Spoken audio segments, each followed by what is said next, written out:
Won't you watch me do my thing? Take it to the next level with Globe's fiber, LTE advanced, and 5G mobile connection. Now you have the power to reinvent your world. Globe.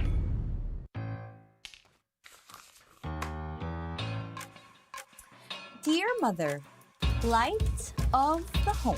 Dad? Hey, baby!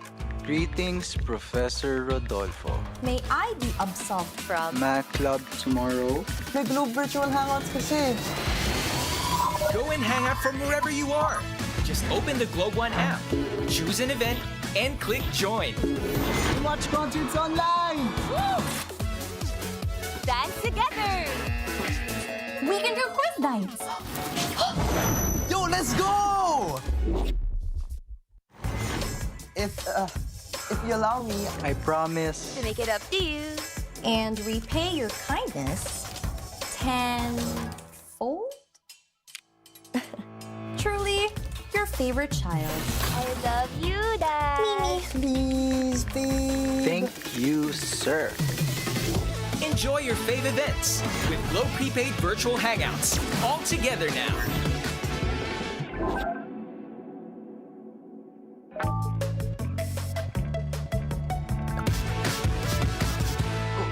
Yes! Guys, help please! Nawawala si Max! No! Sige, tara, post natin. Hala, pa-expire na data ng Wi-Fi ko. Focus na rin yun sa phone ko eh. Ako bahala.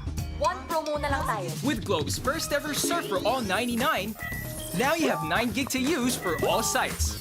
And for 4 friends on any device. One promo for all you need. Look who I found! Yeah. One promo for all you love. The first ever Surf for All 99. Only from Globe. Every day is a new day. So why don't you just get up and go? No time to waste. What are you waiting for? Why don't you just get up and go?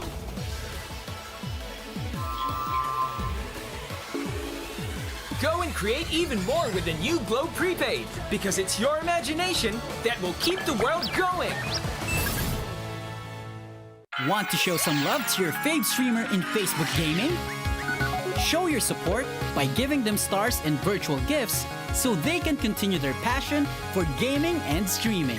Purchase stars to give your streamers on Facebook through Globe Prepaid and Postpaid. Tap Get Stars to purchase additional stars. Select the pack of stars you would like to buy. Pay through Globe Prepaid and Postpaid. Now, you can start sending not just stars, but also virtual gifts as you watch different streamers of various games. Purchase stars on Facebook through Globe Prepaid and Postpaid. Also available in TM.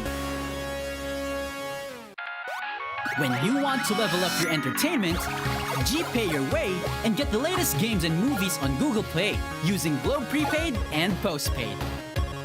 Add payment method on Google Play. Enable payment through Globe Prepaid and Postpaid and confirm. No credit card needed. Simpleng-simpleng steps para tuloy-tuloy ang purchases at download sa Google Play. Your safe one-stop shop for apps, games, music, and movies on your Android device. Use Google Play now through Globe Prepaid and Postpaid para level up ang entertainment.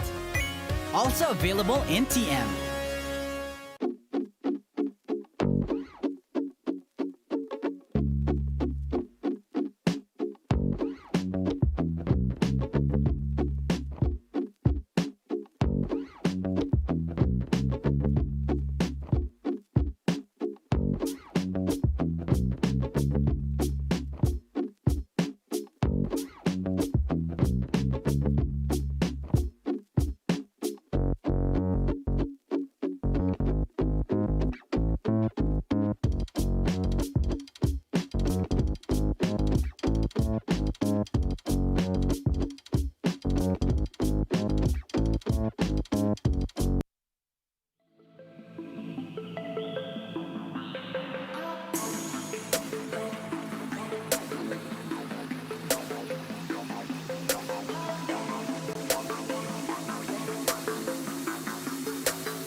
A new dawn, a new day, and another chance at glory for the teams to win that magic golden ticket to the Masters. My name is Illustrado, and speaking of celestial bodies, let me introduce the rising stars here of the Valorant community, Trix and Viminal. How are you doing today, showstoppers? How's it going, Illustrado? Trix, always a pleasure to join you guys here over at the analyst desk. As per usual, I'm feeling incredible today. I'm also feeling quite great myself. I'm excited to be here and to watch all the matches unfold and see how the teams have improved. I mean, we have a really great day coming up ahead. We got 3 best-of-3 series, and they're all going to be quite interesting to talk about here. We're starting with Bren versus ONF. And we've discussed these teams quite a lot. I mean, Bren, what have we not said about these guys? So let's set that aside for a minute. Let's set that aside. But what we do have to talk about is, and I think the underlying question, the overarching question rather, is, can anyone steal away the ticket of Bren from their clutches? Because for now, it seems like they do have a grasp on it at the moment. But before we talk about that anymore, let's take a quick look at the schedule of what we're going to be expecting here today in, of course, this beautiful Friday afternoon. So we've got the first series. That's going to be Bren versus ONF, and followed by OG versus TFO. Let's talk about the lineups right now, and I know you wanted to discuss this. Trix, let's start with you. You wanted to focus a little bit about ONF. What do you got for us? ONF consists of Affinity Esports players as well as ArkAngel players previously, particularly PBD and Nasmi, if I'm not mistaken. And I think that they have a lot of great talent. I think they're a very good team, but it just seems against a team like Bren, it's not looking great for them, especially for a first game. Very phenomenally talented lineup individually, but again, this is a true test for them, as this is one of the first times that they're going to be sharing a huge stage together as this 5-man roster. I mean, it's probably one of the worst lots to draw, as you know, one of your first appearances in the tournament together.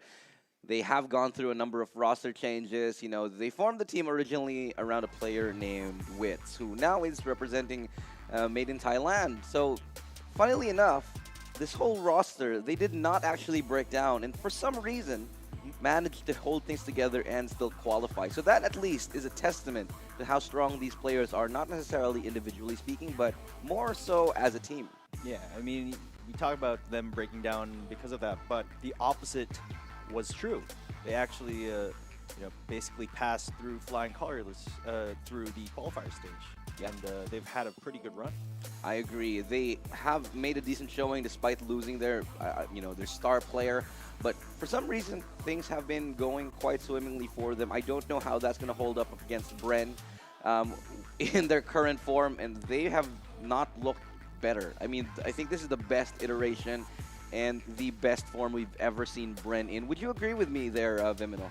Yeah, definitely going to have to agree with you. They have been sort of refining their technique, their synergy, and their composition as a whole. And of course, now with Humi back on the roster, again, they were formerly Adroit Esports. Humi was there in the past, and they've had tons of experience with other competitive tactical shooters in the past together.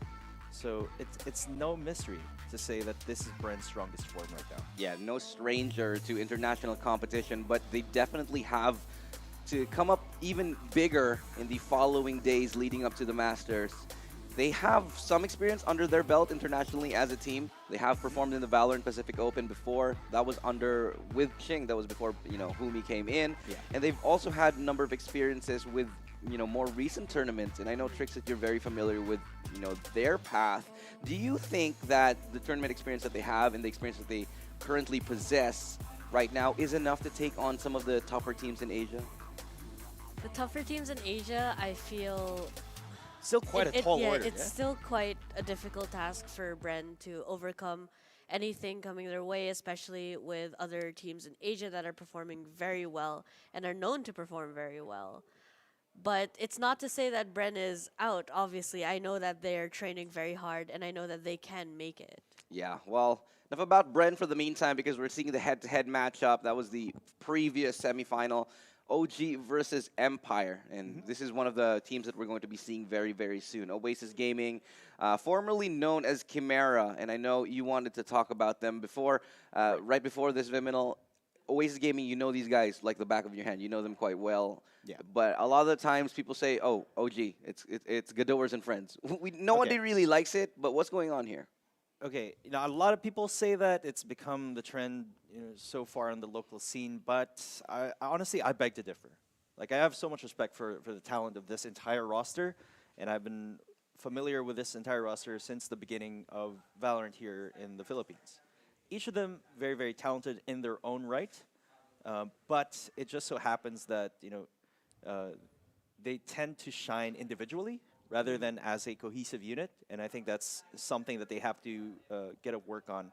And of course, they also have their brand new player, which was the previous match MVP on the previous match card, Young Pork, which honestly I do believe should have more of a showing on the field than what he's given.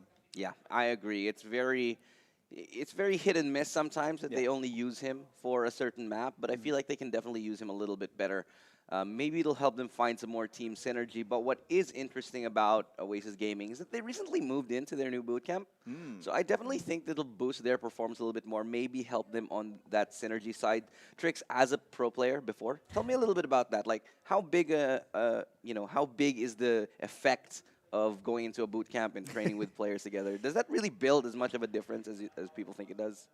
There are some teams in North America that will say it's not a good idea to have a boot camp. We were talking about this on the way here in the car. Yeah, it's just that because you're always in tight corners, so the teammates actually have to respect each other a little more in terms of how much space they give one another, the privacy required for people to feel comfortable in a boot camp setting. It's difficult, but it is still a good change because they're able to play with each other more, they're able to bond more, which in turn gains trust in game and out of game, which is the most important thing for me.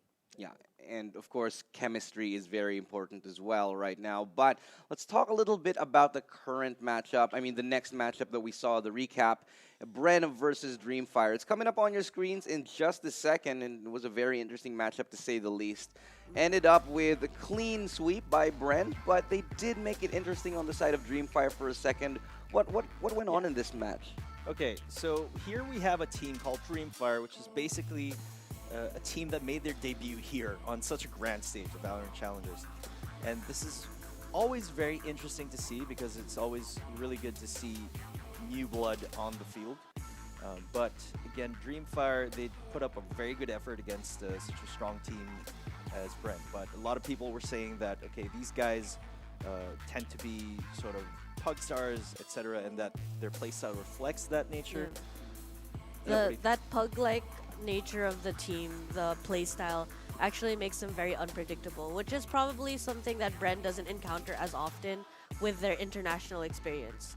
A lot of teams that are particularly with coaches and training a lot usually have a little more structure to their movement, and because of that, Dreamfyre just coming in there guns a-blazing, doing whatever they feel like doing, probably took Bren a little by surprise, but I'm not sure it'll be as surprising for anyone today. Yeah, I think so. Maybe it'll have, the novelty will have worn off. But one thing that did impress me about the way they played was how they made other teams play their game.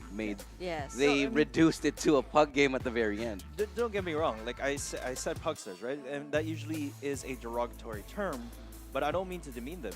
They played really well, and they played to their strengths. And what I meant by that is that they played how they would normally to their strengths and sort of caught their opponents off guard in a sense that their opponents were more used to structured play.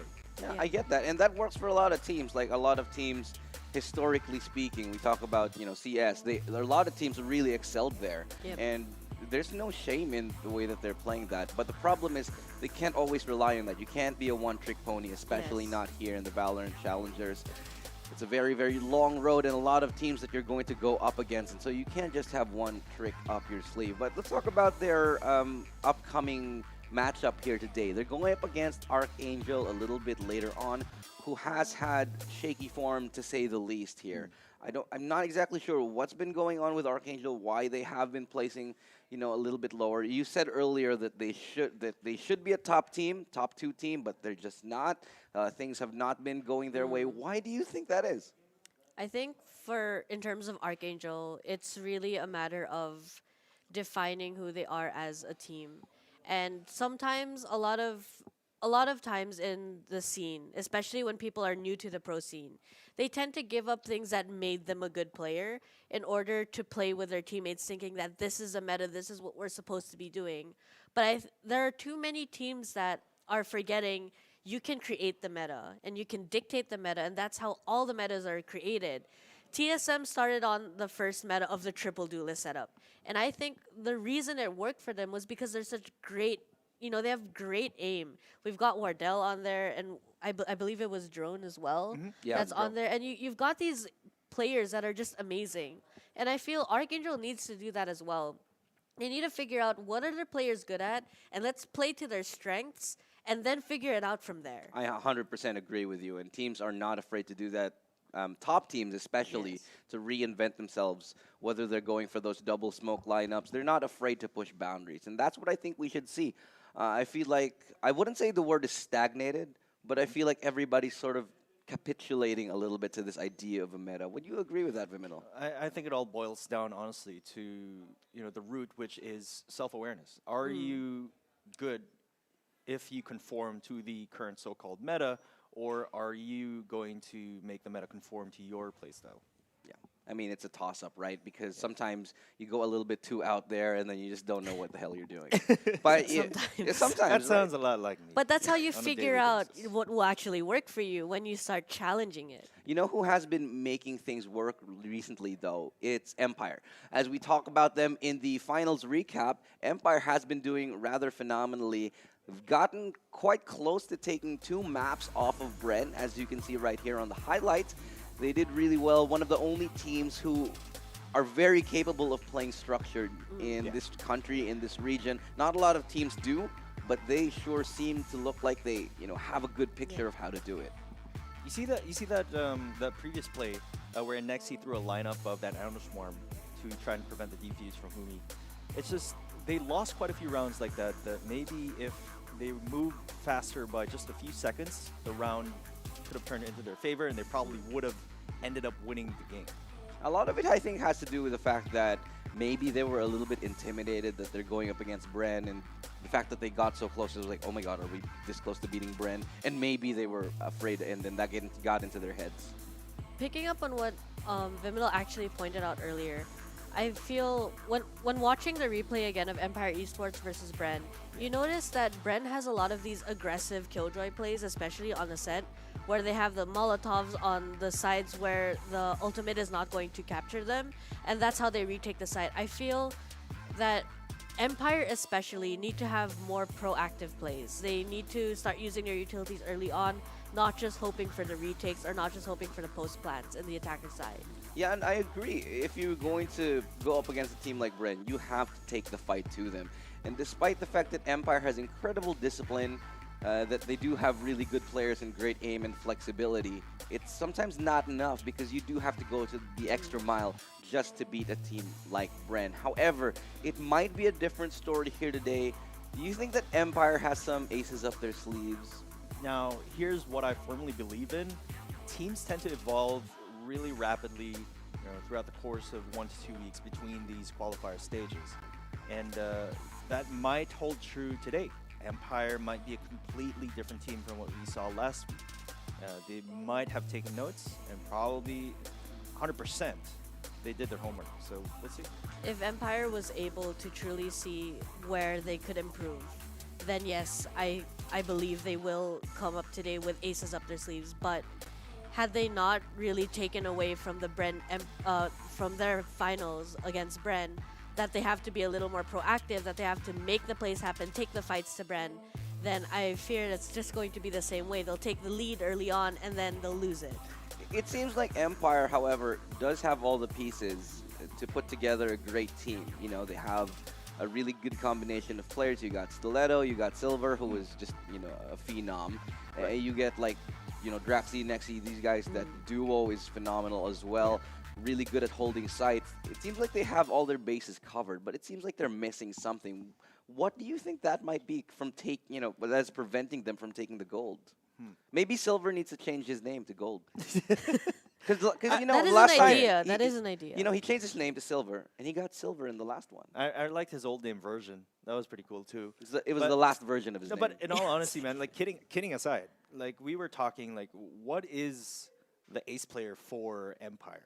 And I was like, oh, Nexi was just on point. And then you would go to say Draximon was on point, Version was on point too. And then we realized that pretty much all of them were working pretty well together.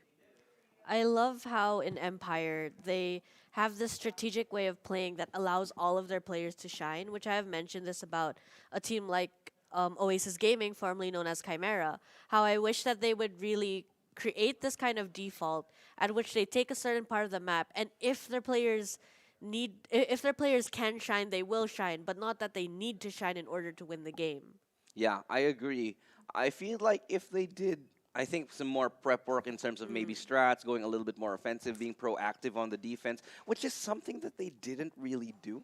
Yeah. On their defensive side, they always usually reacted, and they react well. Don't get me wrong; they react very well. They react fast, but it's never like we never saw them take aggressive map control. Never did they take mid on ascent aggressively. Only on rounds when they felt like they did win. Do you think that's a result of being maybe too respectful of Bren, or is that just how they play? That is a common pitfall when you're going up against a team like this. And, I know many players feel this way, even though they don't want to give too much respect. Sometimes you can't avoid it because, that whole intimidation factor, et cetera, but I'm just speculating. But going back to your question earlier, Illustrato, like you were asking maybe what's the missing factor in such a well-oiled team that is Empire? How come they can't take down Bren? I really believe it comes down to better macro decision-making. It's that split decision making that we're going to do this, we're going to go here, and if it fails, it fails. I think that they need to have that mentality. If it fails, learn from it, but don't be scared to lose a couple of rounds to read the opponents. Yeah, I agree. Sometimes people are afraid to do that, and talking about Empire, they're not going to have the easiest of times, the easiest of brackets coming into this tournament. Oh, yeah. Let's take a quick look at how it's going to go. They're going up against none other than Hashira very, very soon. That's going to be tomorrow. They're going to be starting off the day. And if they do win, if Empire wins against Hashira, it's going to be either Dreamfyre or ArkAngel, and then into the grand final. So they're starting off with a really difficult first match rather. And what do you feel about that one? Personally, I'm pretty excited to find out who wins that one because Hashira, they're a team that I've been, again, following for quite some time, and it's been a while since their sort of short hiatus from the local VALORANT scene, so I'm pretty excited to see what new things they bring to the table. Yeah. They definitely have reformed a lot. Like 3 players kind of left the team, and then one of them kind of came back. Their IGL Rabbit, who was absolutely amazing in the previous tournaments, has been the beacon of light for this team, and hoping that they can keep this momentum rolling. But it's too soon to tell because of roster changes. We don't really know for a fact. We'll find out tomorrow. But what we do have for you guys, ladies and gentlemen, is something very special. It's the new episode of Galawang Pro Gamer, and we're featuring the play from the grand finals done by none other than Dubstep and his amazing 1v5 clutch. So if you're interested in finding out how this magical moment played out, check this out, and this is Galawang Pro Gamer.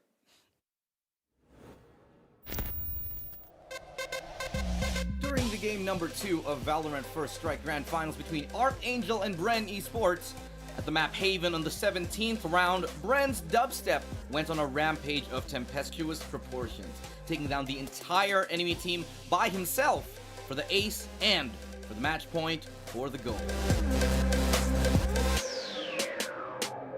Hard work, dedication, and last but not the least, the skills.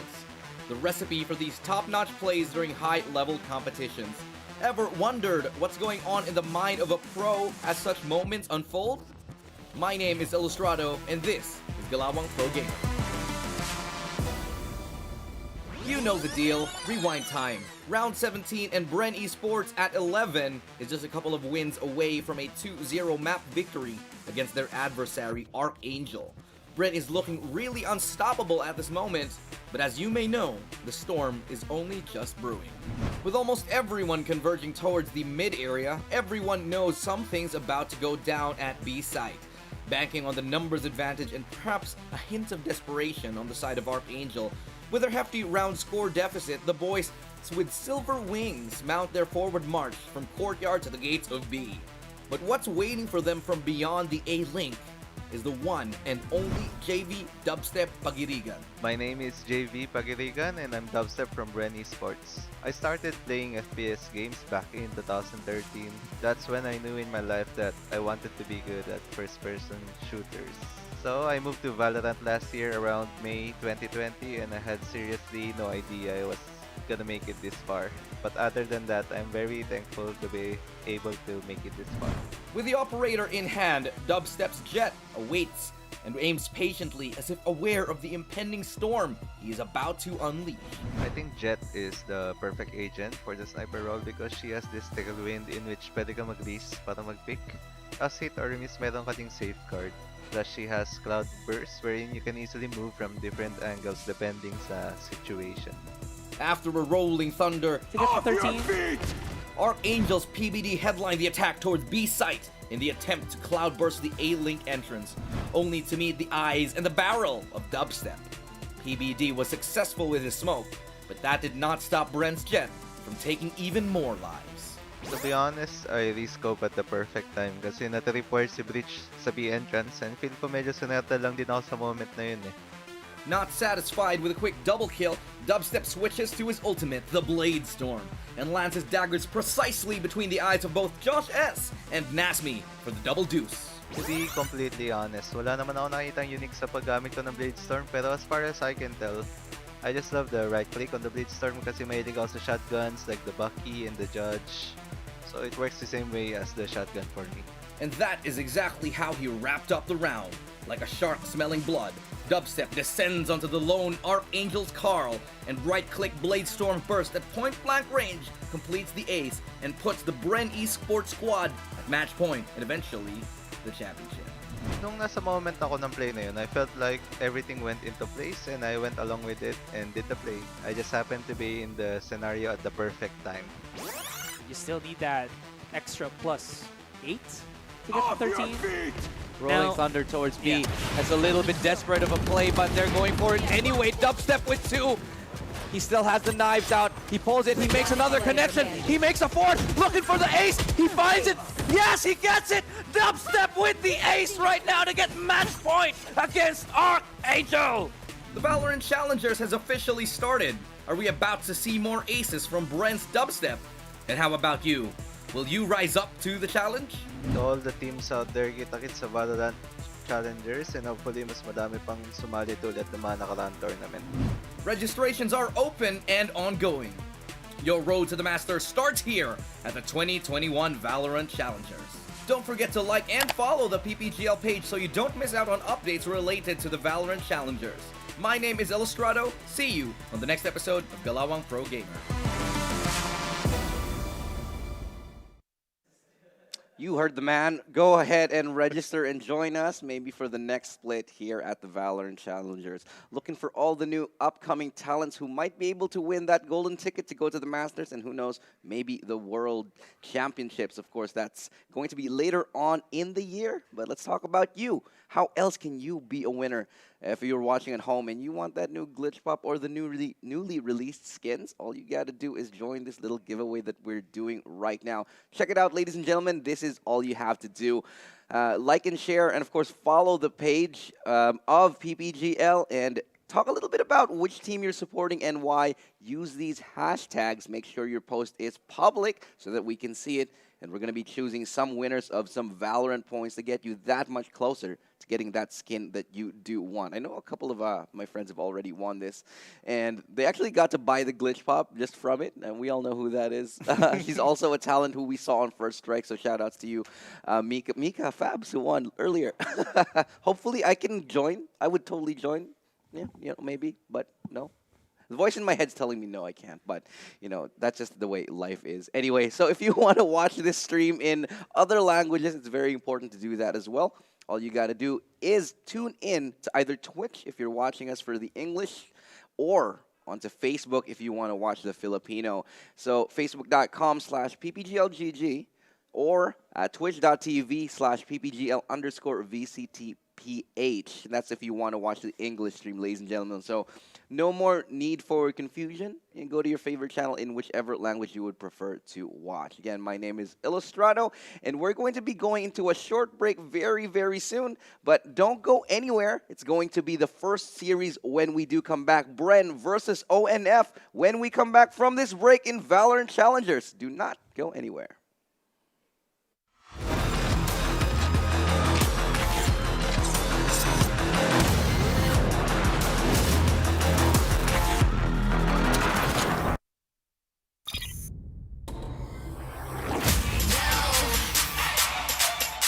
Why don't you watch me do my thing? Reinvent to the world, yeah. Just to be more, just to be better, just to evolve, just to be more, just to be better, just to evolve, just to evolve. Every time the world spins round, reinvent 360. And you gon' miss a good thing, yeah. Show the whole world, reinvent. Nobody knows that. It's your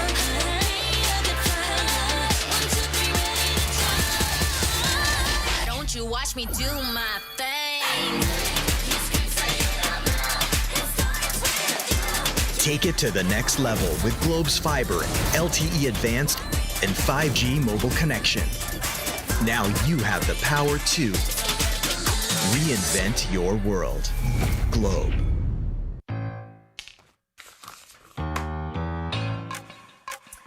Dear Mother, light of the home. Dad? Hey, baby! Greetings, Professor Rodolfo. May I be absolved from Math club tomorrow. May Globe Virtual Hangouts kasi. Go and hang out from wherever you are. Just open the Globe One app, choose an event, and click join. Watch concerts online! Woo! Dance together! We can do quiz nights.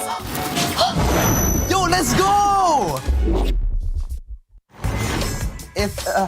If you allow me, I promise. To make it up to you. And repay your kindness tenfold? Truly, your favorite child. I love you, Dad. please, babe. Thank you, sir. Enjoy your fave events with Globe Prepaid Virtual Hangouts. All together now.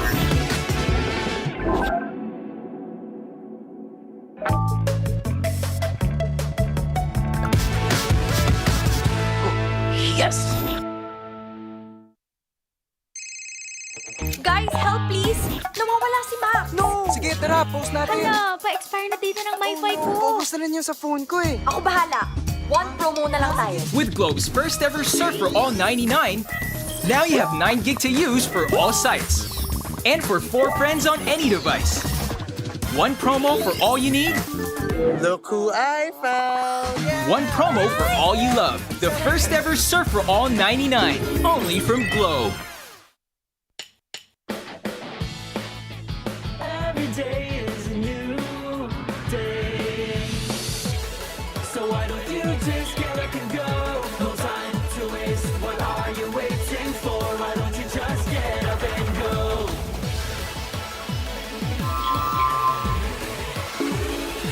Go and create even more with the new Globe Prepaid, because it's your imagination that will keep the world going.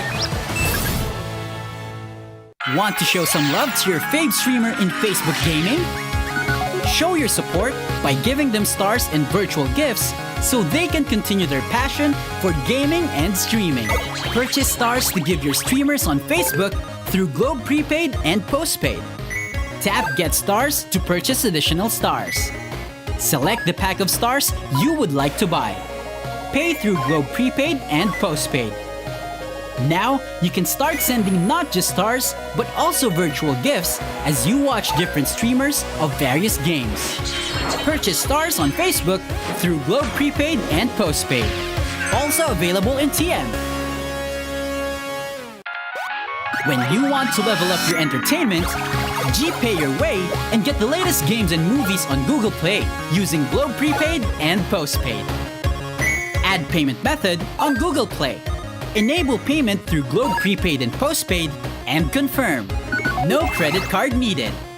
Simpleng-simpleng steps para tuloy-tuloy ang purchases at download sa Google Play. Your safe one-stop shop for apps, games, music, and movies on your Android device. Use Google Play now through Globe Prepaid and Postpaid para level up ang entertainment. Also available in TM.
Bren versus ONF, the first series of the day, and we all know Bren has the overwhelming advantage here. But can a miracle happen on the first game of the first day?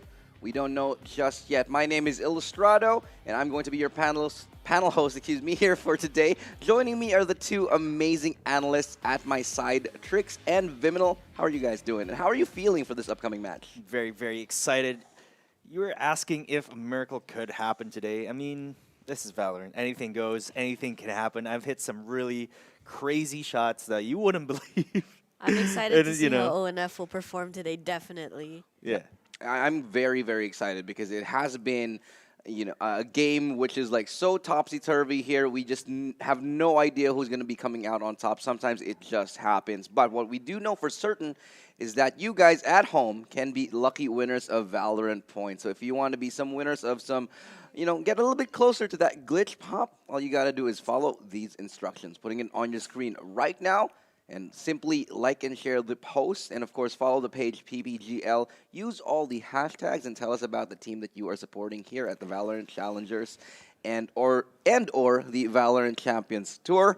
And of course, just make that post public so we can see it. And we're going to be giving away those, VALORANT points so that you can get closer to that glitch pop that you have been dreaming of. I know for a fact that I do not have it, as the only person on this panel who doesn't. The rest of these guys, they've already got it. So every time I play with them, I just like, can you drop me, please? Now, well, unfortunately, the glitch pop is out of rotation. You can get it on the store refresh, but Celestial Skin Bundle is up for grabs. Yeah. So. Have you seen the buddy? The Celestial buddy is so cute. I definitely want to get that. I love the fan. Just whack my Just teammates. whack people with fans. Yep. Yeah, 100%. But let's talk about the upcoming game. The first series of the day is Nye. Bren versus ONF. Let's talk about the roster, not the draft. That's going to be coming later. The roster for this team: Borkum, Dispenser, Dubstep, Jesse Vash, Humi. And I know you've been wanting to talk about these guys, Viminal. What is there to say about these guys? Pretty much everything. It's always a pleasure to speak about Bren because you really have nothing but good things to say about these guys. So much experience, so much veterancy in the esports scene collectively and individually, of course. Their newest member, Humi, being the greenhorn, so-called, in the group, has also a ton of experience with them and individually as well. So really nothing but good things to say about this squadron. Of course, top one team in the Philippines right now. Yeah, definitely. Current favorites to take home the whole thing and be the first Filipino team going to the Masters and to bring the flag of the country and represent us in Southeast Asia.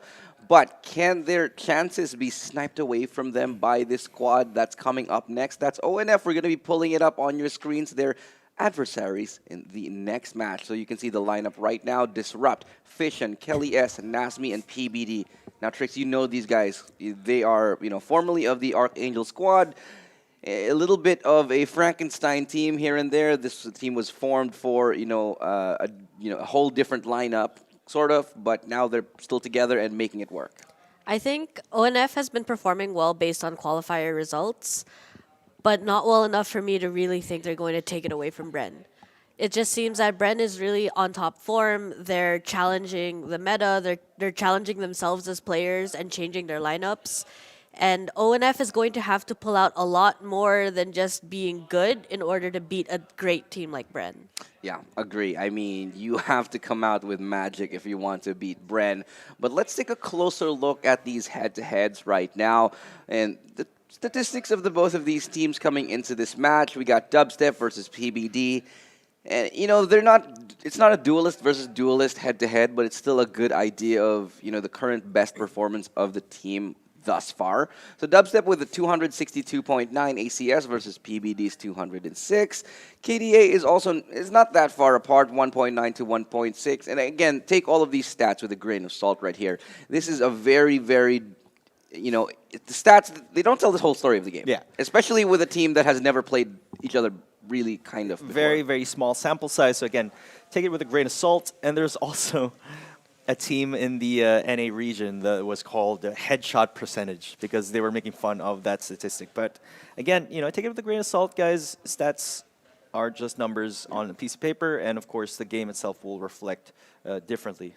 Yeah, unless you're like Scream or something, who 100% headshot percentage. The headshot machine. Just Scream is amazing. He's absolutely crazy. But let's take a look at where we are going to be fighting our next battle. The map vetoes are coming up on your screen right now. And it is looking like it is going to be... I'm going to get a drum roll while waiting. Oh, just here. Bind, split, and icebox. All right, interesting. So finally, we're going to see some split games. How do you feel about this, guys? It's about time. It's about time that we're seeing Split not just as like the final map or the decider map, but as a map to be played. Yeah, I mean, anyone else getting tired of seeing Haven all the time? Yeah.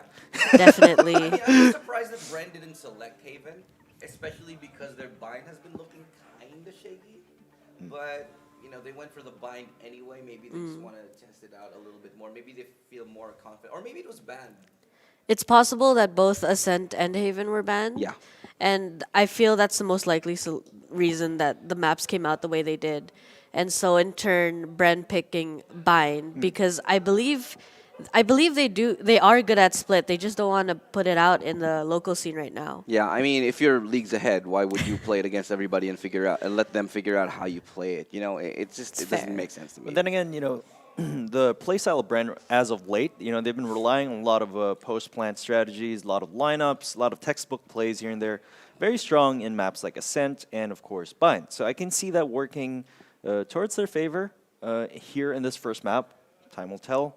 Maybe Dubstep on that Raze again, maybe Humi on that Brimstone, perhaps Jesse Vash for those cheeky shock darts. And, traditionally speaking, Sova isn't really that great on a map like Split, but for some reason, they have been making it work thus far. But let's talk about that a little bit later on, what is important as we get down and dirty into the action itself. Again, my name is Illustrato. Join me on this panel, Viminal and Trix, but we're going to be signing off for now and passing it off to our casters to deliver the amazing first series of the day. So, casters, it's all yours.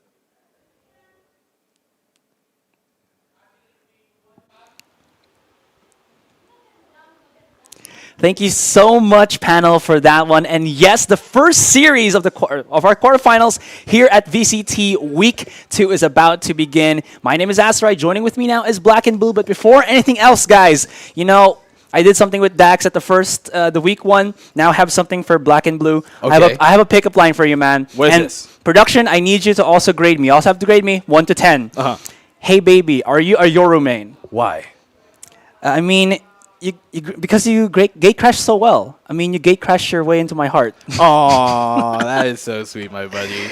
I'd give that a solid 8.5. Okay. A bit. Oh, production gave me a 7. I stuttered. I know. Production gave me a 7. The line itself, top notch. The execution, maybe could have stuck the landing more. I practiced it. I was so confident, but when I looked into your eyes, man, I was like, I got lost in them. So I'm sorry, dude. But yeah. All right, let's get into this one. It's going to be Bren and Org Not Found. Now, of course, everybody knows that Bren is the big boss to beat. They are the badasses of the Valorant Philippine region right now. You're seeing them right now in your screens. Humi, Jesse Vash, Borkum, Dispenser, and Dubstep. And these guys are just relentless and unstoppable. And I do like how Borkum is. Yeah. I like the death stare by Jesse Vash here too, just staring straight into that camera, knowing he can see into your soul.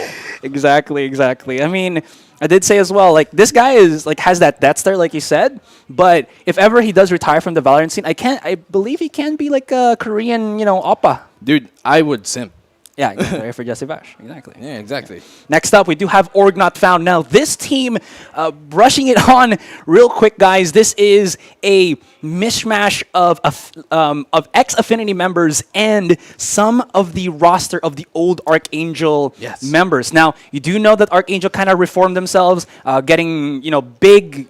beefy players such as Ching and Modski, but what happened to people like PBD, like Nazmi, who really are like the support peeps for the ArkAngel roster, but we don't see them on the main. They created their own team with ONF. But I think the panel talked about this a while ago as well, that ONF was kind of started with one of the pros of another game, Wits and Astro, but they left to join a Thailand team, which was interesting. So that left Nasmi and PBD to like, you know, muddle through the waters and try to build something up, and they built a team that was great. Not to necessarily like throw them under the bus, especially Wits here, but he was kind of the guy who it seems like formed this stack in the first place, this 5-man lineup, and then they kind of bounced. Him and Astro had to go find greener pastures, and well, we don't blame him, but in this case, for their side, ONF, they've made it this far, and they're very, very formidable when it comes to it. But, guys, map number 1 to start things off is going to be Bind, where we're going to have Bren's pick on Bind. ONF is going to be starting on the defensive side here. And actually, this lineup coming in from Bren Esports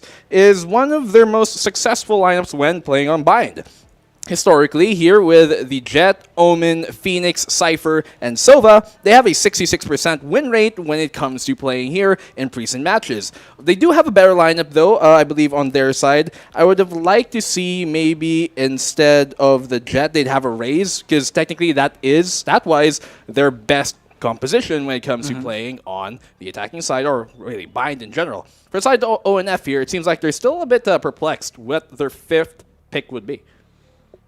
Probably a support agent along the lines of, I mean, they're kind of looking at it. Maybe they're going to go for a Sage, but from what we saw in the stats, per se, when they were going through the qualifiers, guys, they did kind of like to go for either a Sova and a Killjoy. Lo and behold, PBD is going to be playing a Sova, and it's going to be kind of interesting to see this because when you've seen the old ArkAngel, you know, back in First Strike Philippines, Mineski VXV, if you got confused, there was a First Strike Philippines?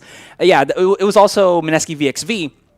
PBD was the Jet player for ArkAngel back then. He was, I would say, a good enough Jet player that plays op as well. But at least going for this Sova, you know, he kind of just sits back and allows the younger players, such as, I think that was Fission and Kelly S, to do the entry fragging per se. Exactly, and Disrupt 2 is a player that we should not forget about because while he might play smokers a lot of the times, like for example Omen, which he played versus Catalima during the qualifiers, he still frags out of his mind. So a player that might be playing a supporting role can sometimes even be your guy that carries you through some long droughts of the match. Yeah, very much agree. Now, Black and Blue, the table is set. The board is set. We have our first map. This is Bind.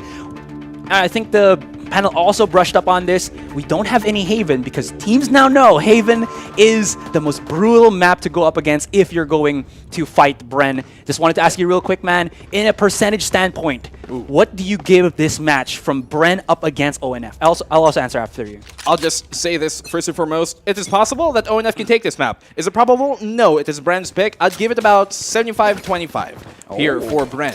I'll probably go the same route because I'm just going to copy your answer. But yeah, we're going to start this off with Bren going to be on the attacking side as Dubstep is going to be playing along the lines of short, charging up in. And Dispenser finds Fission, interestingly enough, and they're going to try to overwhelm the A site. Now, the flank was spotted. Nasby shuts down Borkum, and he is going to anchor this site like a total baller. Kelly S is going to be peeking through. This is... I also forgot to say, we are playing on the older patch, so we still do have the Frenzy, which is 400 creds, guys, and we don't have the nerf yet on the Reyna. Pistol round has kicked off, and I think the Brimstone here is about to trip off that tripwire there, plays towards B, and so that's going to give off information if he does decide to push through it or destroy it. He has though, but Dubstep, one tap Skelly S, you're removed immediately, and that brings it down to a 2v3 in the favor of Bren.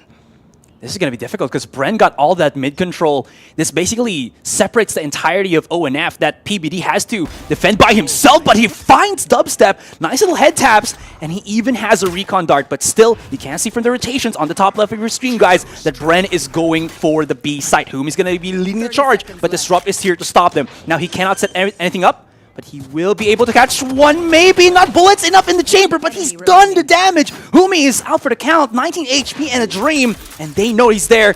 Peeking up, peeking up. Hello, there you go.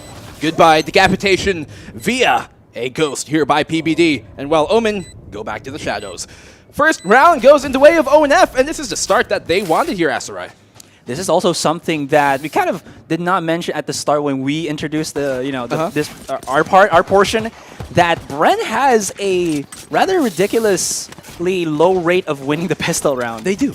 Right? They actually do. During the grand finals of last week, a lot of the rounds that Empire, during the grand final once again, was able to build off of, it was because they won both pistol rounds in a lot of the maps. And so I think that's kind of one of the biggest chunks, or kinks rather, in Bren Esports' armor is that their pistol rounds are something that might need a bit of fine-tuning. Yeah. And granted, I mean, it doesn't seem like they're lacking in execution or anything. I think it's just their opponent that, you know, just gets the one-up in those 1v1 kind of scenarios. In any case, though, that's going to be a trade-for-trade with Disrupt getting shut down by Jesse Vash, but that really kind of reduces the offense here of Bren as they did lose Dubstep in the process. Spots out the one. Are they going to charge in? Flashes out there by Borkum, and he wants to challenge this. Kelly S is already reloading, and that's not what you want to be in this situation. That is suicidal. Official comes in from A-Heaven with the Phantom and a Fury. Fission here now, trying to get the plant off on the triple, but Fission does get taken down. The trade-off does come in, but there they go. They get the second round on the board as PBD shuts him down. Kelly S was in a very tough position there, but luckily for him, Fission up top of Heaven was in the perfect position to capitalize off of the information given. Kelly S, I mean, yeah. Granted, Fission did such a well job at punishing everybody, but Kelly S, at least knowing that he can't really try to challenge, just kind of, you know, baited himself long enough that everybody from Bren had to peek him, had to try to challenge him, had to take him down before securing the site, and Fission was just on time. Looking good for ONF, but this is the first challenge. We know that the bonus round is, that's why it's called the bonus round. Usually you get the bonus round from it. That's why we have the 2-0, and Bren is gonna go with their first gun round. Aggressive peek here on the B-long by ONF as Dubstep is creeping once again on short. A-site is where the action is going to happen this time, and Kellyas playing here towards the U-Hauls. The Tailwind has been burned by Dubstep, but not much is going to be found with that case. He's going to go up with the updraft, dropping into U-Hauls, and a double kill by Nazmi! He's going to find Dubstep and Humi in return, but Humi will get the trade-off in that case. It's going to be a 4v3 now, and as execute does happen, Dispenser will get the trade on the Nazmi, and that's going to let them control now U-Haul, which is a very important position coming into the post-plant if they can get the plant in the first place. The spike is still towards Showers, and he cannot escape because Fission is looking down his way all the way from Heaven.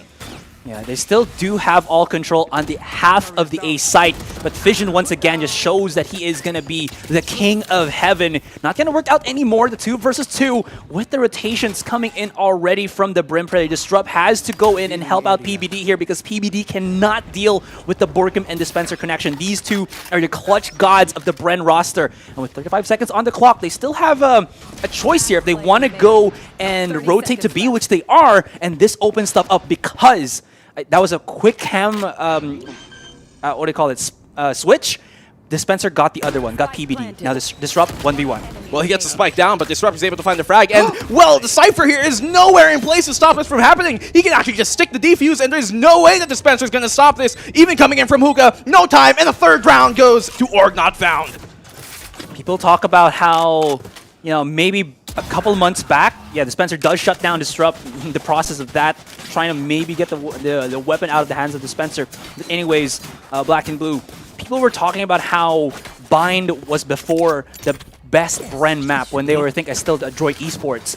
And it's true for a sense, but now they've really shown how kind of lackluster they are in this particular map. Granted, of course, people will still say Bren lang malakas, which means Bren is the strongest, something like that. Bren is strong, but it shows history. Bind has been their struggle map, and it shows, you know, during week 1 when they're up against Atlas, this was the map that Atlas took a lot of rounds away from them, and maybe, just maybe, this is where Org Not Found will find their footing against the titan that is Bren. This actually is statistically one of the worst maps for Bren Esports right now, currently, like in the past few months, so them picking this to start things off could be a sign that they're trying to hide things from other maps, you know, for when it comes to the grand finals. They might be a bit too complacent in that, though, because Org Not Found have got a good, strong start here to start things off. A-site doesn't seem like the place that they want to be bringing the action as, well, you're crawling towards B, and the spike is following suit. Just a slow, methodical peek out here. They might have baited a couple of utilities on the A site, but I do like the setup. Although Disrupt and Fission, they're going to be able to deal so much damage, but Dispenser is just that good of a shot. Now the setup is not going to be looking too good as he does get shut down. Fission's going to get out and actually shut down Humi. This is perfect timing from them, but Dubstep comes out and chases his opposition. Now 3 versus 3. They do have control of the site, but not yet the spike being planted down. Actually, never mind. Kelly S is in the back, but Bash destroys PBD on the rotate. Well, he's going to all go onto this, and Kelly S is going to find a frag in the Dubstep. That's going to deny the plant. His jetpacks does not find anything, but he's going to find a double kill. Spectre in hand, and he's definitely the ghost to bring this off. It's going to be a 2v1 situation now, though, as the spike, will they get it off? It is planted. He can stick the defuse. The Cyber Cage is up to block his vision, but there he goes. They do find it, and the 4th round is going to go their way. We can't hear the communications of the Org Not Found team, but they are looking really, really on point with how they do these. Oh, you know how when you watch streamers 3, 2, 1 peak. That's kind of how what Org Not Found is doing. The timing that they have is so pristine. Vash did not do anything, and let's not put out of the equation that clutch, that timing push from Kelly S. Really showing to us that the younger boys or the younger players, sorry, of Org Not Found is really stepping up to the plate. I was talking to Nazmi yesterday. Like, what do they think is one of their stronger suits? Is like, he's one of the older dudes. He said it already. He's like a support player. He's okay being the support. He wants to give his veteran status, his experience to his teammates, and it's kind of showing right now where he's allowing them to just, do the highlights while he gives them that support that they need. Yeah, let's not forget about Vision 2 there, who went 2 for 1 and bought enough time, for Kelly S to even get in that position to stop the plant and everything else from happening. But Borkum's going to find an opening kill there, walks and finds Nazmi, just dollying into sight. They're going to get the plant off, as nobody's here going to be able to deny it from the side of ONF, and so Hunter's Fury does not land, but Vision's able to find the frag on the Borkum, so that's their entry fragger down. The big rifleman has been removed from the play. 4v4 situation, and the defuse is actually going to be stuck. Are they going to be able to do anything about this? No, they're going to stick it, and the 5th round to Org Not Found, and still, somehow, it's Bren Esports who has not found a round in this first map. Here's also something. During the agent selection, we've seen them. Week 1, that Dispenser likes to play the, let's say, Killjoy or Cypher occasionally. And they do have Humi, who almost always plays with the Brim. I think they're kind of... They changed it up when they put him on this Omen. Now they don't have that post plant. Now they don't have the orbital strike to be able to flush out, areas such as U-Haul or any part of the map, which kind of forces a lot of the members of Bren to play a lot of this kind of contact style play, which, works in charging into the site, but it's not fast enough that it stops the rotation and the post plant for Org Not Found. And Org Not Found are able to at least do that, because I think if we count these 5 rounds already, I think Bren has been able to plant the spike maybe 4 out of 5 times, 5 out of 5 times, and it's always been the retake for Org Not Found, which is successful. Disrupt has also been punishing here, but that push from Dispenser going in, peeking in dry, but Vision's able to find another kill going his way. Humi's gonna go down, and Jesse Vash will follow suit. That's a 2v1, make that a 1v3 situation, as all gonna be in the hands of Dispenser. He's gonna walk through the own Cyber Cage. Will he find his frag? No, he won't, as Kelly S is lurking by the shadows, and Dispenser did not have that expected. Well, 6-0 to start things off, and as we move into pretty much like halfway through the first half, man, this is not the Bren Esports we were expecting to start things off. This is not the setup that Bren usually uses as well. Like, yes, I do agree that they have used this in the past, but that was a slightly distant past compared to what we saw recently during week 1. And I think Bren is hiding something as of the moment for their bind setup. I know that they have a lot of strats. They are one of the few teams in the Philippines that have a bajillion strategies. Like, if you want to see, the codex of Bren for Valorant, they have a lot of set strategies, and I think at least with this one right now that they're employing, it's not something that they're used to maybe anymore.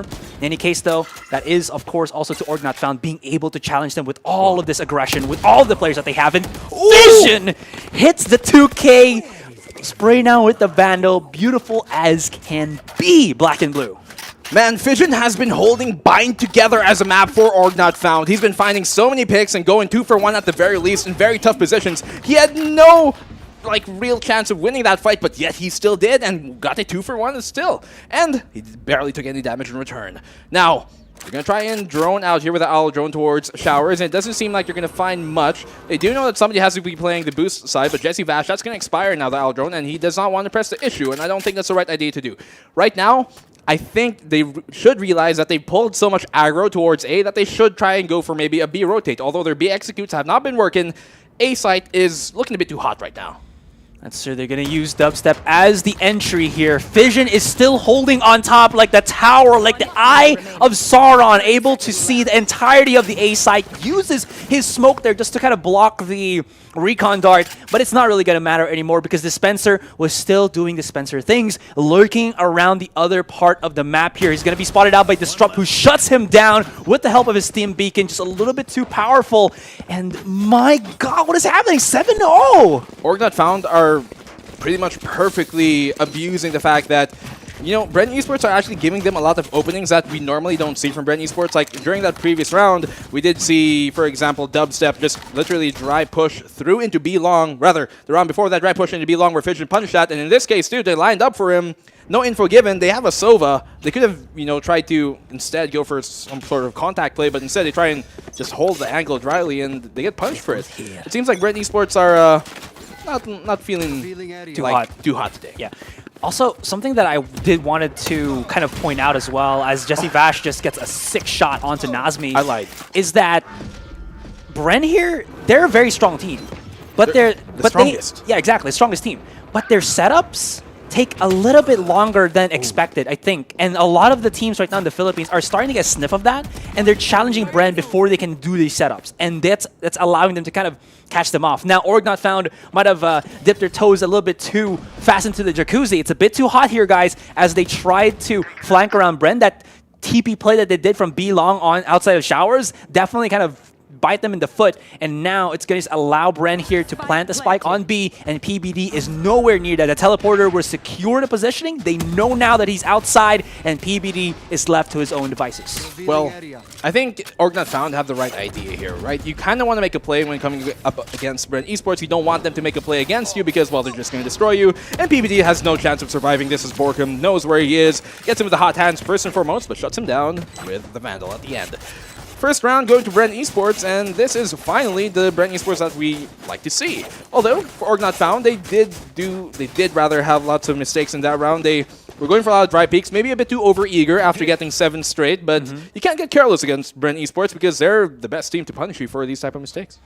Yeah, they're able to just react very, very quickly. I did say that Org Not Found is kind of capitalizing on the fact that Bren's setup time is taking a bit too long, but you know, that doesn't mean that they're not going to try to challenge you if you try to attack them in. Nazmi dropping a couple of his jumps there. Maybe he's trying to set up that one-way smoke outside of Hookah. In any case, though, PBD is going to be holding the B-long angle. This could actually be problematic because he is a Sova, and if he does get stuck there, he has to either go defend for himself or go to the teleporter. But maybe, just maybe, get a couple of kills on the long area. Nazmi follows up as well, and I love that double peek coming out from Naz, the delayed double peek from Nazmi. I love the re-peek from Nazmi, definitely. That caught Humi off guard entirely. He did not expect there to be a double push, but lo and behold, here's Nazmi, though, finding Borkum in return. So he's done a lot, but he's also quite low.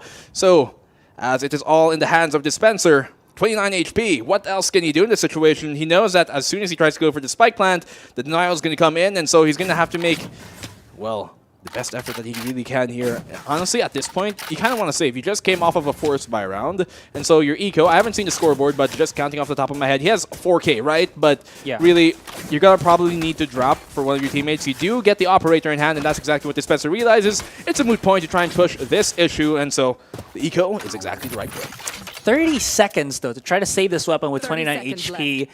If Org Not Found have enough money, they might actually just try to hunt Dispenser here and take this away. Because again, 5,000 creds is a lot of money here, ladies and gentlemen. Now, just to kind of add, isn't it a bit too generic how Bren have been approaching these sites? Lots of, like I said, you know, just a few minutes back, a lot of contact play for Bren and not really a good chunk of setup. Maybe just the recon dart for a little bit of information gathering, but it's mostly, you know, Dubstep and Borkum trying to force their way in, which is not bad to say at the least, but these quote-unquote dry peaks have been costing them because Org Not Found is just ready.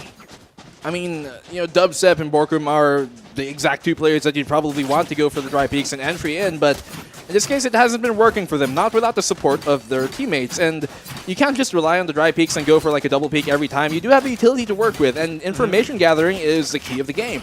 In this case, they haven't been utilizing that in the earlier half of this half, but we'll see if that's going to change now. They are going to be able to buy up, and they do have some creds to spend with, but after this, they're going to be quite dry, so they really do have to keep that in mind. Able to deny the recon dart there, but will ping off once. So now, it's actually just a standard play for Bren here. Usually you see this, the 2-1-2 split, where you try to get a bit of control on Shower just so that you might be able to pincer in the side, you know, the entire map if you wanted to. Dispenser, again, just lurking around in mid, keeping as much of that particular area so that nobody can get flanked from, you know, that particular portion of the map from mid, rather. But this kind of leaves Bren to the point where they have to force an angle and try to get that information, because everything that they've done, they've used also Sova drone. Nothing. They have no idea where the members of Org Not Found really are. Well, Org Not Found do not have the same problem, as they know that there is presence now here towards B-Long, and Gardens might just be the case in point. Area of operation seems to be the B site for now, although the spike is kind of geared towards going A. They might go for an A split, if anything, here, as the Omen, I believe that's Borkum, walking his way into showers. Nobody there to contest that, and I think the A site is exactly the right thing to do here. Maybe show some presence towards B, and that's exactly what JezzyVash is doing, to pull the aggro there and keep the defenders on the B side. But Borkum's going to run it back. Will he find anything with his ultimate, though? But JezzyVash will get the frag on the opposing Sova, and while Borkum will be denied, Disrupt will get to try it off on Nahumi, and look at this, a flurry of frags either way. It's not a 3v3.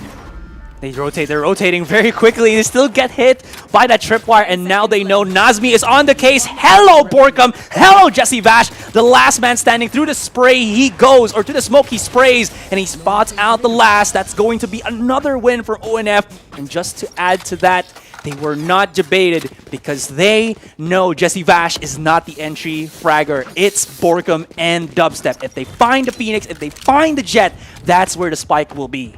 That's exactly why you actually saw their Nazmi still wait towards the B side, because they knew that it was going to be a fake. They knew that we can read this, and, well, the tripwire was placed perfectly. Borkum not expecting that, and, of course, we can't blame him because they were short on time. They had like 10 seconds by the time the rotate came in, and so when the spike was dropped, 7 seconds left, no time to plant. You have to go for the frags, and, well, in the end, there was nothing they could really do. Great play, great anticipation, and great read for Org Not Found. You know, when we were doing our Kumbaya as casters, you know, we were trying to sync what we know about the teams and everything, and they were telling us, you got to pick one team to support whatever happens. I picked ONF because, personally, I do know Nazmi and PBD. And honestly, you know, watching right now what is happening, I don't think they were going to be able to win against Bren Esports, but this first map, they have really stepped up the plate. Now we're left into a 2 versus 1 scenario. It's left to the Clutch King himself, Borkum, the strongest, the best player in the Philippines. He only has 75 HP, but he does have two of his flashes and the Blaze playing around the U-Haul area, and the 2v1 begins. I believe. Do you believe, Asarai? I believe he can do this. This is the type of man that you want in this situation. He's going to find the first frag. That's a triple kill for him now. Now he's going to go down. It's all going to be the 1v1 situation. PBD knows that he has to be here towards the Cubby and U-Haul, but PBD also knows that he's short on time. He's going to start backing off. Will he check the other U-Haul entrance? Yes, he will. He does not have any utility to work with, and Borkum's going to go for this pick, and he's going to get it. I told you, I believe in him. 4 kills goes to Borkum in this round, and the second round on the board. Still a very, very tall hill to climb for Bren Esports. Borkum is a beast. That's why his name starts with a B, because he is the true baller of the Bren, you know, the Bren team, able to just get the rounds that they need. Of course, they're still very much in the behind, or the backseat rather, have to play catch up against ONF here. Are they going for a tactical pause? Now, last round of the first half, and we are seeing Bren at least with the 2 points. And now another kind of thing is going to go into my head as Kelly S comes in with a showstopper. Hello, Dubstep. Hello, Humi, as Vision finds him in shower, I believe. Rocky to the face is one way to start a round off, and so that's a good start from ONF here. 3-5 already, and we still have a minute and a half left on the clock. Bren Esports, what can they do in this situation? They still are geared up towards going A site. Still, they are not, you know, dissuaded from pushing the A site here. Shock and some more information is what they need to find. Recon Dart will spot out in Cubby there, the Brimstone. He's going to be able to, you know, try and pull that aggro towards him. Dispenser's going to find a frag into Kelly S, and it's now a 3v2. Make that the 2v4, as I believe that was Fission who finally goes down here. JezzyVash, a double kill for him. 2v2 situation. No plant yet, but they do have some utility to work with, namely this Owl drone. That's information gathering that will be very key as to what's going to happen next. JezzyVash, he's going to go for the dry peek here. Will he win this fight? No! Nazmi is on top, and Borkum, he's going to have to do this once again. Will he get the 2v1 clutch off once more? He has lower HP now. He still has the same utility that he had last round and when he was trying to do the clutch. Does he have the spike on his own? Yes, he does, and he's going to go for this flank play, and everybody is looking at their own spawn. Let's see. 3, 2, 1. Hello! Spots them. That was just justice, poetic justice for Org Not Found. If you're going to try to go for the lurk plays, Bren, we know what's up, and they just go at it. It even seems like he should have just rotated to B. Of course, Borkum did not have that information like we do because we have the overview, but that double peek on, like, you don't do that as a team though, right? Yeah. I mean, I don't blame him. I don't blame him for going for that. I mean, 20 seconds left on the clock, 25, really, 30. You could get denied on the plant, and he knew that he was low. As soon as he plants, they're going to collapse on him, and so I don't blame him for trying to go for a play there. It just did not work out in his favor. So very valiant effort from Borkum once again. Could not pull it out the second time. Could not get the clutch off the second time, rather. But 10-2, and we're 2 away from match point on the side of Org Not Found. Correct me if I'm wrong here, Black and Blue, but this composition of agents that Bren has, made for themselves, it isn't really built for flushing out corners in the attacking side. Yeah, you have hot hands maybe, but you more so than not, you have a lot more, smokes. Yeah. So compared to like if you have, let's say, a Raze in a Molly, with a Brimstone, they're not able to do any of that. That's why I did say that they play a lot more contact play because they just don't have the utility to flush out these corners. You're very right, Asarai. I think the biggest change here that they could have maybe had to the composition was switch out the Jet for the Fission's gonna get the double kill in his way. I was gonna say the Raze, but he just interrupted me there, disrupting everything I had to say. This Nazmi is gonna find the frag on the Borkum once again, and here it is, 2v4, Org Not Found in the post plant, and they are looking so in control of this site, as it's all gonna be in the hands now of the Sova.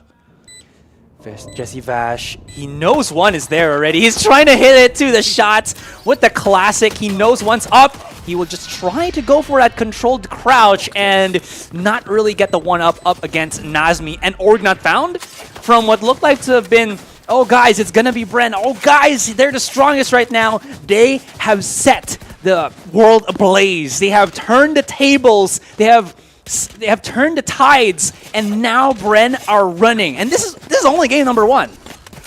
Well, the wheels have been spun, the axles keep on going, and it seems like they're powering ONF ever so more. Bren Esports, what can they do in this situation? Well, let's look at what they have. They have a Marshal, they have 2 Spectres, they have a bunch of SMGs, and a single Marshal sniper rifle to accompany that. So what they really want to go for here is try and find a pick with that Marshal, and then potentially follow up with the Spectres in hand if they can get a tag at least here on Fission, looking down their way towards Belong. And they don't want to get too aggressive on Fountain because they might feel like they might go for another deep push again. So I understand the reason why ONF here are also not trying to press the issue towards Belong, because they are afraid of, well, what Dubstep might be able to do here. Yeah, they also know that this is the round. Usually teams don't really save up the 11th round because they because they want to at least have that momentum. Playing at match point in Valorant is much, much more stressful than playing match point on other games that are, similar to Valorant. In any case, though, this 11-2, and of course the Recon Dart also showing that Dubstep was playing on long with that kind of stance, they know that they bought up because he has the Marshal. You don't do something like that if you didn't force buy. In any case, though, Humi's just backing away. Fission is already going to be playing that contact play, and they have a Phantom as well. Humi, be ready with his Paranoia because it's going to be explosive in the A site. Well, the Paranoia does not find anybody yet, but Dubstep is able to find a frag in the Fission, so that's a good second round already here, going 1-for-1 for him. Nazmi is able to find a frag in the Borkum, and PPD will follow up on Humi as well. That's going to bring it out to a 2v4 situation, and you can see this wall of smokes from the sky is going to let them get the plant off safely, but no, there's somebody hiding in that second one on the default. They will shut him down, though. That was Jesse Vash trying to get a bit cheeky there, but, well, you're on a ninja, sir. You are Mr. Sova, and so it's all going to be in the hands here of Dubstep. Will he find a second there with the Marshal? No, he won't. There's a new sheriff in town, but Kelly S has got it going. He was able to hit the shot, connect the shot rather, but still not able to get that that kill. In any case, Org Not Found able to capitalize the second half pistol, able to capitalize the second half bonus round, and now they're looking at match point 12-2. There is going to be some money to buy up for Bren here, but this is not the best of buys for them. They have 3 people who have light shields. They have nobody who is on a rifle. Yeah, you have the Bulldog on Dubstep, but that's not really the weapon you want. In any case, though, they're going to have to try to challenge. Jesse Bash is going to go for the setup here, the 3-man peek, and let's see what happens. Doesn't really count having the Bulldog, but Dubstep is able to make the best use of it. As I said, 2 frags going his way. Disrupt is the second one to fall after getting the frag on the Borkum instead. So, 4v3, as you guys can see.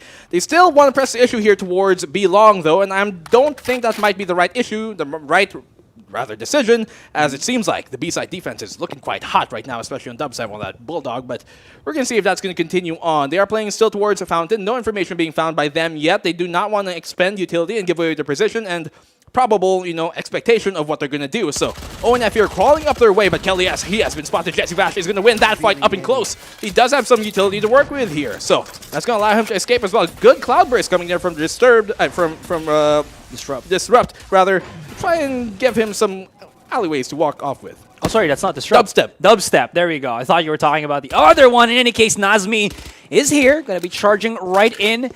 And, well, it seems like Bren should be able to live to fight for another day. 30 seconds left into the clock, and oh, Bash, he made a very, very grave mistake there. PBD is going to be re-peeking this one. And were they able to spot out Dubstep into the corner? Yes, they were, and Dubstep goes down. 20 seconds. They should know that somebody still has to be on site. They have to clear out the angles here, and Humi, he hasn't stepped up to the plate yet, but now he does. Through that Cypher cage, he will try to go with the 1v1 against PBD. 11 seconds on the clock. He's peeking to the side here. He might be able to find the one. Oh, not going to be enough with the chamber in the bullets. And Bren, 12-3. Great timing there on Humi to go for the peek to find the first frag in that. And, well, unfortunately for the side of ONF, not able to get Humi out of the way there inside the container, but they do get the round in their way. So they're going to extend this match for now, but still, lots of rounds to really come back into this win, you say. It's 12-3, and they need 9 straight. I do like how, you know, Orgnut down here was able to just kind of go back and forth outside of Hookah and basically take out free kills against Bren here, who were trying to set up stuff individually. In any case, though, Dispenser's going to set up the nice little, you know, setup that he has with the Cypher. I do like that camera placement from him. Usually, you don't really see it early. You have to know that particular spot and pre-fire it, but it's really, really strong. In any case, though, they are going to be shutting out these corners as much as possible, using the paint shells to clear out the back of U-Haul, and now they have a nice little control onto the site. If Orgnut Found do try to get the control here and plant, it's still going to be a little bit suicidal because I mean, the smokes don't really flush out the members of Bren, so they can always peek if they wanted to, and they are going to be doing that. So Fission tries to clear things up. He's going to get the one, not the second, and Humi and Dispenser go to work. Oh, look at this. Dispenser, though. He's able to find the double. PPD will get the trade off, and Dispenser will close it off with the third. You can see O and F, when they were making their way there towards a short, they dropped the Sky Smokes, yes, but they did not go for the plant yet. Why? Because they were expecting Bren Esports to throw out a lot of utility, and they're trying to bait out the utility of Bren Esports on the defensive side. Yeah. They did that, well, yes, but Bren Esports were able to find enough of an opening to use that you know, the time that they bought and the hesitation that was shown by ONF to really capitalize on it and get a 4th round of the board. 8 in a row is still what they need, ladies and gentlemen, and so that's going to be still lots to climb up to into the ladder, but Bren Esports are the perfect team to do this. And we're going to see ONF this time try their luck towards the B side. Good default lineup there to go towards Garden, and they've found lots of info with it too. I like this coming in now. So they're going to be using their own smoke to get that nice little impact play, and Dubstep just obliterates too. Kelly S he didn't even know that what was happening, and he's going to pay with his teammate's life. Now, he does know that the Bash is somewhere here into the corner. He makes a mistake and nades the right side when Bash was playing the left. Nazmi left to his own devices, 4 versus 1 with a Sheriff and a Dream. I think we're going to go 12-5 here as Bren is slowly picking things up black and blue. Great cross there by Jesse Vash to take more of an off angle you'd have expected because of the fact that you saw the Jet just push from the left side where the TP is, that the supporting player, which is Jesse Vash, would probably be on the right side towards Gardens. So he pre-aimed that, but while Jesse Vash, one step ahead, finds a frag. Although in this case, it's all going to be up to Nazmi. Sheriff in hand, and well, his hand is the law, really, right now. What can he do in this situation? 4v1, it isn't looking too well. All he's got is his spy cam, and that really won't help much. It won't. Slowly but surely. I mean, he has a little bit of time. I got spotted out there, though, but maybe, just maybe, he can hit a shot on his counterpart, which is Dispenser, playing also the Cypher, and not going to work out in the end.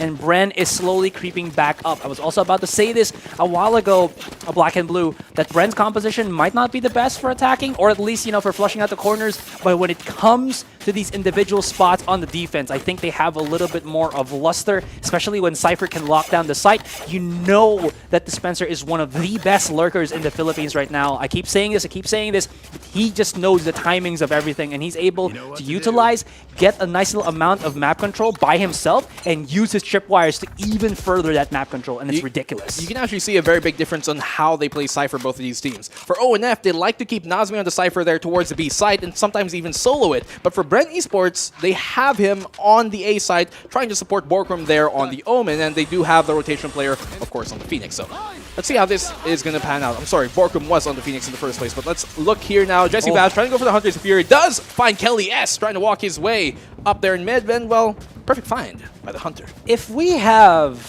just to slow the pace of the things down, if we have a metric about how many times or how accurate is Jesse Vash's Hunter's Fury, I think we probably get like a 90% accuracy rate. Because every time he has that, he's almost always able to get kills necessary for his team with his ultimate, and it's ridiculous. Something about Jesse Vash and the skill shot abilities seems to ring really nice for him. Oh, no, man. If he sees this recording, he might think you're wrong with that. I do agree, though. He's good with the skill shots.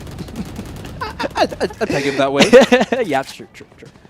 Well, the execute, a bit stifled here towards the B side, seeming that they really want to rotate off to the A side instead. The spike is going that way. Not sure if they should be, if it should be in the Cypher here. Oh, he saw the weapon, though. I think he did. He saw the barrel out. That's interesting. Bren, we're going to find the frag here. Dispenser will shut down Nazmi. That's exactly what I was saying. He had the spike, and he was the first one in. Never the best idea to really have it. PPD is able to chime back with a double kill going his way, but with 2 seconds left on the clock, this is going to be another round for Bren Esports.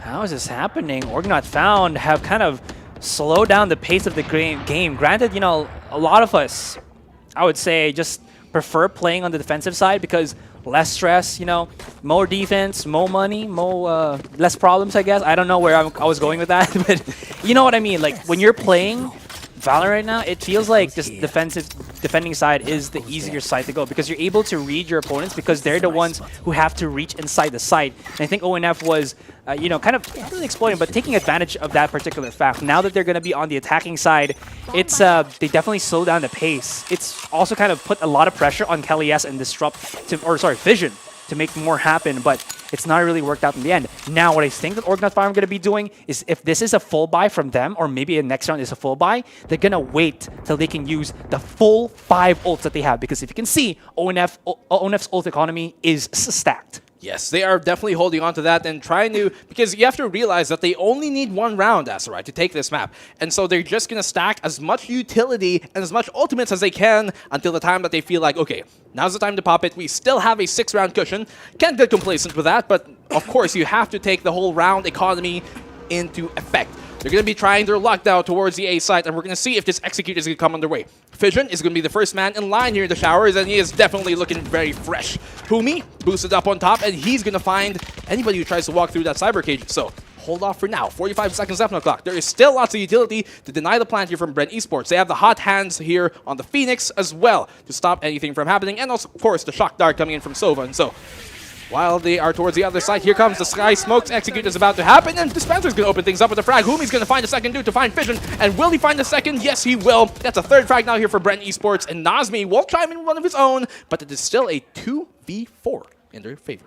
That was wishful thinking and play coming out from Org Not Found. Yeah, it's going to be left to PBD to make stuff work out, but this is 4 versus 1 with everybody just battering down on him, and Borgum still staying on the B side for security. Now, just to kind of dissect that play, Black and Blue, I got the fact that they had 4 very big ultimates that can flush out corners, but they smoked up with it. I mean, that smoke basically says you can hide behind the site, guys, and even if we use Orbital Strike on U-Haul, even if we use Hunter's Fury, you still have to play peekaboo on with the smoke, and that I did not help Org Not Found in the end. Plus, they had one play by Bren that works out for them, because if ONF did not kill 2 members of Bren in the back of B site, Dubstep would have used the teleporter from B long, went into showers, and basically played pincer. And that definitely does not go into the favor of ONF. I think ONF didn't also want to, kind of dispense all the utility on a round that they did not have a full buy. Some of them had SMGs, and that's not the best case to deal with. Yeah. And in this case, they're going to go for an eco, but the next round, they're going to have enough to go for an actual full buy, and that's the round that I think we're going to see all those ultimates come out. This one is to just really try and hurt Bren's economy, if anything. Of course, the more picks you can find, the better, but that Owl drone does get, well, dispensed. Gosh, Bren is just playing a perfect round on their defending side. Humi is going to be in the corner, able to get the one, immediately traded, but Dispenser, of course, plays on the Heaven side. Kelly S is going to be playing around the corner here, and he wants to play a little bit of a whack-a-mole there. Almost able to get shut down by Dispenser, who is down to 5 HP, and this could be workable now for ONF. I'm not sure how they were able to do this, but this 3v3 is in pursuit. Kelly S is going to get shut down as Dispenser goes in with Dubstep as well, jumps out with the Blade Storm, and the the blades will connect. 12-7, make that 12-8. Well, they were able to at least burn out, the Blade Storm coming in from the Jet there. So at least they know when they come into the next round, when they know they got the plant 2 and lots of economy to go for a full buy, they're not going to have some Jet flying over and causing havoc. And you know that when you have Dubstep on that Jet, he can definitely do that. We saw that clutch in the Galong Pro Gamer video that we just saw. So Dubstep, at least his ult is off the board for this round. And that is going to be a huge factor because for the side of ONF, they still have most of theirs. Orbital Strike is still alive. They still have, I believe, the showstopper. Neural Theft, I think, should also be up there, yes. And, well, they have lots to work with. Yeah, Orbital Strike needs about 4 more charges to get it. But you're right. So I think what's going to be happening right now for ONF, or what I think they should be doing, they know that they're already struggling on the attacking side. So maybe, just maybe, putting a lot more bodies to secure the orbs would be something. Because we saw that in like the earlier renditions of, I think, was it First Strike any region, where a lot of teams of at least a couple of rounds when they weren't really the strongest, they would just, secure these orbs, maybe on a raise, maybe on a brimstone, just so that they can use the big ultimates that can flush out these corners and can help them take out these opponents. In any case, though, that's going to be the Kumbaya. Vision does get the kill on the U-Haul area, and Humi's going to get shot through the smoke here. Not actually, and he almost gets popped with the boom bot there. Kalias does push through the smoke and does shut down the 1, and this is looking pretty hopeful for the ONF team. This might be the round where they take this map away from Bren Esports. This is Bren's pick, mind you guys. So ONF doing really good right now. Borkum's able to bring it back though, 3v3 to tie things up. Let's see, he still has a Blaze Wall to try and buy them some cover, and some concealment rather, as they try to go for the defuse. I think they're going to stick it here, Jesse Vash, but no, PPD's going to find him and return the opposing Sova. 30 HP left on Fission, but he can still go for this. But Borkum the Beast is going to say no! They still have a 2v1 situation in their favor. The hot hands is on the spike. What can he do? Dispenser's going to find one. Will he find the second frag? No, he won't! And Disrupt is going to get it. ONF take map number 1. Taste of your own medicine. You got that wasn't a one-way. That wasn't a lineup molly, but they just kind of threw it out just as what do you call this? Like cherry on top of the final round. But that all transpired. Fission is actually upwards. He's Spider-Man right now. He's playing like Spider-Man. He's portrait, but he's landscape. You know what I mean? That confuses me a lot, but I get what you mean. anyways, to break down that play real fast for you guys, the way that ONF was able to get the A site was one thing and one thing only.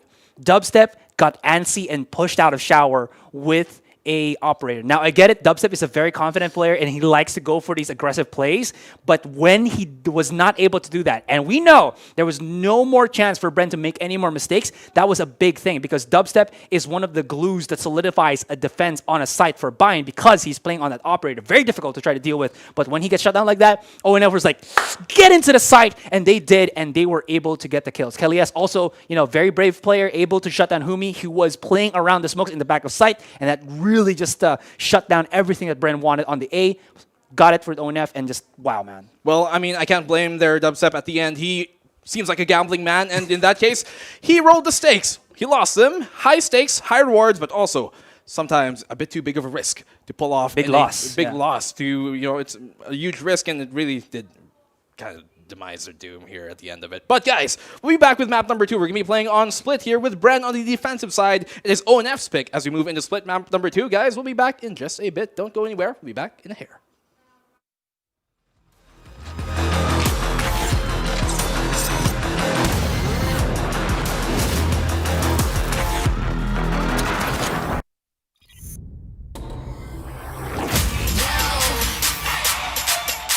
Why don't you watch me do my thing? Reinvent and show the world, yeah. Choose to be more, choose to be better, choose to evolve, choose to be more, choose to be better, choose to evolve, choose to evolve. Every time the world spins round, reinvent 360. Thinking you gon' miss a good thing, yeah. And I show the whole world. Reinvent, nobody to know something, it's true.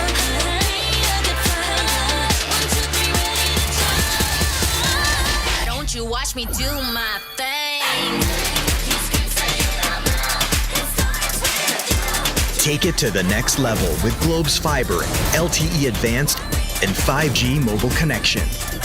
Now you have the power to reinvent your world. Globe.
I'm not sure if we're being spotted right now. There, there we we go. Okay. You know how when we introduced ourselves, I did a pickup line.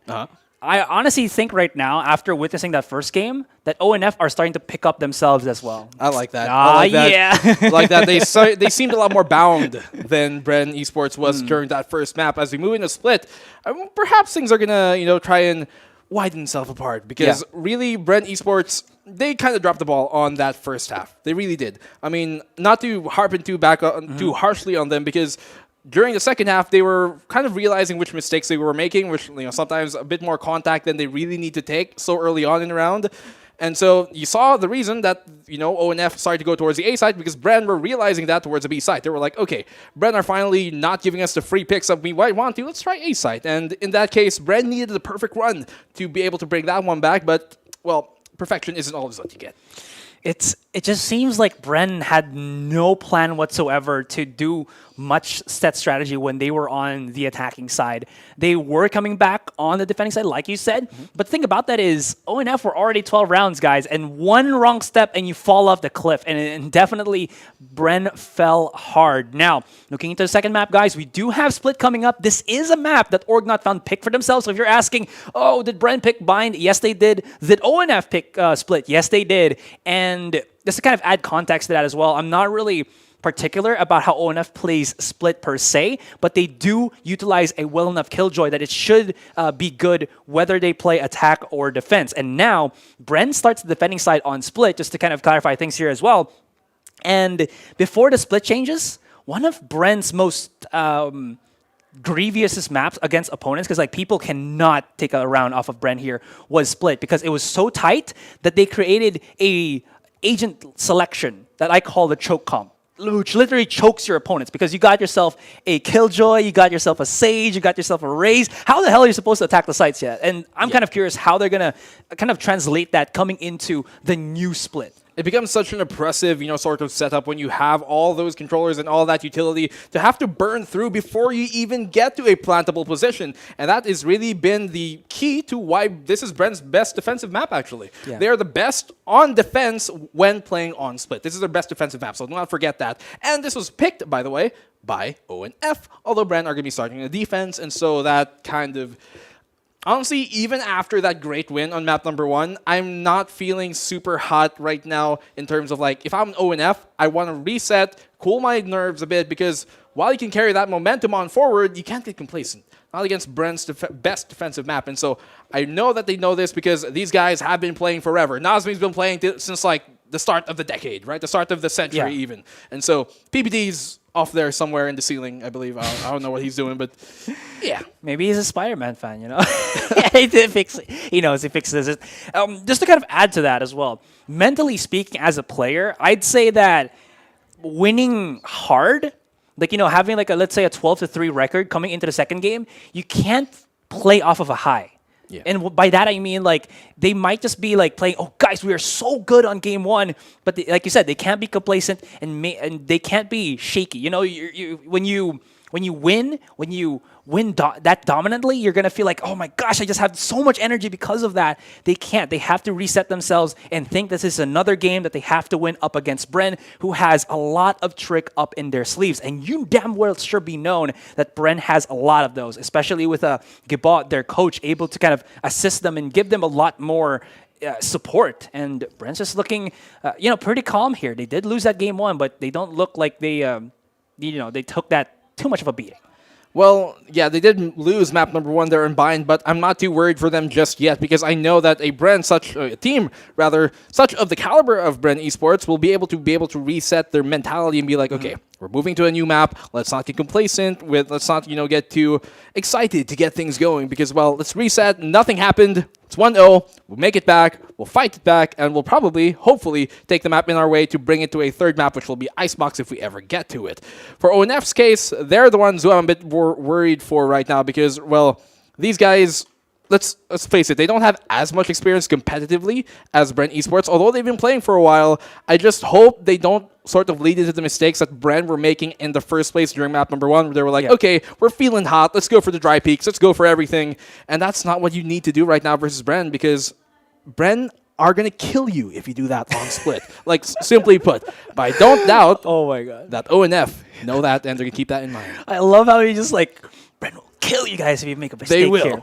And contact plays, I would say, in split, plays a little bit differently than buying. Granted that split has been opened up a little bit more, but there's still the choke points that can really hurt you in the behind if you kind of enforce it way too much, right? And again, one of the things that really is, I don't think is an issue for ONF, but it's something that we have to be realistic about. ONF is, I think, one of the Cinderella stories for week 2 right now. Because again, Definitely. we talked about how they were a team built around their star player, which was supposed to be Wits and Astro. And then they went into a Thailand team, and now PBD and Nazmi were like, what are we supposed to do with this? PBD said, let's keep going, let's build it up here. We're left with 2, and they picked up 3 members from Affinity who are still hungry, wanted to compete, and they defeated so many teams, from teams like Kadaliman, from teams like one of the teams playing right now, the First Order. So they really are just, a Cinderella story that it has yet to be beaten. And up against Bren, Nazmi said this to me yesterday, man. Just flexing my connects, Nazmi. Yeah, but I was really curious, and I really wanted to get his insight. Because, again, I was kind of looking forward to seeing ONF from week 1, but they weren't there. In any case, though, he just said this is a trial by fire. It definitely is. It shows, but still, getting game 1, definite confident booster for them. That is definitely going to help, and you really need to take Bren's map pick away from them if you want to be able to take the series in the first place. And, as you were saying, sometimes plans just don't push through. Yeah. It might have been a team built for other players, Wits and Astro namely, but, well, you make the best of such botched issues and plans, and so I bet them taking map number 1 was not in the plan for Bren Esports in the first place. Yeah, and ONF are happy to take any dubs that they can up against the Bren roster, but now, there it is, the choke agent lineup. You got yourself the Killjoy. I was waiting kind of for the raise, but I guess this kind of works as well because you do have Borkum who will be playing on his, I would say, signature flasher, because Borkum is the flasher player of Bren, and you know that he's done so many plays with the Breach. And Breach really works because of his ultimate being able to just obviously daze and boop you out of angles, which Split definitely has a lot of. Now, looking at the Org Not Found roster, pretty standard. Kelly and Fission really just love the Jet and the Raze, so we're going to see a lot of those. And Nazmi now playing on a Killjoy. This is actually historically one of the best lineups that Bren Esports does have on Split. There is another lineup that technically, stat-wise, has more percentage when it comes to their win rate, and that is when they have the Raze over the Jet in general. I think like in most maps, they play better with Dubstep on the Raze. Now, he might be feeling the Jet right now, but one of the biggest things that we saw a while ago during map number 1 is that they weren't able to clear corners because of the lack of such utility as Raze brings. This time, though, they have the Breach, who hopefully, with his, utility, is going to be able to clear out the corners that they might not have been able to last time. So let's hope that that helps things out in their favor. Yeah, definitely. Something of a similar-esque type of lineup for our teams here. Now, looking at it just a little bit, Org Not Found does not have the blessed amount of flashers. Yeah, people will always argue, I would even argue that Omen is a flasher per se with his paranoia, but based on experience, it's not enough for most parts, so they're really going to go hard and explosive into the sites with this double duelist setup for them being on the attacking side to start. Now, Bren, they can play it as, like, you have a seat right here, far back like that as possible, because they have a lot of slowing. But I'm sorry how... You got the slant. I know. Sorry, but I just wanted to point out that, again, they do have a lot of just playback potential because of the lineup that they made. They got the Killjoy, they got the Sage, they got the Omen. So there's a lot of slowing power for them to just play as slowly as can be. And as you can see, guys, that's the teaser for the new skins at the Go bundle. It's a little bit anime inspired, and I'm sure you'd definitely cop that. I just bought the glitch pop though, so maybe not. Don't fool yourself. Gosh,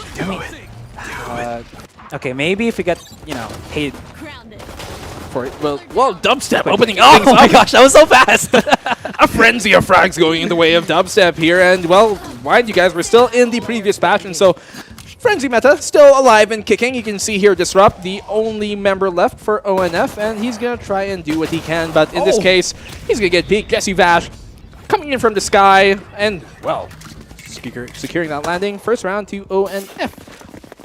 Yeah, Frenzy go brr. Frenzy go brr. I mean, one of the few rounds that we see, you know, Bren basically win a pistol, and Dubstep just steps up to the plate with Vash, and he just demolishes. Now, two of the members of Bren here will be playing on the Vandals. This could prove very detrimental against Org Not Found, but if they're able to make this work, that's going to be great. But if they don't, that's 2,900 worth rifles that go into the hands of ONF, and you better damn well be sure not lose those in your hands. It's quite of a risk pulling it off here in the second round, yes, but I think this might be the right time to do it, considering the fact that they're all going to go for a B rush anyways, coming in here from the side of Bren, and we'll see if that's going to continue on here. ONF, rather. The wall is placed, and that's going to allow them to cross without having to worry too much about Heaven, but Humi, right behind this dark cover, is going to propose another problem for them to deal with, and so Humi, in a very precarious position right now, he's going to get himself boosted up, and they're going to filter back on out. Perhaps the rotate towards mid is a better idea, as Nazmi is found by Dubstep all the way towards A. They're going to go for a double back here, if ever, Black and Blue. I'm not sure if this is going to work out, but they're just holding, maybe hoping that there's going to be one advanced lurker from Bren that they can, you know, demolish, take out, and then start getting some map control. Jesse Vash is just jumping up and down, getting that information. If he peeks out, there's like 2, maybe 3 people that's going to be waiting out for him. Do they have a wall? No, they did use the wall already outside of B main, so they're just waiting for it to break, and here comes the contact play. Here goes Jesse Vash. He's going to find one with a frenzy. Make that a double kill for him. Kelly S will follow suit. Will he find a third to time things in? No, Borkum will get the double of his own, and that's the dish that they do serve him. 2-0 here to start things off for Bren Esports. A lot hotter already on split. So here's one of the things where I would say putting a wall as a Sage on B main is not really the best thing. Because, again, we talked about how Split had changes. One of the big changes on Split is on the B site, where you have that kind of stack of boxes that's near the pillar. And what that does as an attacking side is you have an extra angle that you're safe in, that you can peek in and out to cover your teammates from defenders from heaven as well as hell. So you kind of remove that if you put a wall, so they don't have to use it. Perhaps if they had that wall, they could have cut off the link here towards B side, but Jesse Vash, he'll get the frag, although he'll get traded off immediately by Disrupt, thus halting his plans to further disrupt their own. Borkum, he's going to be playing here once again towards mid-mail, and he's going to try and really play for info here. I don't think he really wants to try and peek this, because that's going to give himself away, and there's really not much he can do to escape if they do decide to push him. They also have the slow orb, I believe, still there on the Sage, and so that's going to cause a problem if he does try and go for it. Go for it, indeed. Humi's just going to put out a one-way? Is this a one-way? Oh, man. Humi's done a lot of homework. Like, I'm an Omen main myself, but I don't really know a lot of one-ways. And at least being able to cast and watch these games give me ideas of where I can play these. So thank you so much, guys. And this is why you need to watch VCT 2021 PH, guys. Because a lot of things you can learn from these pros. Any case, though, that is going to situate a lot of the members, if not all of ONF, to go for the A site. This actually could work in their favor because Dispenser is the only one who's going to be holding that particular angle. But if they go through A main, they're going to get swarmed by the Nano Swarm. So they got to be careful. Maybe get some control onto the ramp side, which they are going to be doing with Nazmi already. Dispenser's still into the corner. Let's see if he's going to be able to hold his own. Yes, he will. One. And the peak, the drop down, not going to happen. Coming in from the skies there from the heavens, but could not stick the landing. So Dispenser is going to get removed. It's all going to be in the hands here of Humi, who is now playing on the Omen once again. Oh my gosh, that Nano Storm is going to do so much, and it's going to deny him from even trying to PI that corner. And Nazmi will get the frag. A first round for Org Not Found, and they do answer back. That timing from Dispenser could not have been in a worse time. I get that he wanted to reposition as he dropped down, because people were all going to look up on rafters, right? Because they know he got a kill there.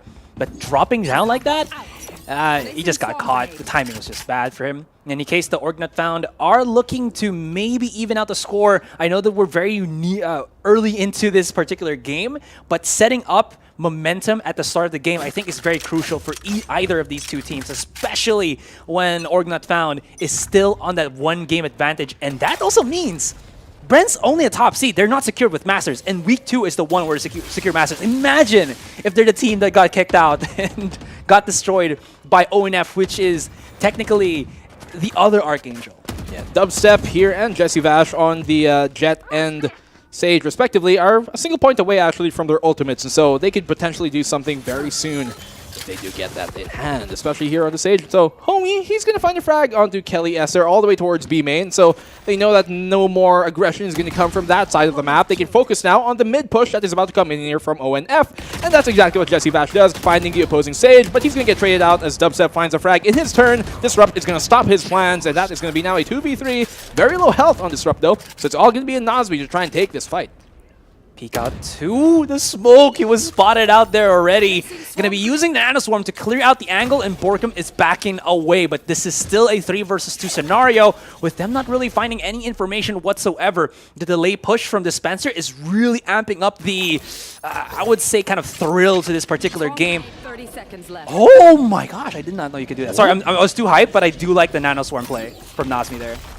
I do like it as well. Turret is placed here, but not really much they can really work off of that. That's more for information in case anybody goes for a dry peek, namely Humi, who is there on the Omen, trying to go forth, but his smoke does not land as he wanted to. I don't believe he wanted it to be exactly there dropping down, and so Borkum will find the frag. Will he find a second? No. Humi's going to help him in that stead, and a third round to Bren Esports as they once again secure the lead. 2 rounds over, or not found again. Man, a while ago, it was these kind of little bits of peaks from the defenders that kind of hurt Bren when they were on the bind map, but switching up the maps and maybe taking a bit of a breather, it's kind of slowly going into their end. And granted, this is allowing them, you know, a little bit ease of access to winning these rounds, but ONF are not able to pick things back up. I mean, it should be Kelly S and Fission kind of exploding here, which it should, but you're kind of seeing them kind of lag behind rather, with 2 kills and only 1 as well. Not really the best of scenarios. PBC is going to charge right in, but Humi's into the corner now. One way is just way too dirty. Very aggressive play coming in from Humi here. He's finally going to get punished by Kelly S, but will he follow up on a second?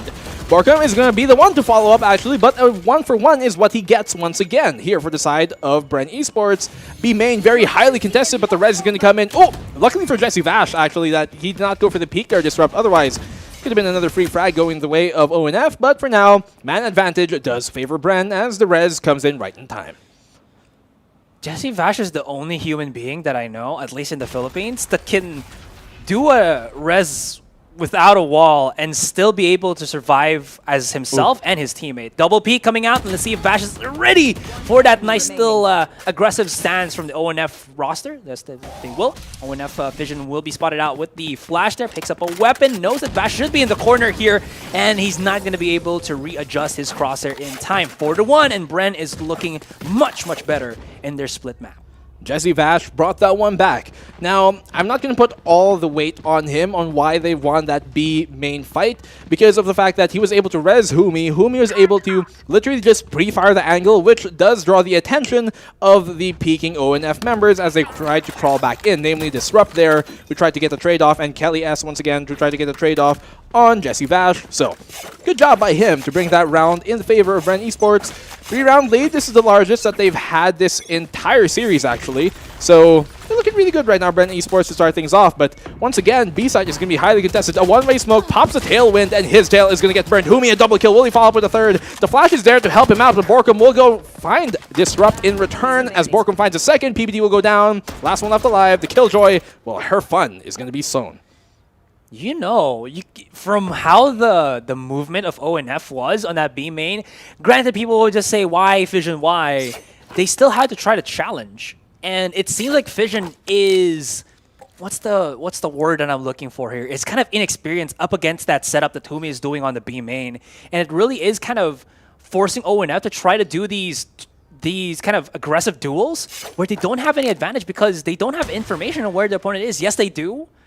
Maybe just a general sense of direction, but not really where they specifically are. So they have to kind of reach and grab, search and destroy with their crosshairs, and they can't find it quickly enough. I think what happened there with Fission 2 was he was probably already set on doing that in the first place. And then, so he was about to do it, right? And then the smoke comes out the one way. He didn't realize that maybe what I planned to do to start things off might not be the best decision. In that case, you could say Fission was kind of fused to that idea. So, well, yeah. 4th round on the board now for Bren Esports. I'm kind of being dizzy with this spinning and everything. Make it a 5th. Oh gosh. Oh, just to kind of add as well, I think Fission wanted to catch Humi off guard there because Humi probably was trying to do a setup.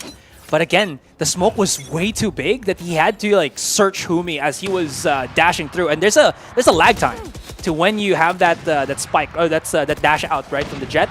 Anyways, Dubstep and Dispenser are able to just deal so much damage. Yeah, there's going to be heal for Kelly as PBD is going to be able to revive, but that's still not any map control onto the A site. She's just going to be using her lockdown here, but it's not able to really do much. Let's see if Kelly is going to be able to follow up. He really wants to be able to take the site, but Dispenser not having any of it.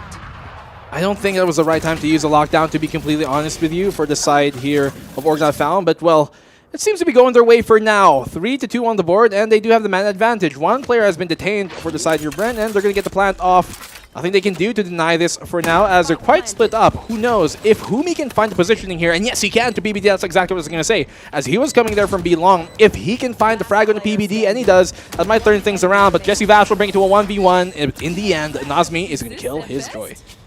Now, that might have looked like a bad round coming out from Org Not Found, which maybe it was, but I'd like to also put into the heads of our viewers as well, and this is something that I've kind of been also noticing, is that as a Raze, you don't have to get a kill with a showstopper to get its worth. And by that I mean, yes, the lockdown only is in a specific area, so you kind of supplement that with a showstopper, with the threat of being hit by a showstopper. So the radius of where you're going to have to run away, and like, oh my gosh, I got to run away from a big ultimate that can either neutralize me or take me out, increases, right? So that's why you see Kelly S doing that aggressive play without really booping his showstopper. Even if he dies to Dispenser, they get that information and they secure the site. Again, it's a little bit rough around the edges, but the mentality is there. Well, let's see what their mentality is right now, because it seems like they've decided to go for mid control, and I don't blame them because mid is very strong to be taken here on split. Jesse Vash, he's going to be the first one to make contact if they do decide to push here towards the B site. It seems like now, for now, ONF have their eyes geared towards taking the ropes area. You can see they're all looking that way, and so I'm not sure which angle they want to push right now because of the fact that they're pretty much sandwiched on both sides. And, well, let's see, Jesse Vash does obviously know that they're here coming towards him, and so he's going to wall that off and fall back just for a sec. And there it goes. ONF follows suit. B site looks like it's what they're going to hit, and Humi's going to have a lot to deal with. Fortunately, though, Borkum is there on the breach to help him out. He has the Rolling Thunder, so if they charge right in, he could actually be just booped a lot more if they're not careful at all. Kellyas is going to be charging the pack. They might not be able to know that Jesse Vash is onto the corner there, and a little bit of misposition, and the bot doesn't know. Now they do. Did a peek right out, the boop up, and Vash cannot get the kill. Yes, he does. Disrupt does pick up one as well, and they're charging right in. They're really forcing the issue here, Black and Blue, as 20 seconds is left on that timer. They want this site. The plant can go down. They do have some time to work with, and they're going to try and go for that exactly. Borkum's going to find the frag on the Nazmi. Will he find a second follow-up? He's going to be playing here by the default, and the spike does go down for now, but it is still in the post plant with 3 members left alive for Bren Esports. They kind of do have the man advantage here to make this work, and Dispenser will find Disrupt. The last one left alive is going to be PBD on the stage. Going to go for the wide peak. Oh, able to find that. Did not expect that to happen, but Bren Esports will get this one as Dispenser finds him in the dark cover. Yeah, if you have an idea where your opponent is on that smoke, you just shoot through it. I mean, it's not going to block the bullets. Just go for it. Dispenser knows what's up. That could have been a really good play from, from Nazmi, but still, that was a well-fought round for ONF. I honestly thought they could have gotten that one if ever. They still do have, I think, lost bonus, so they should be able to buy up. No, not actually, not going to have enough money, so they're going to save this round, buy up into the next, and Bren is looking at a solid 6-2 with Dubstep still on his operator. They've lost 3 rounds in a row now, but still not enough economy to really work with coming into this round, so all they're going to really do is pull up some Sheriffs, a Spectre there in the hands of Kelly S, and the Frenzy on PBD. Classico and Fission, and that's all they really got to work with. Some utility, yes, but if I'm ONF right now, what I'd want to do is just really try and hurt the economy of Bren Esports moving into this. As Kelly S is able to make best use of those paint shells. I believe he found that after he went down too. So Nazmi, ooh, a great shot to find the opposing Killjoy, and Dispenser is removed. They really are putting a lot more emphasis to go onto the B side. A is just an afterthought for them. If they can't really do the B, that's when they're going to go for the A here. If not, this is PBD trying to go for the peak here. He's going to get demolished immediately as Vash and Borkum make sure that the revive is not going to get punished at all. Now it's going to leave the members of ONF here kind of scattered, as well as trying to maybe go through the A site, but they have to still know that if they try to cross to the spawn of Bren, that's going to be 3 people looking straight at you. And even though they try to go for the A here, there's still threat that is Dubstep. Let's see if he's going to be able to hit the shot. Not going to be enough. I like it. Aggressive play. Works out in the end. And we're down to the 2 versus 2. They will get the plant off, and let's not forget what Fission did. It was off cam, but he was actually in the spawn here, and he was able to find a frag, a pick, which really did halt the rotation coming in from the B side. And so now they're going to have to make this happen. Dark cover has been put out and Disrupt. Not finding the timing of that, but Nazmi! He finds the kill on the Humi to bring it out to a 1v1 situation. Disrupt, it is all in his hands. Will the Sheriff ring true? And it is. This is the law. Disrupt is going to stop any plans that they have of bringing this one back. And a third round to half the lead deficit now here. ONF take it 3-6 for now. Very risky play for ONF there. There was very little room for error that they could have actually made that work. Because again, there's 3 members of Bren stuck on the B site, and if they rotated, they would have rotated through their own spawn, which would have meant there was a numbers advantage for Bren, stopping, who was the Jet there? I believe that was Fission, yes. Yes. But he held his own, and they were able to separate. Dubstep did not expect that he was going to get bombarded by 2 members of ONF there, and it worked out in the end for them. Now, of course, that was a hard-fought victory, but it was a victory nonetheless for ONF. It's the 3. Bren should still have some money to work with here, but ONF still have some utility, which one of them being the lockdown. So here we go to the A site, and counter for counter, lockdown for lockdown. It's pretty much negates either person's knockdown, either team's knockdown rather as well. You can't really push this. There's no point in doing it. The only reason why Bren even answered with their own lockdown was to deny the opposing lockdown from doing anything in their stead. So let's see. It seems like they're bringing the spike here towards the B side, where Humi has been wreaking havoc so far, coming in towards B main. And, well, it's going to be Fission who's going to have to deal with that first if he decides to get a bit eager and push this. But he realizes that he can't do this alone, and here comes Disrupt to try and help him. I believe the Paranoia is about to be set, and the Dark cover is going to probably cover off Heaven there because they know that Jesse Vash loves playing up top. And so Kelly S, he's going to back on out, and PPD will find a frag in the Dubstep with Dispenser, finding the opposing Killjoy once again. That's the 2nd time in a row he's done that. So Kelly S, will he find a frag here? Yes, he will. Jesse Vash will go down. Fission will follow suit to find Humi, and 2v4 as the plan goes down. Bren Esports are going to be, well, in quite a disadvantage to go for this retake. Disrupt just used his ultimate and then immediately cancel it, so that you saw that that Humi was just looking at the back of sight, wondering where Disrupt was, and then everybody from Org Not Found just started waterfalling onto the B side. That was very smart for the ONF roster, and then one of their lurkers able to get a couple of kills on a Bren. That is some really next level kind of reads that Org Not Found are showing as of the moment. That's going to leave, of course, Spencer and Borkum to just try to save these weapons and live to fight for the next round. 6-4 is what we're looking at. But one of the things that's going to be important is ONF saving these weapons, and that's why you're seeing them exiting as an entire unit outside of B main. Also making sure that nobody from Bren will sneak in and try to go for a ninja defuse, which has to happen in the end as well, or in the past as well. You're right, Asarai. That was a really great use of, the From the Shadows ultimate there from Omen, because of the fact that, he didn't need it for positioning, but what he did need it for is for information. They did not have as many information as they would want when going for the B-side execute, and so he popped it, went to the back, saw like, oh, you're there. That's what the angle we have to deal with. Let me cancel this. Let me go back. Let's do this execute, and that's the perfect thing to do. So props to Disrupt for that heads-up play really coming in from him. 6-4 on the board, and it is looking a lot more equal, though, coming into this map already as we are about to close off the half. And so Bren Esports, only a 2-round cushion between them and ONF. Can't get complacent for now, but they do, I believe, have a good hold as finally some economy is back in their way. Dubstep is holding here on the top of ramps on the A site. Maybe something that he could go was mid, although I do remember something being said by, I think was it Trix and Illustrato, that playing a Jet on split feels really bad. Because there's not really a lot of angles where Jet can really shine compared to any other map. So she's kind of one-dimensional on this particular one. And if you're able to mess up with your dash, then you're going to lose your life very, very quickly. And I think that's why you're seeing Dubstep not really play in somewhere like mid, because there's a lot of crowd control that can basically punish him if he makes a mistake. As I said, I believe Raze is really a better pick when it comes to picking a duelist here over Jet, by far.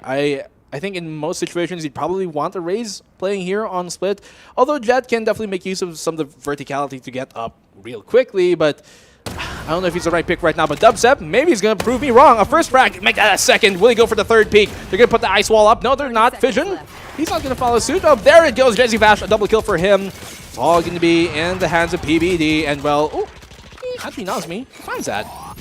I mean, there's not really much HP for Nazmi to make something happen, and oh my gosh, dubstep, he got with the greedy plays and wanted to just like, charge right out. This turret's gonna be able to spot one up. He charges, rather peeks right out, and Borkham was, yeah, I'm not gonna get fake. I know where you are, and he just like obliterates him, but dry peeking dubstep is the worst possible decision you could ever try to do in your life. He does not miss those shots, and if he does, you'd be damn well sure that he has a teammate with him, whether it's Vash or anyone else, to be able to pick things up, which they do. And we're looking 7-4, last round in the first half, and maybe, just maybe, because Orc Not Found still got money to buy up and maybe push this into a 7-5. Dubstep with an operator in hand, looking down the lane. Name a better duo, really. Well, he proves us wrong there, and so seems like the Jet is working out for Bren Esports for now. A 3-round lead in their favor. Let's see if that's going to continue on and if they're going to extend it to a 4th. Fission has walked his way up all the way here, past the dark cover to top mid. Jesse Vash realizes that they could probably do that, and so the slow orb does come out to try and halt anything, but he's already towards ropes, actually, Fission. While, actually, he did trigger a trap there, so they do know that he's still waiting towards rope, and now Fission is kind of in an awkward position. He can't go up ropes because there's probably somebody waiting on the other side. He's aware of that, and he can't go back because, well, that's going to expose his back to Jesse Vash, who is waiting there. Still, though, even if Fission got forced out of this ropes area, they had to use an alarm bot and an aftershock for that as well.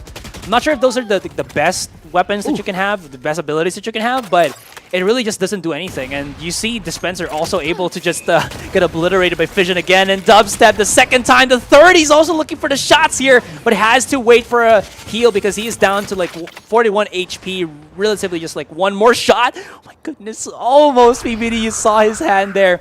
Oh no. Okay, that smoke really helps out because like I think even without the if he did not go through the smoke, that would have been a shot. But wait, he actually landed it, dude. How? He found it. I don't know. Through the smoke, I think it was just above the wall, and he somehow found it. Maybe he pinged it and like lined it up. That still worked out. And to the end, this Dubstep's gonna try to run away for his life as two come in from both angles. The pincer, the sandwich, and Dubstep cannot roll with it. But the time, look at this, 7 seconds left on the clock. Will they be able to get the spike plan down? Yes, just enough to get that off there. And they do have 2 seconds left on that on the plant. So 3v3 on the retake. Asarai, they're kind of split up here for the side of Bren Esports on this retake. They do have the Killjoy there on Jesse Vash up top on the rafters, but he's going to drop down eventually, and he's still going to find a pick. Dispenser will find that in return, and Fission will close it off to fuse them to 7-5 as they end the half. Fusion is the hero, or sorry, not Fusion. Fission is the hero of that particular round. Wait, Fusion is combining. Fission is the one where you like separate and explode. Kabloom. You know? Kabloom, exactly. And that is exactly how Fission has done it. I wanted to see how this worked out. He lined it up. Yeah, perfect. Oh, he pinged. I'm pretty sure he pinged it on his like own monitor and he lined it up. Oh, that's a beautiful shot. Anyways, back to what Fission was able to do though. He was able to bait an aftershock, an alarm bot, even take out Dispenser, who is known for good timings with his lurk, and he got out-lurked by Fission, opening up the possibility of splitting the map in half, which he did, and that's why you saw that PBD was coming from ramps, and Fission was already at the spawn of Bren. It was like, Dubstep was like, oh, what is happening here? I'm basically sandwiched in. He cannot deal with it because he does have an operator, and they just get that 7-5. Now, tables have switched. We're going to switch the sides, and we'll see if Orgot Pound has a better attack, or sorry, defending side than their attack. You can see Bren are quite spread out here. 3 mid, 1 towards A, 1 towards B. This tells us that they have not decided on which side to go for yet, and so they're trying to look for which openings are given to them. Right now, mid is being contested, but not so highly from the defensive side of O and F, rather, but Bren Esports are still wary of what might come out from the shadows. Lots of dark cover, lots of smokes coming out here towards mid, and so you have to be very wary because they know that the roams can definitely deal some damage, and that's exactly what's happening. Look at ONF here. They actually have Disrupt on the Omen and the Jet as well, pushing all the way out A, so they know it's going to be a B hit, which means that the defense can now rotate and prepare for the B hit execute that Bren is about to pull off. So will this be perfect timing coming in from ONF? Look at the flank here coming in towards behind mid, and they might actually just cut them off.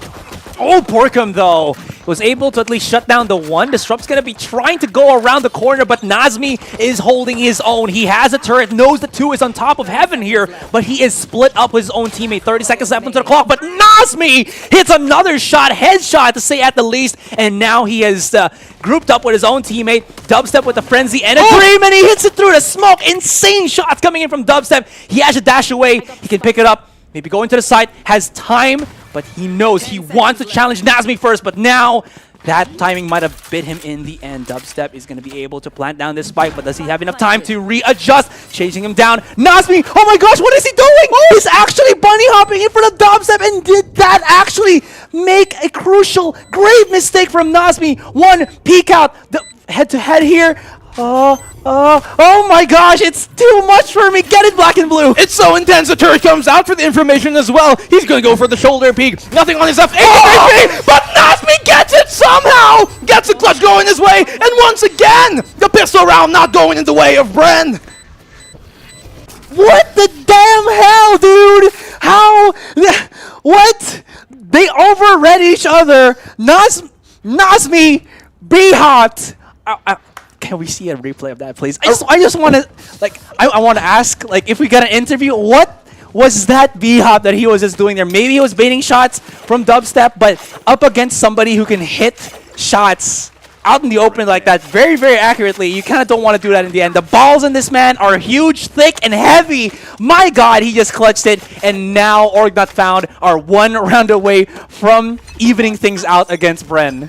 He's sinking through the floor from all that weight there, Nazmi. Actually, the B-hop might have been the perfect thing to do to try and escape there, to carry the momentum onwards, but who knows? He gets it in the end, and still, second round comes in the half, and Jesse Vash starts it off strong. Fission will respond to find Dubstep, and he'll find a second, a third for Fission to fuse them back together, and Borkum's going to get a trade-off finally, shutting him down, and his tirade is not going to continue on longer. Disrupt will disturb Borkum from even continuing on with that tirade as well, going his way, so 1v3 now in the favor of Org Not Found, and they might just tie this up here as we move into the second round of this half. Bren Esports, it's all going to be in the hands of Dispenser. What can he give to them? That's a frag. Nope. PBD shuts him down. I might be the support, I might be the healer, but this time, you are dead.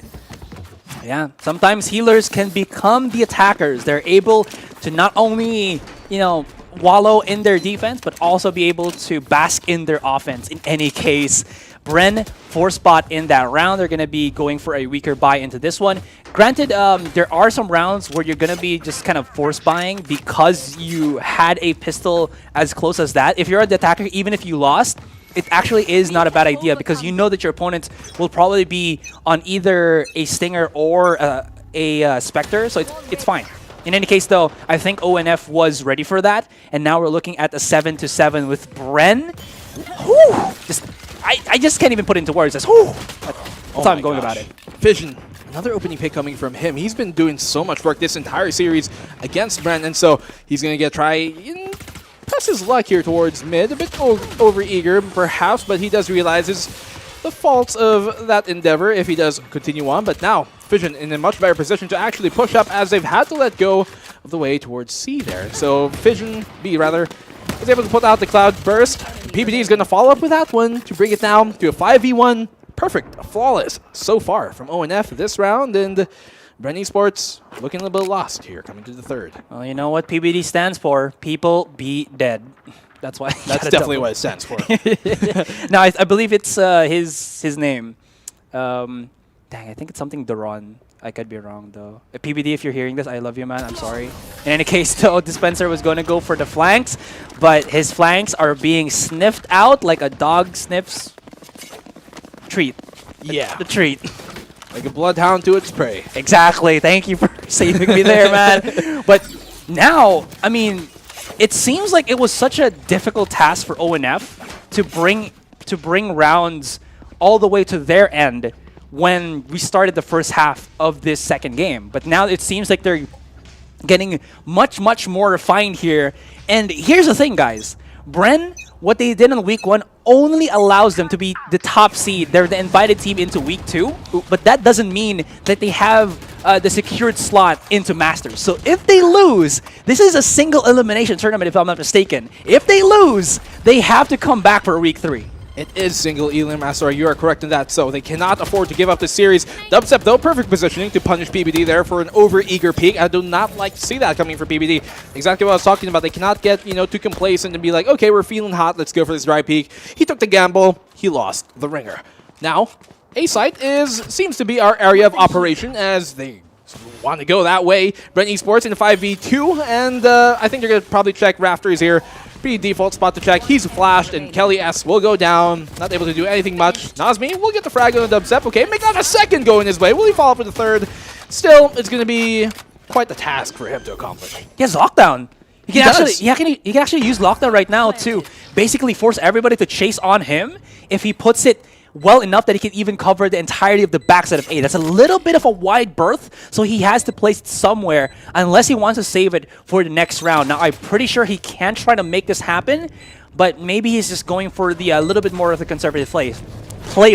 Spots out that Vash is there, gets smoked out once again, and I don't think Nazmi is going to go for anything too ballsy. He's just going to peek out and try to go for that contact play. Well, still, this man, he had to go for it, and that is a round to Bren Esports.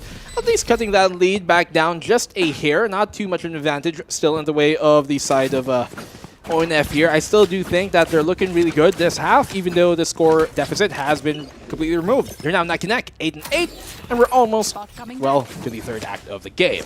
Bren Esports are looking a lot better now, though, here in the second half, and as you can see it... Ooh. Kelly S with an op. I know. On attacking? Oh, wait, no, this is defending side. This is defending side, That's but fine. I mean, I would have expected Fission to pull out the op here.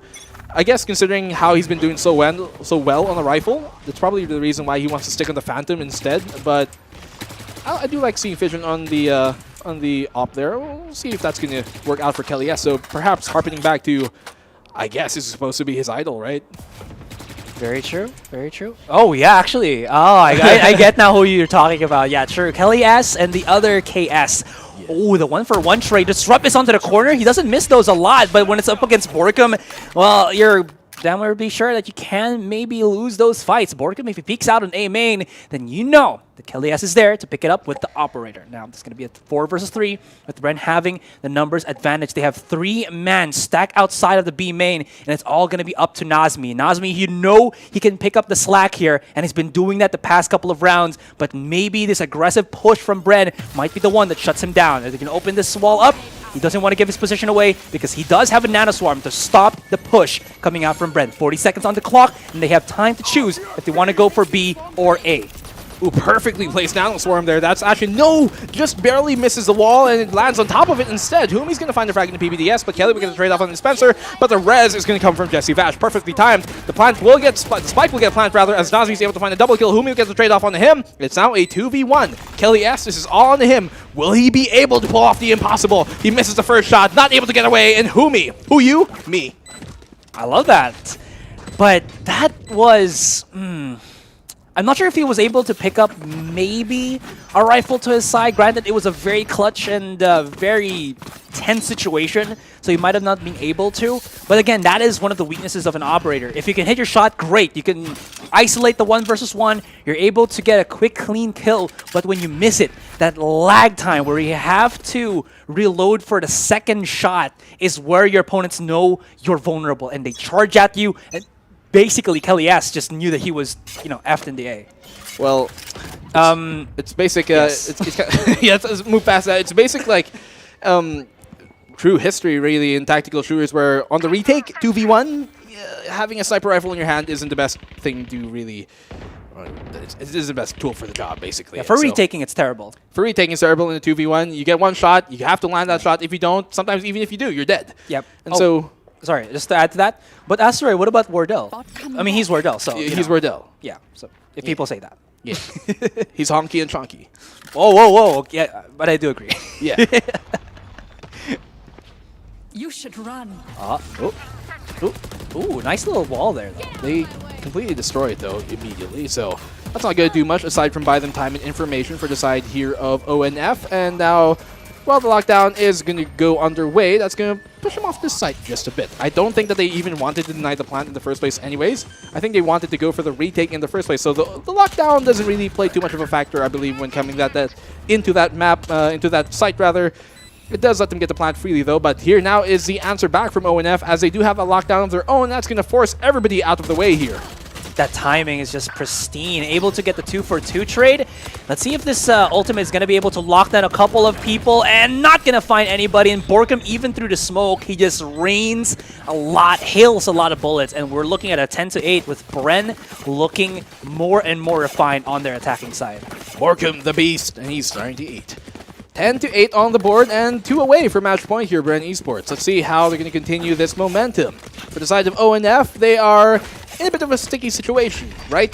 Bren Esports are 2 rounds away from taking match point, and they are low on eco for the side on economy rather on the side here of ONF. And so a light buy is all that they can really afford in this round. You can see a Judge there and a Spectre, Frenzies as well, and Sheriff on Nazmi. So you can try and make the best use out of this, but an A take is what they decide to go for the side of Bren Esports.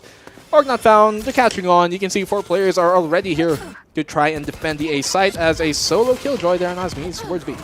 Ooh, Dubstep got kind of softened up a little bit there. I'm not sure if he was healed by Jesse Vash or did he try to heal with something else. Here comes Kelly S, raining down some bullets, or sorry, raining down some rocket, as he does take down the 1-for-1 trade. Org not found actually have an advantage into this one, and Fission is waiting. He's gonna go and just hope that Dubstep peeks around the corner, and he is just prepared with the bullets, or maybe the Bucky. 3, 2, 1, hello.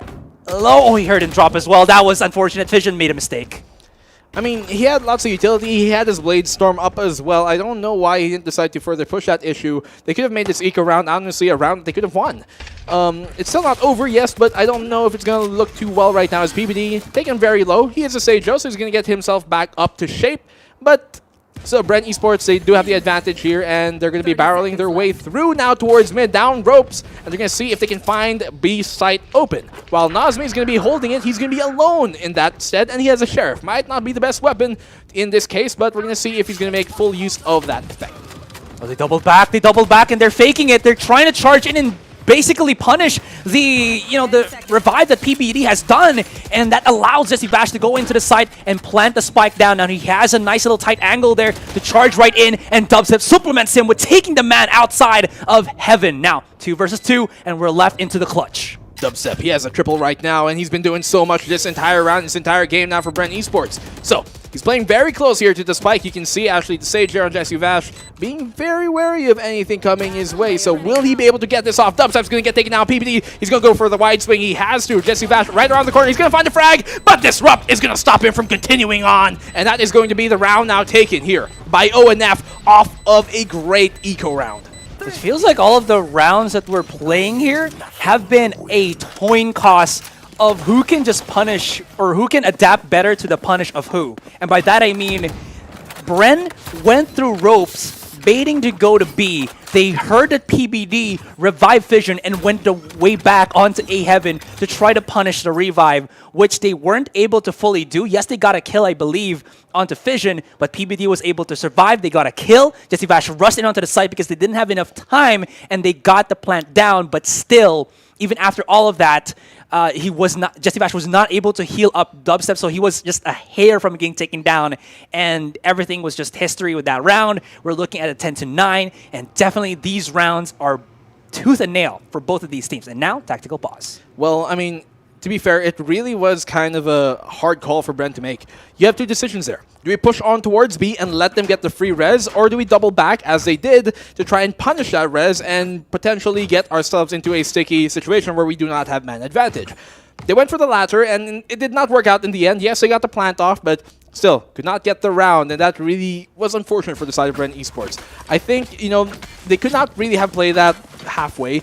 They couldn't have went like, okay, let's go B, but let's leave one guy to try and punish the res. I don't know if that would have been viable, because you kind of don't want to dilly-dally on what you want to do. You want to commit hard and strong to what you're about to do, right? Which is either go A or either go B. In this case, they went A.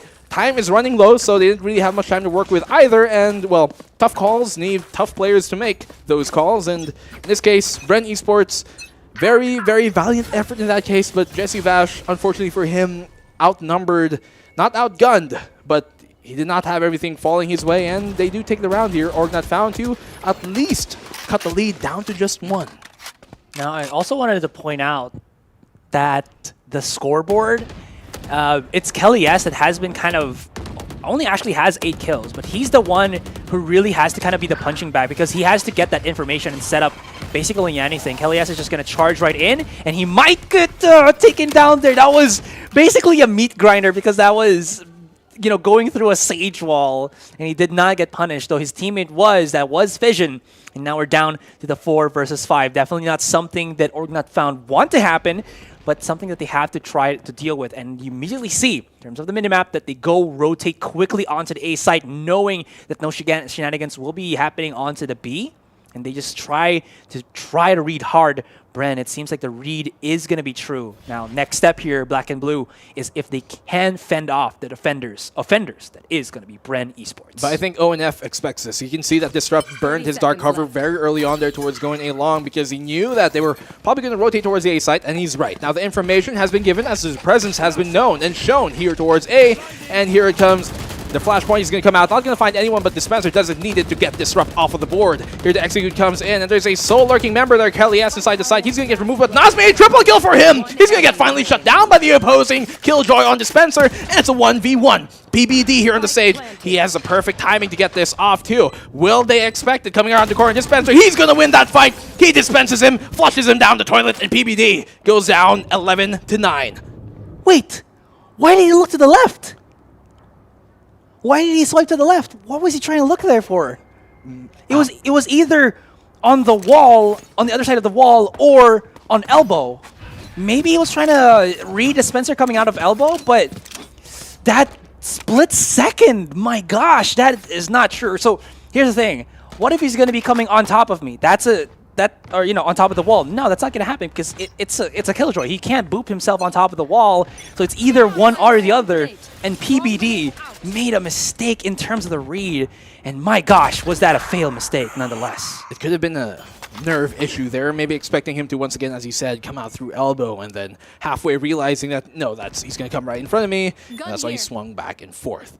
Now, though, a good opening pick coming in here from the Blade Storm of Dubstep. And he finds a second, just literally one-taps him, a kunai to the face, and that's all you need. Yeah, the knives very, very deadly, let's say at the least. And 2 more rounds, and Brent's going to be forcing this into a game number 3. Orgnat found one of the teams that we were talking about to be, I would say that, are we going to call them as a dark horse? I don't think they're a dark horse team. I think TFO is our dark horse team in this tournament, but they're definitely one of the ones who are upsetting. They're the upset team. They make you upset, and they're definitely upsetting Bren Esports in game number 1 and what it looks like to be game number 2 as well. Well, ONF not looking as good this round, at least.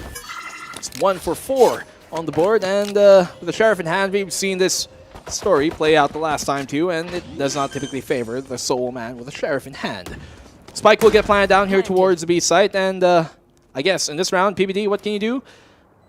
Maybe an exit frag or 2 would help, but Dispenser says, nah, good night. Smart from PBD, though. He knows he's not going to be able to really clutch anything. So rather than just dying immediately, he secured the orb, and an orb in a death allows him to have his ultimate up, which, at least in this particular point in time, when they need to have every advantage that they do have at least that. And Orgnat found they're not out of it just yet. They actually do have a lot more, money to be able to buy up. And you were kind of wondering why Kelias was the one with the operator. They put Fission on that particular play now. And let's see if he can make the impact plays that, ONF need to stay afloat. This seems a bit more usual, what we'd see, the jet on the operator. And so let's see if that Fission on the sniper rifle can actually pull something off here. They really need some sort of big impact play to try and bring us back here, ONF versus Bren, because of the fact that Bren are almost there at the cusp of taking this map. And so Fission, he knows he has big shoes to fill right now. Operator in his hands as they try and push his way. The opposing lockdown is going to try and dissuade him from further progressing and further aggressing into the top there. And so he's going to fall back. That's going to give them control of a lot of the verticality of the B site, and Dubstep, he's going to fall on down, and they pretty much have good control here of the B side. The plant can go off, really. They can lock down. I love how, usually a lot of teams would try to force the push 5 seconds in before the lockdown pops, right? But they do it at the very last possible second, so you're sure that nobody is going to be on the corners where you're going to be at. In any case, though, Dubstep is going to challenge the aggression here, and he almost takes on PBD as well, already down to low, so he has to heal up. Borkum is just able to pick things up, and here comes Kelly S on top of Heaven. Okay, we see you, Kelly S. He gets the second, he charges down, and he knows one is detained. Can they find him? He's around the corner here. Peek onto the right, peek onto the right. They got it, and it's all left into the hands of Borkum. He's on this side. Here's the back of sight, gets the one, has to go up against, and he wins it. Double GG. And oh no, that is going to be the W for Bren. We're gonna go to game number 3. A hard-fought match, but a hard-fought win for the Bren Esports team. Bren Esports looking so good in that map number 2, a lot better at least than map number 1. So props to them for bringing it back and bringing us to a 3-map series. We're going to go to Icebox, guys. And so Icebox is a map that we know Bren have had quite of a history on. You saw that dap? Vash's, sorry, I just had to point it out. Vash's face, like he was like, faced his hair and he was like looking at the webcam like this. I don't know if they can see my face. Oh no, thank you. Show them. Oh, there he goes. There you go. There's the Vash face. I appreciate it. And yeah. With the eyebrow. Yeah. I gotta have to wear my coat again, guys, because again I need to flex when I'm casting. Like physically flex. Flex. Yeah, when I'm casting, like, oh my gosh! But okay, enough of the jokes. Yeah. Jokes aside, it was really a great game for both of these teams. And one of the teams that obviously popped off there was, I would say, ONF. Yes, Bren did win game number 2, but honestly, one of Bren's strongest maps is Haven, and I would say arguably Split. So being forced into like a 13-9 is definitely kind of like a dub for ONF here, and they showed a lot of understanding of the Bren roster. Granted, there are some kind of plays individually that were a little bit questionable, but they still kind of forced Bren's hand a lot. Now, going into Icebox, I only have one question for this Black and Blue. Does ONF have a good enough understanding of Icebox compared to like what they had in Bind and Split that's enough to get them the W on against Bren? Because like if you don't have that map knowledge, that good map knowledge, you're definitely going to get shut down by a team such as, of course, Bren. I'm hoping so, because I'm really liking what I'm seeing from ONF here, Asarai. Obviously, they were not able to take the second map there, but they looked really close to doing so. And Bren Esports, they haven't been perfect. They've had some mistakes there, but obviously on map number 2, they did a lot better. So for Bren Esports, my initial prediction might have been 75-25, but right now it's kind of looking more like 55-45, honestly, to be completely honest with you. I'm liking what I'm seeing from ONF right now. I still think veteran experience is going to prevail in the end, but ONF, you guys are quite impressive so far today. I 100% agree. And one of the players that we have to keep pointing out right now that Nazmi, dude. He's supposed to be the support player, but he's done so much. Like, he hasn't only supported his teammates, but he's supported the entire team with the amount of kills that he was able to procure. Anyways, guys, we're going to take a bit of a breather here because those 2 games were already a doozy. And when we come back, it's game 3 on Icebox here in this quarterfinals. We're only at the first series. What in the damn hell is this second week? Anyways, we'll be back after a quick breather.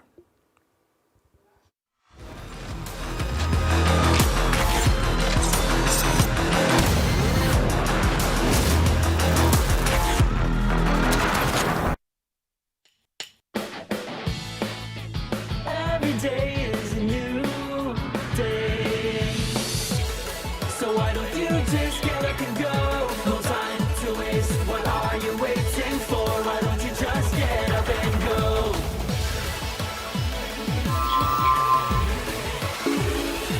Go and create even more with the new Globe Prepaid, because it's your imagination that will keep the world going.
We were talking about some teams looking up against each other, like Chimera versus the First Order to look forward to, Empire versus Hashira, but we didn't bat an eyelash with Bren and ONF. Granted, again, ONF is a kind of a unknown team to us. They have members that we know, but as a team, as a performing team, we don't really know what their output is. And this game just shows to us, oh my God, they are able to perform up against Bren, and we're looking at game number 3 here, Black and Blue. Can I remind you guys that ONF are a squad that only formed up maybe 2-3 weeks ago at the most. So these guys, while they've been playing the game a lot, they haven't been playing together as much as you might expect from a lot of the other teams that are already here, established rosters, such as Bren Esports, who have been kings of the Philippines, their perennial top team for a long, long time. And so, guys, what an amazing game we are already seeing here. It is, mind you, day number 1, series number 1. It's the first game of the day. Guys, you're watching the English broadcast as well. If you want to see the other broadcasts, you can check out the Filipino stream right there on Facebook, ppgl.gg, and also on YouTube. We also have a separate English stream on YouTube as well. So dual stream on YouTube, Filipino commentary on Facebook, and you're watching the English commentary right now with me, Asarai Man. What are we looking at moving into map number 3, Icebox with ONF on defend? Before that, I just wanted to ask, what if they're already watching on Twitch and they put it again? They put the link again. Will the internet explode? Perhaps. Let's not try it. Okay. I just wanted to cut you off with that question, man. Anyways, you asked a really... I wasn't sure where that was going for a second, to be honest. Okay, just to go straight to your, more important question, the serious matter at hand, what is going to be happening in this third particular game? One thing comes into my head when we look at this. Does ONF understand the Icebox map? Now, I do know that Trix, we were talking about this before the broadcast started, that she was happy. A lot of the panelists were happy that a lot more of these teams are saying that we're okay playing with Split. But are these teams okay with playing with Icebox? Week 1, we saw Affinity versus Dreamfyre, and both teams kind of played well. It was more of just, charging in headstrong into the site and overwhelming with aim. But in terms of set strategies and here and whatnot, it wasn't really the cleanest, the most pristine that we've seen. So it really has to fall into the hands of Org Not Found being prepared for this map, because we know that Bren really likes to also pick Icebox. Granted, again, we keep saying Haven and Split, that's their best map, but they also have a sneaky little bastard in the back saying Icebox is here and we know how to use this map, guys. Bren is scary on Icebox. And who's that, Dexter? I don't know, man. It's a little scary guy in my back of my head. It says Bren has a really strong Icebox map. Well, let me open my box and let me tell you that actually Icebox is Bren's best attacking map. That is true, though, by the way. Bren Esports, their best attacking map, although the small sample size, stat-wise, is Icebox. ONF is going to be starting on the defensive side here, which might be typically the favored side, but here on Icebox, Bren, once again, are hot on such a cool map. I like that. That's a nice little entry there. And honestly, again, there hasn't been any changes to Icebox compared to the other maps, such as Haven, Split, or actually, no, Icebox got a little bit of an adjustment. My bad, guys.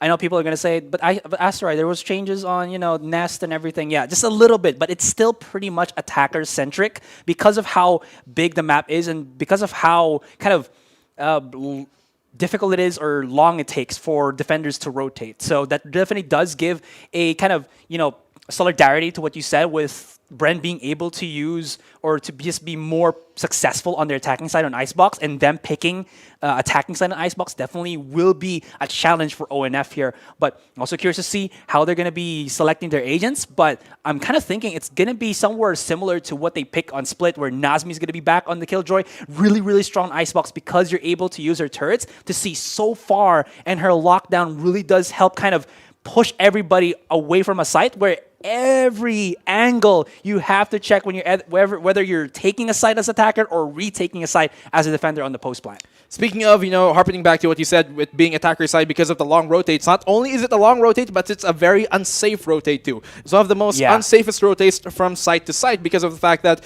when you actually try and push up the ramp, or some people like to call it nest, really it's called boiler, it's not safe to get back there from the other side, and it's very possible for an attacker to literally walk himself up mid and catch you off guard. And so in this case, we're going to see now the lineups coming in here from both sides. Disrupt here on the Jet, Kellyas on the Sage. We got Killjoy, Reyna, and Omen. Guys, remind you, Reyna is still pre-nerf Reyna. We are not playing on the current live patch that might be out on the live client, so Tournament Realm is what we're going to be going on. Fission, Reyna, very viable. What I would want to see, and I actually saw this go quite a bit, and I know Trix, our analyst, agrees with me too, Viper is really good on Icebox. I think if a team that can perfect Viper or play her to a very good style versus Bren Esports, that could be Bren's, fall when it comes to playing Icebox, because Bren are very good on the attacker side here in Icebox, and we saw teams like, for example, in EU Challengers Week 1, Day 2, Vitality and Monkey Business, they played Viper so well on Icebox, and it was so great, and so I think that's something that teams here in the Philippines, especially when trying to beat Bren on Icebox, could want to take notes from. But Asarai, let's get this going. Map number 1 is about to get underway. What are your thoughts as we finally move into the final series of series number 1 today? So again, I did say Killjoy is going to be something that ONF are going to be utilizing. It seems like Bren is also going to be doing the same thing. I would say the effectiveness of a lockdown cannot be understated in this one because there's so many angles that you have to clear out. And that's maybe also why we're looking at a Reyna for Fission here.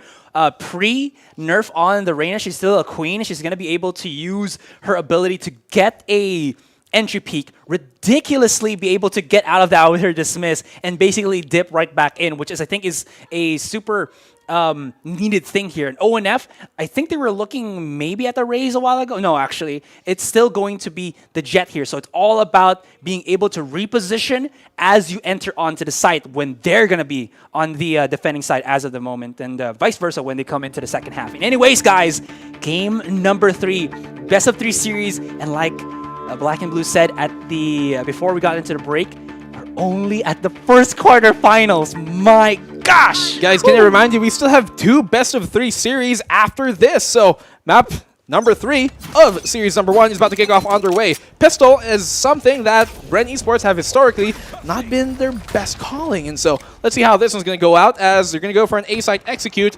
Asarai, take it away.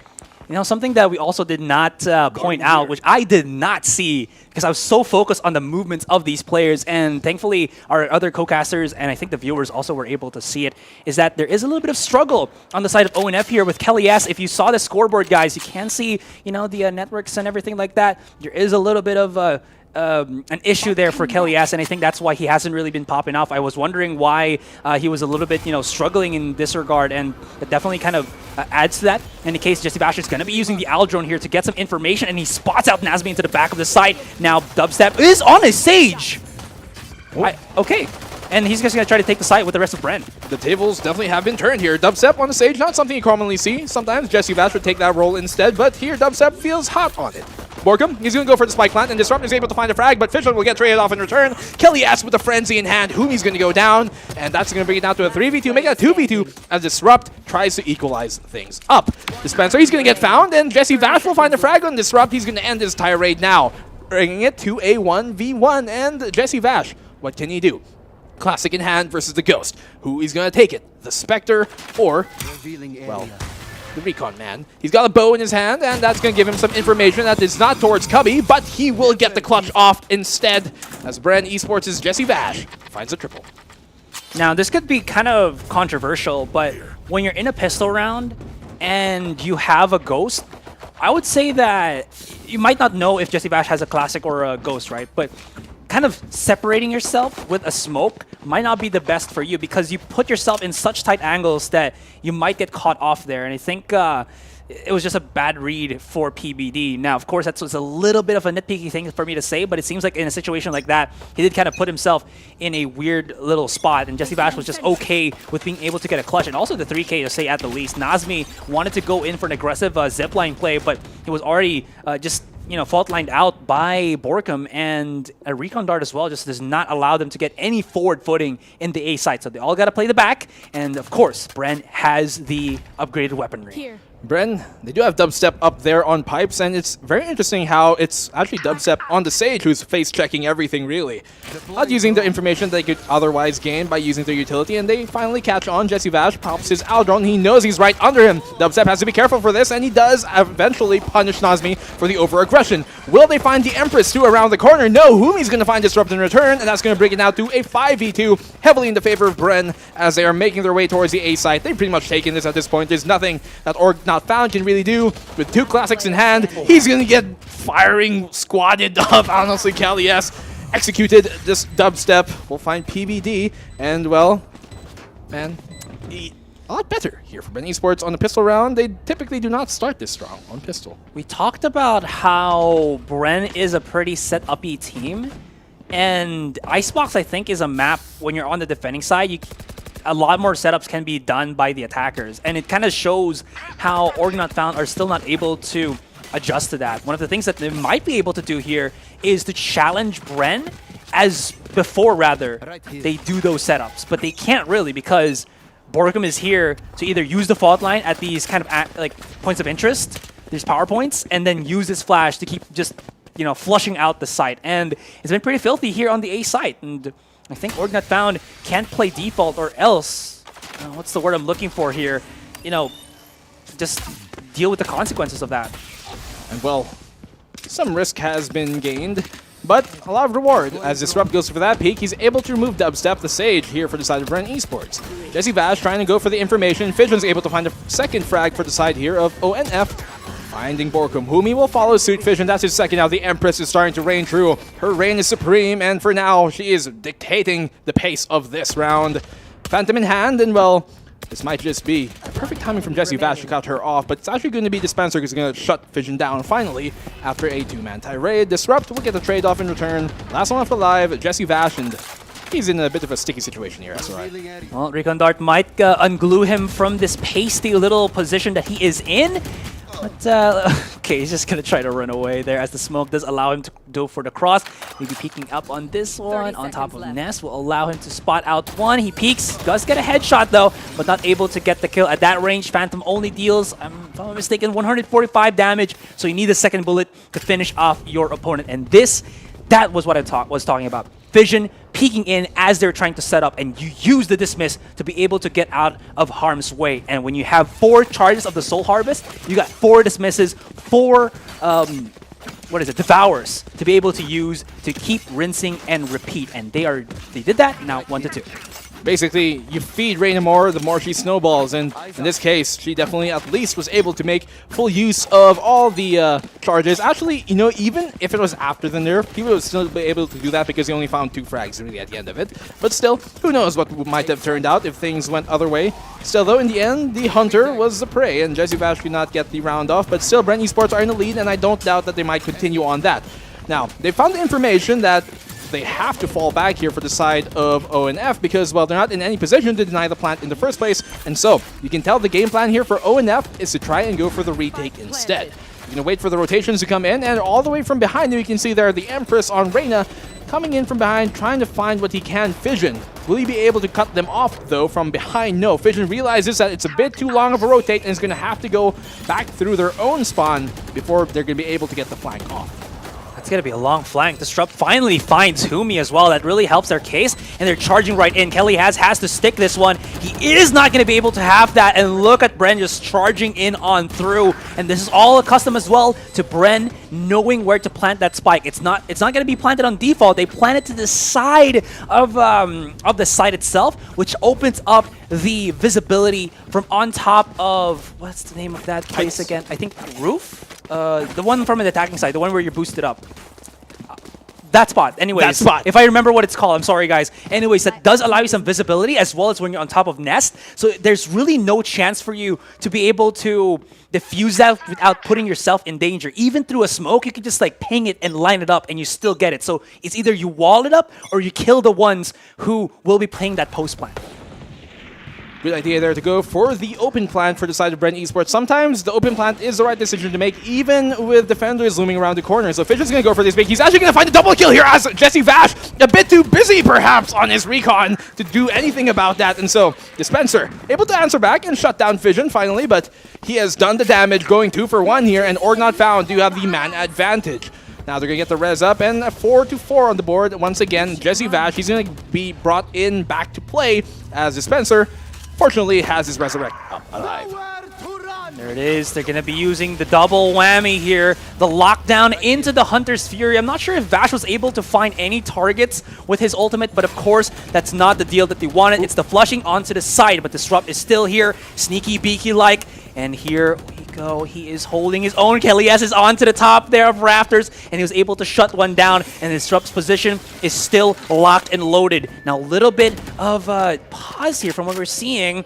Of a struggle here from the Observer, as it's just way too spicy here, ladies and gentlemen, but still advantage to the side of ONF. A spicy round, but the tasty execute is what they tried to pull off here. Bren Esports, though, in the end, they're going to go for the rotate towards the B side, and this is a perfect call for them to go towards the B side. Nobody at all here from ONF to stop that plant, and there we go.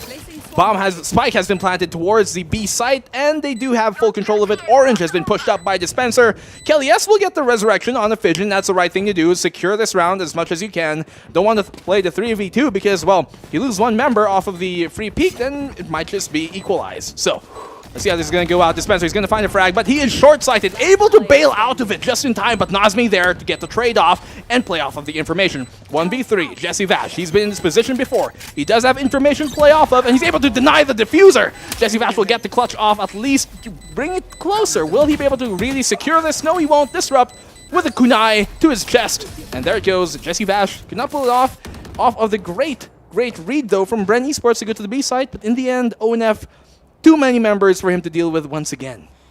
The dynamic of ONF has changed. Kelly S, being on the stage, has to play a more kind of laid-back playstyle. Of course, he's not going to be afraid to challenge because that's in his nature. That's why he has these 4 kills. But you can see him playing very far back, supporting more the playstyle of Disrupt, who was supposedly the Smoker player, now on the Jet here, and Fission, who have been going for these aggressive peaks and retakes as well. And at least for the past couple of rounds, it has been working for ONF. Now, Bren is going to be setting up once again onto the A site without the lockdown and the Hunter's Fury helping them out here. Yes, that's going to be a Sova drone, but I think for the most part, ONF have kind of adjusted to this, and it's not really phasing them anymore, especially now that they do have the rifles to work with in their hands.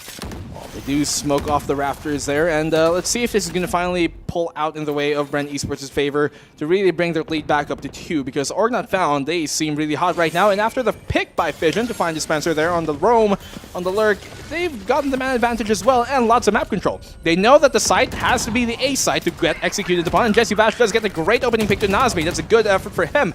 Kelly S will find the frag though on him and remove him from the game, and Disrupt, he's going to find whom in return. Fission will get taken down as well. 1v3, and it's all in the hands of Dubstep, and I feel bad for him because this is not the first time that he's been put in a multi-man clutch situation. Same thing with Jesse. He's been put so much in situations where like he'd have to clutch against a 1v3, and in that case, sometimes it's just a bit too hard to deal with. Not their fault, of course, to bring it back, but in that case, Org Not Found, they've brought theirs back up 3-3. And if you're put in a 1v3 clutch, you're Dubstep, right? You're definitely going to be able to do it, but when you're not on Arena, when you're not on a Jet, and you're on a Sage, it becomes, I would say, leaps more difficult because you're just adjusted to being able to move more quickly on that particular agent. So it's really putting, I think, Dubstep out of his comfort zone. Anyways, though, PBD is going to be in this corner, spotted out immediately. They know his location, and he's going to get spotted and destroyed. Fission, of course, is just there to pick things up, and he's able to get a couple of kills. The lineup, no, not a couple of kills at all. Maybe just a bit of softening up here, but there's one behind yellow, and you know who that is? It's Kelly S. I'm not down. I'm a little bit, you know, with an issue, but I'm still able to get the kills that I need to uplift the ONF team. They actually kept on body blocking for each other 3 times there towards B-Long, and so it really did save him, really, because they all just get tagged up just a hair. But look at this, Dispenser. He's on the roam here. Will Kelly S expect this? No, he won't. He's able to find the frag, dropping down to Inter Orange, and he's able to pick up the Vandal and the Rifle too.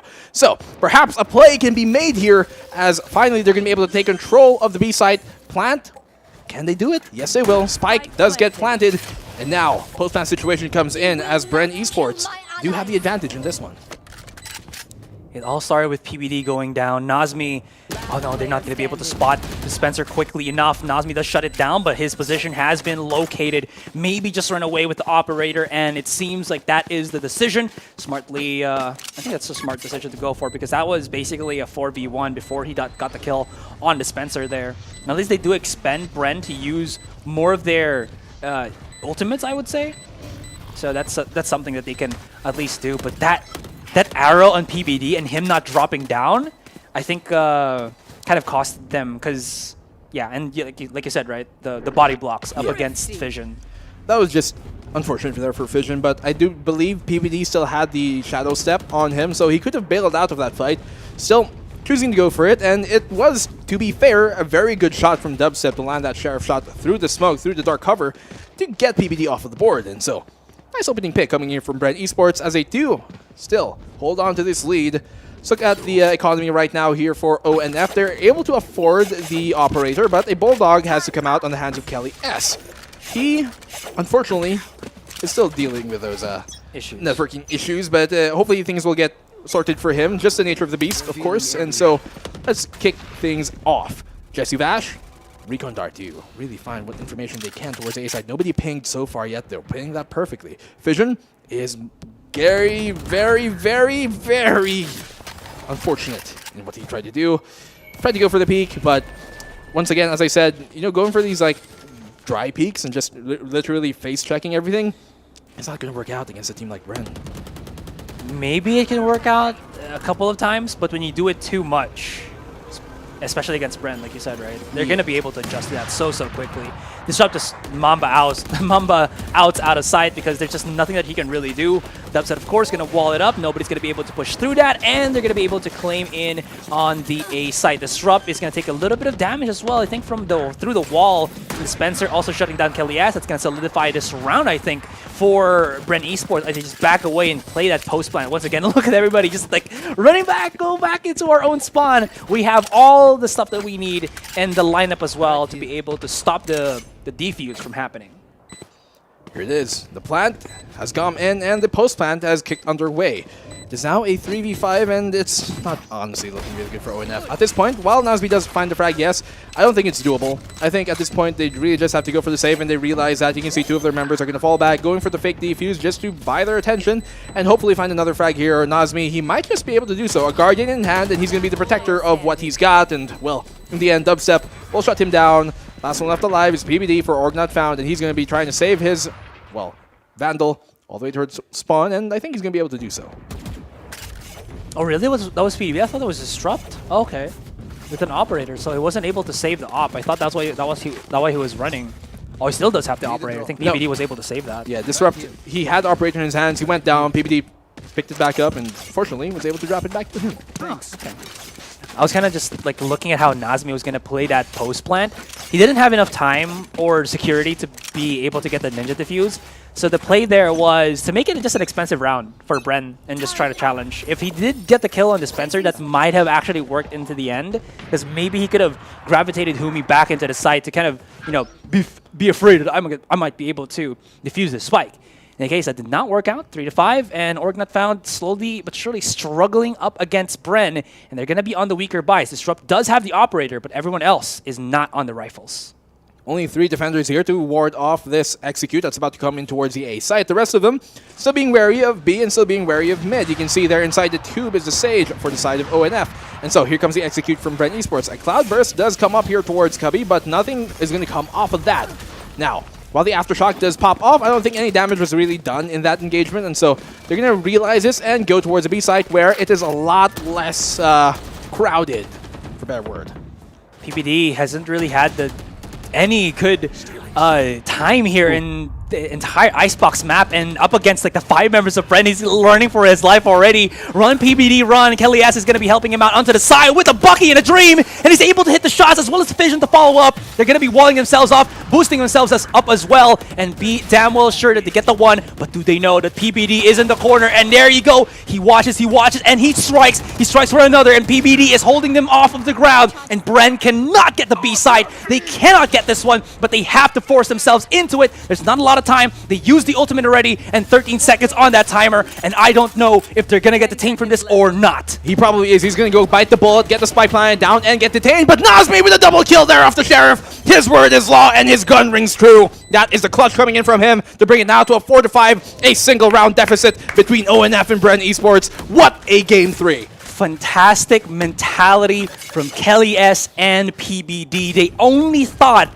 that Kelly S was on top of that wall because they thought that that wall was for 1. No, Valentine's Day is not yet over. It was for 2. Anyways, so it was certain, right? They weren't even aware that the PBD was there. And even though he didn't get the kill onto Borkum, the delay was enough that you knew that Bren had to either force the plant or just play safe and save the weapons, which they go for the former, and it did not work out in the end. Of course, still a hard-fought victory and a hard-fought loss for ONF and Bren, but that still worked out into their favor. Now that the Peak from Disrupt will notify the members of Bren that he is going to be on the operator here on the A site, and because he's already used his dash, he's going to be very easy pickings. And because last round lockdown was already used by ONF, Bren can just rush in onto the site and not be afraid that the other Killjoy is going to be able to counter out with her own. Able to detain Nazmi here too. I think he's trying to bait himself for the re-peak, but the spike does get planned down. Still though, the world has not ended for the side of ONF here. I do believe that they can pull this off. While they're all kind of conceded to pushing from the same side, nobody on the flank, so they don't have to worry about that for the side of Bren Esports. It still might work out in their favor, especially after the res from both sides. So we have a full, actually no, I thought Bren was able to get the res off, but here, Humi and Dubstep do get frag apiece. Humi, that's a third now for him as Nazmi's able to get a trade off, but Jesse Vash is going to follow in. The Hunter has found his prey, and Nazmi, well, the 6th round on the board, you give them 4-6. A lot of the strats that we're seeing from Bren during broadcasts is all Bren playing post-plant.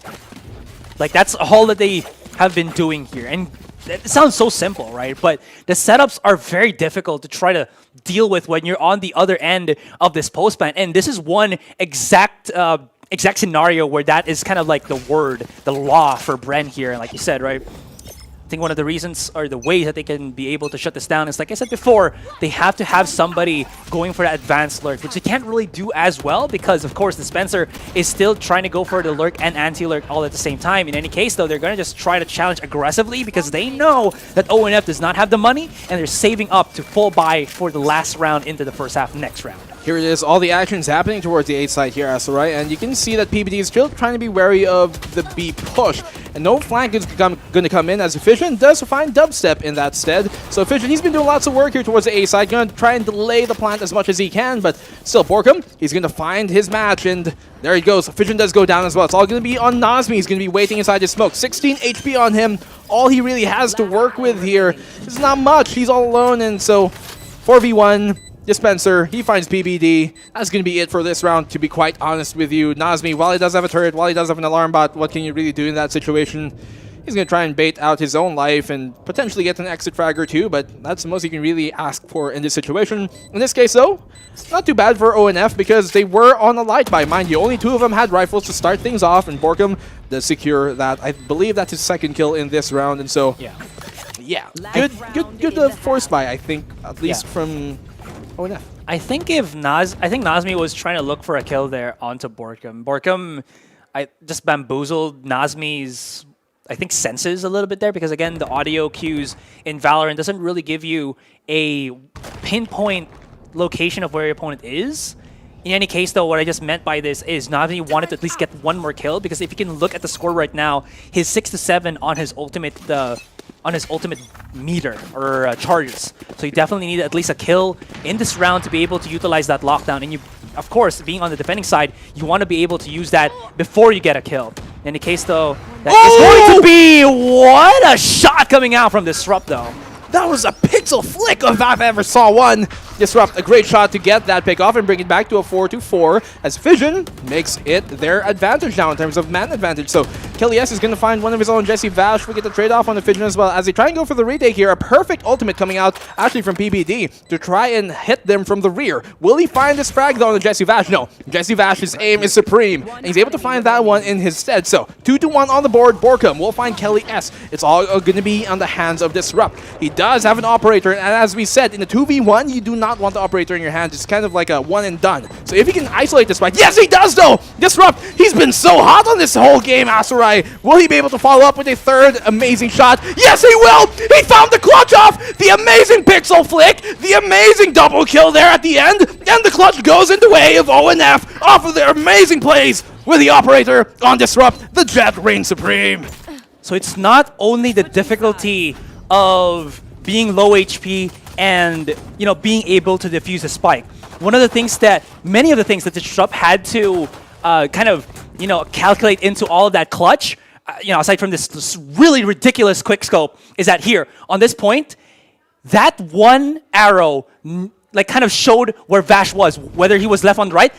Disrupt knew that he was on the right, and all he had to do was time Vash's second shock dart, and he did. He knew that Vash was going to go for that lineup, and he punished it. He was ready for it, and he got it, and he got the clutch. We're looking at 5-7 going into the second half. Disrupt is on fire in this particular game, and more importantly, in that previous round. Mind you, this is a game of inches. If that shock dart landed a split second earlier, it actually would have killed him because he was so low HP, and that shock dart would have landed right on the money on where the spike was. And so this really is a game of inches and miles, guys. PBD does find an opening pick with a classic here on the second pistol on Dispenser, and that's not a good start coming in from Bren Esports. They do have a 2-round cushion, yes, but ONF are going to make quick work of that if they're not careful.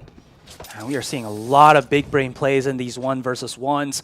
Borkum's going to play a kind of mid-range angle with a Frenzy. I'm not sure if he's going to be able to capitalize on that when you're up against somebody who has a Ghost and another one. Get another one as Nasmi charges right in, leaving Dubstep to his own devices, charges right out with the Frenzy, and he obliterates Vision in the blink of an eye. But of course, the site is already taken. Org not found. They got 4 people here, and once again, the clock is ticking as the spike is planted down, and Bren is going to go in a numbers disadvantage post-plant. Low on men, low on weapons, and low on utility as well. What can Bren Esports do?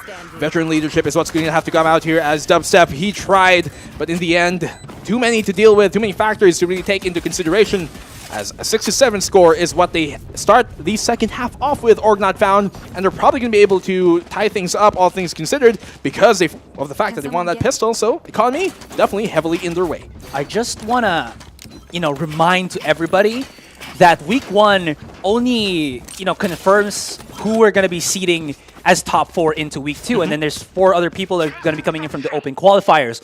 But that doesn't mean that anybody is already secured for Masters. Everybody competing right now as our top 8, they can lose and have to retry on week number 3. And that means that even though Bren is our top seed, they're not secured into the next stage of VCT, which is the Masters. And this just means that Org Not Found has a legitimate shot at shutting down Bren. The first time in a long time in our history of VALORANT Philippines. There hasn't been many teams that have been able to take that title and claim it for themselves. So ONF definitely at the cusp of that. 6-7 on the board. They still have a long ways to go, obviously, before taking down the Titan that is Bren Esports, but they are well on their way to taking up that challenge and even perhaps prevailing. Let's see, though, if that's going to really ring true as the A-site execute is about to come their way from ONF.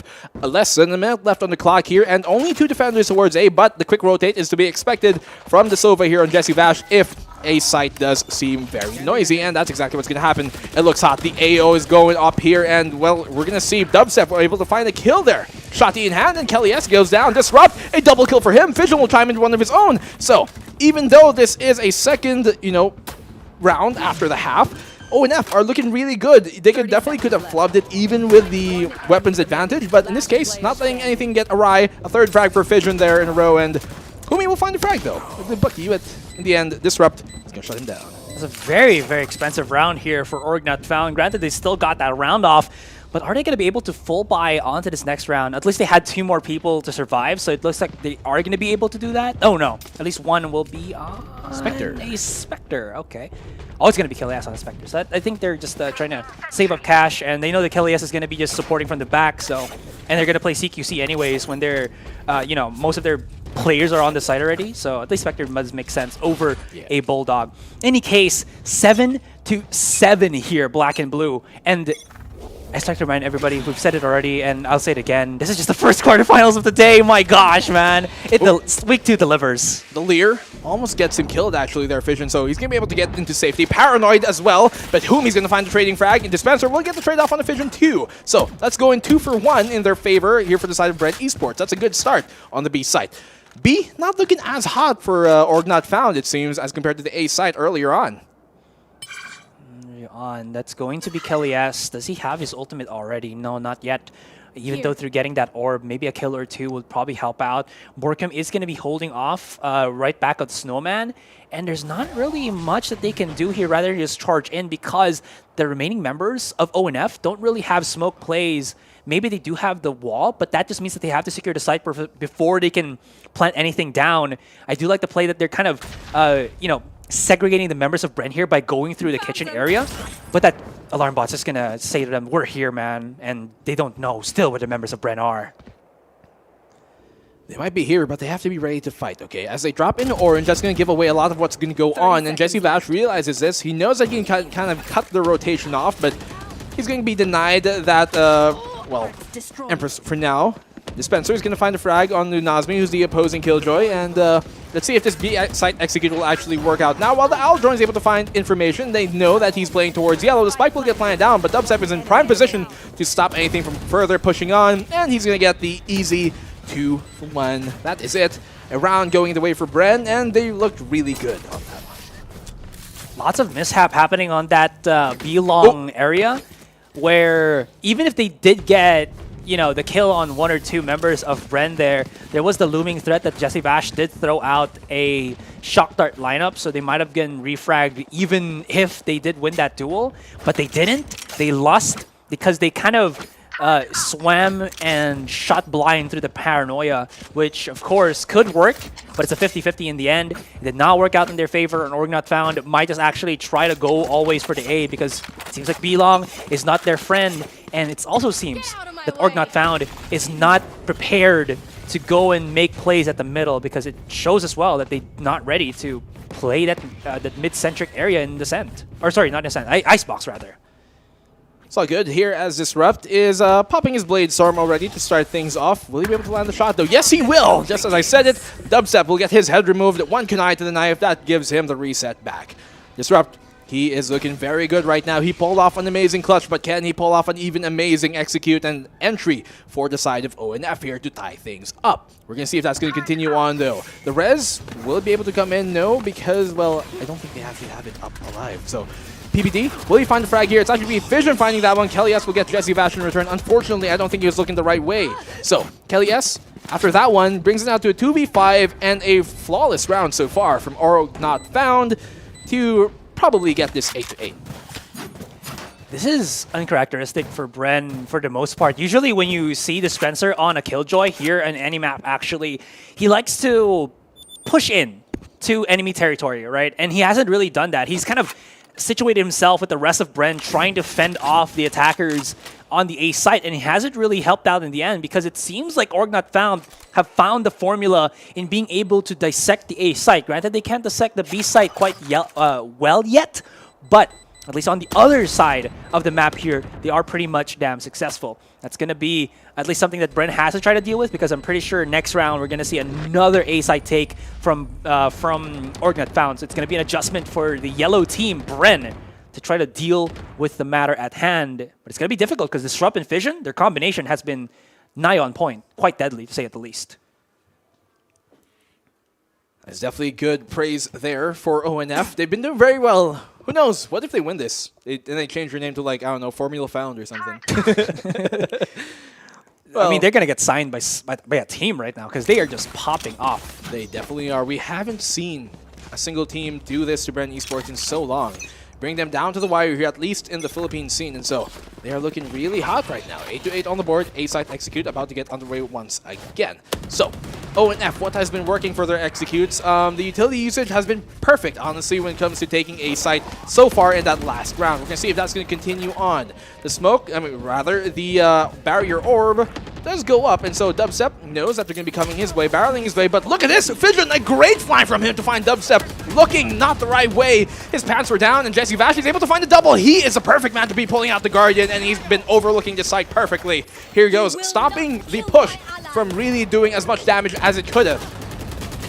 Fission's going to be able to get more kills. Kelly has to follow up as well. It seems like it was a little bit shaky, but having Kelly S on that Sage really helps them out because these dual type of plays allows them to get more charges, and if they do lose a man, they can always wall up, revive, and try to go again. Now, 3 versus 2, they know that there's a lot of members of Bren already on A, so they go and vamoosh all the way up into the A site, and they know that it's only going to be Borkum and Humi, who have no ultimates, who have no duelists in their own pockets. It's only going to be the utilities of these men, but you gotta be careful, of course, because Valorant is an FPS game at heart. You have to hit those shots, and you be damn well sure, keep repeating that Borkum is going to be able to hit those. So 2v2, we go. He's the man you want here to be your tandem when you're trying to make this 2v2 retake happen. Do they know Kelly is towards yellow, though? Now, the turret has been removed, and they know that towards B long there, they do have the Killjoy, so he's going to have to try and pull out something here. The smoke does come out to cover the cross, but Nazmi's able to find a frag, and the second follow-up from Kelly S. 2-man, 1 frag apiece, and that is a great round to take the lead now. ONF are up 9-8. O and F? More like OMG. I know that was forced. I know. But guys, you gotta give it to me. They are really giving it to Bren.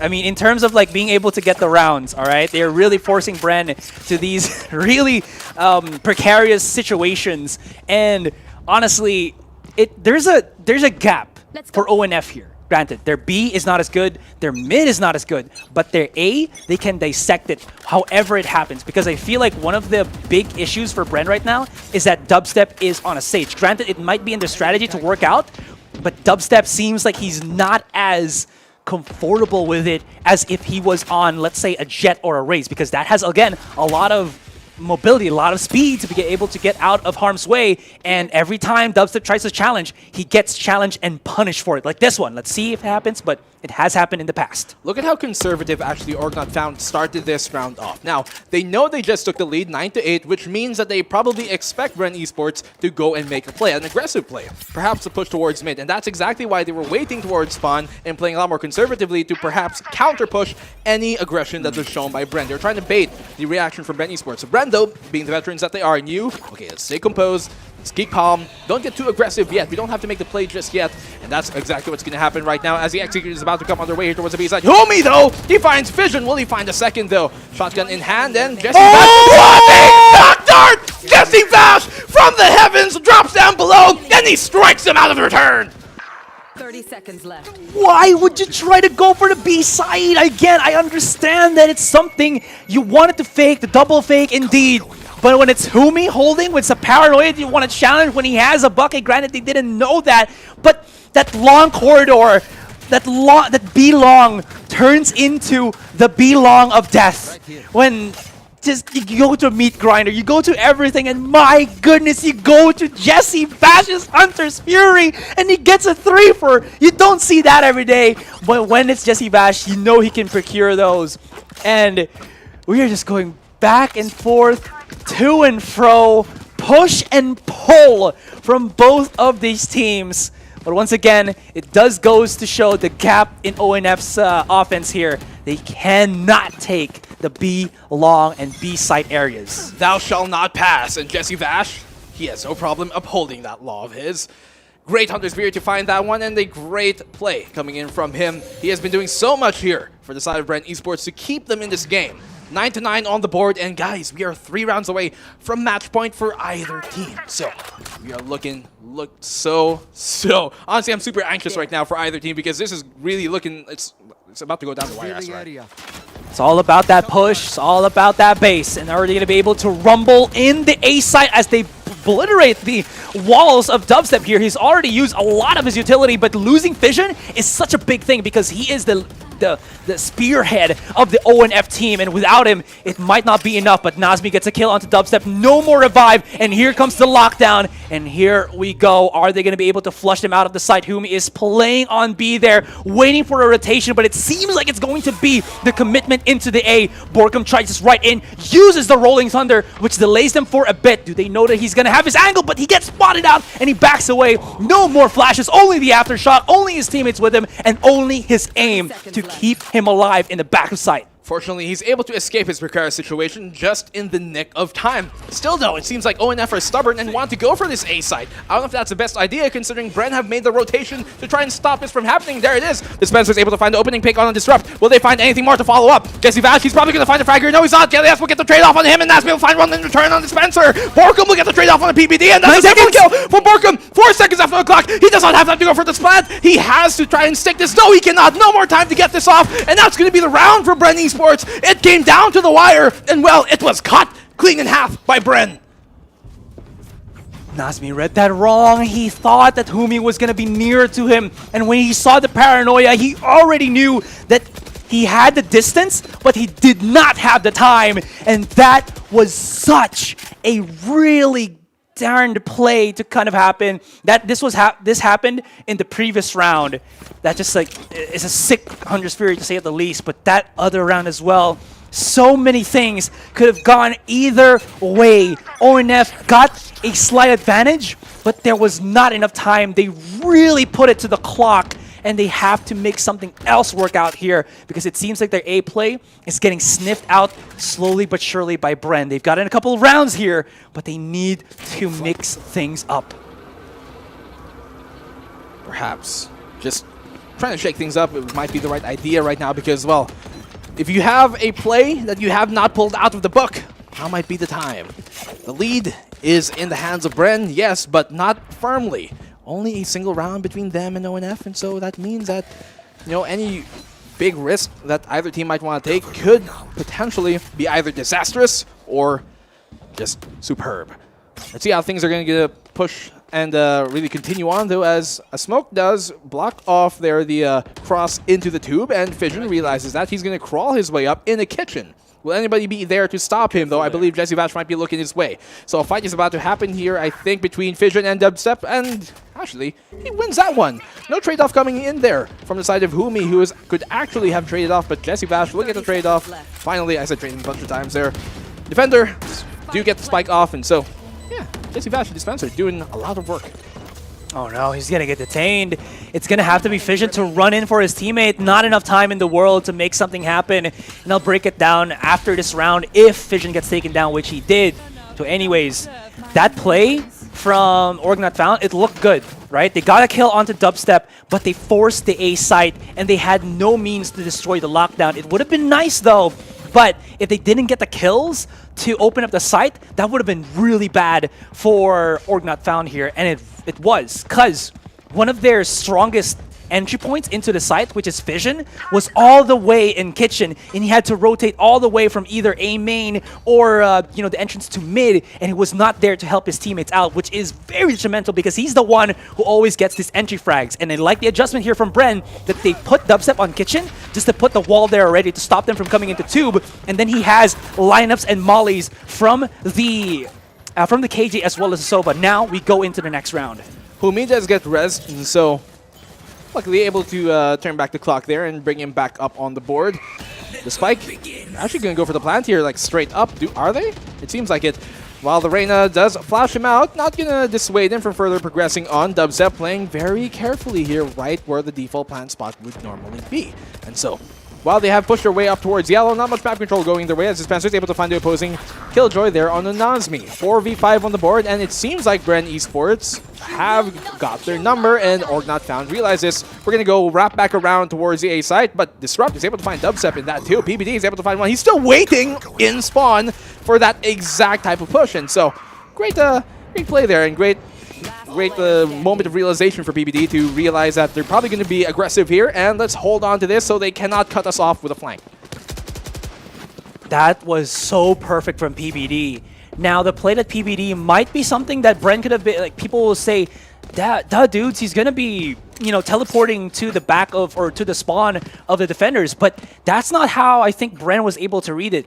I think they read the ultimate where PBD had the spike and he was planting on the A site, and Bren was just like, he's gonna have to be clearing the A site here, guys, so let's just rotate quickly. PBD held his own. He didn't peek out of the spawn because he knew that it's actually a pretty safe area to play around, and he just waited, and the timing was perfect from him, and it just pinched Bren in every conceivable angle, and that was just a win that ONF really did got because of PBD's big brain play there. A great call from him to teleport all the way to the back of the site, and so let's see if things are going to continue as, well, Dubstep, he realizes that continuing to stay there towards Cubby is going to be the doom of him. And he'll play towards the back of site. 3 defenders here for the side of Bren Esports, and Jesse Vash making use of this smoke, which does not land as perfect as you might want. A small gap there, which really could be to the detriment of Org Not Found if they're not careful, as Jesse Vash is going to try and see what he can find with that small peek. Dubstep, slow barrier orb to, rather a slowing orb,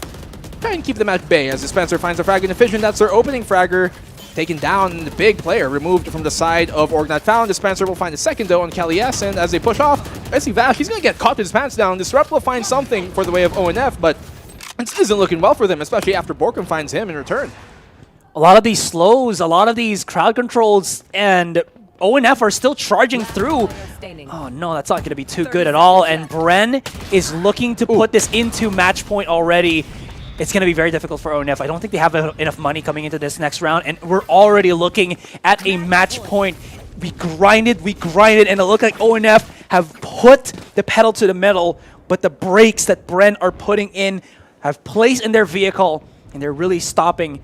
Do they have enough? I don't think they have enough to be able to buy up here fully for everyone. No, they do. They can drop. Vision can drop a rifle. No, he goes for a Bulldog, and PPG can buy up a Phantom. Okay. We work. This is do or die for Org Not Found. If they lose this round, they are out of the tournament and they'll have to qualify once again for week number 3. If Bren Esports wins this, they take the series and move on to the semi-final to be played tomorrow. No, man. Tensions run high. I gotta say, man, this has been one of the most exciting games we've casted in the VCT. Period. There you go. Thank you so much. Jesse Vash is going to be holding the mid side here, and it seems like Org Not Found are going to try something a little bit different. It's not going to be the A side anymore. It's not going to be the B side. It's going to be the control on that mid area. But this is going to be all up to Dubstep, or sorry, Dispenser, to stop them from coming in through the kitchen. It's going to be very, very cheeky, and he gets one beautifully executed from Fission. And here we go. Let's see where they try to commit. May go to be the B side. They back away slowly, but Humi is pushing in from the B long area. Humi does have a good position here to actually cut them off if they're not too careful. But they realize that the rotation is probably going to go towards the A side, and so perfect call by Jesse Vash to rotate and wrap back to the A side. With him is the help of Dubstep on that stage. And so PBD, he looks at Borkum inside kitchen, and he just cooks him. PBD, a good opening pick there for the side of ONF. They take it now 5-3 on the board in terms of man advantage. And so 1-1. Who's going to win this? Nazmi, what a peek from him! Jesse Vash did not expect that, playing the off angle. Disrupt will get the return on a Dubstep, but Dubstep only finding one frag in that. PBD, he's going to have his work cut out for him in this. So Humi, will he be able to win it? Yes, he will. Getting the opposing Omen, but it's all going to be in his hands. 1v3. Asarai is so close. The youngest player in the Bren roster. Can he step up to the plate and go and say that I am the mature one right now? I am going to be able to get this 1v3 and get us into the semifinals. Tomorrow he hits one, and Disrupt finds him like an alarm, and he is just like showing off his strides. And are we gonna go for overtime? One more round.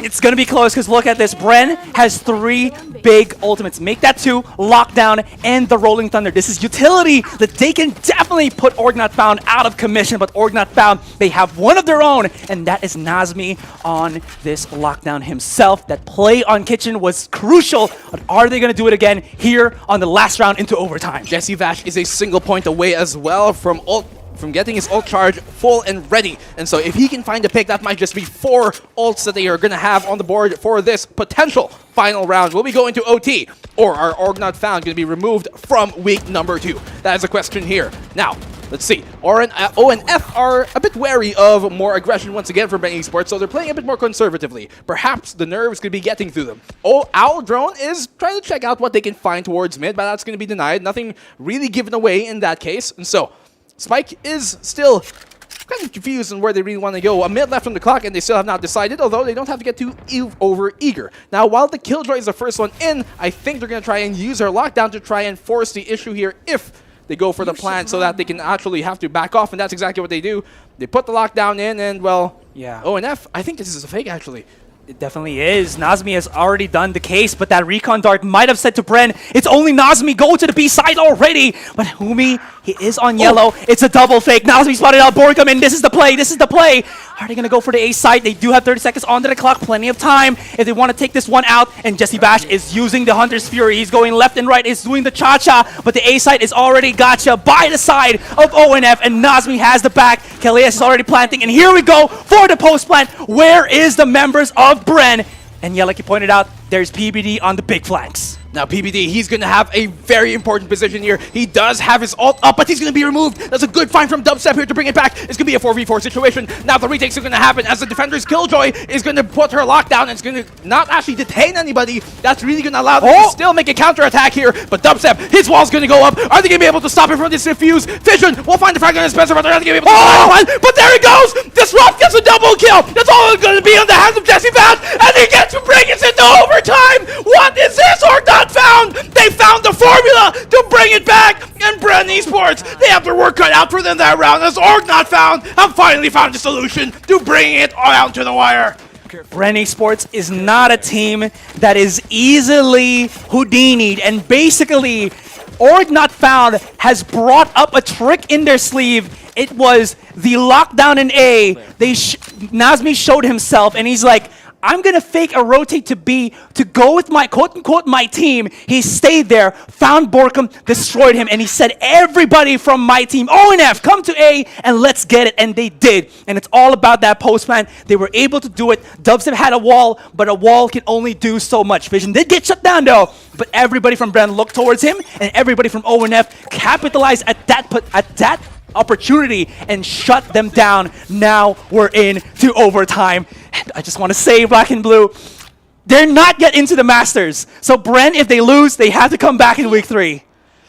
That is definitely the case here, Asarai. And man, the hair on the back of my neck is standing really right now because we are in for such a treat. Guys, first best of 3 of the day. It's the first series of the day, and we have such a close game already here at week 2 of the VCT. Now, A-side seems to be our ground of battle once again, and they seem to be storming the gates. Will they really repel them this time, though, as Bren Esports has not been able to these previous A-side execute times? So, Dispenser, he is going to have to play and come in big here. Now, Fission, he's going to be knocked around, though. Still safe in his position. Dispenser will get the frag, but the trade-off coming on him. Dubstep will get the trade in return, and Disrupt will get removed, but not after finding 2. Fission is still there near the Walkalator, and he's chasing in. He's heard a couple of the footsteps already, and the rotate is prompted from the side of ONF. They're going to charge right in, and Bren is going to slowly creep up onto the B site. They're holding long, and they do have Dubstep with a wall. If they're counting this on the side of ONF, they should know that Dubstep should be able to use that to block and get a safe plant here. But PBD is already on the case. Borkum's going to be coming into the corner here, and PBD cannot capitalize. That's such a huge miss coming in from the Omen of ONF. And he has not found the third man as well. And they're going to be playing for that post plant as Humi destroys Vision all into the hands of the bottom fragger of ONF, which is PBD. A harsh way to put it, but that's the reality of things. Now, PBD, he has his work cut out for him. Now, he does pop the smoke, does pop the teleport as well. And is he going to stick this defuse? No, I think he fakes it to try and bait Borkum to go for the peak. He's not able to find the kill, and, well, they do secure this. OT first round goes in the way of Bren Esports. PBD really need to step up to the plate, and already the announcer has said it, match point. Bren are knocking into the door of the semifinals, but is Org Not Found going to allow them and say, you know, in a calm way, yeah, Bren, you could take it? Or are they going to be I don't want to say anything. Are they just going to counter them and stop them and get that semifinals placement tomorrow? Are we going to go to second overtime? It's going to be very, very close here. My gosh, I'm running out of breath. It feels like I've run a mile already because of how intense this game has been. Black and blue.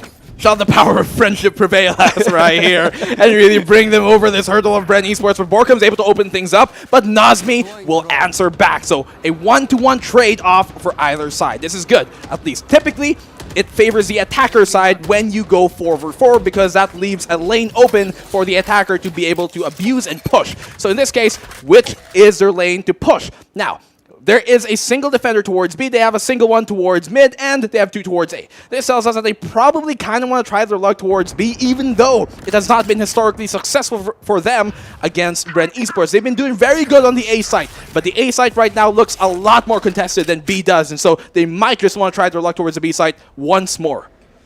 It's gonna be risky because they know already what happens there. It's the curse of Humi, who always just defends the back of yellow up to a T, and that smoke does not help their case because they're gonna have to clear out all of these angles, and Dispenser is making sure that nobody's gonna be playing through kitchen here. And Humi, he's about to open a surprise. I mean, we're already done with Christmas. Here we go. He's waiting. Smoke comes out. They still have not cleared out Humi, and do they know that he's going to be playing into this corner? No, they do not! Humi does it! Nazmi is there! He's going to have the classic out. 2 versus 2, 15 seconds on the clock, and they have to plant it down now! Lockdown activated, and there we go! Oh my God! With the lineup on the shock dart! Oh my God! Charging right in, and that is going to be Bren getting into the semifinals, shutting down the opportunity, the hopes and dreams of Org not found! They had a dream, but a nightmare is what they woken up to. Unfortunate here for ONF, a very valiant effort, but they are going to be sent home by the Titans. That is Bren Esports. Congratulations for them for a very, very tightly contested series, Asarai. I could not believe what we just saw. I want to break that down. Humi at the back of yellow. I hope we get like a replay on that one. Can we run that back? I would love to have her run it back on that one, but oh my freaking gosh, guys, that was one of the best series we've ever had. That last play, Humi, like I said, they have to clear the back of yellow. They've already experienced, I think, thrice in a row or 3 rounds where they went up to B long and they didn't clear yellow, and Humi was there for the punish. And then they didn't have enough time because they had to deal with Humi, and Bash was like, I got my average Jonas, guys. He got nice little shock dart lineups at default, and he just made it work. It left into the hands of the last member of ONF, and he was like, 6 seconds, I can't really do this. I have to plan it down, and maybe he should have just doubled down and tried to get that clutch against Bash.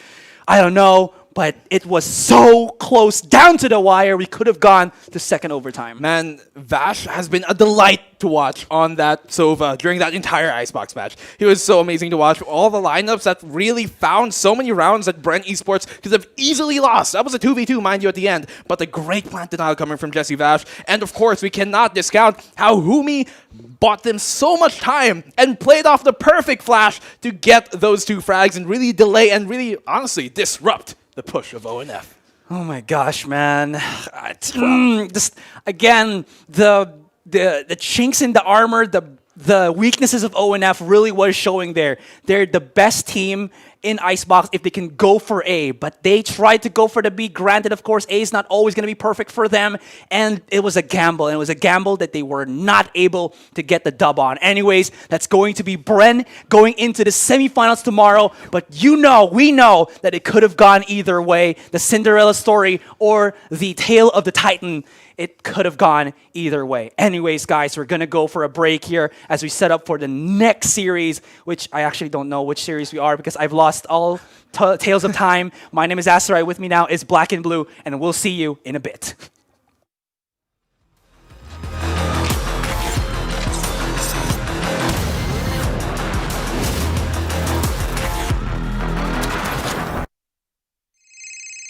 Guys, help please! Nawawala si Mac! No! Sige, tara, post natin. Hala, pa-expire na dito ng MyFi ko. Ubus na rin yun sa phone ko eh. Ako bahala.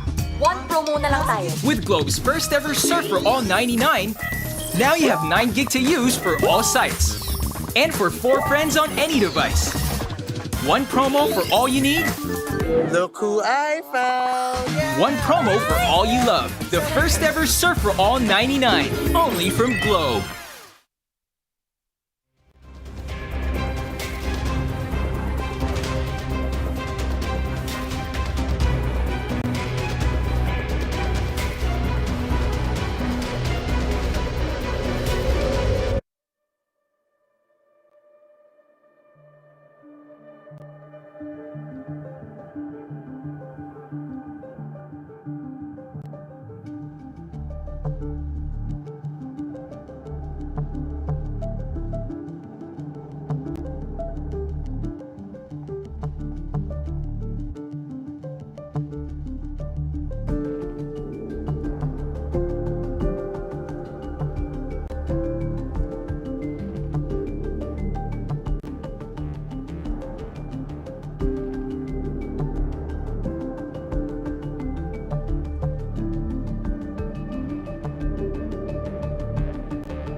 Welcome back to the Valorant Challengers Tour. It was an amazing game that we just saw going down to the wire 2-1 and ended in a dramatic turn of events with a shock dart coming in from Jesse Vash to end the game, followed by a peek right after.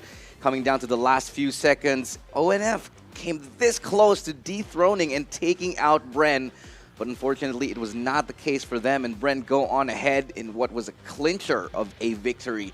Now we're going to have a little bit of an interview with the man himself who won that game for his team at the very end in overtime, none other than Jesse Vash himself. I think the legend, the guy with the shock dart who finished it up. Jesse Vash, how are you doing? Boss. Hello, I'm good. Yeah, that was a crazy game. At the very end there, you finished up with that shock dart. I want to start off by asking you, there was like very little time left. You had one shock dart left, I think. It was risky to go for that, knowing that there were still two alive, especially with that last peak and knowing that. What was the decision making in that last play? Ayun, last round kasi, actually, I'm confident na tatamaan talaga yun ng shock dart. And in case mabuhay man siya, talagang hindi ko na siya papalabasin ng site. That's actually the plan. Kaso tumumba eh. Clearly, yeah, it worked. He would have either left the site and then you could have peeked him, but it worked out both ways. It just seemed like fate. This series didn't exactly go the way you imagined it. It came down so close, 2-1. You lost the first map and then you came back in the second. What happened on the first map that sort of you ended up losing there? Actually, yung kalaban namin, magaling din talaga sila. Siguro pinag-aralan din nila kami. And yun nga, na-off guard siguro. Masyadong matagal bago nag-online yung team eh. Yeah, it was a little bit of a slow start, but Pero yun nga, ang gagaling din talaga nila, mga Radiant player din kasi talaga sila. oh yeah, these guys, they've been playing FPS for a very long time, so lots of respect shown all from both sides here. An amazing display from both teams. And just a quick question for you, Miss Jessie Vash. How does it feel after winning what must have been a tedious game? Actually, it feels good. Actually, ako, gusto ko talaga yung mga ganong game and gusto ko rin yung sometimes matalo din talaga kami ng mga Pinoy na seryoso kami like this game na almost talo. Kasi para sa akin, ito yung magpapalakas pa ulit ng level namin. And yun nga, almost. So yun, ramdam namin na medyo close na yung mga Pinoy team sa amin. Yeah, that's a really important point that you bring up. You go 2-1, and you mentioned that Pinoy teams are starting to catch up, which I think is really good for Filipino Valorant. What are you trying to do?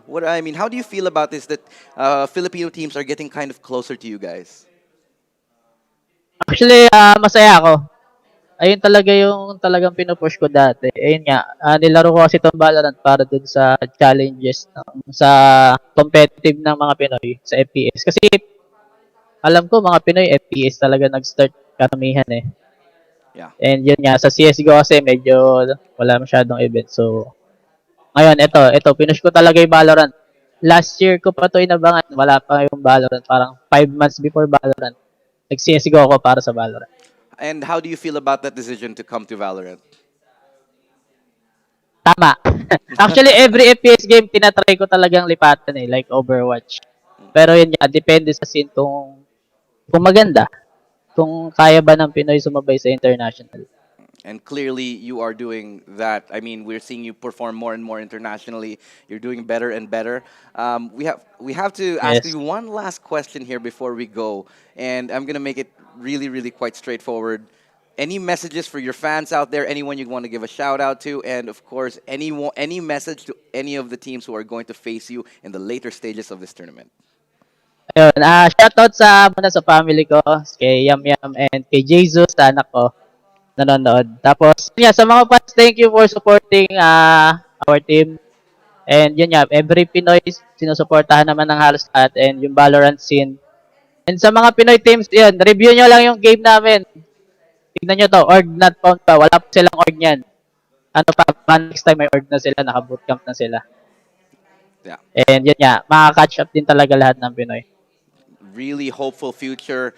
Said by the man himself, Jessie Vash. Thank you very much for joining us, Mr. Jessie Vash. What a great game that you have done. Thank you again. Maraming salamat. And thank you. Salamat.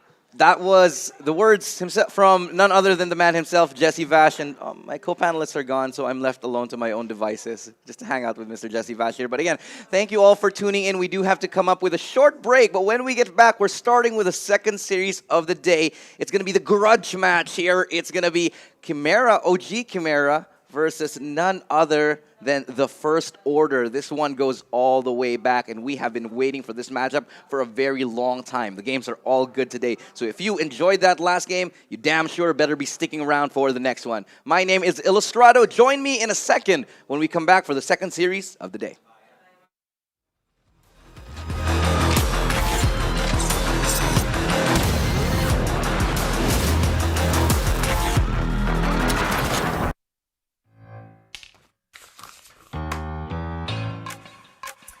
Dear Mother, light of the home.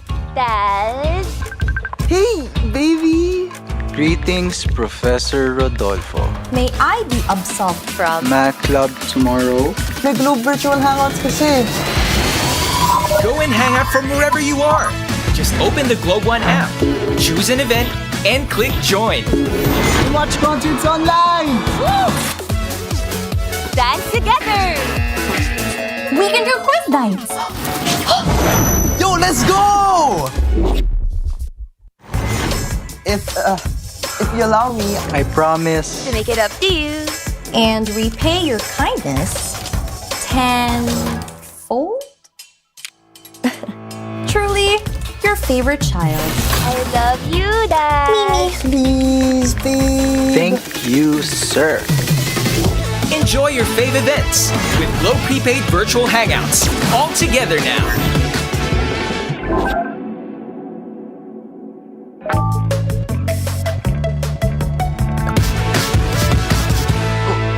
Yes!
Welcome back. After one hell of a series, it goes down to the wire in overtime.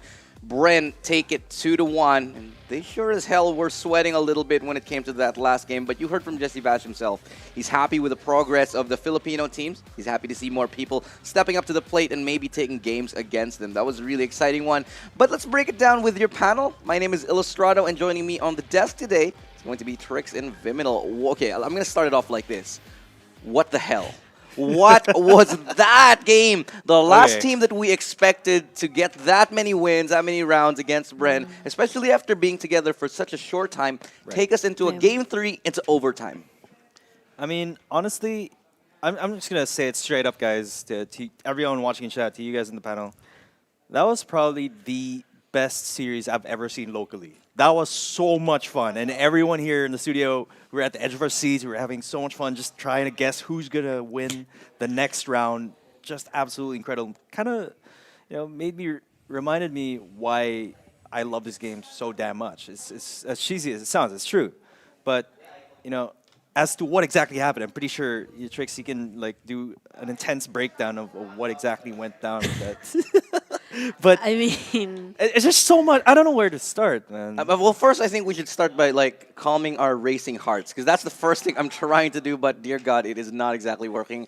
I was kneeling on the floor trying to be like, "Oh my God, are they gonna get the defuse at the very last round?" There were so many what moments, ridiculous. There were too many what moments. So starting off with Bind, I really think ONF here definitely capitalize on Bren's mistakes. As I mentioned earlier, if you want to win against Bren, you've got to capitalize on their mistakes that they do clearly make, especially on the Bind map.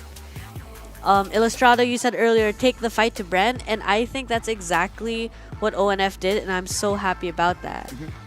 Okay, when we were spectating this Bind map, Trix, when we started seeing them taking the fight to Bren, as he said, it's just, this is okay, we realized this series is going to be something else. Yes. I expected them to give a challenge, but not as much as they definitely did. I mean, honestly, I'll be honest with you guys, chat, Twitch, Facebook. I wrote the series off. I was like, this is going to be a 2-0. I took a nap. And when I came back, it was NFO.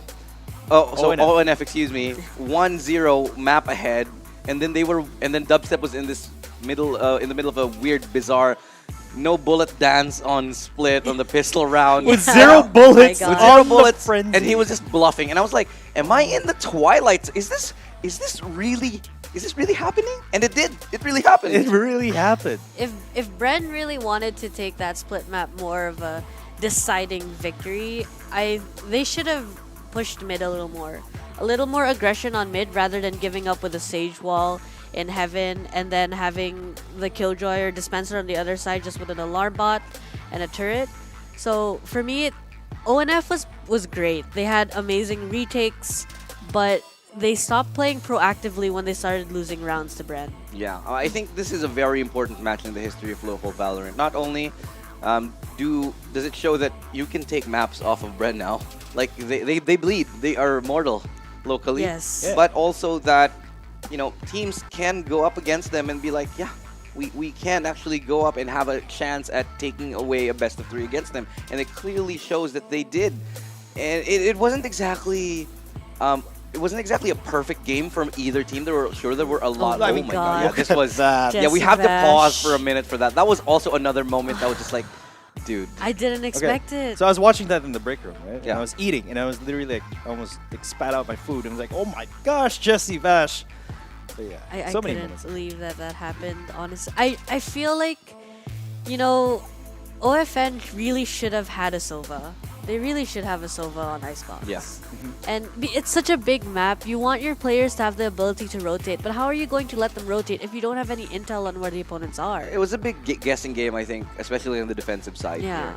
But I'll be honest, the Sova definitely would have helped. But I think what would have helped more was if a couple of the players on the side of ONF weren't having technical issues and Yeah, you one of them really was hitting their can't shots. discount that factor. Definitely. Kelly's with the very high latency. I mean, that's definitely a thing. But Still I mean, performed very well. It's one of the It's limitations that we have yeah, in the we- current situation of the world. You know what I you mean? know, it's a nitpicking thing, but didn't detract at all from the glory of that series. One thing that we can successfully talk about, though, is PBD, let's just not sugarcoat it. He failed to step up to the plate today. He woke up at the very, very end, and when he did wake up, I don't know if he was nervous, but there was that round that he should have won, like the game for his team, Yes. Yeah. and he absolutely whiffed that last shot. Well, I wonder why this happens. Was he nervous, do you think? It's possible of nerves. Maybe a part of them were a little frustrated as well because of what happened in the bind map too. I really felt a split map. I really thought that was going on ONF's favor, but for some reason they started to lose control of everything. And as I stated, I feel it's because they didn't make enough proactive plays. But again, you know, when you move on to the next map, as much as we like to say just reset your mindset, it's difficult for It's some easier players. said than done. Yeah. I agree. I mean, coming into the third map, I just feel like they should have had a couple more tactical timeouts. I feel like I Could have agree. used, a People couple really more need to use tactical that pauses. more. Yeah. I mean, it's there for a reason, and They Use don't it do to your it. advantage. 2 minutes can make a huge difference. I mean, just the fact that you can get a chance to breathe alone makes a big difference. And I think PBD at the very end there could have definitely used a big breath. At, I mean, we all know what PPD is capable of. and he's amazing. He's an definitely amazing could have player. stepped up more. But I feel like it was either the nerves that got to him or just a little bit of frustration. I really think a tactical timeout would have helped him there. But I do Yeah. want to point out, Jesse Vash did say it as well, sign these guys. I mean, Yeah, they should be signed. If anything, this series is, proof that different teams in the Philippines can represent the country on the international stage. Not just Bren Esports, but these guys from former Affinity, former ArkAngel, Org Not Found. These the squadron is capable of representing the country, and other teams as well are catching up to that level. And honestly, it was a very, very big deal to see that happening. I mean, just seeing other teams compete with Bren get that far, it just means one thing. The ecosystem is alive. It is growing. It is thriving. We are in a beautiful golden age, or almost at a golden age, maybe a silver age of local Valorant, because we've never... Nearing that Renaissance era. I can't wait to get to that point, though. Speaking of growth, though, I would, if any teams are listening right now, or coaches, I'd love to see on Icebox the double controller, hopefully a Viper and any other smoke character. the double initiator and either a duelist or a sage sentinel. I think that actually worked out pretty well. You know, I actually like the Viper plus Omen because you Yeah. can fake them from across the map Yeah. like twice. Okay.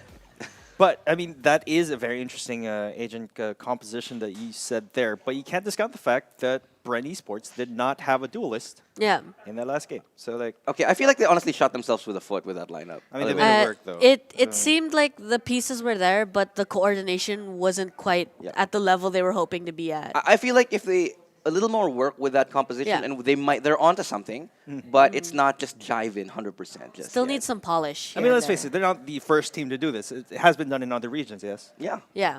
It definitely has been done in other regions where they just completely drop the duelist roles. But again, it's also about understanding what you want to do without that duelist. A lot of people in the Philippines rely on that duelist for that hard entry just to get into the sites. I mean, But on without it- Icebox, they didn't have any hard entry onto Yeah, A. That's why they struggled so much to get onto A site without a duelist. And they kept like creeping up very slowly. It was kind of cute for a while, and then it kind of just like hit the sights. It took a minute, but that was the first game of the series. What an amazing series it was. Let's talk about what we've got upcoming. I think we've scratched that a little bit, well, a lot. But before we talk about the next series, let's talk about Jesse Vash. Dude, this man, the hero for his team in that last game, especially with that finishing blow, the shock dart plus peak combination on the planter. Could you ask for a better, picture-perfect finish other than that? Looks like a graduation photo already, doesn't it? Right? I mean, Jesse Vash is just a Herculean effort from this man. If Disrupt had his moments during that Icebox game, this man definitely had more than that. And He definitely deserves- understands. Give this man an award. The agents, like the agents and how they work with their abilities. Jesse Vash really understands that, and I appreciate it. He's a treat to watch. Yeah, I mean, that trip, oh my god, that ultimate from him earlier but and that shock dart at the end. Yeah, I mean, I think it's a testament to the fact that if you spend a lot of time playing a singular agent in a team composition, then you reach a certain level of mastery that you can't really attain if you keep flexing the different agent picks. But again, Valorant is a young game, and I Yeah. feel like we're only scratching the surface as to the things that we can truly do.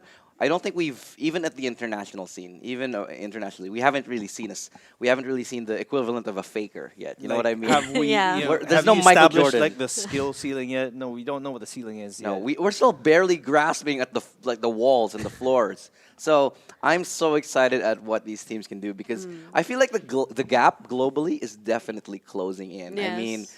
this level of play, I'm very happy to see it. I mean, it's still a far cry from what we can see from EU or even NA for that matter.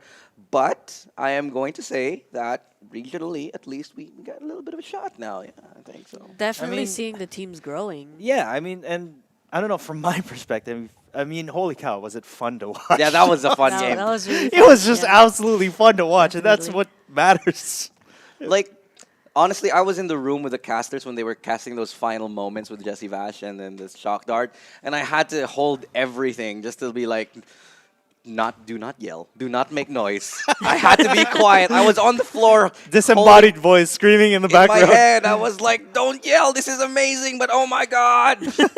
And this is what this is what we do this for. I mean, those moments like that, and then it's like picture perfect, amazing.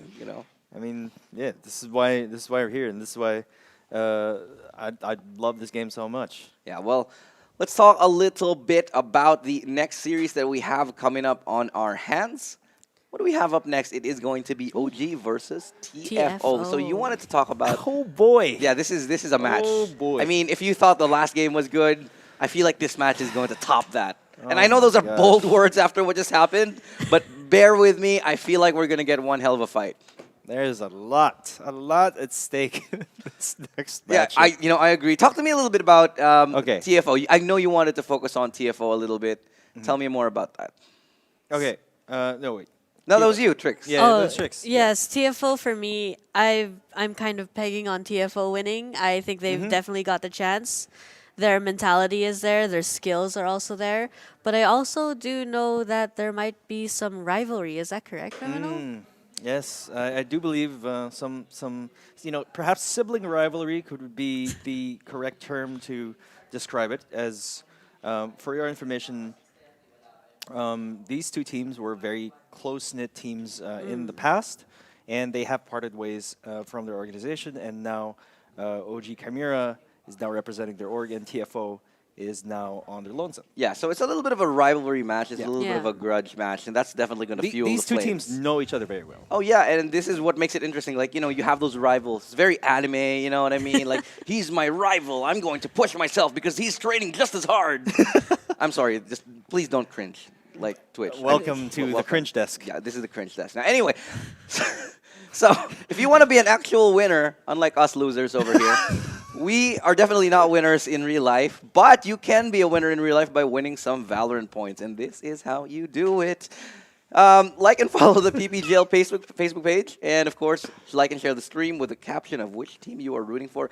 Use those hashtags right below it, and of course, we'll be picking out 5 winners, and you gotta share that stream and make sure that it is public so that we can see it and maybe draw your name. We'll be announcing the winners at the end of the stream, so make sure you lock in your butts in that seat and don't change that browser because you might just be this much closer to unlocking your favorite skins. I know I definitely will be trying to play, even though they won't let me, because I am an adult and I do what I want.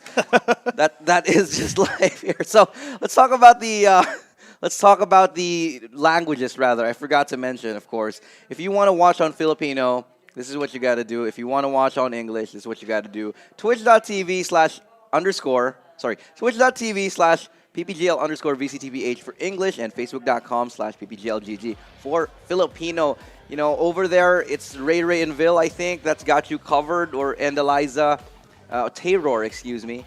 And also on the English desk, you got Dax, Black and Blue, and Asterite. They'll be, you know, they're your caretakers, your shepherds, and your wayfarers, your guide into the next games here.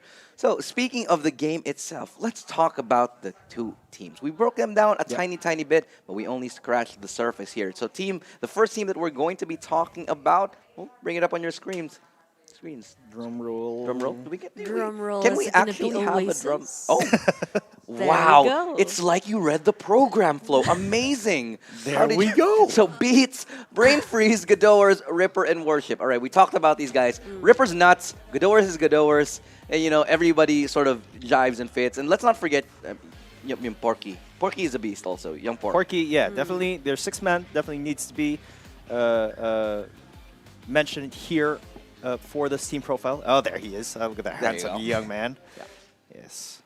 But you wanted to talk about these guys. Okay. Yeah. Just a few words. By this time, you know, we've been talking a lot about Oasis Gaming. A lot of our viewers here and a lot of our fans have been watching their stellar performances throughout the previous brackets and how they went down to the hands of Empire Gaming. But for Oasis, it's very common for people to say that this is like the Godowers show, this is like Godot and Friends. While that may be a very common notion, I sort of disagree with that because, again, I really respect a lot of the talent in this entire roster. I think they're way more capable than just letting one duelist shine.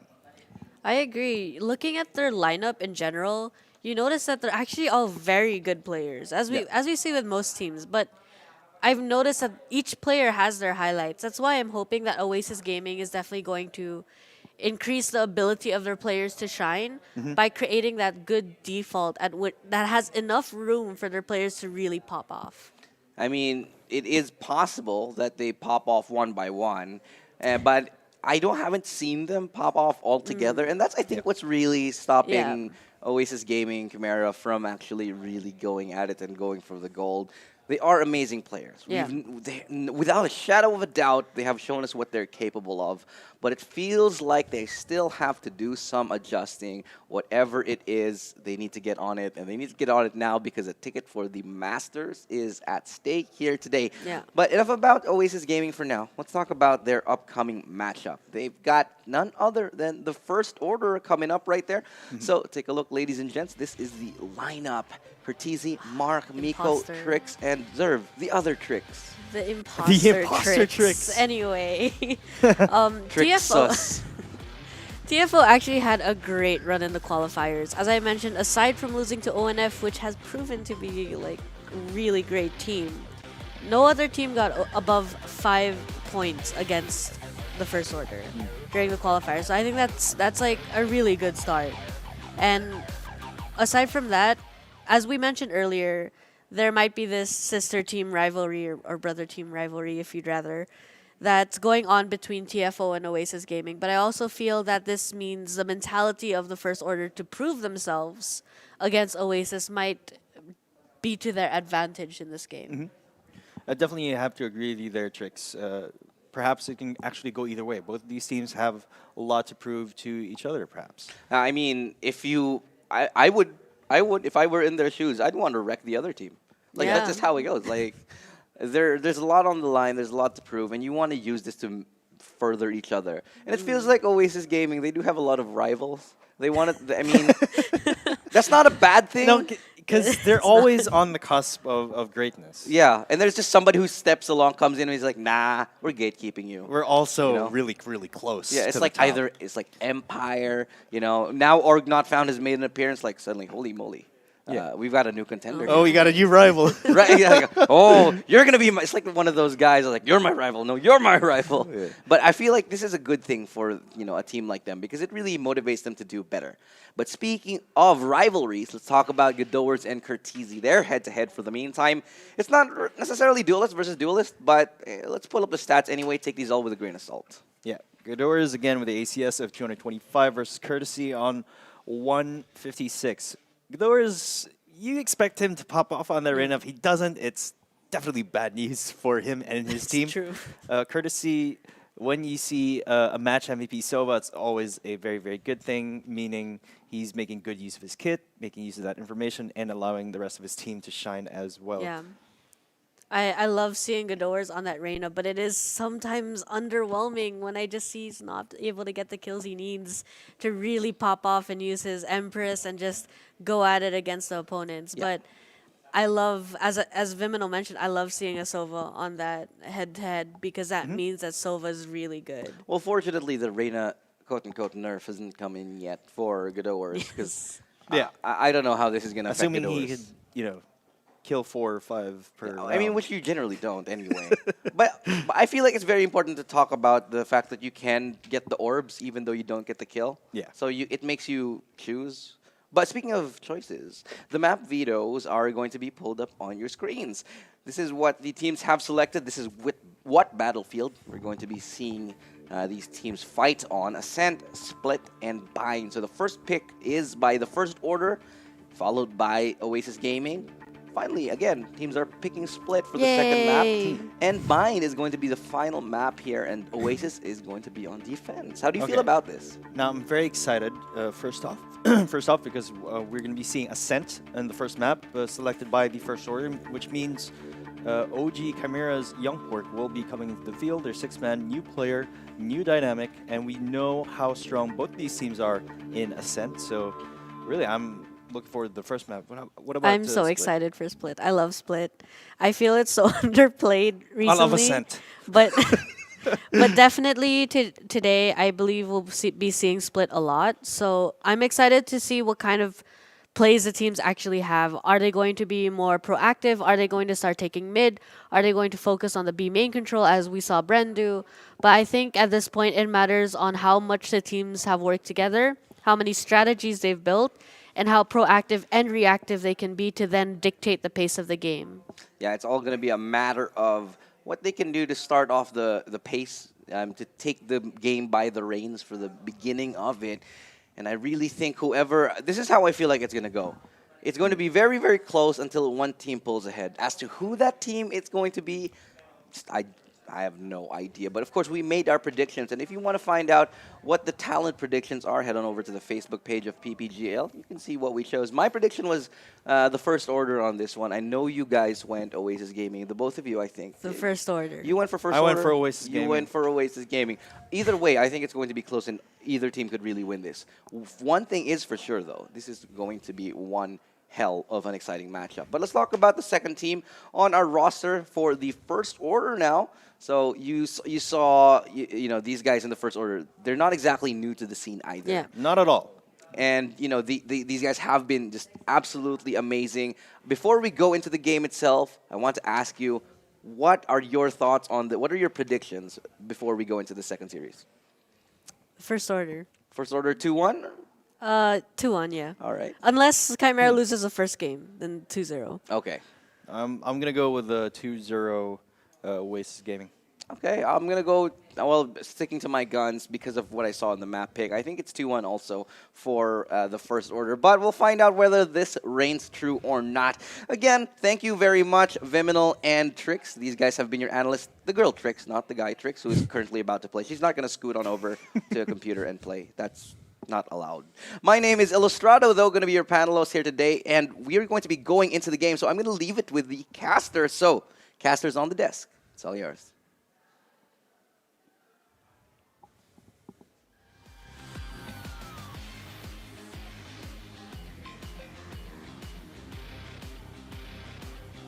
Hello and welcome back, everybody, to our second series of the day. It's going to be TFO versus the former Chimera squad. I'm Black and Blue. With me is Dax, your favorite Valorant caster right here. How are you doing, my good sir? Dude, I'm getting ready for the blood feud.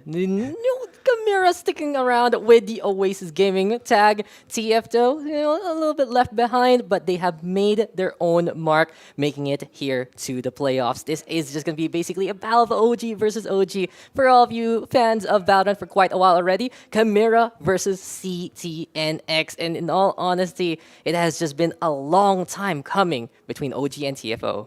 These guys have quite a bit of a history behind them, actually.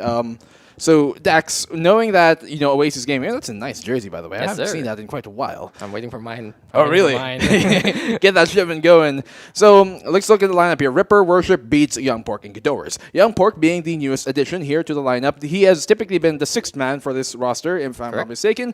And for this case, he's been moved up into the five-man, main starting lineup. So, Ghidorahs definitely, by far, their star player. Exactly. What do you think is the factor for Chimera wherein they're able to enable him so much to make him shine as their star? Well, utility is used to let your star absolutely shine, get in the face of the opposition, and pop off with that Reyna. But really, seeing Young Pork in that starting roster means it is just so map dependent right now. Ascent can be a first map, he's going to be in, but here for TFO, looking so very good and looking to duel here on day number 1. Courtesy Marky, Trix, Zervion, and Coco all coming together. And like we said before, historically, CT roster, this is their second coming. They added in Marky, Zerv, and Coco alongside Courtesy and Trix, and they've really looked so good over the past few weeks. They had those issues that they couldn't really clutch it out. They would fall flat during semifinals, grand finals, but lately they've hit their stride. Lately, they've gotten such a dominant run in the open qualifiers here for VALORANT Challengers,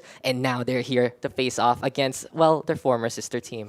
I mean, with you saying that their former sister team, it's almost like they're really brothers, Cain and Abel situation where, like, you have to kill the other, you have to get the other, you have to spike him. So, really, when it comes into it, would you say this is kind of a grudge match? Oh, maybe. Sometimes, even though it's all about professionalism, all about just getting into the rule set, there is still a little bit of, why'd you pick them over us? Yeah. I wish we were still there. And you can really see OG pulling up all the stops. Like I always say about the OG org, really came together here in Valorant, built from the ground up, and it is amazing because you can see the cameras right. They are finally in their boot camp. But TFO looking to get that boot out, and here we go on Ascent. Now for both teams, this is really one of their best map picks, if not for both of them in the first place. OG very comfortable here, TFO very comfortable here, and we're already seeing some interesting picks coming into this game. So with OG, former Chimera, having their new boot camp as they march in now to Ascent to lift us up for our first map, what do you think can we expect from both of these teams? Now, it's going to be OG starting on the defender side, TFO on the attackers.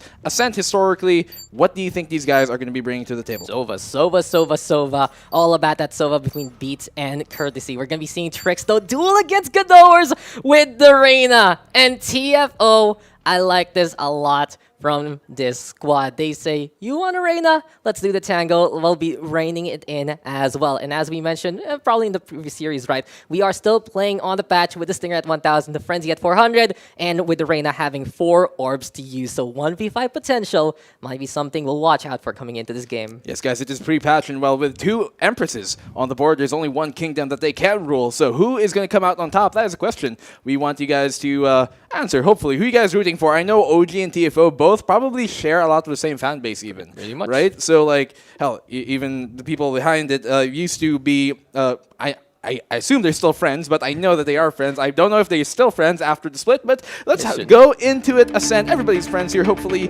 as we start things off. It is First Order's pick, and it's going to be starting on the defensive side here, Oasis Gaming. So, historically, how have Oasis, former Chimera, done on Ascent? Oasis Gaming, Chimera, they have had a very high win percentage on Ascent in the first place. Like we said before, one of their highest maps, one of their best maps, and they do have some really good set plays here alongside Youngpork on the Omen. Really incredible with how he moves around from that old team of Subversive coming into Chimera, trying to really show on up coming into this game. And here we are starting things off with Oasis Gaming on defense, the First Order on the attack. The Blood Feud will start things off now. Well, here we go to start things off, and hopefully you guys can hear some things on your side, but look at this very aggressive push by OG to push their way up towards top mid. The Boombot does get denied, but for now, that's a lot of information gained by OG and nothing really taken in return from the First Order, aside from, well, a bit of damage towards the side there of the Jet. Trick's going to be at least checking out A main for now. And this is going to be Oasis Gaming, at the very least, holding on to the sites after that push to mid. The First Order, though, and Oasis Gaming, you're going to really see both sides know each other so very well, Black and Blue. One other thing is, when we look at the map picks, the bans themselves are really a correlation to that fact. Icebox being banned out by OG, knowing how well TFO plays that map. He even in the meantime banned out by TFO because they know Oasis Gaming can really make openings on a 3-site map instead. But here we are, Ascent, comfort ground coming into this one. And in all honesty, it feels like this whole map pool can go either way. Chopper is still going to be into play courtesy right now with a kill onto Ripper. Youngpork here by the market though so far. That's a Silva going on in. And the First Order is already getting their first foot on and moving over to B side. Spike planted as the shock dart comes.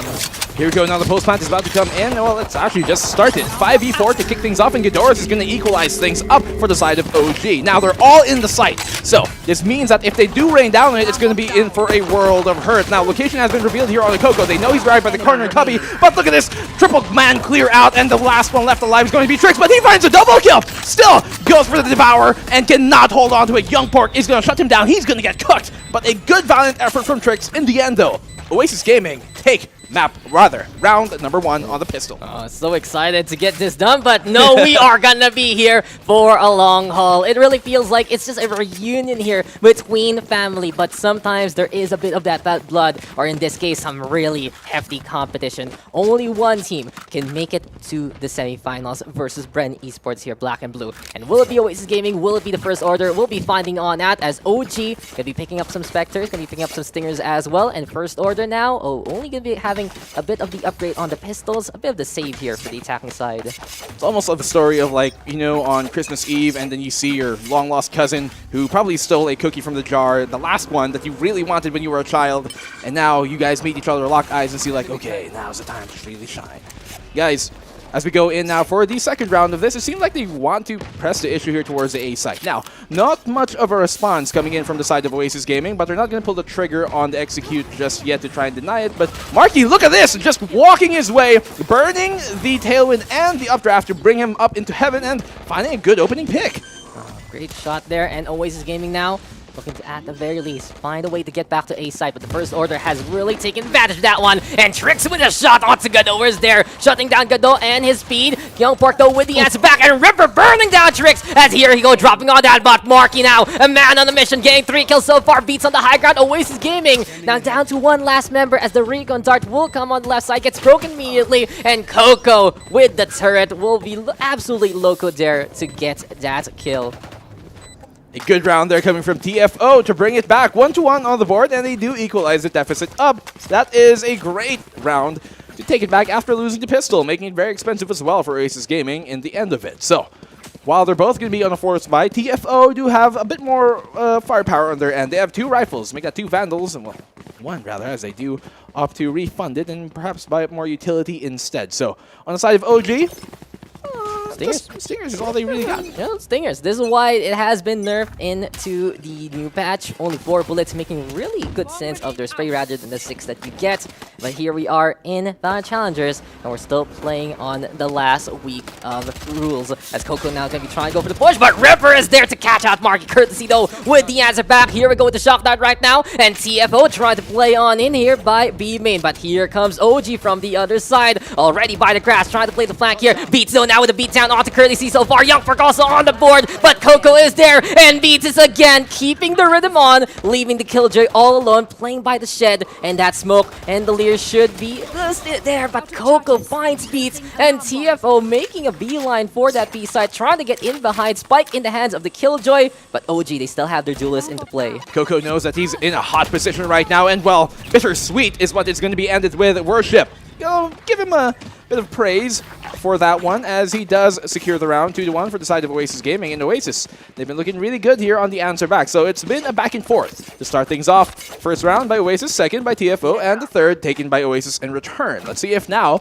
the order of things are going to continue on, and the first order will march really begin. Yeah, maybe something will awaken here for TFO. But in all honesty, for any fan of Oasis Gaming from the get-go, they already know that this matchup is just going to be basically like this. These two squads have known each other after all the months they've been together, even with the TFO roster having that roster swap in the middle of their CT next run. It really just goes to show the core of this team is still there. Courtesy right now trying to play that orb. Zerv going to be alongside him. And the thing is, for TFO and Oasis Gaming right now, they do have dedicated Omen players. They have dedicated controller players. And you don't see that too often, Black and Blue, because usually it's only a player who says, okay, what role do I play? Control, fine. Marky though with a kill onto Gadowers, and the duelist right now finding it out yet again. Marky though trying to pop off. Worship is there to answer back. And Worship right now really praising God, but he will be expelled there by Courtesy instead. Beats on the board. Coco is there as well. 2 versus 2 right now. And seems like A site is where TFO will be at again. Worship, his praises are being heard far and wide now, as it is a 2v2 situation. Plant has not come in just yet, as they're being quite wary of any lurkers roaming right around the A site here. Well, you're going to try and finally go for it. Coco has a spike in his hands here on Sova, playing right around tree. Nobody's going to come that way. They're both going to push from the rafters, and I think this is a perfect actually rotation coming in here. As Youngpork does find Coco, it's all going to be hands of Courtesy. Now, will he give them the courtesy that they so deserve? It might just be the case. He's going to walk right through the blaze here, going to find a frag, not able to get the second kill, and that's why his name is Ripper, sending him back down to the graves, and 3-1 is how they start this one. Oasis Gaming getting that momentum. TFO could have used the Hunter's Fury, but it was just such a difficult scenario there for Courtesy. He was just like, maybe, will I use this? Maybe they'll push me, and he decided to go through the blaze wall instead. But it makes a bit of a noise. It's like you're cooking something Black and Blue, and suddenly the oil bounces on your palm, and you're like, that hurts. That's pretty much what happened there. Intel was given, OG was there in position, and now Worship actually whipping out the operator very early on in the game. Now, this is interesting to see from Worship. What do you think of his past performances on the operator? We've normally seen him like rifle quite a bit, haven't we? I mean, yeah, he does play the op here for the team, especially if Gadowers is busy rifling on around. Thing is, though, they do want to lock down that mid link as much as possible, still contest there, but with the Raze rather than something like a Jet, it will be a bit difficult him for disengage, besides using the blast back instead. Thing is though, Showstopper is available alongside 4 ultimates for OG. They still have a plan B if ever. Aldone right now trying to get that intel. Worship backing on slowly but surely. Gadowers is there to try and answer back if ever, but Marky not pushing, and OG is able to establish their foothold even more. Now you can see actually the offense here of the first order is quite spread out. They have 2 long, 2 towards short as well, going towards tree, but they do have, I believe that is Gadowers there on the not Gadowers, sorry, rather. They do have the Reyna going all the way towards B main, and so no presence being shown towards B main. I think they're going to want to wrap around, though, because A site is looking very feisty right now. You're going to be able to walk past Market and even go into it, because nobody's really playing that position for the side here of Oasis Gaming, so that might be an avenue of attack that they might want to explore in the future. Yeah, but what I can hear from Oasis Gaming, they're communicating a lot better than they did in the last week. You can really see the rotations and their flanks looking a lot better thanks to that boot camp. But Marky right now pushing forward already. Hunter's Fury though gets connection. Here comes the Jet though, trying to spray it down. Can he actually get a takedown? No, Ripper is there to hold strong, and Zerv will find one, but Youngpork on the board. Beats is also there, 3v2 right now as TFO is rushing to try and plant that one down, but Currency gives a quick little tap. About 2-2 so far. Beats and Worship have gone down. 5 seconds left. He has to plant this, or else he's not gonna have any more time. But he fights Gador to the last, but Gador still stands strong, and Oasis Gaming will still do it again. But these rounds are so close every single time, Black and Blue. You cannot upset the Empress when she wants to have something passed. 4-1 on the board, and Oasis Gaming, former Chimera, are looking very good to start things off. The First Order, well, they have yet to really get the fire burning underneath them, but I don't doubt that that could probably come soon. They do have enough economy to buy up into this one, but I'm not sure if they're really going to fully invest. You can see being a bit hesitant on that as they do take the attack time out. And really, in this case, Dax, you got TFO already down 3 rounds, 4-1. What are the adjustments that they could probably take here? Why are they calling this attack timeout just 5 rounds into this first match? Because I really feel like they know they can win these. It's always like a member or two left on OG's side. And here on Ascent, there really is that defensive advantage, which is how these chokeholds work. TFO is executing pretty quickly. But do they get more value out of their kills? No. They're always missing 1 or 2 targets, and that has been the problem because OG has known what they were doing. They always have these angles that they have to have that crossfire, and it's really working out here for OG. And I'm loving the series because it really goes to show that both teams know exactly their opponent. Well, that is exactly what you need, and I mean, they kind of should. These guys have played against each other so many times in the past, and would probably be scrim partners as well, I would assume. And so, look at this, dark cover there towards mid as well as towards B-Link, and so that's both of the Omens having pretty much the same idea. They do cover off market, and so that's going to allow them to actually crawl up into short and maybe contest tree, wherein there is a Reyna waiting on the other side of that, who is Gador, is going to close off the tree door, though, not having to worry about that angle for now, pretty much giving it up, and the map control is going to be taken here by TFO for that side at least.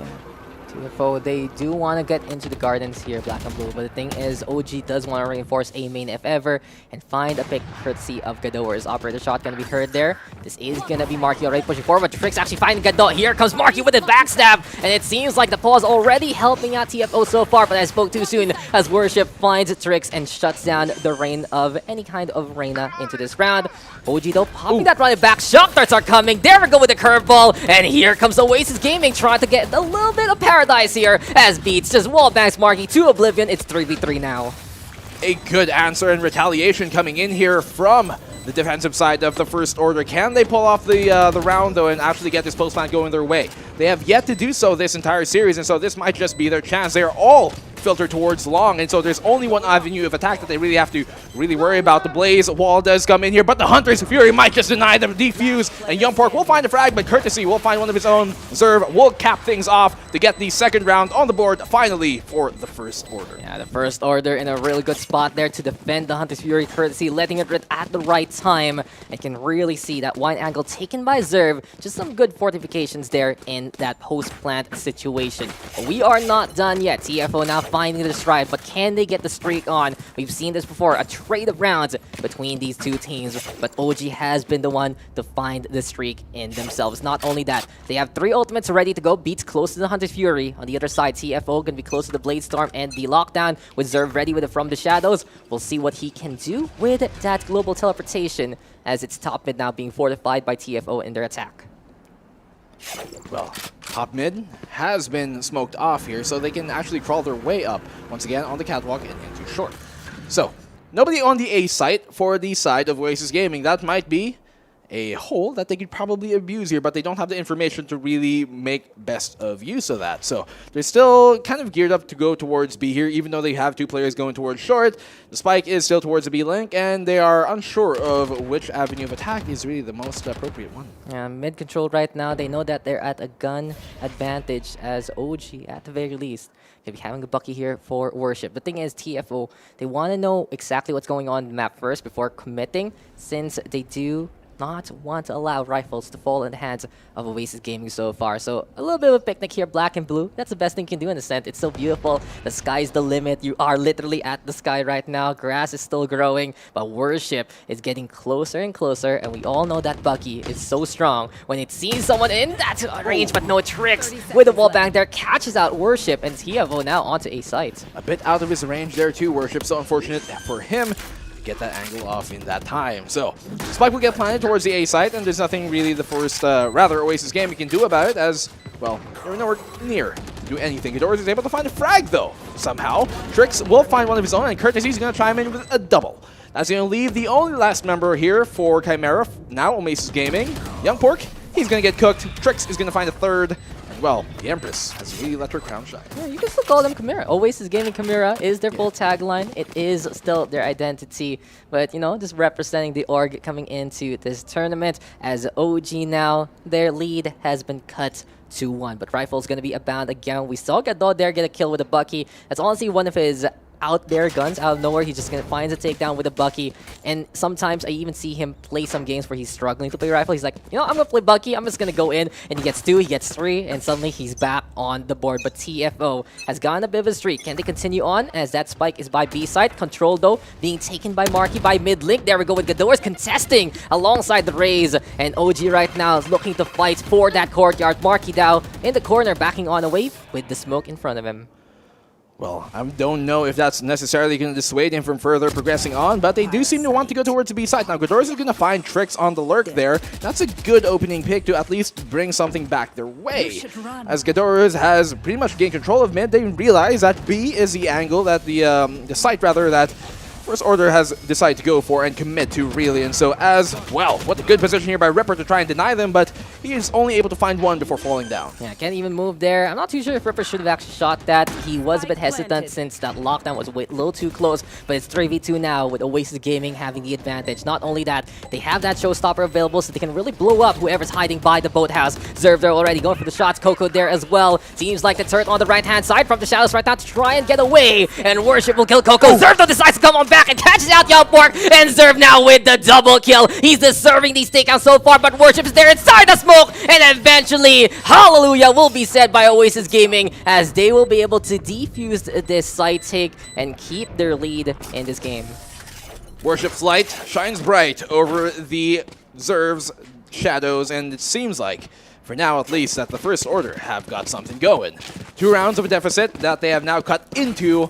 And so, First Order, they are starting to look a lot better there. That retake did quite well for them. At the start, it didn't really, rather for OG, at the start, like, their retake, it almost seemed like it was about to be a moot point because of the fact that while Ripper was able to find that opening pick, well, he wasn't able to find much in return, but still, TFO get in their way.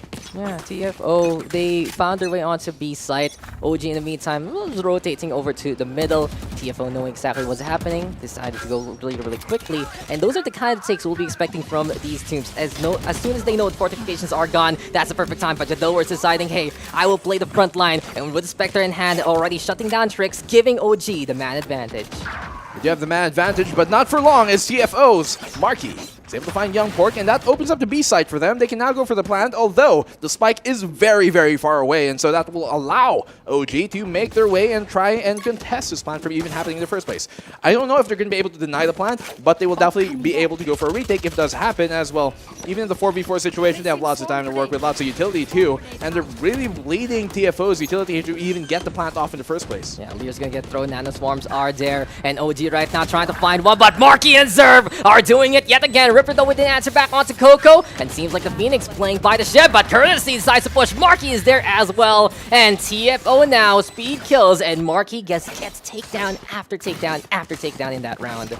Marky is definitely on the mark right now. TFO, a good second round strung in a row here for their side to try and bring things back. Only a single round of a deficit in between them and tying it all up with Oasis Gaming. So, the First Order, you can see Courtesy here. He's been doing so much. He's been doing insane there on the Sova. 2, lots of information he's been finding with that Recon drone, Dart, and the Owl drone. And as well, his lineups have been quite nice to see. Some really good stuff here. Thing is, though, it's another setup by the dedicated duelist here from TFO. Marky, the dedicated duelist, really playing that jet. Tricks done. Marky already there, and TFO deciding will go even faster this time. Speed kills a while ago. This is just absolute terminal velocity into play. Marky, though, gonna get shut down by Ripper. That's the one problem you have when you are just dashing on in like a jet. It just feels like a Bucky is the answer as the hot hands connects onto the spike, but Courtesy is able to get on away. Hot hands a second too late there to really deny the plant, but it does force him off of the position for a second. Zerv, he's going to be playing the long position here for the side of the first order, and there's only 2 of them for OG Chimera. What can Young Pork really do in this situation, man? He has a classic, he does have his ult, but there's no point in burning it right now. Coco realizes that, and he's going to find Young Pork, so 1v4 situation. Ripper, well, really, go for exit frags. Save this if you can. But this is a gun round and a done round coming in now. First order. They're going to equalize it 5-5 even after that frag. Well, Ripper, he's going to do the best he can, of course, but that's really going to be it. You know, we see what First Order is cooking up, but seems like Ripper also ordering a side helping of an X frag there in the end. But things looking a bit dire here for Oasis Gaming. Sure, they're going to have the guns they need for this round, but usually when they are at the short stick of a matchup, when the other side is the one getting that win streak, it does fall apart for this team until they figure things out. Luckily for them, though, it hasn't been the biggest momentum for TFO over the past 5 rounds. They've won at least 1 here for the side of OG, and this round will basically be a make or break moment for Oasis Gaming if they can make it to the 6-point marker or not. That's going to be a hurdle they're going to have to climb, and who is going to be the first one to jump over it is the question.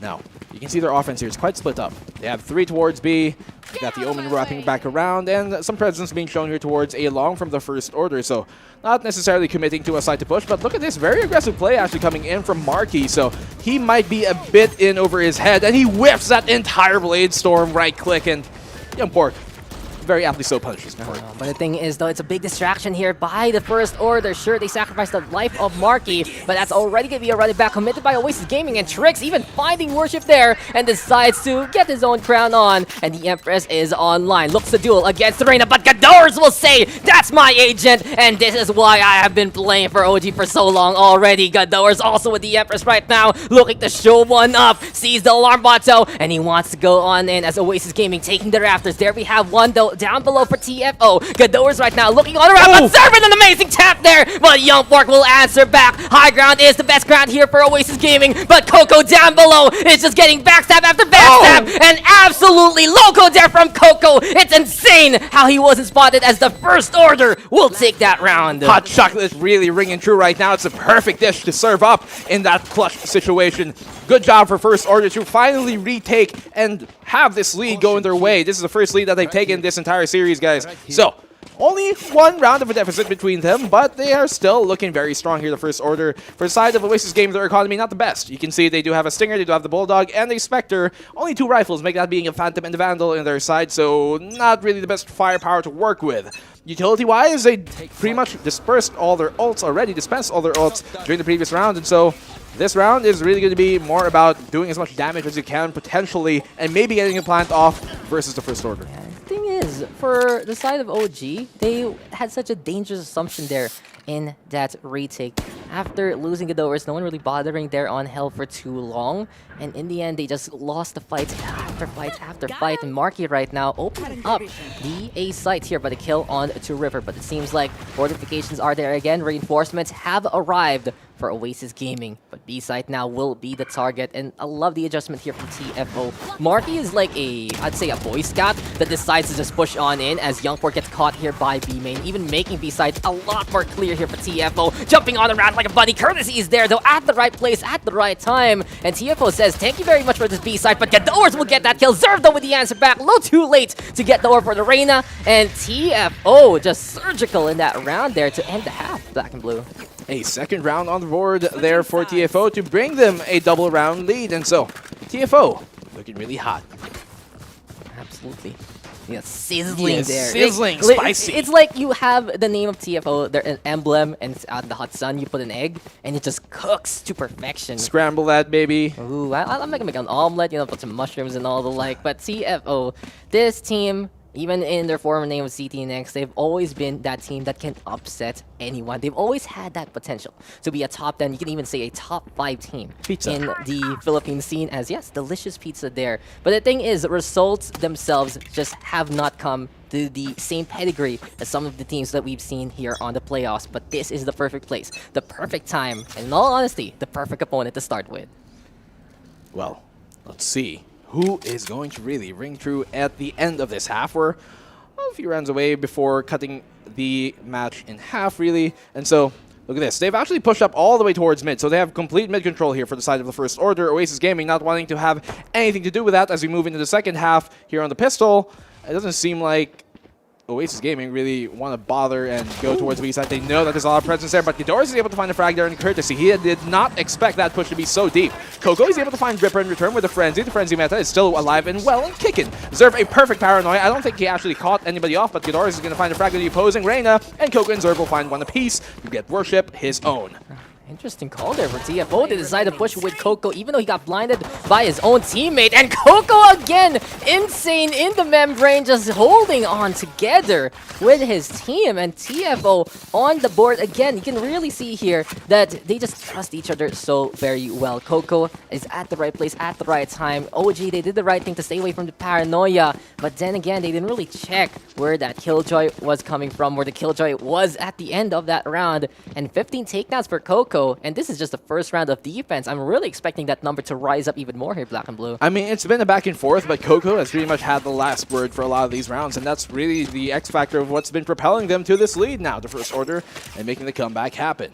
So, let's see. Oasis Gaming now on the attack. This is the second round after the pistol, and they do not have much really to work with, as obviously, so, but they do quite a bit of damage there, actually, towards Marque, I believe, on short, so nice anticipation. Yeah, a bit of a push. And you know, Oasis Gaming, this team is one of the best for good reason. Their hottest hots are really scorching. They're like a supernova in the Philippine scene. They're crazy on the mechanical side. They're so quick on the executes. And when someone really trails off in topping off, then you already know that Oasis Gaming is just the place to be. But Curvesy now with the shock darts and the Ares in hand. Little machine gun that could try to just get through the walls and more. Quick little recon. No hot hands is there, but Zerv decided to push on forward. And this is something really good here done by TFO. Very proactive on the stall. Very proactive in their counter push. And now with Youngport catching out Coco, A site is open. But where is the spike? All the way in a different area code here, Black and Blue. Oh, but look at Marky here. He's actually going to be able to cut them off. He's all the way towards Long, and a good flank coming in from him.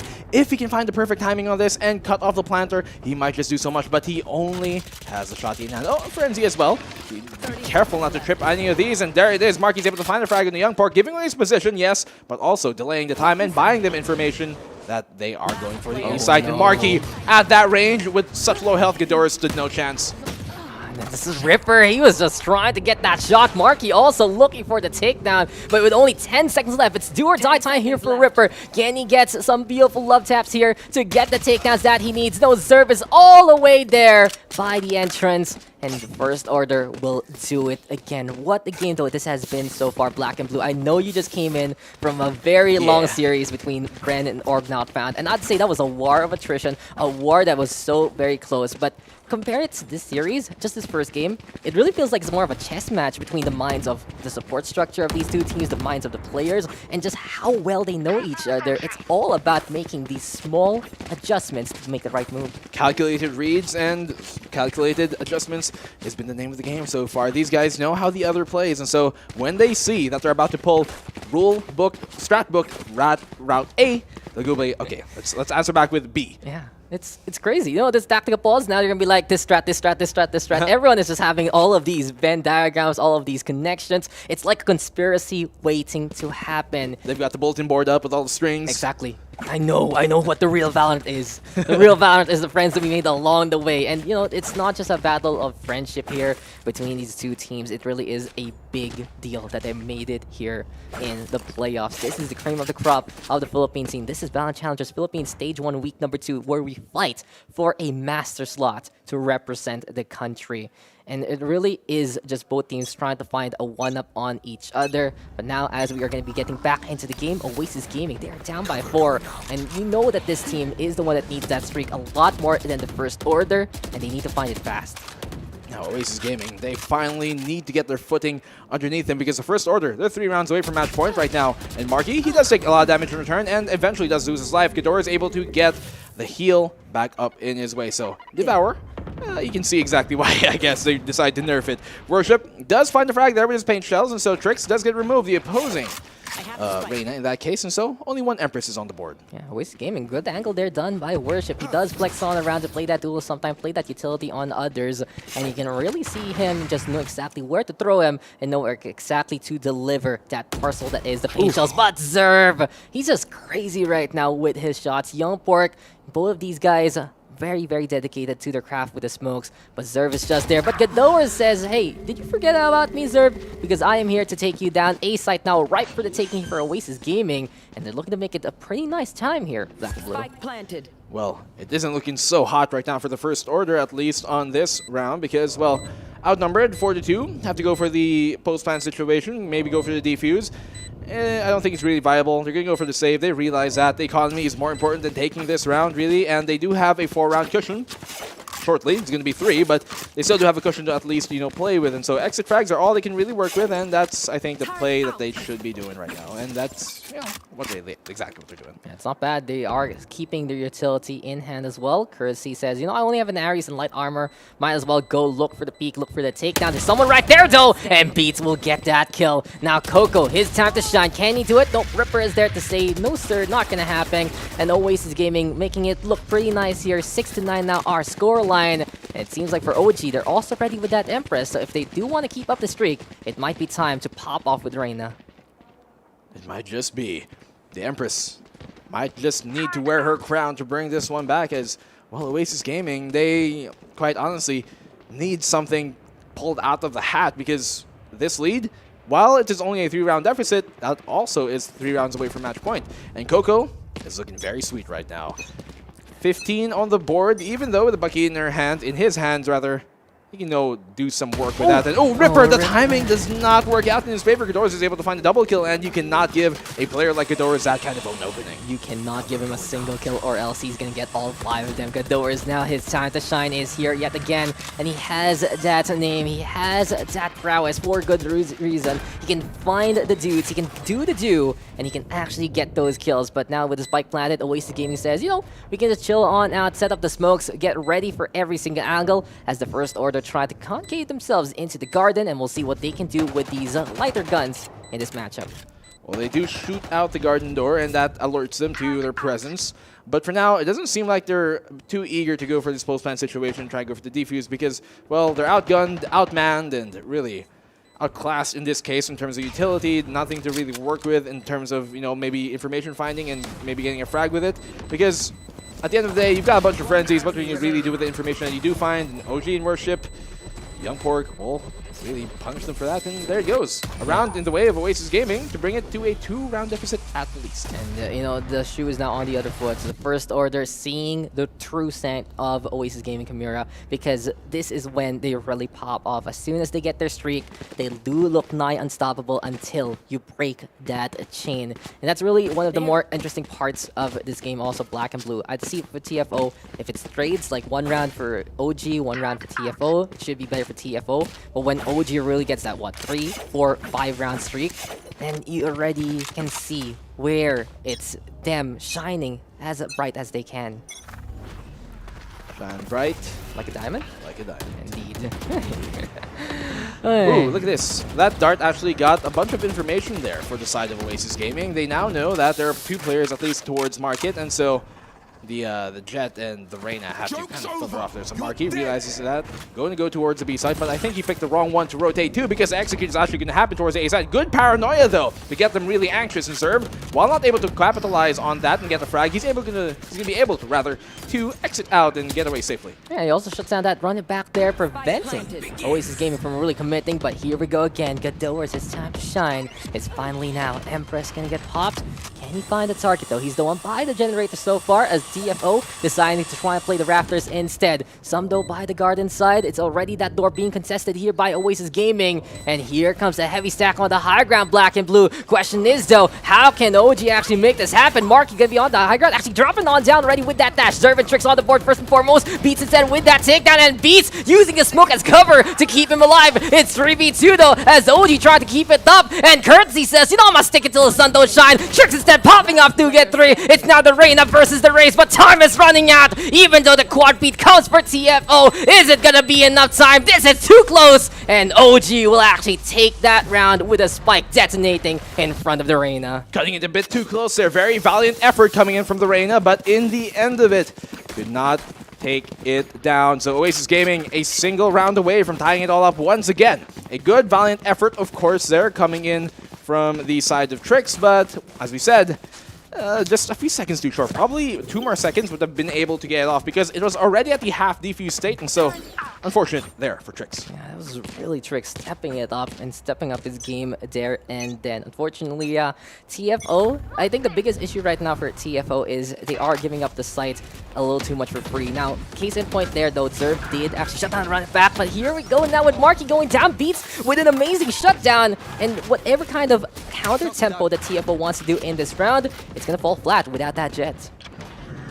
It's kind of rings true here because you can see the effects of that now.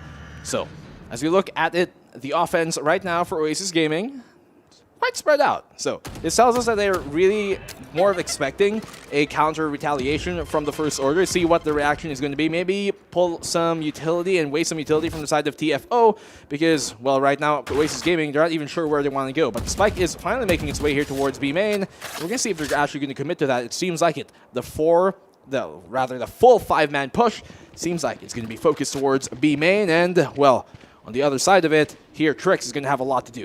He has a lot to do, but he has no life remaining to try and do something about it. OG on the hunt, already pushing on forward. Blast back, the Leer being primed as well, and Courtesy has to retreat instead. Blaze Ball going to be out in front of him. Worship instead with that takedown, and here comes Oasis Gaming right now, looking to go on the hunt yet again. Thing is though, black and blue. A while ago, it was a more or less even first half, but the thing is, OG is playing this triple duelist, so you're going to be expecting them to go crazy on the attacking side. You're going to be expecting them to just go for the hardest takes of them all, and we're seeing it right now. Case in point by B side.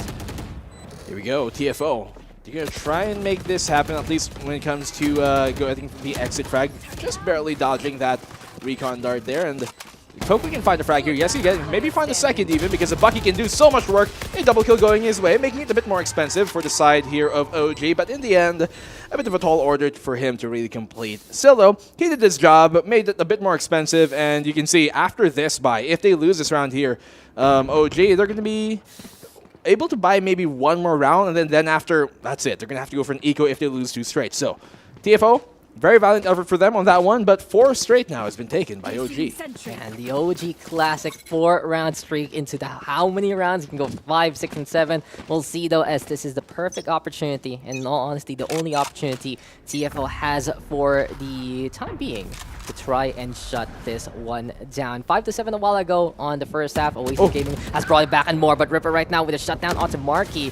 And the thing is, here for the attack of Ascent, there are struggles to try on play on site, but besides that, when you see people pushing on forward, it's so easy to contest them through the mains, through the courtyard. But Trix now with a shutdown onto Gadot, making it a 4v4. The first contacts now for both sides gone, so someone will have to step it up for this next few seconds. Good find by Trix, and also repositioning pretty well there towards the garden. Zerv is able to chime in with a frag of his own. Worship's going to be taken out, and he knows that he can just hide under here in dark. He has an ult as well, so into the shadows he goes, and he's going to come back up on top mid. This is actually the perfect position because they're geared up for more of a long focused defense here for the side of TFO, or rather Oasis Gaming. So the position here, being by Zerv towards long, is going to be perfect. If he can find the Sova on the other side of it, then it might just turn things around. Small little backstab beats though, hiding, going to be committing that Hunter's Fury to try and find someone. because he doesn't want to let people push in with that lockdown. Zerv, though, in the meantime, creeping forward, and a beautiful Nano Swarm there to get the sauce onto the Cellar, and Zerv will get that kill on the beats. Crossbar being set up here by Oasis Gaming. Youngpork, though, the only one left, and TFO is there. But do they have enough time? Seems like the Omen has already decided to commit onto the spike. Good trust here by TFO to keep that lead alive. And it's 10-9 right now with the advantage on the defensive side. Thus, once again, taking the lead, TFO. Single round is all they got, but, well, it's a good start once again. The First Order have been looking a lot better now, once again, because look at how the rounds have progressed. They were able to close off the first half strong, but starting the second half, not as hot, even after winning the pistol and the first 2 rounds. So you can see here, lots of utility actually on the side of OG. They do have 2 ults up, and a Ripper is about to get his run back in just a second if he can get the frag here, so probably something to work with and make this comeback happen. Yeah, and TFO, I think Marky is actually going to be disconnected right now, so a bit of a break being taken by both players. But, you know, this game, Black and Blue, has been actually pretty relaxing. It really feels like we're just seeing these minds come together. A bit of a conference, but a bit of a competition as well. Answering back, finding targets here, there, and everywhere. But it really will be a big test for both sides in this second half particularly. A while ago, Oasis Gaming did a valiant effort, getting 5 rounds with a triple duelist composition. TFO in the meantime, they've been trying to figure things out, and at least they've kept the lead alive so far.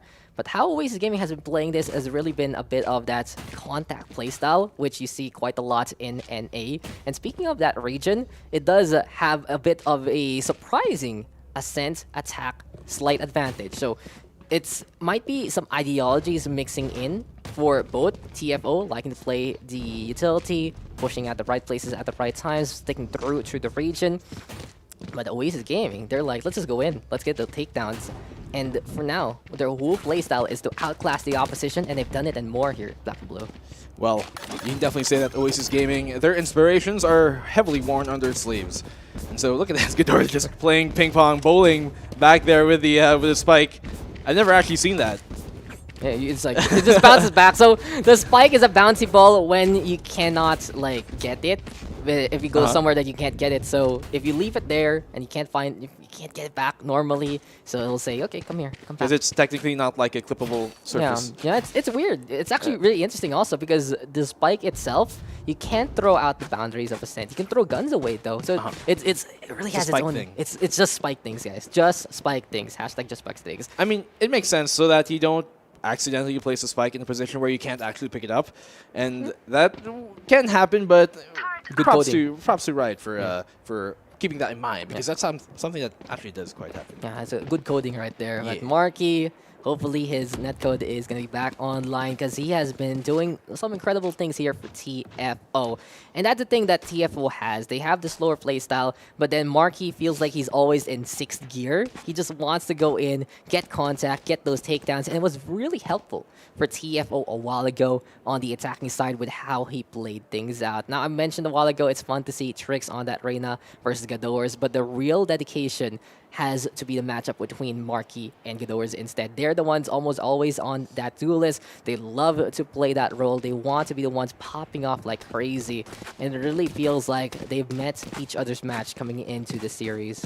I don't know if you agree with me, but I feel like sometimes, though, Marky's over-aggression does bite him in the back. Yes. Like, we saw him get over-eager there, pushing out the dark cover towards mid, and he literally gave himself away for free with nothing in return, aside from maybe just basic information. But I think while it is a strong suit and it definitely helps his playstyle to be aggressive, there could be some times where he could maybe dial it back just a hair. Although, we love to see it. We love to see that, you know, when I say pug style, I don't mean it in a demeaning way. I mean more of like we take the duels, we square up, we take the fight, and Marky, he's just a man to do that. Yeah, you know, as Phoenix says, that's going in the highlight reel, basically. And Pretty much, you know, we can make a montage. We play for the clips. Get 10 million views on the, you know, on those video sites there. But a really good point there. I think I mentioned it a little bit a while ago. Here on the map, it's hard to assault the sites as the attack. But when someone pushes on in, there's some really, really good angles that you can basically play an defensive offense. We saw it a while ago. Marky decides to, hey, it's the Jet, speaking of that one. But yeah, Marky decided to push through the mid, through the dark cover. And where was OG? Top mid. So easy to contest with that high ground, with that distance. He can play mid link as well if you want to contest that one. And it really just goes to show that Oasis Gaming still understands what TFO wants to do. They know that Jet is eager to get those takedowns, and I think, is he back? Is he back with that amazing Unicorn skin in his hands? Is it time for us to get back into this battle? Yes. The blood feud will continue.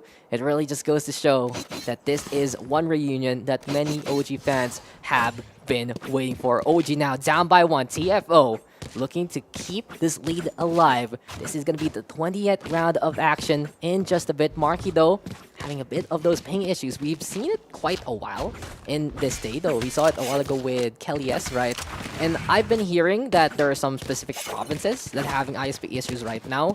So it's a bit unfortunate, and hopefully everything works out in the end for some of these players. Well, it is the nature of the beast, and these guys definitely know what a tournament like this entails. So, Marquis is going to just have to play with the best of it. Oh, finally there, his ping was actually going down. So fortunately for him, right on time as a technical pause, I believe it's supposed to get moved in just a second. And look at this explosive encapsulation of energy. It's just like, it's spazzing out, man. It's having a bit of a seizure. Hopefully it stays safe, guys, and, you know, keep it alive, that kind of thing. Thing is, though, what we've really seen also in this matchup is yet again the comfort of these two teams on this map. I said it a while ago. Ascent, basically best map pick now in the pool for both Oasis Gaming and TFO. I think coming into the next map, it might just be OG saying we can play better than you on Split, if I remember correctly, versus TFO, but we get into map number 3. It's just basically a coin toss playing on Bind itself. It will be a big testament to how these teams have scouted each other, have known each other for so long, how well they've improved, how really they found their confidence.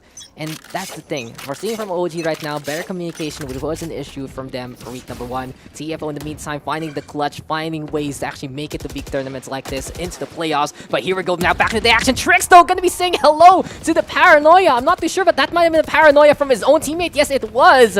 And that was so dangerous. Luckily for him, he is able to back on out. And OG says, thank you for that map control. Thank you for the orb. And now it's time for us to find another angle to play on. Perhaps a bit of miscommunication there on what the plan exactly was to go for the long peak.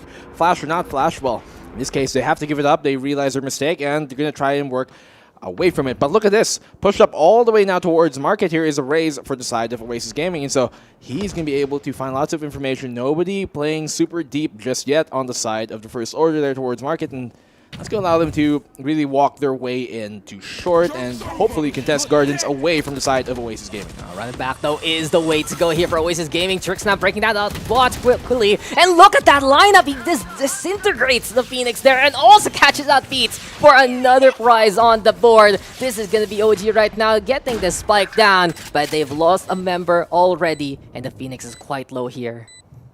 He is, but we know that he can definitely rise up to the occasion. Worship playing towards Gardens, going to be able to cut them off as they try and make the rotate and the retake happen in. Young Pork finding the opposing Omen there on Zerv, and Coco will find Ghidorahs in return. That's a big player removed from OG. And as Coco finds a second frag on the Worship, he is ringing true right now with all his shots, and that's going to buy them some information. Nobody playing super open yet, but Ripper's going to find a frag on the Tricks. It's going to be up to him to try and deny this as well with Young Pork. So, I don't know if he has a Hot Hands. I did not catch it if he still has it online, but he does have a Shadow Step. So Courtesy's going to find Ripper, and he just bought himself just enough time. Even if he went down there, Young Pork, they didn't have enough time to get the defuse off. And so great play and a great kind of tandem there at the end coming in for their side. You gotta give it to Oasis Gaming. They went for the crossfire, and it was just enough. Even though Ripper fell, Young Pork able to step it up yet again, and he really has stepped it up in this roster. He's their 6th man, but he is dedicated for a map like Ascent, taking top frag yet again here for Oasis Gaming. For both sides, everyone over the 10 kill marker really going to show it's been a team effort, and 10 really is the magic number here, Black and Blue. It's 10 to 10 right now. TFO, though, going to be playing that economy, as they are not going to be having the money for the guns. Oasis Gaming, same case as we saw a while ago, playing it a bit more safe just because they don't want to be giving those rifles away to the first order. That is true. Although, we will be playing this dark cover towards B main very close here, Dax, and I think that's the right idea considering the fact that I don't know if they're going to expect such an aggressive push as well. For the side of Oasis Gaming, they're going to be going with one of their own. You can see now that they have pushed their way all up towards Market here. And Coco, will he be able to expect this? It's actually going to be Young Pork finding that frag on the Marquee. And for the side of Oasis Gaming, they've taken mid control entirely. Yeah, this is Oasis Gaming says, this is our land, this is where we're going to be playing at, and this is our banner. Quickly though, it's going to be that Boombot saying hello, but Zerv with the short, he's taking down Worship with him. OG right now on cleanup duty. It's 4v2, and this is where it's going to be a bit dicey now for the First Order. They found their footing a while ago. They got around, they said, will this be enough to break the streak of Oasis Gaming? OG said, nope, nope, nope. We are still here. We are still absolutely hot. And this is going to be a very good chance for them to take that lead back. Courtesy now alongside Coco. The only ones left. Quickly, the Sova getting be spotted. 5 HP though, after he got that headshot on the other side, making him run away just in case. And OG now eventually bringing up the rear, bringing up someone else, and Ripper will get that takedown. Gotta give it to Coco though in this game, Black and Blue. He has stepped it up really to get those takedowns. He's always at the right place at the right time to get those multi-kills. In this case though, he is just going to be loving the bomb, loving the explosives, and it's just going to be that spike encompassing him to give him the money that he needs for the next round. Valiant effort from Coco there, and he's been making great use of that Bucky, but in the end, the round does go in the way of OG. So, Chimera right now looking very good. They have enough to buy up another round even if they lose this next one, and while Worship is a bit low there on the economy, I think he was dropped a weapon in any case. Zerv, he does not have, well, Marky does not need a drop anyways, but I actually haven't seen much operator use come out here, and as I said, I felt like that's exactly why I brought it up, because I felt like Marky was about to spend on it too. So now we're going to see what Marky can bring to the table now that his operator is up on the jet. Yeah, and I think for TFO, they have been forced to play this style instead. They can't really initiate against Oasis Gaming, so they're looking for the punish here. Curveball though doesn't get too much, as Marky going to be forced back out though by that utility. And that was enough time bought actually by Oasis Gaming to make it through to the other side of main. Now slowly but surely they're trying to creep on forward. Marky now still looking around, trying to see if there's someone there. Lear going to be into play. A bit of a bait though here from Oasis Gaming. Mind games abound in this round. They've pulled 3 defenders now here towards the A site, but their plan of attack is to go towards B, it seems. While there are 2 defenders there, we're going to see if that's going to be enough to really halt this push. Worship is already far and beyond, close towards Market, and so he can cut off any rotations coming in from the A site into B. That's going to try and help out. Let's see if he's going to be able to really capitalize on his position though right now, because it's going to be very important once the execute does happen.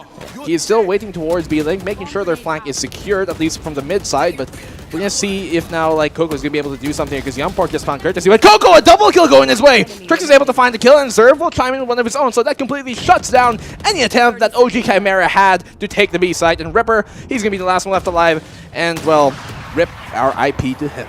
Amen. We're going to be looking to put him down on the ground later on when we are done. But make a wish here, Mr. Black and Blue, because we are all tied up yet again. This chess match refusing to stop whatsoever. We are now at the 11-11 mark, and from what we're seeing here, it wouldn't be surprising to make it to overtime. But Coco and the lineup, do the Coco, do that tango, and just give us a twist there by the Killjoy. We've been singing his praises for quite a while in this game. 22 kills for the Killjoy so far, and he's been the one actually finding the kill streaks here for both teams, for his team specifically actually here.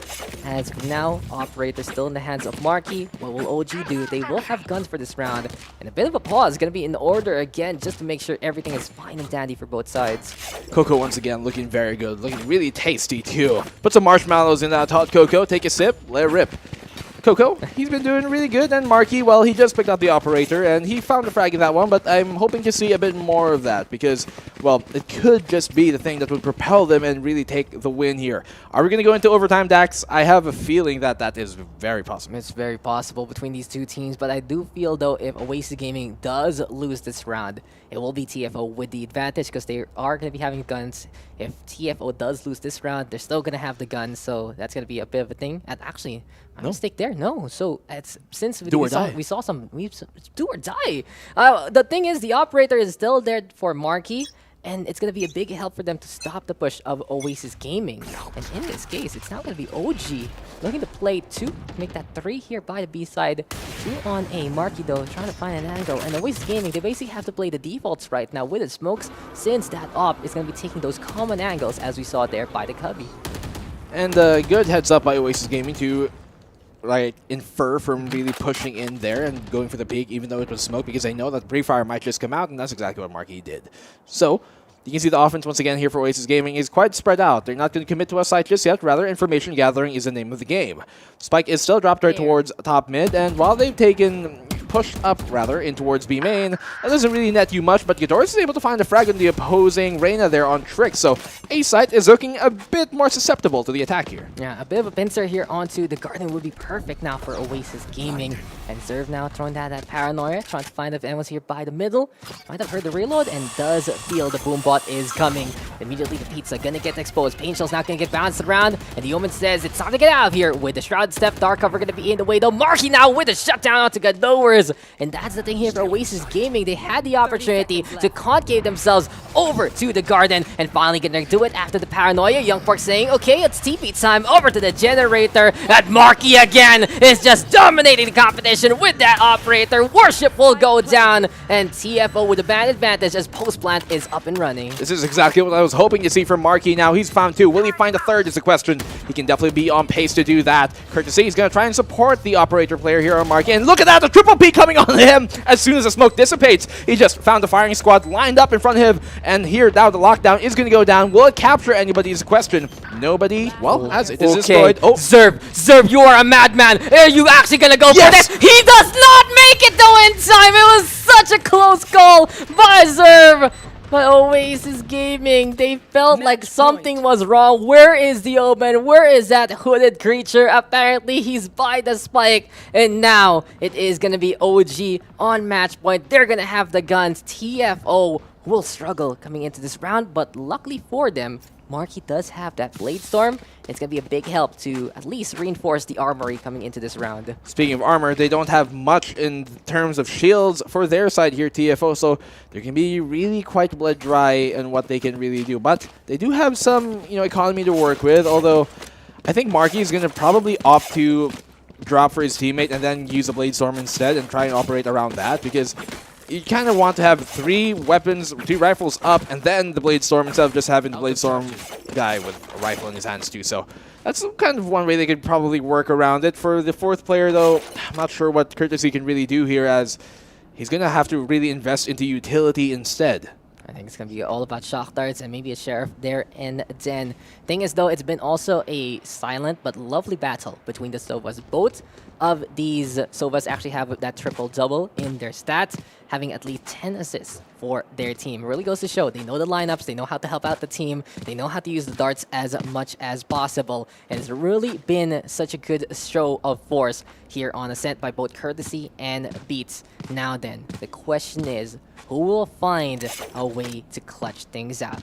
It's OG, ready with everything they have and more. They have 2 ultimates online, 2 up-and-coming Beats. If he does get a good set of kills, he can actually use that Hunter's Fury as well. In the meantime, for TFO, it's that Blade Storm will allow them to have at least 1 more gun in their arsenal. Zerv ready with the From the Shadows, and Courtesy is close to the Hunter's Fury. But looking at some of these lineups right now, black and blue, I do feel if OG is able to put this spike down, it is going to be a very likely win for them, especially if the Phoenix, the Beat Sova, or the Worship Raze do keep on alive, because they can just play that style where like, okay, try to touch that spike. I dare you, I double dare you to try and do it there. Dip your hand in the cookie jar, see what you pull out. And that's exactly the type of bait that they might want to employ here as we move into what could be our final round for this map. So Oasis Gaming on the cusp of taking map number 1. The first order, though, not going to let that come by so easily. So Marky, you can see him. He's going to pick up the Frenzy here, and he does have a Blade Storm ready to rip. Zerv does have his as well, the ultimate here, and so Young Pork, actually both of the Omens here both have the From the Shadows ready to go, and we're going to see how they're going to both employ that. Now Ghidorah's, he has got something cooking. Yeah, it's time. And, you know, this has been a very relaxing series, I would say. A bit of a palate cleanse compared to the one we just got a while ago, but as close as it has been so far. This has been the closest day of Challengers Philippines ever in the history of it. I know it's been only a week a while ago, and now this is week number 2, but it really just goes to show the level of competition has gotten even hotter. This is only the second series, guys, but it's already the first pick done by Gadowers. Zervdo in the meantime trying to go for the lineup, shutting down that running back yet again, but Gadowers is just doing it one more time. Can he find a few more picks? Yes, he can! He has gotten the triple kill and more courtesy right now, trying to go for the push on forward. We got Coco on the high ground, but where is Gadot? He's hungry for some blood. He wants to get some more souls here before they take it away from him in the next batch, and this is gonna be him taking down the turret, looking for another target as the first order looks on a bit with NB, and Youngport now eventually with the shot on Coco. Gadot gonna be going with beats to get that takedown, and Oasis Gaming will say we are still OG for a reason, and we'll take map number 1.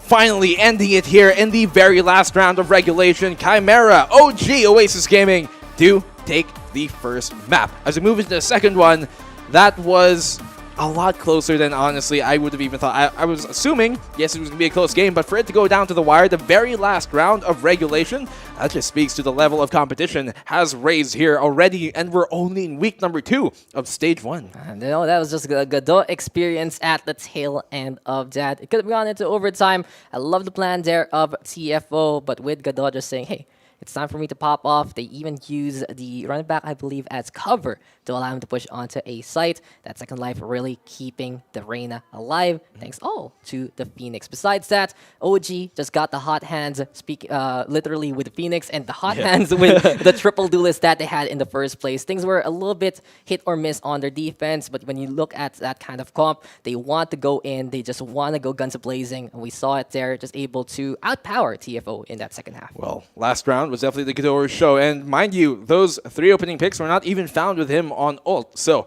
he literally pushed into it, guys. And so as we move things away from our last map there, as Chimera take map number 1, we're gonna go into map number 2 in just a bit, guys, but don't go anywhere. We'll be back after a short break with our second map with TFO versus OG.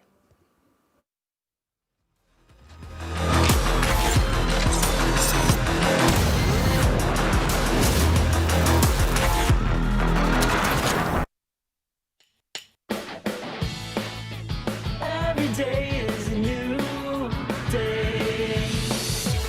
So why don't you just get up and go? No time to waste. What are you waiting for? Why don't you just get up and go?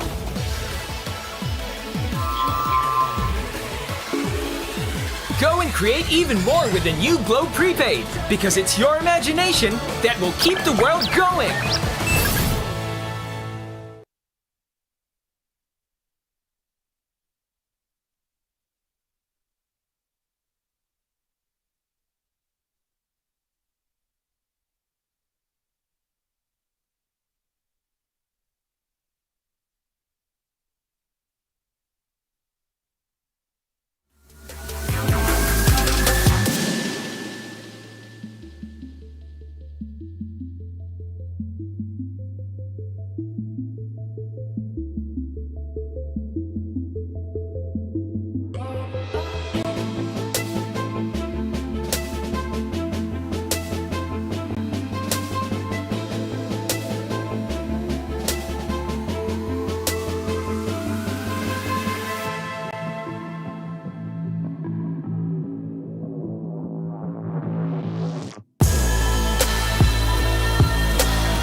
Hello and welcome back, ladies and gentlemen, friends far and wide. We are here now on day 1 of Stage 2.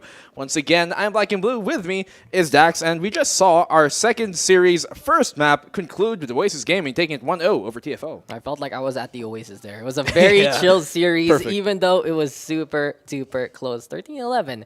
No laughing matter whatsoever between these two teams, and it really just goes to show a sense, a comfort pick for both there. But TFO falling a bit short at the very end. It was the triple duelist really proving their strength yet again, and it really just goes to show that OG is that kind of team. They want to play their own style. They want to just outpower the opposition, and we saw it, prime example on Ascent. Do you think OG are still sticking to the same style that we've known them for, at least in scrimmages, where they really kind of play around the star power of Ghidorah's and enable him to do a lot of the work that might have otherwise other teams are probably trying to spread it out a bit even more? And while that match was not necessarily like a Ghidorah show, because as we saw the scoreboard, everybody chimed in with their frags, but do you think it is something that they might lean a bit too heavily into? I think sometimes it is a bit of their problem, but more often than not, they just say, okay, Godot's popping off, we're good. Everyone is able to use that positive influence, that positive energy, and go at it again and again and again. Because that's one thing we also noticed. Not only did Godot pop off, Worship really stepping it up there as well. Youngpork really keeping it alive, doing so much there and then. And TFO, a bit of the issue there at the tail end with Marquis having some problems here and there, but it really was just the economy game not falling in their favor. Gonna be interesting though, as we are gonna be getting into Split next, which will be OG's pick, and I'm gonna be expecting now a different kind of duel. Maybe some Raze is gonna be into play for the next map. You can see a very different demeanor on the side of TFO compared to OG. When OG, they're kind of laughing around, playing with a massage machine. TFO, very serious, game face, poker face on right now. Zervion, well, I assume that's what he's doing too, because it's quite dark. Zervis, he's the Omen main man. What do you expect? That he has to play in the darkness. That's exactly how it works. If you want seen his face. If you want to throw the dark cover, you have to be the dark cover. The dark cover, embody the agent. I know you can make a really good Omen voice. I have too high of a voice to do it. Yeah, actually, if you guys don't know, by the way, follow us on the social media platforms that you can think of, especially on TikTok. We posted where all of us casters and talents did kind of like voice impressions of each of our favorite agents, and so yeah, who did you do? I did Phoenix. You did Phoenix, yeah. You're right. My hand went like that. And I was like, whoop. I didn't know him. Yeah, exactly. That's why I remember. I will be haunted by that voice. I don't know if it's a good haunt or a bad haunt, but hey, I like it enough. But this is gonna be interesting as we are gonna be getting into Split. As I said before, OG. This is their map pick. And in all honesty, TFO going to be looking for some really prime executes coming into this one. As I said before about this map pool, it's just a big test to both teams because you can really see a bit of the comfort there. But I think for OG right now, they're saying, we might be able to play this map a bit better than UTFO. Well, while this is OG's map pick, of course, you can't let that get to their heads, and TFO are definitely a very formidable opponent in that. What do you think is the composition coming into this one? Here, playing on Split, a very different map when it comes to playing on Ascent, very different in terms of philosophy, how you kind of want to play it sometimes. What is the type of composition that TFO need to bring to sort of counter how OG have historically been playing one of their favorite maps? Well, I'd honestly say for TFO, the biggest thing is to stop the doors from just going in and going ham. That's pretty much the biggest way to shut down Oasis Gaming in general. But besides that, it's also going to be a bit difficult for TFO to rely on some of their standards. It is a lot harder to play the Jet on a map like this. That's something, because you only have a few angles to really use. It's still very potent, and Beats is saying, I don't care about that kind of analysis. I'm going to be playing it. And we already know some stations he can take. Playing that Jet, you have only a few choices. You watch over the garage exit, over to B side. You watch the ramps or even screens if ever you want to play that long angle. You can play the vents in the middle of the map itself, but the choices and the disengage for that Jet is just so minimal compared to the other maps. If you make a mistake playing Jet on Split, you are more often than not gonna die. It's very, very risky. It still works the same way as every other map, but the amount of distance that you can get away from your opponent, that might be the problem. But here we go. OG is the one shying away from the Reyna. Beats gonna be the one playing that duelist, and that's what I was talking about before. In the OG CTNX roster way back when, it really was the Beats plus I'm trying to remember. It's actually gonna be Courtesy and Marky there for the side of the old CTNX. Trix was the duelist then. It's just all about flexing right now. OG in the meantime, they're going to be changing it up. Worship was the one on the raise a while ago. And this time, it's going to be like, hey, it's your turn, Beats. It's your turn. I also like the fact that it's going to be Marky trying his hand on the Reyna this time instead of having it on Trix. And that could be a change that really might try and enable things because Marky was also popping off in his own ways during map number 1. I do appreciate the fact that both teams realize that, Raze is really good here when it comes to split. And when we were watching our first series a while ago too, when I was casting it, something that me and Asarai both kind of brought up was like we would have liked to see Bren Esports play the Raze over the Jet in that case. For the side of OG, they have both a Jet and a Raze, so I guess it's fine. But for the side of TFO here, they realized, okay, we screw the Jet, keep with the Raze, and I think that's the right thing to do because there's so many corners sometimes that you really have to clear. And the Jet, what is there necessarily in terms of like which site is she really going to be super useful in? Because it's really, while it looks tall, it's very cramped. Split is a very cramped map, and the mobility of Jet sometimes is not really savor as much as you would on maybe a map like Haven or whatnot. Just think about it. Updraft, you hit the ceiling, you die. Yeah. That is just the biggest thing right now. Get a bruise on the top of the head. It's like a little bit of a headache there. And, sometimes I get some of these names mixed up between these two teams because they really have been intertwined. Such a family situation, I'd honestly say. It runs in the family right now. Raze is going to be into play here. Trix, though, going to be playing that Cypher. And that's one thing TFO really has also. They love to flex on over with the likes of Trix. He's going to be playing the Sentinel here and us get the first pick off onto Beat so far. Here comes OG, though. Gador is now saying, this Raze is something I can call home as well. Frenzy in hand. Zerg going to go down. And this is going to be OG setting on up over to a site. Walls, though, going to be in the way, interesting enough, because we got Sages on both teams as well. OG do get the spike planted down, and so TFO, it's up to them to try and make this task happen. Ghidorah is going to find a second here, but he's finally going to get shut down by Trix on the Cypher. Will he find the follow-up, though? I think they know where Worship is, and Marky capitalizes on that information to get the retake going. 3v2 on the board, and while Brainfreeze checks elbow, they're actually coming in from right in front of him, and he's able to find the frag, not able to find the second follow-up. Courtesy, though, he's going to be trying to make his way in, and he does. A right-click, a 3-round burst is all he needs, and that gets the first round on the board. Enough time to defuse as well for TFO. Oh, they even swapped whoever was defusing spicy stuff by the first order, and they're just able to use that high ground, able to play in from the screens, and a really good counter push there done by the defense. Oasis Gaming, a bit risky, I'd say, that they decided to wall off a main there. Means they couldn't really back off in the first place. They couldn't actually try and fortify against the Heaven Angle. From that point on, it was just TFO saying, thank you very much for trapping yourselves like mice, and you'll be getting not just the cheese, but also the smackdown that you deserve. Defense now for TFO, keeping it up. And we all know in splits, you want to get a good round, a good half on the defensive side. What do you think was the philosophy there, though, for OG to wall off A main after they've taken the site already? Do they just want to have less of an angle to really bother with? Is that really the whole point of doing that? But in any case, let's see them now as they go for an A-side execute once again. Hopefully, in their case, it's going to work out better for them. Now, the first order, they did this actually during the first round as well. They did not bother to contest the site when they were actually going for the execute, but rather played for the retake, and I think that's the right thing to do. But Brainfreeze is able to find a double kill, so that swings things around, very heavily favored towards the side of OG, but Marky, with a Bucky in hand, shuts him down. His Brainfreeze has definitely been cured.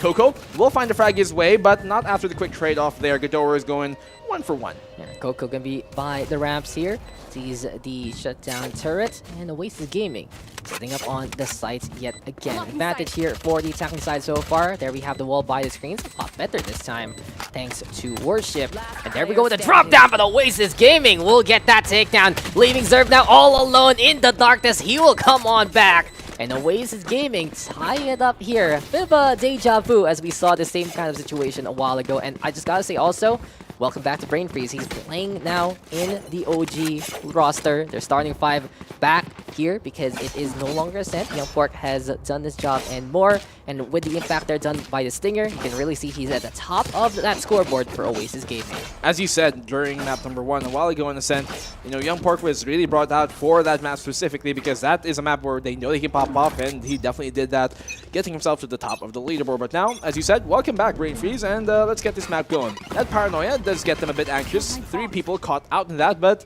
well, not really going to make much use of it as they don't necessarily decide to go for the peek. The dark cover is going to dissuade them though, but as the Moonbot comes out, that's going to clear out the angles that they don't have to worry about anymore. And so another smoke comes on here towards B main, but, well, if I'm Oasis Gaming right now, I'm like, okay, I just pulled their defense towards B. Perhaps we can try something towards mid or even A. And look at that. Oasis Gaming even countering the flank there done by TFO. Marky forced back on away, trying to play onto the attacking spawn. And while this is all happening, that's a Killjoy playing into the sewers and Worship throwing down the slow orb to try and find out if anyone's going to be peeking and getting caught by Oasis Gaming. But TFO holding the line, doing a really good job to basically stall out the opponent with their presence of all things. But this is an opportunity for Oasis Gaming. They knew they tagged the Reyna quite a little bit. He was the one who came from the other side, so A side might be ripe for the taking. And suddenly Oasis Gaming seeing a bit of paradise over there by the train tracks at A. Well, they had to bail out of going towards B main, and understandably so, as Coco has pushed his way up towards A main and out towards mid. A lot of information has been given, and the A side execute is about to be on the way. Courtesy is able to find a double kill, courtesy of him. So, Trix, while he chimes in one of his own, that's going to bring it out to a 4v2, and Zerv will make Brain Freeze pay. It's all going to be in the hands of Ripper here, and what can he do? Well, he has given his position away, and oh no, that blast back does so much damage and also gives him a bit of a jolt. And Courtesy gets a triple kill to close this round up. And that's interesting about the blast back. It does get stronger the longer it primes, but there's one thing that people don't really notice about it is how it messes up your aim, because it bounces you around also. You could really see Ripper was trying to line it up, but then the blast back just by his feet says, nope. You can't shoot me now. You're moving up in the air. This is how this game works, man. You cannot hit me now. And from that point on, Courtesy just stepping it up in that round. 5 kills already done by the Rays. Not only that, Showstopper is available, and that's very scary because if we do see OG kind of just bunch up together, a Showstopper will say hello to them. And here comes Courtesy. He's trying to go for the push, wants to play the aggro, and he's throwing down the boom bot to get that intel. It's the right play to do, and Worship's able to find the frag actually on the Marky. So Marky being a bit too overeager there, going to push out A long, and he gets punished for it, rightfully so. Coco here playing inside B tower is going to be overlooking the site, and I don't think anybody's going to try and contest that now for the side of, well, Oasis Gaming. Aside from, I think potentially here on the Jet playing coming up towards mid, well, the barrier orb is going to save him for now. There we go, Oasis Gaming. Thing about the Jet, though, a bit easier to use on the attack. You have a little more space to work with when we're pushing into a site. Trix and Worship, though, do get on the board, getting one apiece with the fall of the Cypher at the tail end of that. As OG right now, trying to see where they want to go. Ripper, though, has a Vandal in hand. Coco now just able to tear apart Worship with that Stinger. And onto B side, we already are setting on up. By the box, by that default. Ripper going to be backing on away. Brain Freeze not only ready with that spike down, he can also put the lockdown now. He only has a Sheriff, though, so he will need to rely on either getting the lockdown onto some of these players, or he has to hit that one tap if ever. Well, you can see how he held onto that lockdown too and waited for his teammate to call out the information that, okay, here they're coming down the barrel. Pop it now, and that's the perfect time to do it. That's going to buy them at least 15 seconds really to work with. And here it goes, the Showstopper able to stop any idea that Beats might have had, but Brain Freeze able to follow up with a shot there to find Courtesy in return. Ripper is going to find one of his own to bring it out to a 1v2 situation. It's all going to be in the hands here of Coco, who's going to find the triple kill to clutch this round off. And does he have enough time to get the defuse off? Yes, he does, I do believe, and this is going to be a round. Nope, wait. No, he just didn't make it in time. So close there by Coco, but the Tower of the Stinger in full force yet again. This is why it has been nerfed in the latest patch, ladies and gentlemen, but we're still playing on to the previous one right now, and you're going to be enjoying some more Stinger warfare coming into this game. It's just, that was really such a good effort there, done by the stage. Now he's one away from the Resurrection, and that's another battlefield that we'll be seeing here. Not only is it about the raises, getting that control, of course, the paranoia is going to be something to watch out for as well, but one more thing will be that res economy. Here on Split, it's so much easier to get a free res compared to every other map. Just wall off an area, you can keep him, get him back to life and get that man advantage. Coco done now. Gonna be throwing out the slow orb. Here we go with the barrier, gonna be set up over up to heaven. Interesting though is the Rays will still stick around by the mail room, and this is just the first order trying to play mind games against Oasis Gaming. Come on, I challenge you to push on forward. Yes. And I love that there from Coco. He breaks that boombot down to allow Courtesy to hide with the judge, and it is going to be execution on the Beats' face. The jury has decided what the order is, and the first order are going to let theirs rip right through. Oh no, trying to get over the Let me in. Let me in. Let me Curtis. in. It's me. I'm your friend. Courtesy, though, able to finally push through that hurdle that he initially came up upon. But look at here, Coco. He has been playing the support superbly to help Courtesy do all of this that you just saw there towards mid. And so without Coco being there, that would have not happened that way. So Ripper able to find a frag on the opposing Omen there. Zerf will go down. But, well, 1v3. He's been in this situation multiple times, and it just hasn't worked out well for him. Outmanned and 30 seconds outgunned. left. Let's see what he can do. 30 seconds left on the clock. Spike is not anywhere near him at all, and there's so much utility. There's a Spike cam even overwatching it, so it's going to be hard for him to really bring back. Yeah, how are you going to get this delivery done? Ripper trying to play into the middle. Feels that someone's there by the fence, but Marky able to please at the right place at the right time. And you know, for Ripper, he does a good job to flex on over some rolls here for Oasis Gaming. Now he's playing the smokes. A while ago, he was playing that duelist, and he is going to be trying to bring that pedigree, bring that mentality of even on the Omen roll, but not this time. Marky says, good takedown there by the Reyna, trying to get a bit more of that footing because TFO happy with their ult economy right now. 4 ultimates ready, the Resurrection, that Neural Theft. Even the Empress and from the Shadows, so many tools that TFO can use. And you know, it's going to be fun is all the new anime skins that are coming. But here we are on to A site. Oasis Gaming, heavy stacking there on the right side of the map. Seems like they're already quite committed here towards going to the A site, and I don't blame them. It has been a site that has worked out for them. That's one time that they should go for it. Marky's going to find a frag, though, to shut down Beats, trying to get the Tailwind in, and Worship is going to find one of his own Ghidoras. Will get a second frag here going from the side of the Oasis Gaming squad. So, Worship, he's going to get Beats back up into the realm of the living, so he continue on fighting in there, and they do. With that, Rez secure the man advantage quite heavily now. 5 versus 3 on the post plant. Will TFO go for this? The question is, should they go for this? They might try. They might try because they still have that Resurrection. They can get that intel with from the Shadows. It all depends on the positions right now of Oasis Gaming. Courtesy trying to push down the Rams over to main and wins out the fight against Brain Freeze. Now, this is going to be TFO having a bit of confidence to try and look for more. Can they fight the target still? Blast back right now to push him forward, but Beats is there to get that beat down and get that takedown. Serve right now will find one, but Ghidoras and Beats will wrap up the round. Oasis Gaming taking that one away from the first order. We are all tied up yet again. It's another story where these pages are just glued together. Oasis just marching back here, and well, look at this. 3-3 on the board.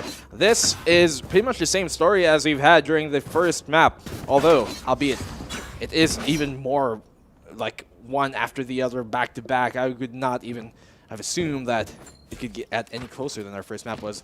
I'm not actually looking at, there's typically Easter eggs in these type of things, and so I'm trying to look out for one. It's just the subways, all the prefectures and all the like, because we are in, I know Split is based in Japan, so it's pretty cool there. Thing is though, compared to the first map of Ascent, the second half is still going to be more like, okay, it's more of the side advantage from what you're playing on rather than the composition, because a while ago, Triple Duelist was the way to go for Oasis Gaming, and they were able to just run Rampage over on the attacking side. This time, they started off the attack, they got that first pick off, courtesy of Ghidoras against Marky, and these shutdowns now done by OG have been a testament of how well they can raid their opponents. Well, TFO, will the proper read come in this time? Will they get red in return? Because, well, you can see the attack here, the offense for Oasis Gaming is heavily favoring the B side right now, and I don't doubt that the execute's about to come in their way. That Paranoia might just land right on the money and get served blind and paranoid, and there it is. He is short-sighted, he is blind, and Beats capitalizes on that, but he's thrown out the Paranoia of his own. So as a flurry of frag comes away, we find a 3v2 situation now, as after the plant comes in, it's going to be quite difficult for the first order to bring this back with the turret there, and of course a strong position being played there towards the B main. Oh, lineup very dangerous. Very dangerous. It's always scary when you line up with your teammate like that. It wasn't even trade done by TFO, and there you go, making it a 3v3. It was just OG having man advantage because of their pickoff by the sewers, but this time with the Resurrection, you can really see that the numbers now are in favor of the defense, but never mind, Brain Freeze and Ripper gonna get on the board. Trix trying to fight, but Ripper says, I'm gonna give you a sucker punch close enough to get that takedown 3 in a row by the Omen there, and Oasis Gaming will take this lead. The Ripper definitely delivering a very grim judgment at the end of it. Deliverance has been served. Guys, 4-3 on the board, and as we said, it has been neck and neck, back and forth, non-stop this entire series from the very first round. So even here at map number 2, still the same story. Nobody really giving up too much of a lead, and everybody, both sides here rather, answering back to the what the opposition has been really telling forth. So let's see now. Marky, I think he's going to push A long here once again. He's been doing it quite a bit actually, and sometimes you get punished for it, especially. So there we go. Marky able to find the frag in the worship. That's a good opening pick by him. Beats will get the trade-off though, so good support coming in from Beats there on the jet. As they try and make their way now here to try and take B main, it's going to be on the other side of that. Yeoman trying to halt things for now. This is actually a good sign for TFO. They are going to be down on the guns, getting that pickup. As I say that, Gador just blows up Coco, who tries to get on the way. Zerv though with a frenzy, but Gador flying up high in the sky, dropping on down to get that takedown, and he's looking for another target. Now, this is one thing I do want to point out, especially on splits. The faster you kill the opposing Sage, the better it will be for your team. As Brainfreeze catches out tricks there, because you don't want them to get some random kills on rounds like this. And as Gador just gets that triple kill to wrap up the round, it has been prevention done by both TFO and Oasis Gaming to not look into that res economy for that round. But one thing will be coming online though will be the showstopper, and the battle of economy continues not only on the gun side but also on those orb sides. Here's a black and blue. And just say I love the round dead animation from the Oni Phantom skins. It chains you up, man. Yeah, it does. So edgy. But that's how they get you. That's how they get you. I keep telling you, it's like these skins, they're always amazing for good reason. Why do you look so cool? Yeah, I've still gotten away from temptation. I've not spent anything on my main account whatsoever, because as just say, hey, you are literally the exact opposite of our co-panelist Viminal, who has literally bought every single skin in the game. No, this is just like I play with Vim. It's like, can I have skin, please? And see, it works out. It works out for me too. As Gador is now trying to work out things, but Marky is up top by the rounds. Ripper though will find the answer, and it's 4v4 yet again. Over onto A side we go. Trick's gonna be having a hard time to really find some of those free kills, and that's a bit of a thing here for the Cypher playing on A side. It really is, if you don't set up on the main angle, you're not gonna be playing that Cyber Cage plus Tripwire technique. It's all about you getting the intel for your team to try and play the retake, and TFO says, okay, let's try it again. The retake is going to happen here now. 4v4 it is equal. Either man advantage, and Worship's going to bring things back their way for the side of OG, but Serve is going to respond right back. Now it's a 3-on-3 as they try and make their way here. Ooh, that blast back landed right on the money, doing lots of damage there towards Coco. And so Coco, it's supposed to be the other Sage on the other side. Serve is going to find that frag. Beats will get found, and Worship, he can actually still find another frag. That's a double kill for him now. Somehow Brainfreeze will get the found. And yeah, that's going to be the round here for Zerv. Zerv getting the 4K. He should have enough time to defuse this one. It is going to be a bit close, but hey, the Omen just getting it done there and then. And that's what I was talking about a while ago. The Cypher, he's not going to be getting those sneaky peeky kills. He's going to be saying, oh, he's there, oh, he's there, oh, he's there. Now I see someone. From that point on, it was TFO allowing Zerv to do his job. Great play there done by the Omen. Both Ripper and Zerv really getting some good numbers of kills with their controller so far. And just because of that, Oasis Gaming going to be respecting the post-plan situation on A side, deciding, hey, B side has been more of home for us. And onto the left side of map we go. I think Worship, though, this is a bit greedy here from Oasis Gaming. If they do commit onto this, he's either going to be looking to camp out anyone pushing or wait it out and see if someone's going to be contesting that orb, because he's one away from the resurrection. Look at this aggressive B main play coming in from the first order. So they established control of it, and doesn't look like they're going to give anything up any so yet. They do burn now 2 dark covers in that case, and so those smokes are going to be up for Omen for a while. Give him half a minute for that to cool down, and we're going to see if he's going to do something with it more, because while Oasis Gaming seem to want to really take B main back, I don't think that might be the right idea right now. They do have some sort of split position going towards the B side. That's Brainfreeze is able to find Courtesy. That's the second frag for Brainfreeze, actually. How is he finding this? I hope he can go out over to him and literally just open up the B side with him by himself. So Spike will probably get planted down here towards the B side. Nobody anywhere near B from the first order to deny it in the first place. And so a retake, I don't think it's viable. Exit frags are all you can really go for here if you're TFO, and Coco and Marky have the rook cut out for them. Yeah, it's going to be hard, but hey, the Empress is something they can use, and the shot just doesn't connect. A bit of a free fire there, doesn't do too much, but Gadowers will say, hello, Marky, I have your number. Oasis Gaming right now looking to build up a lead against the first order. It's all up to Coco, but there is going to be an egg right in front of him. That Nano Swarm can get popped at any time, so the stage has to be extra sneaky, trying to get the push on. Ripper exposing his position, backs on the way. There's the push, there's the peek, but Ripper will get that takedown anyway. And Oasis Gaming now up by 2. Things are looking good here for OG because they're leading while they're on the attacking side. And not only that, they won map number 1. So if they take this map, it's going to be done and dusted for this quarterfinal. That could very well come true here, Dax. And so as we come into the last round of the half, last few rounds of the half, Oasis Gaming are looking pretty good right now. They have able to bring it back after losing 1, but they did win 3 right before that. So they're still in a good place economically. You can see even if they lose this round, they can probably buy up at least 2 more after this. And so coming in here, Oasis Gaming seem to be committed once again towards the A side. As you said, this could just be their home right now.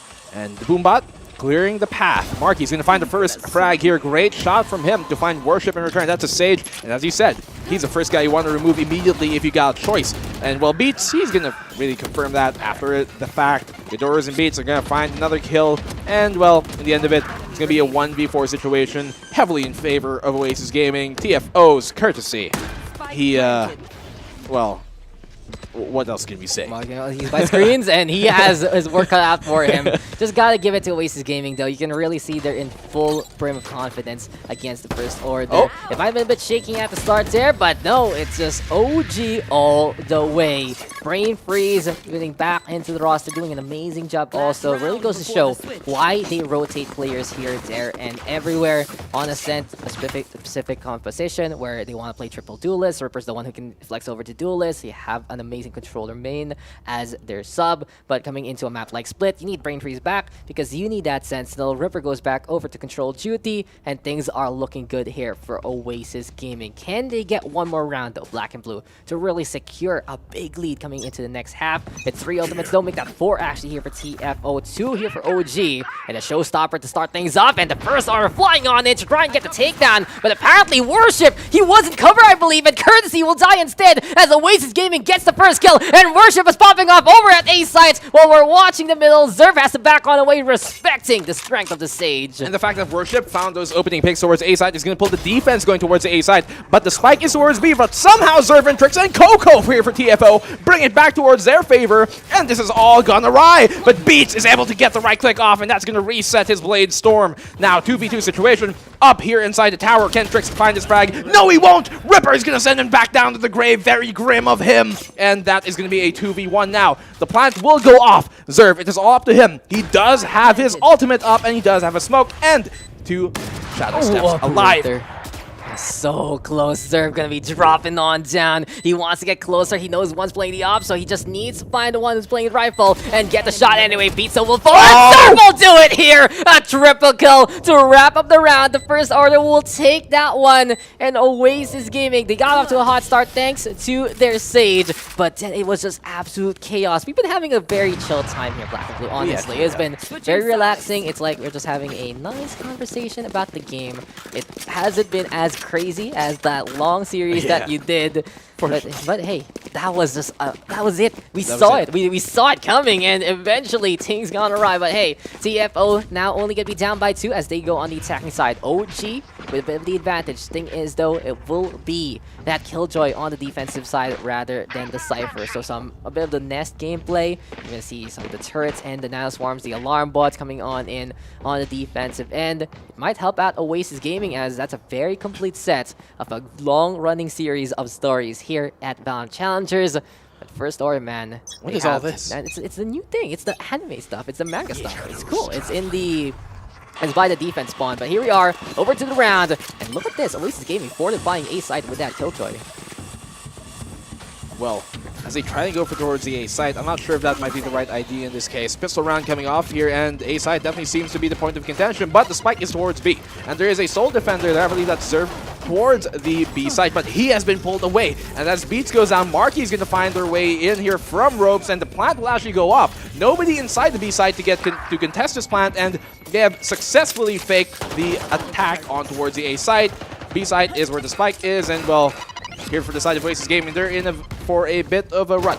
Oh no, Marky, don't dismiss in the face of Brain Freeze and over to the ropes. These guys are looking to get the ammo done, but Brain Freeze will change his gun and change the tune of Marky there. They were looking for that freak with the paint shells, just didn't happen. Worship instead on the board versus Tricks. It will be a 2v1. Time is ticking, but Worship says, I will finish what I started a while ago. It's up to him to defuse this spike, and the chaos is actually picking up here, Black and Blue. We are going to be seeing more of an aggressive game coming into this half. That was crazy. That's honestly kind of a heartbreaking round there for TFO to take that pistol, because they were successfully able to fake the A site execute, pulling the defenders of Oasis Gaming away from the B site. Ripper, he thought that it really was an A take, and you saw him rotate around in the spawn, thinking it was a successful A take from the side of TFO. But then, they got the plant off towards the B site, and still somehow able to make the retake work with some bit of a janky play there coming in from Marky and Co. on the side of ropes, and it's a bit one to clip. I was just waiting for someone to punch someone else, honestly. I was waiting for them to just pull out their knives and just be like, exactly. Just let's just do it. But with all the corpses there, and immediately that is gonna be good. The Ors showing the power to Bucky again. Courtesy though does find the answer back, but the Raze has already done his duty, and more blast back on in. And immediately the Nanoswarms get in the way. Brain Freeze says, get off my lawn, get off my property, do not cross this line, because I will cross your name off this scoreboard. Brain Freeze already with 2. He's looking for the turret, but Courtesy with that Bucky beats us there to finalize that round, and OG will defend there and up on 4. 5-9 on the board, and OG are looking very good right now. The second round in a row for them now in this second half, and they have been spectacular and carrying that momentum forward. So, the first order right now, 3 of them are diverting their attention here towards the A side. Actually, scratch that, as the Reyna there, Marquis, decides to maybe try Zuck towards mid. They are able to buy up some rifles. Now, actually, they're all on the Vandal, 5-stack Vandal. First, I have OG here, not the same story. A Judge, some Spectres, and a single Vandal on their side. So, kind of outgunned here, OG, but they're not wanting to reinvest and really upgrade their weapons to anything further. TFO now kind of struggling to try and figure out what to do here on the attacking side. They are going to have the rifles. I'm trying to remember a little bit of what they've been talking about, but I remember one thing about the map pool also is that OG is just trying to find the discomfort zone of TFO, and they're thinking that this is the map to choose against TFO. They feel like they can play it a little better, and already they got that first pick, but suddenly Marky and Coco turn it around. TFO, this team is brimming with confidence, honestly, making it to the playoffs, and more Worship though, holding the line, but Curtis is there to answer back. It's 3v2 right now, but the showstopper is the answer. OG flying on it. Gadowers blows up Coco, but gets in the face of Courtesy, who gives him a bullet for a present. There it is, the opposing Rays finding each other. Brain Freeze now, it's all going to be in his hands to try and bring this clutch back. He was brought back for this map specifically, but, well, not expecting Zerv to be right around the corner, looking the wrong way, and Zerv caught him with his pants down. 9-6 on the board, and, well, there we go. Oasis Gaming. I was about to read the other way since it was TFO on 6. It's still looking pretty nice here. The 6-9 scoreline. Indeed, TFO.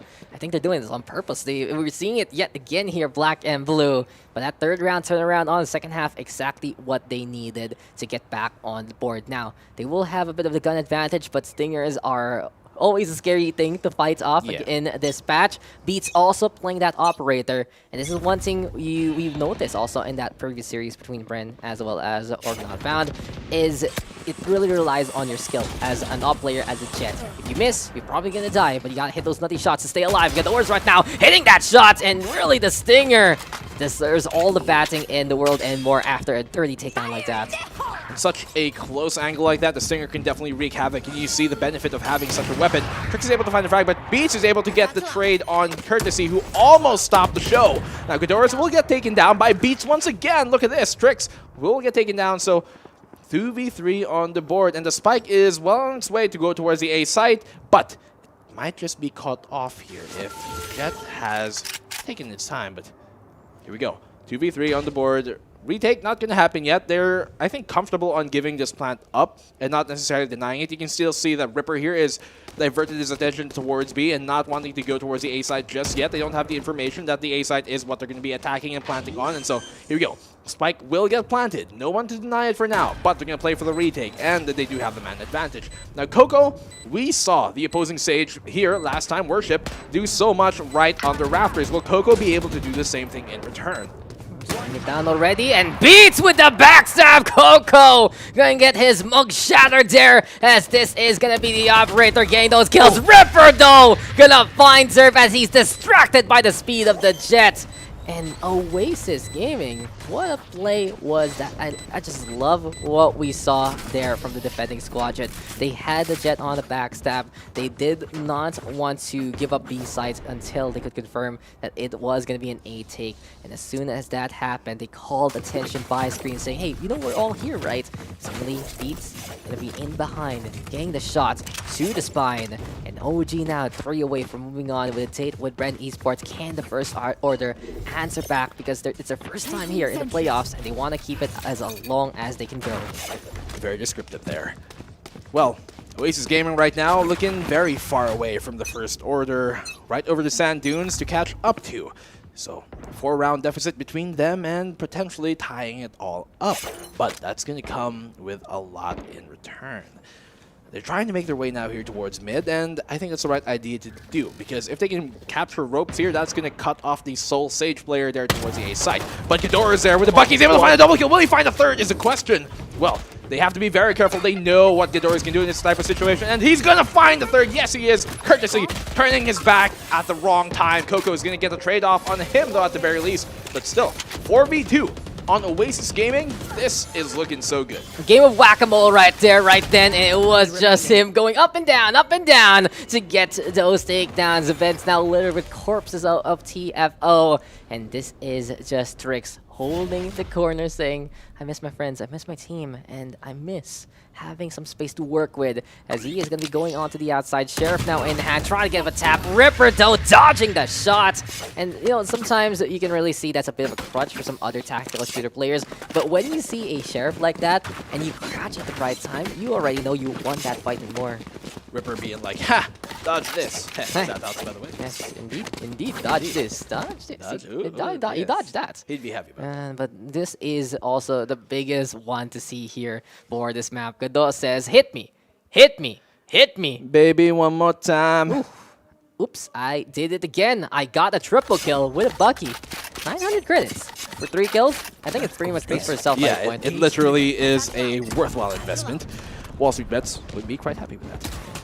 TFO? Now, it's going to be one of their last few chances, to be quite honest with you. If they don't take this round, I don't think they're taking this map, to be completely honest. But that's a good opening start. Trix is going to find Worship, and as he said, as you get the Sage off the board immediately, that's going to open things a lot up more for the side of TFO. Marky will find a frag as well to get the raise down, and he's going to fall down himself from Ripper. But that's a double kill from Ripper. He can actually find a third here if Worship's not careful around the corner. Yeah, but he has the resurrection, and you know that starts. It was you whipping up the ship. You're like, you know, you guys are gonna lose here if you don't actually get this round. And they heard you, and they're like, okay, we have to win this now. Black and Blue said that, so we have to go, and try to make this happen. 4v3 though, thanks to the resurrection. The first order now moving over to B site. Oasis Gaming still stands a chance so far, especially from the episode of River, but Beats, especially with that Blade Storm, eventually will connect onto Trix. He missed the operator. Now the burst bar will be gone, and that margin of error gonna be just shutting down the jet there, as the first order now putting this spike down. They could be trying to play in behind yet again of the site.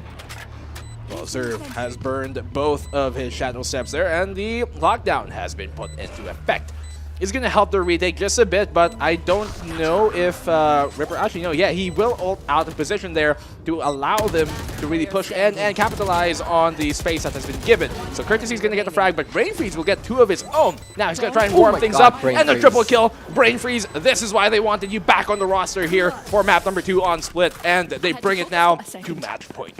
Brain Freeze just blowing our minds there and blowing the faces of 1, 2, and 3. You got Oasis Gaming now looking to set up their hammocks, build up this beach, and try and enjoy their time here and now in this match. They are 1 away from getting into the semifinals. This is match point. This is the series point here for OG. But can they wrap it up? Seems like, though, there's a bit of a ping issue for 3 of the players right now, but they're going to tank it. They're going to go for it.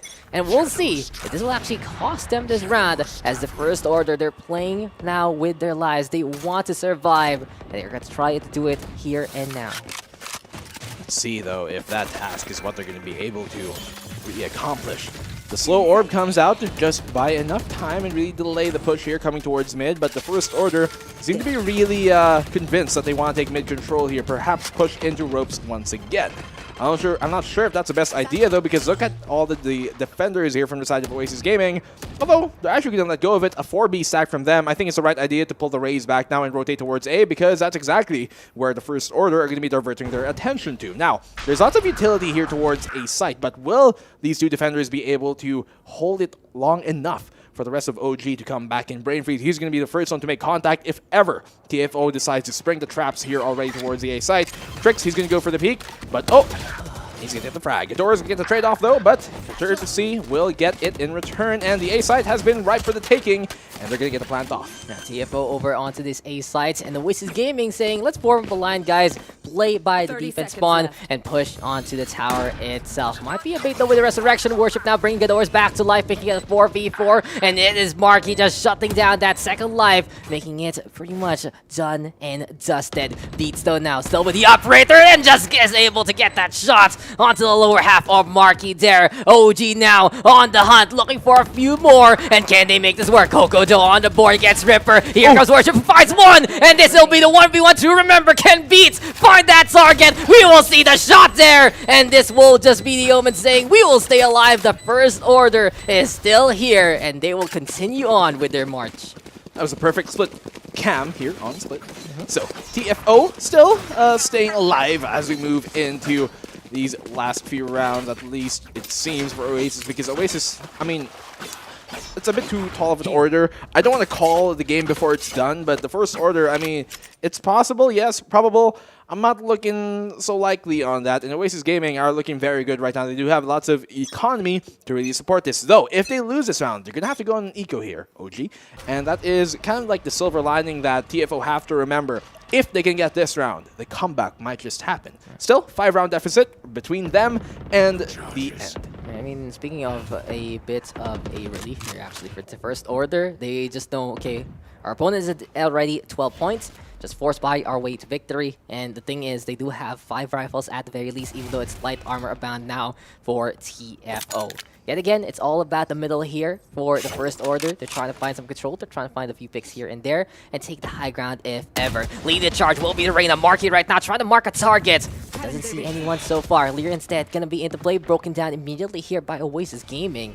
It really just goes to show how narrow this push can be for TFO. It also is Oasis Gaming holding as close as they can to just really choke out TFO and their antics. This is Ripper still holding together, but Marky will get that takedown. Orb right now getting the heals. Kador's with the answer back. Here comes the showstopper though. TFO though losing members because of Kador's holding that angle, and it's now up to the stage. Can Coco get loco again? He's trying to find one more target, and this is just gonna be the first order. Still surviving with 5 HP. Resurrection though, something they're looking for. Marky right now brought back to life just to die, and oh my god, that's a classic right there for Brain Freeze to wrap it up. Oasis Gaming will get the 2-0 victory against the first order, showing their strength, showing since day one that they are here to stay and play longer.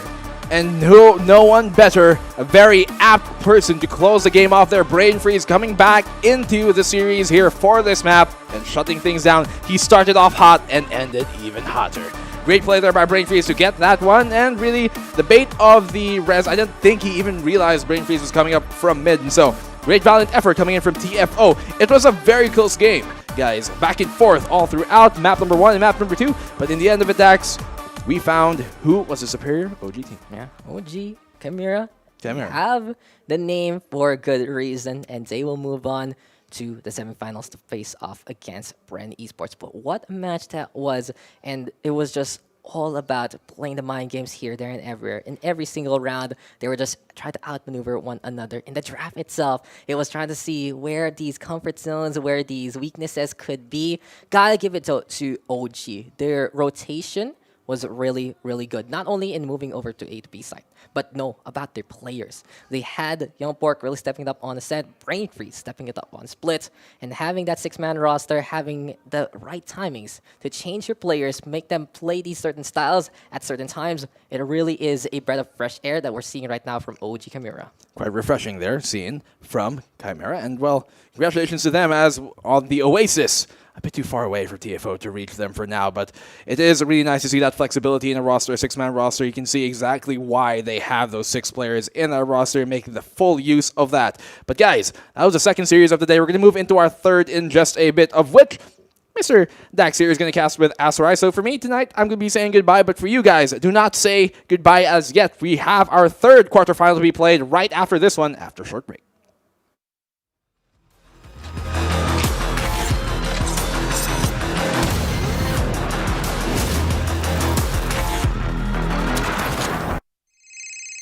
Guys, help please! Nawawala si Mac! No! Sige, tara, post natin. Hala, pa-expire na data ng Wi-Fi ko. Focus na lang yun sa phone ko eh. Ako bahala. One promo na lang tayo. With Globe's first ever Surf for all 99, now you have 9 gig to use for all sites. And for 4 friends on any device. One promo for all you need. Look who I found. Yeah. One promo for all you love. The first ever Surf for all 99. Only from Globe.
Welcome back, and today Oasis Gaming came to play. Finally, we have been waiting for this kind of performance from their team for a while, and it didn't take just the heroic efforts of Gadors this time around, but the whole team pulling their weight together. And this is a good sign for Oasis Gaming. To break that down with me, to talk about their performance is none other than the current star player of that roster himself. Gadors is going to be on the line right over here. What's up, Gadors? What's up, dude? Hello po. Hello. Okay, so I've got a couple questions for you. First of all, congrats. Amazing win. And like I said earlier, this is the Oasis Gaming that we have been waiting for. You know, it's taken a little bit of time, but you guys seem to have found your groove. Why do you think that is?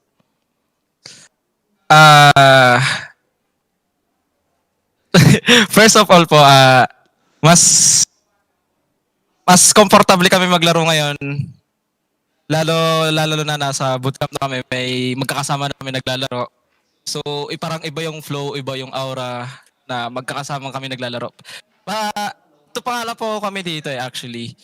So, sa Monday pa po yung dalawa pa po, tas sa Thursday po yung isa pa. So, tingnan pa po kung mas lalo pa po bang gaganda yung mga laro namin. Yung momentum, kung mas madali, para sa akin, feel ko mas madali namin makukuha yung momentum namin kasi lalo na magkakasama na kami. Actually, I agree. And I really see that it feels like it was easier for you to find your momentum. You didn't struggle for like 6 rounds before you came online. It just felt more natural. At least that's what I saw. And you said it has to do with the fact that 3 of you are in the boot camp. Maybe 5 of you will be there on Monday. Do you expect things to get even better when everyone's there at the boot camp? Opo, mas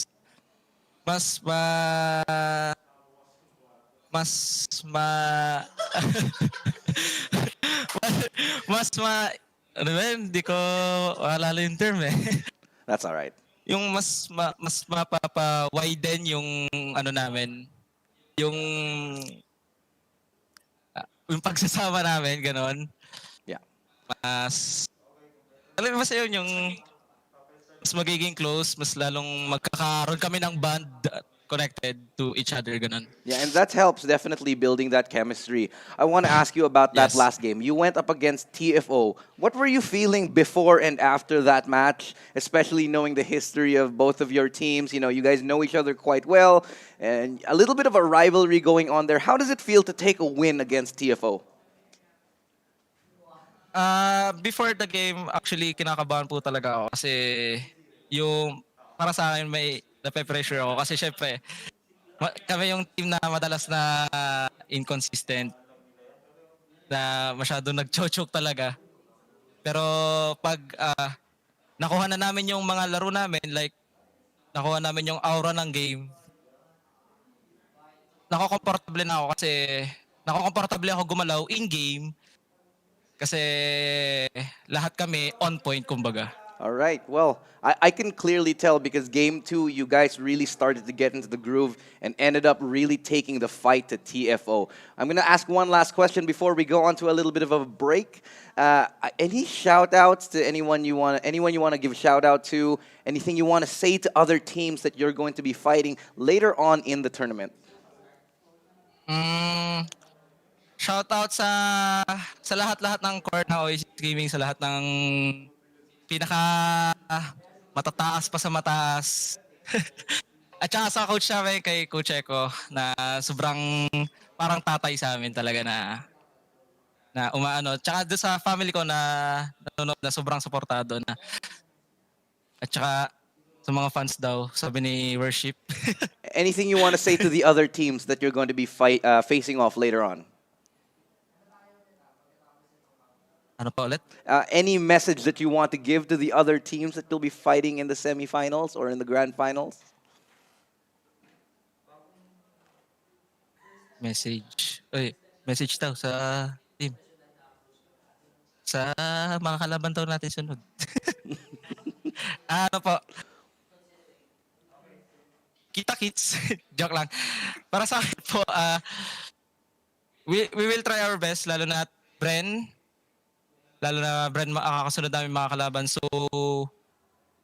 paghahandaan po talaga namin bukas. And ano nga to? Nabablackout ako ah. That's okay. Like, Sorry po. just you've done absolutely amazing thus far. So again, congratulations to you guys, and thank you for giving us a little bit of your time, Godoers. No, you're doing great, man. Thank you so much for this, and of course, to everybody who is watching, stay tuned. We have a lot more coming your way. The next quarterfinal is coming your way very, very soon, and that's going to be an exciting one. So again, thank you again, Godoers, for joining us. Thank you po, thank you. All right, well, that has been it. That's been our interview with the current star player of the Oasis Gaming roster. But will they develop even more of a bond as they go throughout the tournament and really maybe try to get into each other's grooves in that new wonderful gaming house in the new boot camp that they do have? We're only going to find out as the tournament progresses. So stick with us and find out more when we come back into the third series and last series of the day, which we expect is going to be just as good. Again, my name is Illustrato. See us again in just a bit.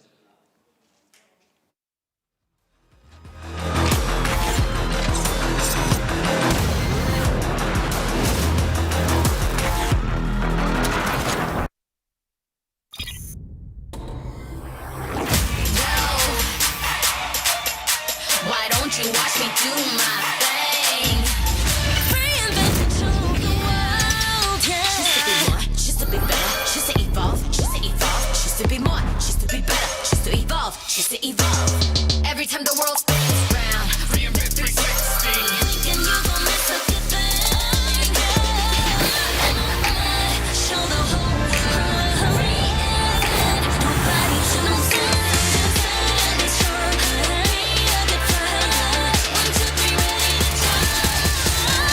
Don't you watch me do my thing. Take it to the next level with Globe's fiber, LTE advanced, and 5G mobile connection. Now you have the power to reinvent your world. Globe.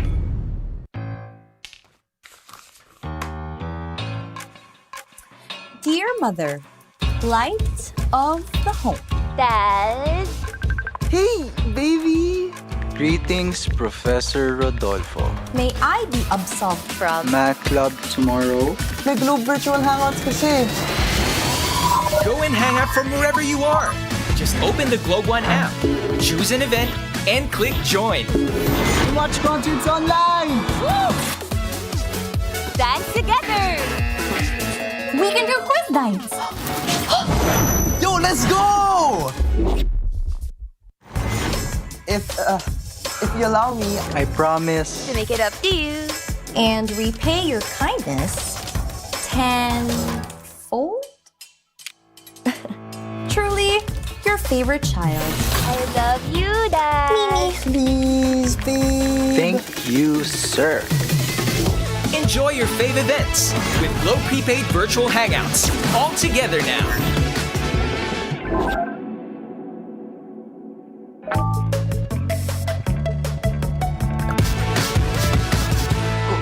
Yes! Guys, help please! Nawawala si Max! No! Sige, tara, post natin. Hala, pa-expire na dito ng Wi-Fi ko. Ubus na rin yun sa phone ko eh. Ako bahala. One promo na lang tayo. With Globe's first ever Surf for All 99, now you have 9 gig to use for all sites. And for 4 friends on any device. One promo for all you need. Look who I found. Yeah. One promo for all you love. The first ever Surf for All 99. Only from Globe.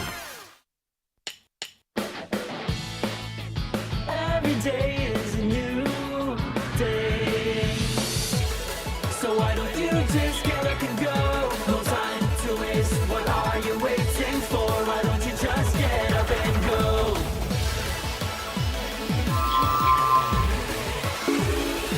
Go and create even more with the new Globe Prepaid, because it's your imagination that will keep the world going. Want to show some love to your fave streamer in Facebook gaming? Show your support by giving them stars and virtual gifts so they can continue their passion for gaming and streaming.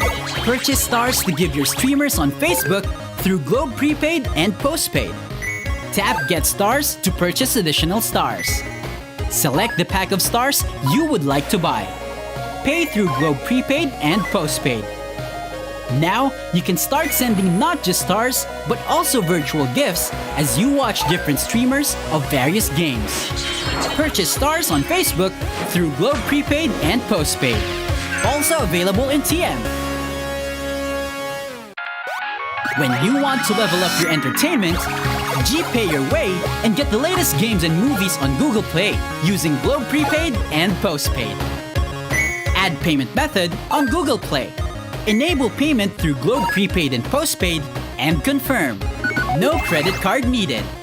Simpleng steps para tuloy-tuloy ang purchases at downloads sa Google Play. Your safe one-stop shop for apps, games, music, and movies on your Android device. Use Google Play now through Globe Prepaid and Postpaid para level up ang entertainment. Also available in TM.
winners of the day have been thus far not having the easiest time.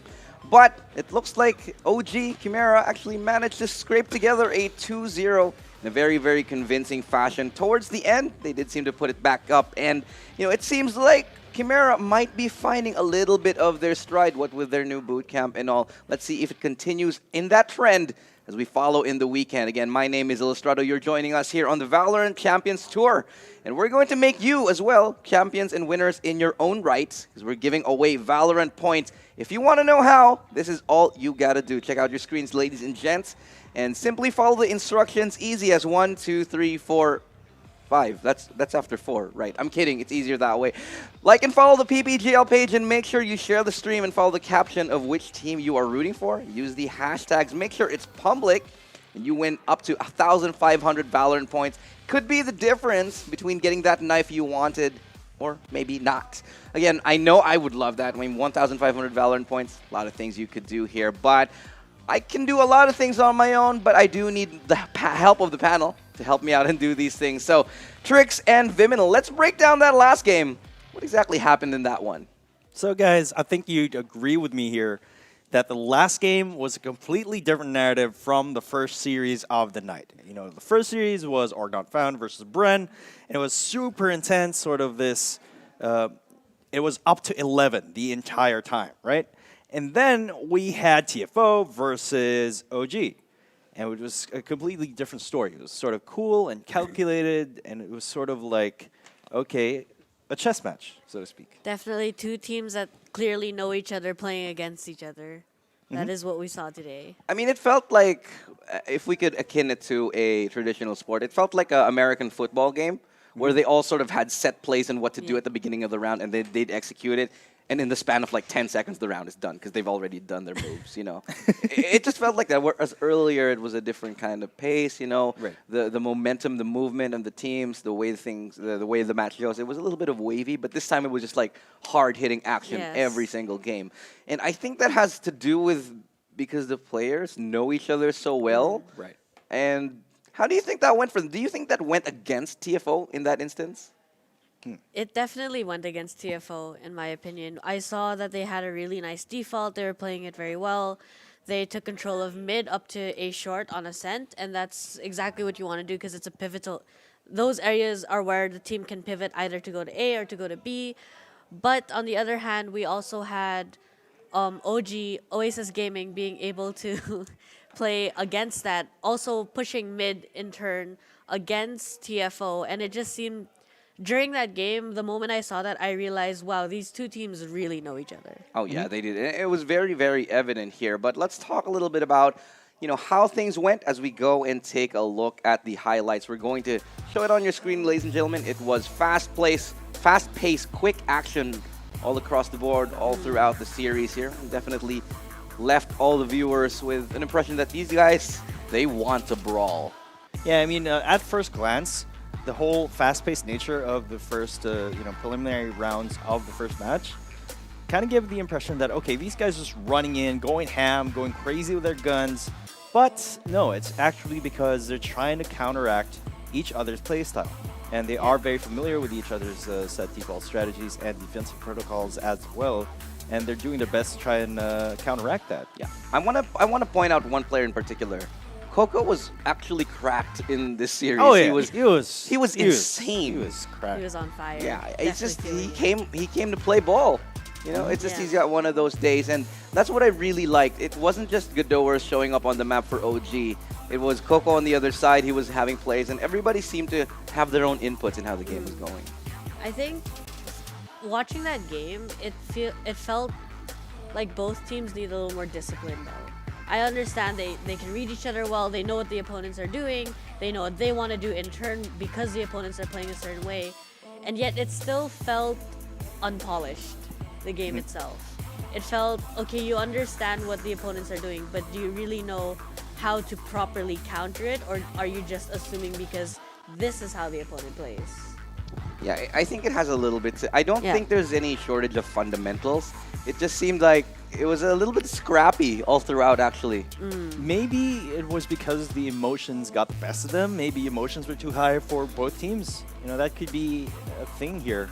There's a lot at stake. This is a matchup that both teams have been thinking about for quite some time. Yeah, I mean, Gador said it himself. He was all like, going into this, we were kind of nervous, but once they got into the groove, and it felt like they got into the groove a little bit better. It didn't take like an immense amount of effort to... Oh, my face is gone. Okay, there it is.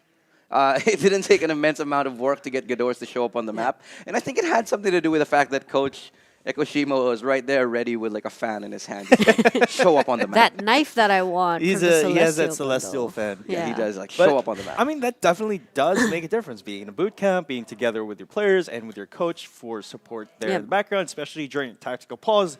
And you'd be like, okay, guys, we're going to huddle in game and in real life. Yeah. And be like, As I've mentioned before, that's what also helped me in the pro scene as well. Having a coach to really kind of hit you in the back and saying, show up on the map, reminds you that I'm a good player, and that you got to show up so that your team can, have a cushion to fall back on. Yeah, and some people just like getting whacked in the head.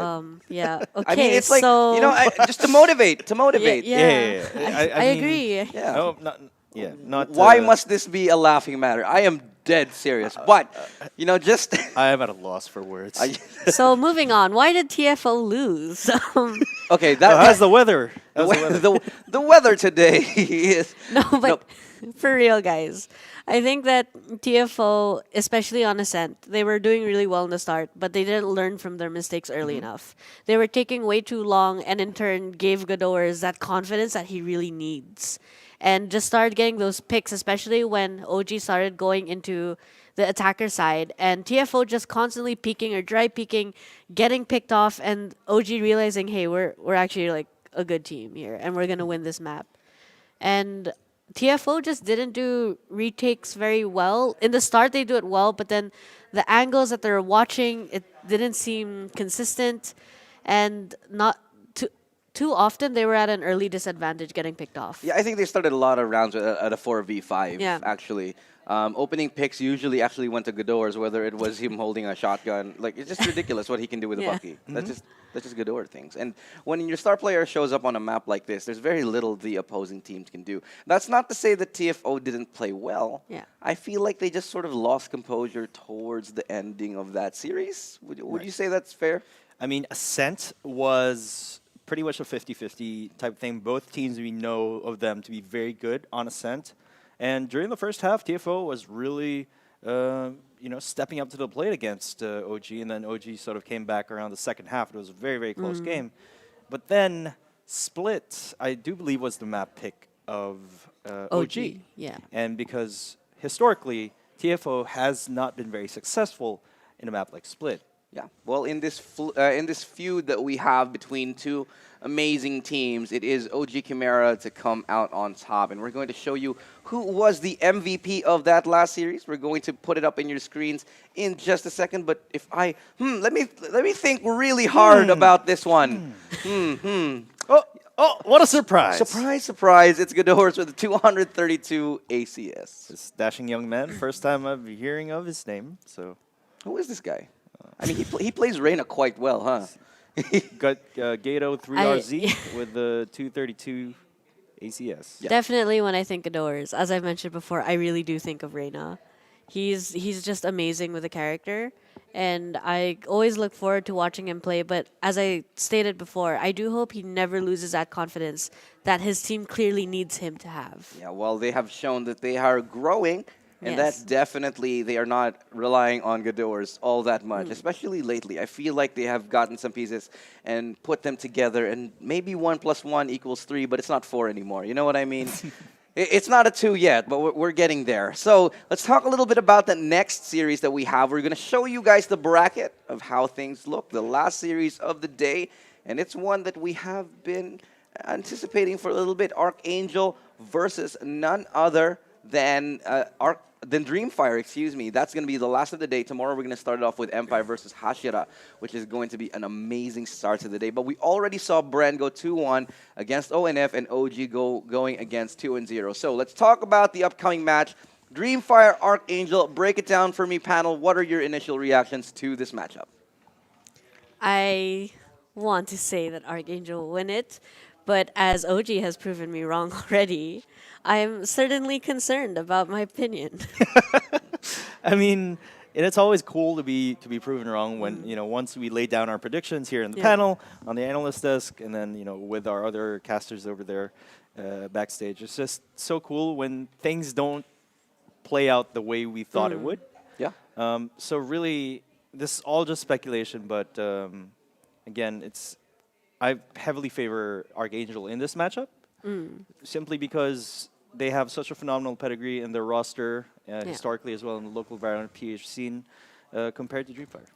I think that's actually what's going to be going against them in this one, because Dreamfyre, they're just showing out of the woodwork.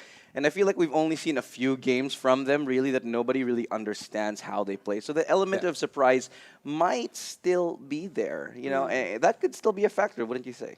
Yeah, that's definitely a very fair point. I would agree, except for me, ArkAngel's pedigree will work to their favor because of the fact that they've been through a situation like this before. Yeah, I 100% agree with you. But if you want to find out more, guys, if you're watching for English or Filipino, we got you covered. If you want to check us out in the Filipino language for the upcoming match, all you got to do is head to facebook.com/PPGLGG. And for the English commentary, it's twitch.tv/PPGL_VCTPH. That's where you got to go to find where you want to watch your favorite VALORANT Philippines stuff in your preferred language. And of course, we're about to go and start very, very soon. But I'm going to get some predictions from you guys, some initial reactions, impressions. I know you're saying ArkAngel is going to take this one. Do you stand by that? And what about you, Viminal? Yeah, as for me, I really do stand by that in the predictions and during our pre-panel talks over there backstage. I did say that ArkAngel will be taking this decisively 2-0. So that remains to be seen whether or not I'll be proven wrong. How about you, Trix? I love the ArkAngel lineup. I do, but a part of me really still does feel that Josh S needs to be put on that duelist role, especially a Raze. Raze on all maps is really strong. She's got that grenade to do the clearing. She's got the robot to also help her push forward. There's just so much utility on Raze's half that allows her to open and entry the sites for her teammates in a very controlled manner. Yeah, let's talk a little bit about that. Josh S, sick player. We've always known him to be insane. But then there's also Modski, who's now finally coming in, and we know for a fact that this guy, he can hit his shots. Yep. We haven't really seen the full picture of how well they synergize with each other just yet. But maybe they're starting to put together the pieces and figure out the puzzle. I'm hoping that over the span of their first game until now, they're able to work on what's lacking on their team, which is really the synergies, the working together. They have a good ultimate economy, but I feel that they're still lacking in trusting each other and really knowing what they're going to do, especially on retakes right now. That seems like something that would happen when you're going through when teams are newly formed, whether it's roster changes or just a whole new team. Yeah. It's like you either go through a honeymoon phase or the adjustment phase. And it feels like clearly ArkAngel is going through adjustments.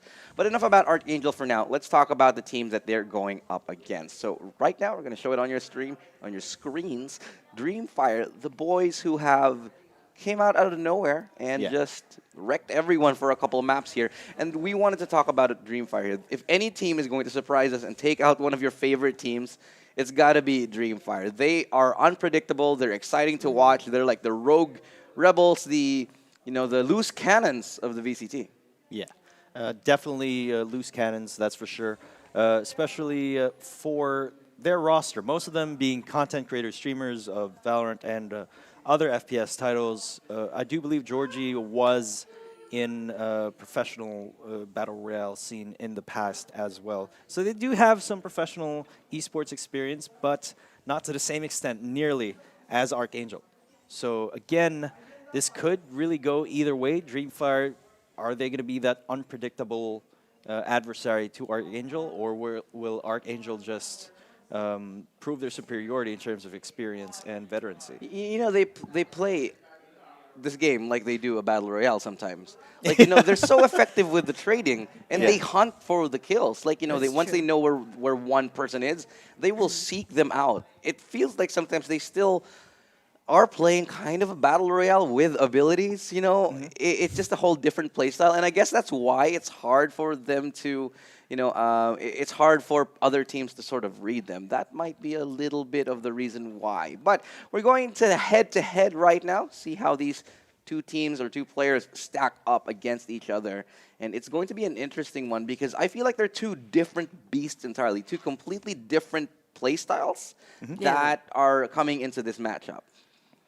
Their ACS pretty much the same as well as their damage per rounds. And honestly, I'm thinking ArkAngel can do this if they have identified the issue. And we've talked about this before.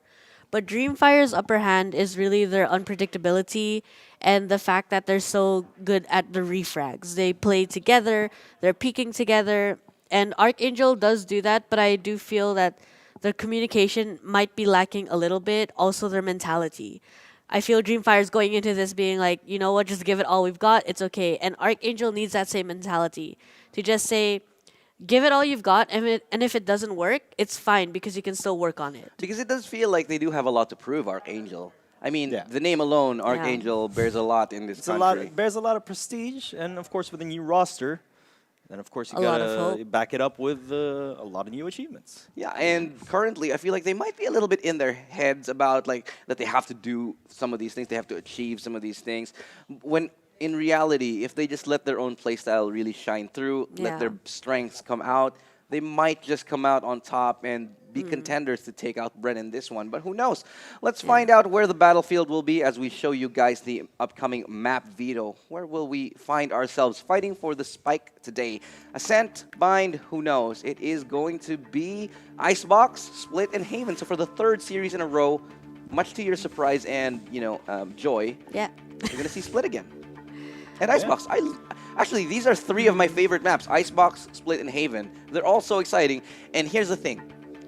A team like Dreamfyre, they are going to favor Icebox and Haven for sure. I think if Dreamfyre actually wins Icebox, we're going to see a Haven, and I think Dreamfyre can take Haven.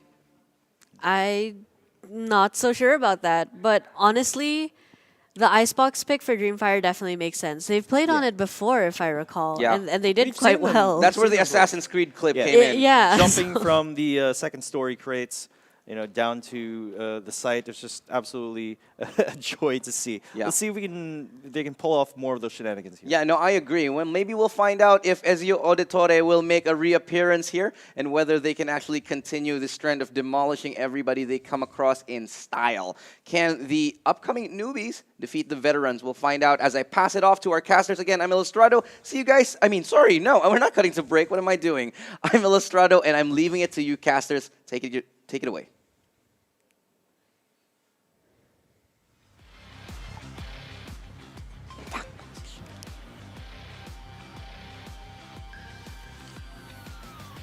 No breaks here, ladies and gentlemen, and we are back with VALORANT Challengers Philippines, Stage 1, Week number 2. It's our last quarterfinal coming into this one. Dax and Asa right here going to be bringing you guys the action. It's Dreamfyre versus ArkAngel, and it is high time to see the frigid waste of Icebox to be basically the battleground of these sky-soaring teams.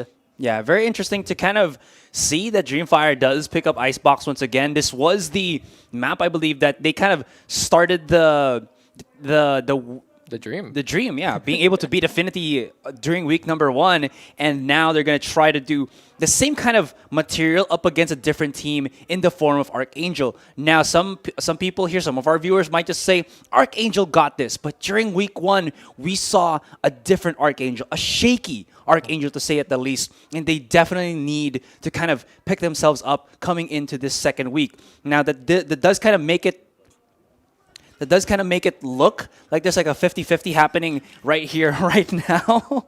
And it could well be, because like ONF showed to be the ArkAngel that we were hoping for. And is this ArkAngel the ArkAngel that we deserved during week 1. We'll see. We'll see, because, ArkAngel, not only are they looking for that redemption, making it through to the open qualifiers yet again, but gonna be basically facing off an up-and-coming Dreamfyre team. As we saw, though, in the cameras a while ago, though, ArkAngel seems like they are all in business, in a bootcamp all together, ready. At least they have change. I guess it's that late in the night already, so we're gonna be seeing them rocking the jerseys on all the like. But as you've been mentioned before, the shakiness of ArkAngel really costing them their series against Empire in week number 1. Dreamfyre, in the meantime, facing off against a struggling Affinity Esports, and then they took advantage and made a name for themselves. And this is really just the descent of one team, the ascent of the other one. And this is going to be a series where we're going to be able to actually pick up the pieces and figure out where they actually position in terms of the bracket so far. Speaking of positioning,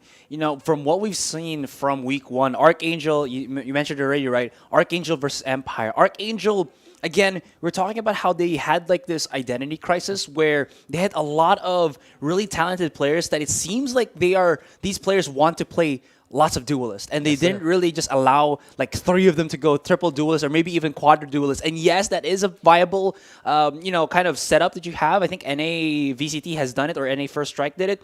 Anyways, that's kind of like the same style that I think Dreamfyre are also looking at. They are very pop-stompy. They like to just go aggressive into a site, and that's what we saw from both of these teams. Dreamfyre and ArkAngel really just kind of taking the site by force, more so than not, during week 1. And you might see the same thing in this best of 3, in this quarterfinals, in this second week. I mean, we've also seen a proof of concept literally on this same day. We saw Chimera play a triple duelist on Ascent to Wonders. So actually going back into, I'd say, last month's meta is still something they can do. But as you mentioned before, ArkAngel, very heavy on the talent. And it's all about figuring out exactly what they want to play together. Look at this, Ching and Moti.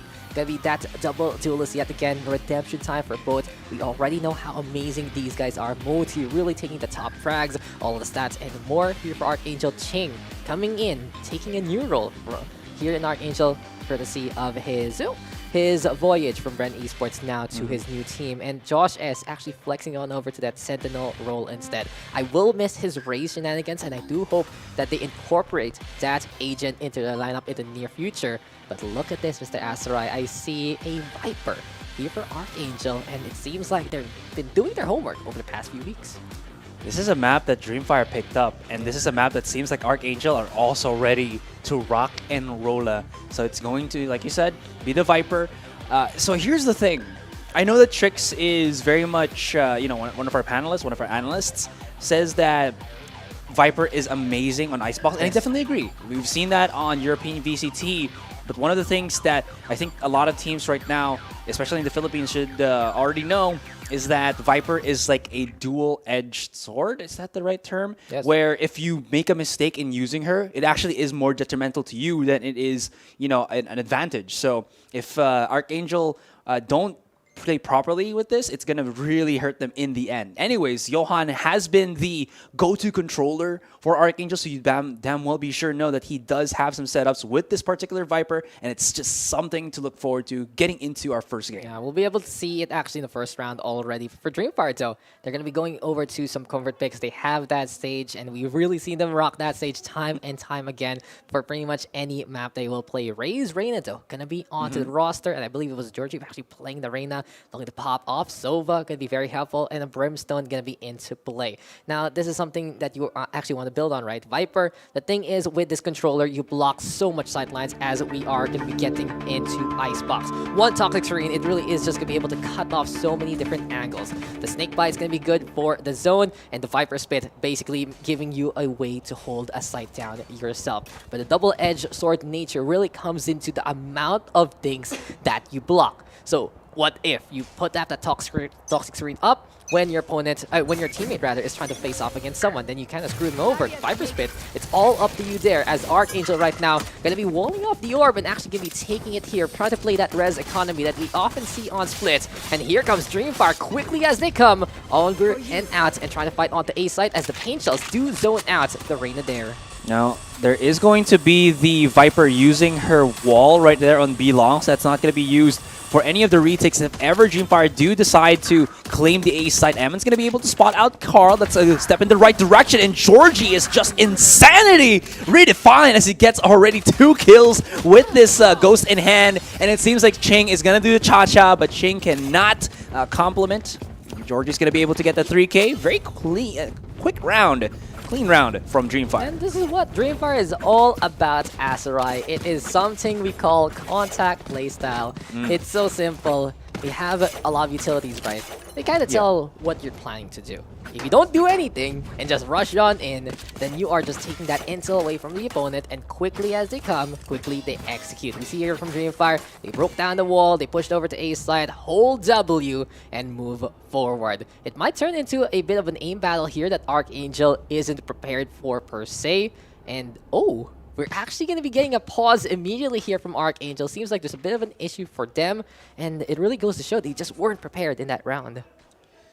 Yeah, I'm not sure what is kind of, maybe plaguing ArkAngel at the very start of this particular game, but honestly, like you said, contact play is the name of the game for Dreamfyre, and that really showed a lot during their matchup against Affinity Esports, and definitely Georgie and Emmon were the drivers for Dreamfyre here, and they really are just kind of like a team that, well, as of the moment, as from what we've been seeing, they don't really have that intricate set strategies, but their strategies rely on their individual player abilities. And right now, since Reina is still pre-nerf Reina, it still is looking pretty good for them, as Georgie is just starting off with like 3 kills already under his belt. He's hungry for those kills. And you know, Asarai, if you want to keep it simple for some of the people in the audience, it's very, very obvious what they do. Their strategy is no strategy. Just go in, get those takedowns. Of course, they understand exactly what to do, but they're just really bringing it as raw as they can here. It is just base value, all about those takedowns as quickly as they can really do. And I'm expecting it. Brimstone is the perfect agent for this. You put 3 smokes, you run in, you're good to go. If you do want to go for the dart real quick just to get some intel, you're also running at the same time. Sage for the heal, Sage for the wall, Sage for the res, and you're back in business. And Dreamfyre, this young squad with a lot of collegiate experience, with a lot of experience in Battle Royale games actually, they are ready to hunt more players, as it is going to be a big gamble though here for ArkAngel, because everyone is stacking on B sites, but Dreamfyre says, we go again to A. Yeah, and we are still on that technical pause, and it does seem that they're just going to go for that quick A-site play here. Penguins. I love the penguins. That's my favorite part of this map. I was looking around the map one day, and there's like, hey, there's a penguin. And it's like, oh, there's another penguin. There's another one. No one cares about the Yoru ship there. You know, it's like samurai. You don't even see the agent in the first place so far. I think Yoru has like 1 or 2 shows in like the whole Challenger series so far. I don't know. Like I think it's like 1-2%, and maybe we're gonna be seeing him this week. But for now, it's just for we enjoy the penguins. I love the penguins. Yeah, it gives me that POM vibes, you know, Penguins of Madagascar. Actually, yeah, right. Because like secret agents and the penguins, exactly, commandos and their penguins, and they have like that. What do you call this? The beanie. Yeah, they're like military men. Yes. Maybe there is a dimension in Valorant, since it seems like it's all about alternate dimension stuff, that everyone is a penguin. So there's like a penguin Brimstone, a penguin Raze, Penguin Omen. Penguin Omen is so edgy. So it goes, it waddles around with a purple hoodie. Yeah. It's like the perfect mix of edge and cute. And then because he doesn't have hands, he only has flippers. Yes. And it's just so cute when he makes his shadow ball. Yeah, the dark cover. Dark cover. There you go. And then he go paranoid. He goes like, that's just it. And look at this. The penguins just enjoying the sights of Xbox. And they do that. It's not I don't know if it's called like a quack. So like it translates like from the shadows, quack, something like that. I know it's not a quack, guys. It's not a duck, but you know what I mean. Like, yes, exactly. I know. Whatever sound penguins make, they honk or whatever they want to do. That is it. So I think we figured out the next game mode for Christmas for Valorant. It'll be penguin skins for everyone. But hey. Yeah, guys. First here at VCT Philippines. You already know we're exposing some I'd say some future plans. Oh, there's penguins here too. There's penguins everywhere, man. There's penguins everywhere, and I love it. It's like It's just like a penguin Easter egg. I wonder if there's like a story behind this thing. Oh no, the producer is just telling us a story about the penguins. So apparently, it's the hunt for one of the penguins. One of them is missing. It's sad. It's actually a tragedy. I didn't know that. I mean, maybe Valorant is doing a, like a MCU thing, Marvel Cinematic Universe, or a Disney Cinematic Universe, where it's like Finding Nemo, but now it's called like Finding Pingu. Finding Pingu. Exactly. Yeah, exactly. I love that. Oh, there's a bear. There's a bear too. That's the buddy. That's the buddy from the second battle pass, the first battle pass. Maybe. Like a secret agent bear. No, maybe the penguins are looking for the bear, and this penguin is an evil penguin. It's hiding the bear there. Yes, maybe they're in love, and then Oh, like maybe I it's don't a want. forbidden love. Yes. That's the kind of loves that you like, don't you? Yeah. Dang. Dang. Dax, that was out of nowhere. I got Randy Orton by that. Watch out, watch out. It's an RKO right there. You didn't expect me to do that in the cast, didn't you, good sir? Yeah. I got you. The thing is, you gotta put this on. ArkAngel trying to figure out what's going on right now. I really don't understand what happened that first round, honestly. It was really good by Dreamfyre to push that quickly. But it feels like ArkAngel just kind of forgot that the game started after getting the orb. But hey, here they are again. Because Dreamfyre's pushing. Because like Georgie already got control of top, right? That's what I called, or second. That's what I called the top part of the site. And he just spotted like, who was it? Josh S and Ching rotating onto ramps or mid boiler. And I just find that like pretty much interesting. And Georgie, he just knows the angles, the peekaboo spots right there. Able to rotate back in. He does get spotted out, but still able to win out that duel. And if he gets his third, he is just too much of a beast. Josh S will shut him down now. And Carl, as well as the rest of ArkAngel, is going to go for that retake. 2 versus 4 scenario. And I don't think they're going to be able to make this with holes and walls near that spike. That's going to be really hard. And they're trying to go for the defuse if ever. They have Disengage and Shock Darts coming their way as well. Now pushing, trying to make it through to the pipe, but Vindic will vindicate that defense, and they will be able to get to here. Dreamfyre now is up by 2. ArkAngel gambled, and they lost. And I think this is now the round to see if ArkAngel is back on the beat, or if they are going to get beat down in this map.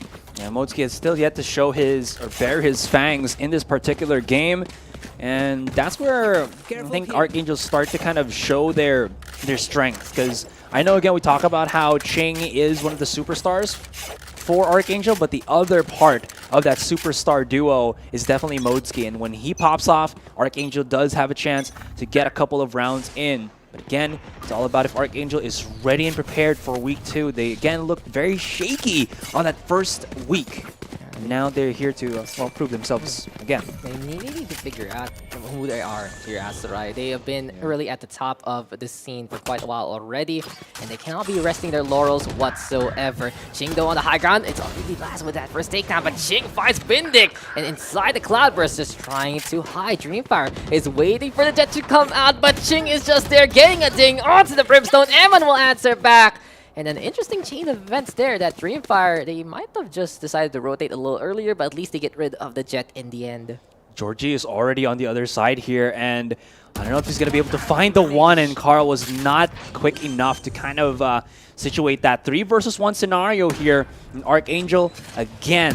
And I was talking about how, or actually I did not start talking about that, but Ching posted like this really sick highlight play, and I thought like he's just looking on fire.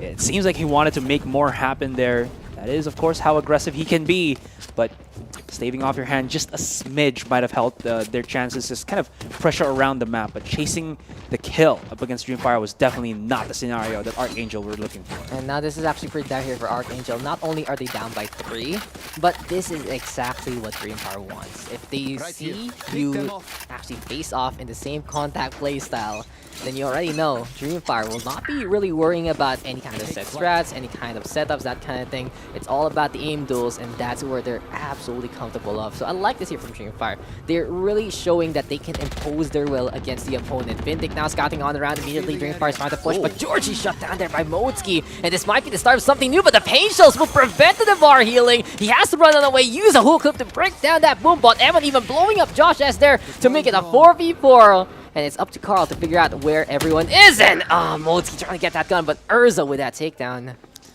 Granted, he had 11 HP, and having a Vandal in his hand would have at least, if you got a headshot right, it's going to be a straight dismiss or a straight heal. But that was a little bit too much wishful thinking, I think, from Modski there. Here comes Ching once again, the charge right in, but the lag time before the shot really does not allow Jet players much error when they get that opportunity. Still, no opportunity was found, and that is going to be, how many rounds was that already? 4 straight rounds for Dreamfyre. 4 in a row for Dreamfyre. And one thing also that they are doing is they're shutting down the momentum of Modski immediately. Even though the Reyna got his first kill on the board, the Angels was just so perfectly placed to actually prevent the heal and eventually lead to that takedown. And I think that's also one reason Dreamfyre has picked this map up here, Mr. Asteroid. We saw it from the parkour of Georgie. We saw it from the paint shells from Eman. They know what to do, actually, in this map, where to really find those angles. And ArkAngel will have to figure out where to hold better, and that's going to be a good one there by the kitchen. It's Josh is taking care of business. Johan also on the board, and this is now ArkAngel realizing the situation and preventing these pushes from even starting off. As Johan gets 3 so far, the Viper is really in business here. This was what I like to see back in Neski VXV or First Strike Philippines. Johan was the type of player that I felt like was such a clutcher for ArkAngel that he was able to steal a lot of rounds. And of course, he was overshadowed now by the other star players of ArkAngel here, but I think he still shows his stock. Eman is just going to try to at least make an expensive round against ArkAngel, but he can only supplement the 1 kill, so that's not going to be too much, but at least he does put a dent into the ArkAngel money. Now, something I want to say, Dax, just out of nowhere, you know what I call it, Ching with the operator? Damn it. A cha-ching. You already exposed the answer immediately. No. Why are you like this? Why are you like this? Oh, no. My God. It's okay. It's okay. I botched it with Black and Blue, and now I botched it with Dax. My chances, guys. It's okay. I'll still love you no matter what. That's Thank really you. part of the dynamic. Oh, that awkwardness. But okay, there's one thing though that ArkAngel has remembered is they remembered who they were. They probably watched Lion King in the past 4 rounds. And they just need to actually hold these angles better. Not like this though. Modski trying to face off Georgie. And even though we know he's an amazing player, if the whole playstyle of Dreamfyre is to get in your face just like that, then you have not only just 1 player to contend with, it's around 4 or 5 people waiting in behind. Hunter's Fury though into play. Georgie gonna get tagged once, but he will be able to stay alive. Bendik taking this time to plant this spike down. And ArkAngel also trying to play the retake, but they are actually playing this pretty methodically, waiting it out, trying to get the zone, and Johan with a kill onto Georgie to start things off. This is going to be very, very good for them, as losing Georgie is such a big deal. 3 versus 4 scenario. We're going to have a little bit of, I don't know, kombucha right there. Going to be able to use Josh's ultimate to at least enforce the members of ArkAngel here, but the clock is ala ticking. If Blast can get a kill, that's going to mean that he has his ultimate. He cannot, and the defuse will be successful. ArkAngel coming back with 2 rounds already. Yeah, ArkAngel making it happen. And I do like the dynamism in this series, that's for sure. I mean, it just started the whole series, but in this map in general, you can see what kind of experience these guys have. ArkAngel has always been at the top of the food chain, and they have a lot of experience in previous tactical shooters and now in Valorant to understand how to play it and how to slow down the opposition. In the meantime, Dreamfyre, Young Guns, many of those names I've seen in the collegiate scene, and more often than not, their whole playstyle is contact versus contact. Try to outmaneuver, try to outduel one another, and in this case, Dreamfyre will need to step it up if you don't want to keep that momentum. We already know they have the aim. What we're looking for now is the brain to face off against ArkAngel. ArkAngel are using a lot of their agents, the agents' utilities, to the fullest of extent so that they can flush Dreamfyre from these particular corners if ever they do charge in onto the site. And Modski has already activated his Empress, but Georgie is still showing that he is the prime Reyna through that pixel angle. Okay, we see you, Georgie, as he gets in 3. I mean, Pennywise, well, you better damn well get this kid, because he is just able to devour everyone. He's just it, bro. He is just it. Just give me a fist bump right there. Ooh, that was smooth. Yeah, I gotta say though, why? Georgie has 3 of them in his names, and why is ArkAngel staying there? There is one big problem right now with ArkAngel is not realizing is Dreamfyre loves to take these angles that can actually get double peak naturally. It is just crazy. Look at this in the middle. Georgie is just like, hey, no one's there by the rafters. It's actually gonna be able to shoot me. I'm gonna hop on around, get this done. And it really reminds me of how you play Bind B sometimes, where you try to choose, are you contesting hook, are you contesting garden, but then you decide to go straight in the middle and you contest both. That's basically what Georgie's doing right now on Icebox. Not many people know that, but ArkAngel is just not having the right positions to stop the momentum of Georgie. This time though, a lot better. Showstopper though in the play, and Eman will actually be the one to be the target instead. He has gotten 2 so far, and when you prepare for one, the other is there to strike. Yeah, Georgie. Wait, we're already seven rounds in, and how many times has Georgie activated his Empress? I think like 2 or 3 already. That's crazy. That just means that he has been getting so many kills. Johan, okay, he's awoken a little bit here. He's gone back onto the A side, but it's the post-plant scenario with, wait for it, Dax, an ultimate from the Brim. This is very difficult for ArkAngel because first and foremost, they have to get the Brim first from Dreamfyre, but I don't think that's going to happen. And of course, you still have Georgie who's alive. That's going to be a wall, but walls do not stop. The orbital strike coming in from the heavens, they don't even need it. And this should be a win for Dreamfyre. Just safety for that. I guess so. Dreamfyre, I would love to actually see them hold that one. Yeah. So they would have the same pressure the next round. Hey, 6-2. This game, I really feel like the pause we had in between rounds 1 and 2 was a lot longer than the rounds that we've had so far, because Dreamfyre, they go in and we are done. That's it. It doesn't matter the result. It's either ArkAngel able to defend, that we saw twice, or Dreamfyre succeeds, and they've done it 6 times now. I mean, that's why they're called Dreamfyre, because they're setting their dreams ablaze in a forward motion. Wait, that sounds so wrong. I think when you set one is like set my dream on fire, it means I have to give up on it. But you know, these guys don't give up. Yeah. This is insane. It's you know, you have games done quick. This is series done quick already. I appreciate it, Dreamfyre. This is what we want to see after a very long day. Like a little bit of a recap, guys. We had that amazing Bren versus ArkAngel matchup as Georgie gets the first kill. Then we saw really the scrim fiesta, I would like to say, between OG as well as TFO. Ching does answer back right now. You know, a little bit of footnotes of things happening in the game. It's 4v4 suddenly. Urza now with the resurrection. And this is another thing Dreamfyre likes about playing that stage. It's someone gets picked off, go for the res. Modsky still loses against Georgie. And there we go with the heals. It's Dreamfyre controlling this B side so far. Except there on the cross angle, Johan does catch out Urza. Emma now with the answer back. And that spike can be firmly planted by the snow. Dash on the way. Ching will still for Georgie. It's just insane in these aim duels so far. Dashing through the snow with a 1-up in your hand.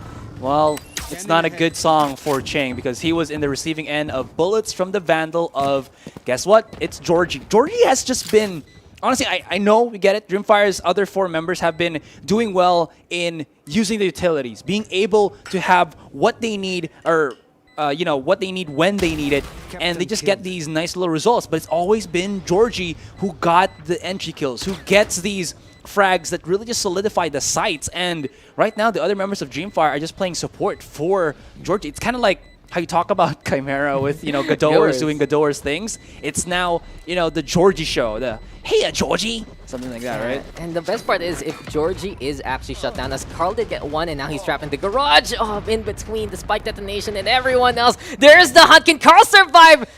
Yes, he was. Yeah, I think he actually got one more. I think he got one member there. I think it was Eman. Yeah, that was so close. But yeah, it really feels like that it is a hyper version of that. Here at Dreamfyre, they know exactly what to do. They commit onto their playstyle, and Georgie has 15 kills because of it. Today has been very interesting, as right. We had the closest matchup I've really ever seen, I'd always say, in the history of the Philippine VALORANT scene. And then we saw just 2 teams that knew each other so very well, all about micro adjustments, and it was a very close, but it really felt like such a slow series for the second one. And now, 7-2. We just sat here, and well, we just stood here technically. We just started the cast, and already we're at this point where Dreamfyre is going at it again. Georgie gonna be taking that angle one more time. Modsky has to back on that. Here is Dreamfyre executing on A side while we are just talking in the past like 15 seconds, and Dreamfyre already makes it the post-plant situation. And it seems like that Hunter's Fury Even though it could have gotten a couple of kills, it was not able to do so. Blast was just prepared for the flank coming in from Ching. And everything that the ArkAngel are doing as of the moment is very much easily read by Dreamfyre. It's all about, like you said, these contact plays. And Modesky, has he already awoken, as they definitely need to have something into the table here just to kind of make something work out in the iteration. Now, this smoke actually still works into the favor of, I would say, Dreamfyre, because, well, it's just smokes. You're not going to stop bullets, and damn well be sure you're not going to be able to stop Molotovs. Johan is going to be a close one. Oh no, he not didn't even. make it. And ArkAngel, they all get taken down. So risky there. That molly there from Dreamfyre perfectly plays. And, you know, Blast, he's been having a pretty quiet game. But the fact that he exists and the fact that he knows where to shoot his incendiary, that's all he really needs to do if Georgie and Eman are popping off this way. And that's the thing. I've seen from Vindic, Urza, and Blast, they really know how to play that utility role really well. Eman, I mean, he's a second fiddle, but it doesn't feel like he is like a second best. He's just like, okay, Georgie's killing everyone, then I guess I don't get any kills. But if everyone's focusing on Georgie, it's my time to shine. And it's just working here for Dreamfyre because everything is working out in their favor. And ArkAngel is just walking out into it time and time again. I just wanted to also kind of add here that Johan's playstyle with the Viper, even though it works in just, you know, holding a sight. Okay, wait, hold that thought though. As Ching, okay, hits a couple of shots, but he still gets hit by the Hunter's Fury on the side there. Modesky gets lifted up. Oh, that's like the Rafiki Simba moment, you know? Oh no, and you know, we really seeing the Lion King in full force here. Now the slow orb's gonna be into play. Urza try to back on out. And the thing is, what can Dreamfyre do now? They didn't get the spike plant they wanted. ArkAngel at the very least realized that Dreamfyre likes this one specific spot to put that spike and finally put things to actually get in its way. 3v3, and this is the first time I think we're seeing a proper rotate in this matchup. And yeah, never mind. They're going to be going back to A. The wall, though, is going to be set up by Josh S, and it will be reinforced. But Dreamfyre says, let's just do it again, guys. Let's just do it again. Awoken, Ching, awoken! I summon thee! Come back to me! And Josh S will pay the price, but maybe Ching is gonna be able to come back because the Blade Storm is out! There he goes, spots at Blast, 2 versus 2, 20 seconds. But the spike will get planted down. He does not have a dash to catch off his opponent, but he is just whipping out the blades, but he is also whiffing the ultimate. Now left into the hands of Johan, who only has a stinger, gets spotted out immediately by Vindic. They don't even need to have that res activated, used rather, but better safe than sorry, I say. But it's 2-9, and we're looking at maybe a 2-10 with Dreamfyre hot on track. Yeah, they didn't even need that eco res. They just did it because they made sure about that round. A little bit of a desync though. It's like he's already dead. Or so, no, you don't need to. Okay, I guess I'm alive now for post plans. Yeah, that kind of thing. Dreamfyre though, this is just a show of force, and all I gotta say is if you practice one thing 1,000 times and your opponent lets you do that one thing, then of course you are gonna be better than them at it. It does leave a lot to be desired. If you want to be versatile, you want to learn a lot of different strategies.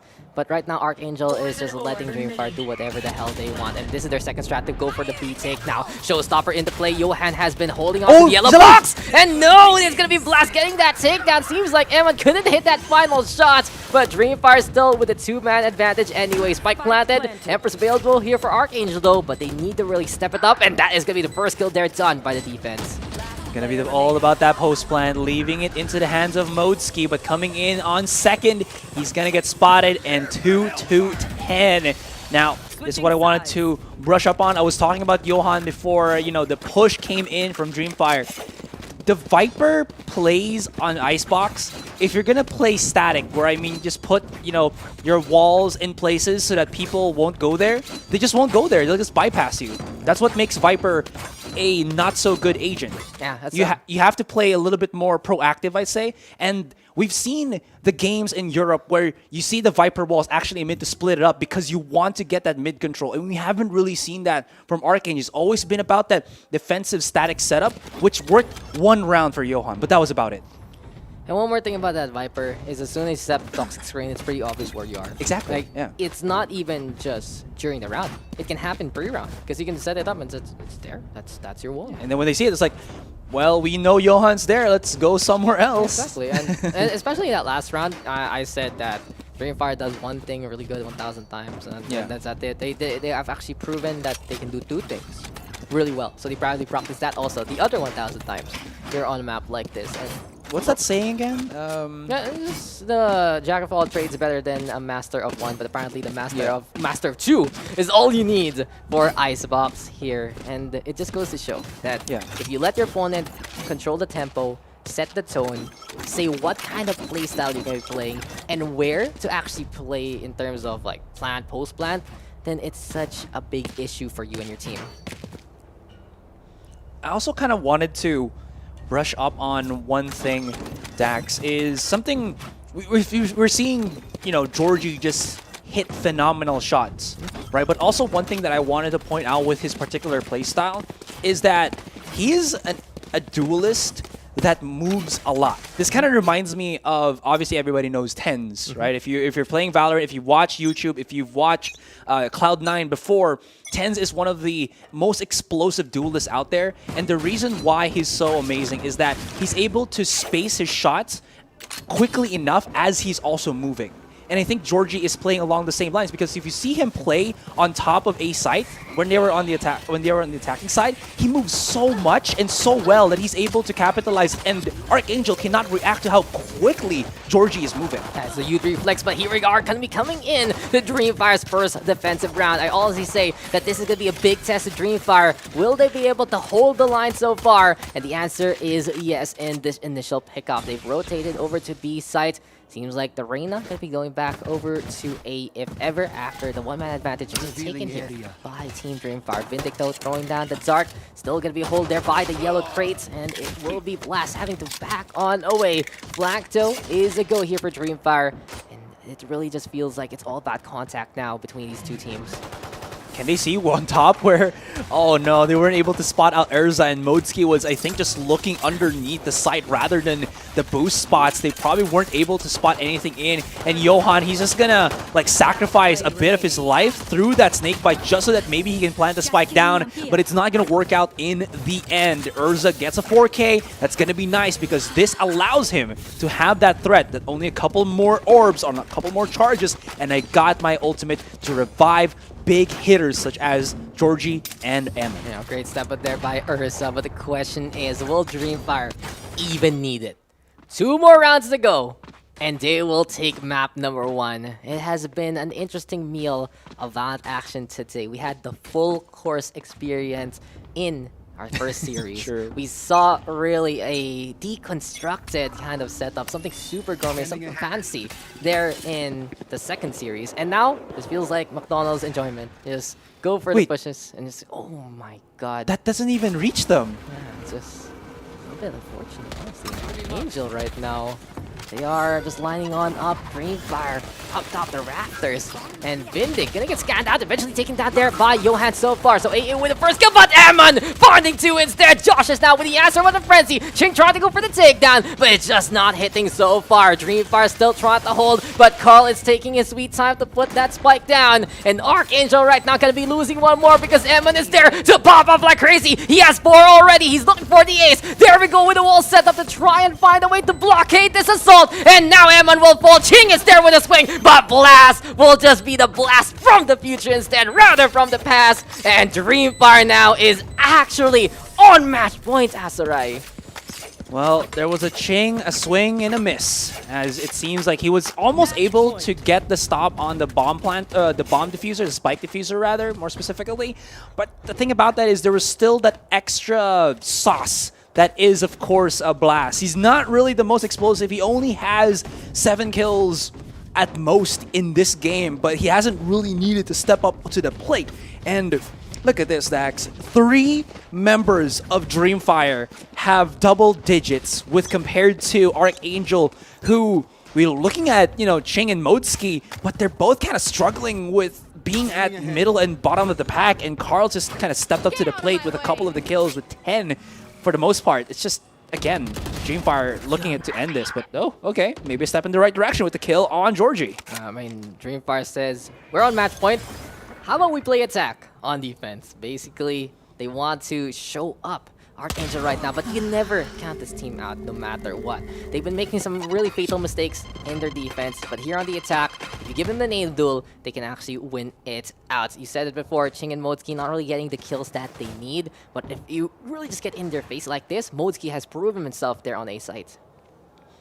What's going to be the next thing here? Ching is playing around yellow. Everyone else is rotating in, and look at where the positioning of Blast was. Oh, he didn't time that, I guess, perfectly enough, as he's not able to capitalize well.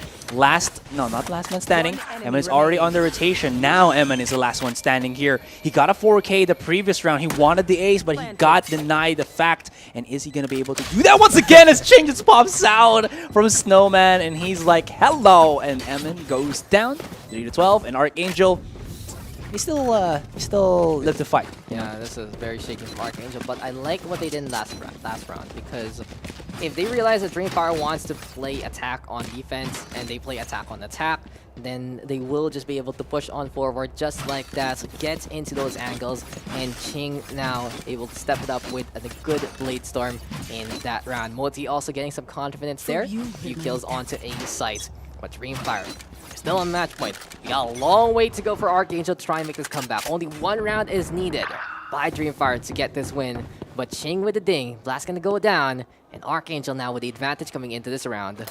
I thought you were gonna go into the song right there and say like Ching like a ding dong or something. Isn't that like a song or something? I'm not sure. I don't know, but maybe you can make a. Oh, need to see Ching right now, dude. He got like 3 kills already, and he is maybe Ching Unleashed. Yeah, maybe that's a Chingaling that you're looking for, man. You can actually just get a bell. Like, if you want to cast Ching getting kills, you ring the bell on your mic, and it makes the same sound as the thing we're saying right now. Spike gonna get planted. Dreamfyre now gonna be having that so far, I believe, all alone. And honestly, yeah, surprise. This is where I wanna mention something really about Dreamfyre, as Vintic does get that kill. From what I've seen, they are probably the youngest roster in this whole playoffs right now, as Carl will wrap up that round and give ArkAngel a point. Yeah. And it just really goes to show how quick these kids are, how quick and how amazing their aim is. They're just able to really track these people down, flick of the wrist, and get those takedowns. And they've gotten 12 points just because of their mechanical prowess so far. I think. But there's just one more thing, though. Now that they're 12-4, they can be very confident. And if ArkAngel decides to play responsibly, they can actually make a comeback happen. Yeah, definitely agree. I just kind of wanted to say as well, that kind of does show the identity here for Dreamfyre. It's all about, you know, young bloods. They're, how do you say this? When you're younger, you're just, I don't want to say the word reckless, but I think the right term is braver, to just challenge these angles. And it just kind of show, right? Their identity is to be able to just go in aggressive. Like, you know that ArkAngel is playing along the same terms, but because they have more years of experience, they try to play these angles where I think Dreamfyre is just not setting the pace for them. And then you're like, we're just going to go faster than you can and try to basically outpace you, old man, something like that. I don't know. I get it. It's like Dreamfyre really feels the momentum, and they just want to keep going forward and forward and forward. And as we see Johan now get the backstab, there you go, the discipline actually working out here for ArkAngel yet again. If this keeps up, AA might be able to go for the comeback, but Emma with an amazing shot there, but Ching right now with that takedown. Stim Beacon though set up here by the Brimstone. ArkAngel have a 2-man advantage, and they can easily rotate over to A site because it seems like Modesky has cleared that area out. They're gonna run for the hill straight up. Georgie is already pushing the tube here. He almost got the whiff on Carl, and now he's gonna be hearing Ching. Let's see. 1, 2, 3. That's gonna be it. Georgie should be able to catch up another. He's going to use his dismiss for that information. And Georgie, once again, he even gets the Devour. And this is what we're talking about, man. Pre-nerf Reyna is ridiculous. The 4 charges on that Soul Harvest, able to give you so much, even without your ultimate. But finally, Modesky has awoken. Blast is going to try to get him out, but Carl was already prepared for that push on Raptors. And ArkAngel able to do it there again, but that was very, very close. Georgie just pretty much stood in the middle, got the takedowns, and that was just that. Now, economy not looking too good here for Team Dreamfyre. Stingers, though, always backing quite a punch. You can never count them out. ArkAngel now playing very respectably, playing very responsibly over the past few rounds. And if they keep this up, it might be a good chance for them to really tie up that scoreline, because from what we've seen here, it's Dreamfyre looking to play hyper-aggressive every single time, and the biggest test to them is whenever they're on the defense. They are kind of struggling here, so maybe the point is to try to just like aggressively try to push up against their opponent. But now the Cha-Ching is activated, operator for the Ching man himself. I think he saw a little bit of the foot of Emin there. He's got to be careful because everything is bangable with that with that sniper rifle. Emin with the 3K. They peeked him one by one. And I was about to say this, if they try to plant, he's here with the ultimate. Hello, Emin once again. And that is going to be GG. Right off a weak bye with a Sheriff. 1, 2, 3. Make that a 4 with the showstopper, and Emin brings it all back. And look at that. Dreamfyre is like 3K with the Sheriff. The taps are so real. I got goosebumps from that one, man. So I was like, what did we just see there from Team Dreamfyre? This is just mechanics unleashed. This is really just how raw you can go with aim prowess time and time again.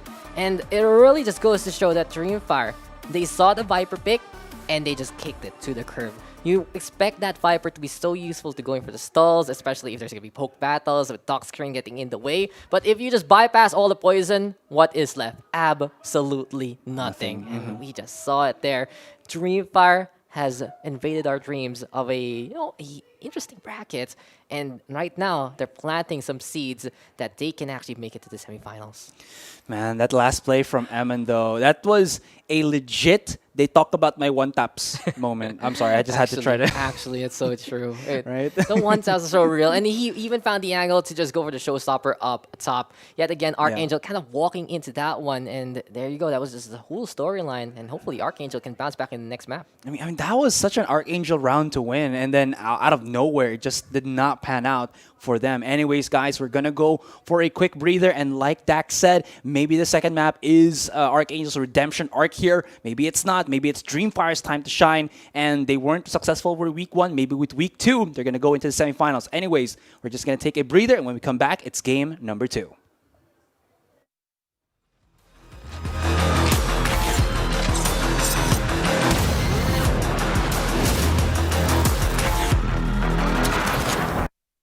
Want to show some love to your fave streamer in Facebook gaming?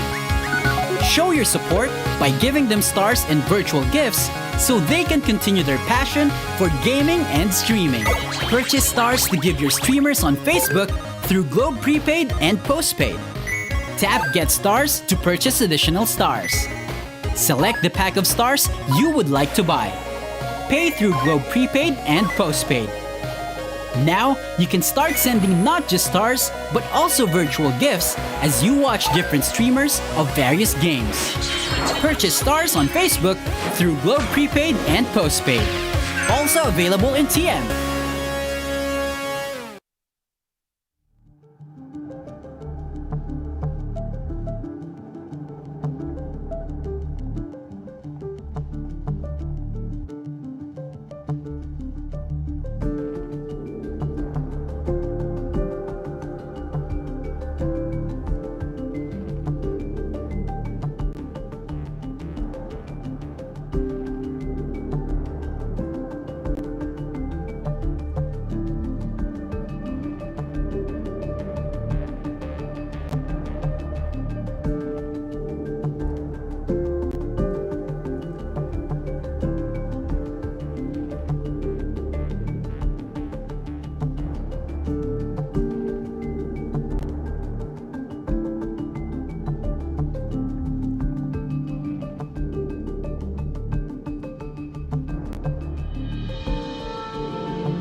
So welcome back, ladies and gentlemen, and we're gonna be smiling and waving to Icebox there and all the penguins. Yes, exactly, perfectly timed. As we are gonna be getting into our second game, Dax and Aster are gonna be bringing the action yet again into this third quarterfinal of the night. And from what we saw so far, Asterai, is this the speed run to remember?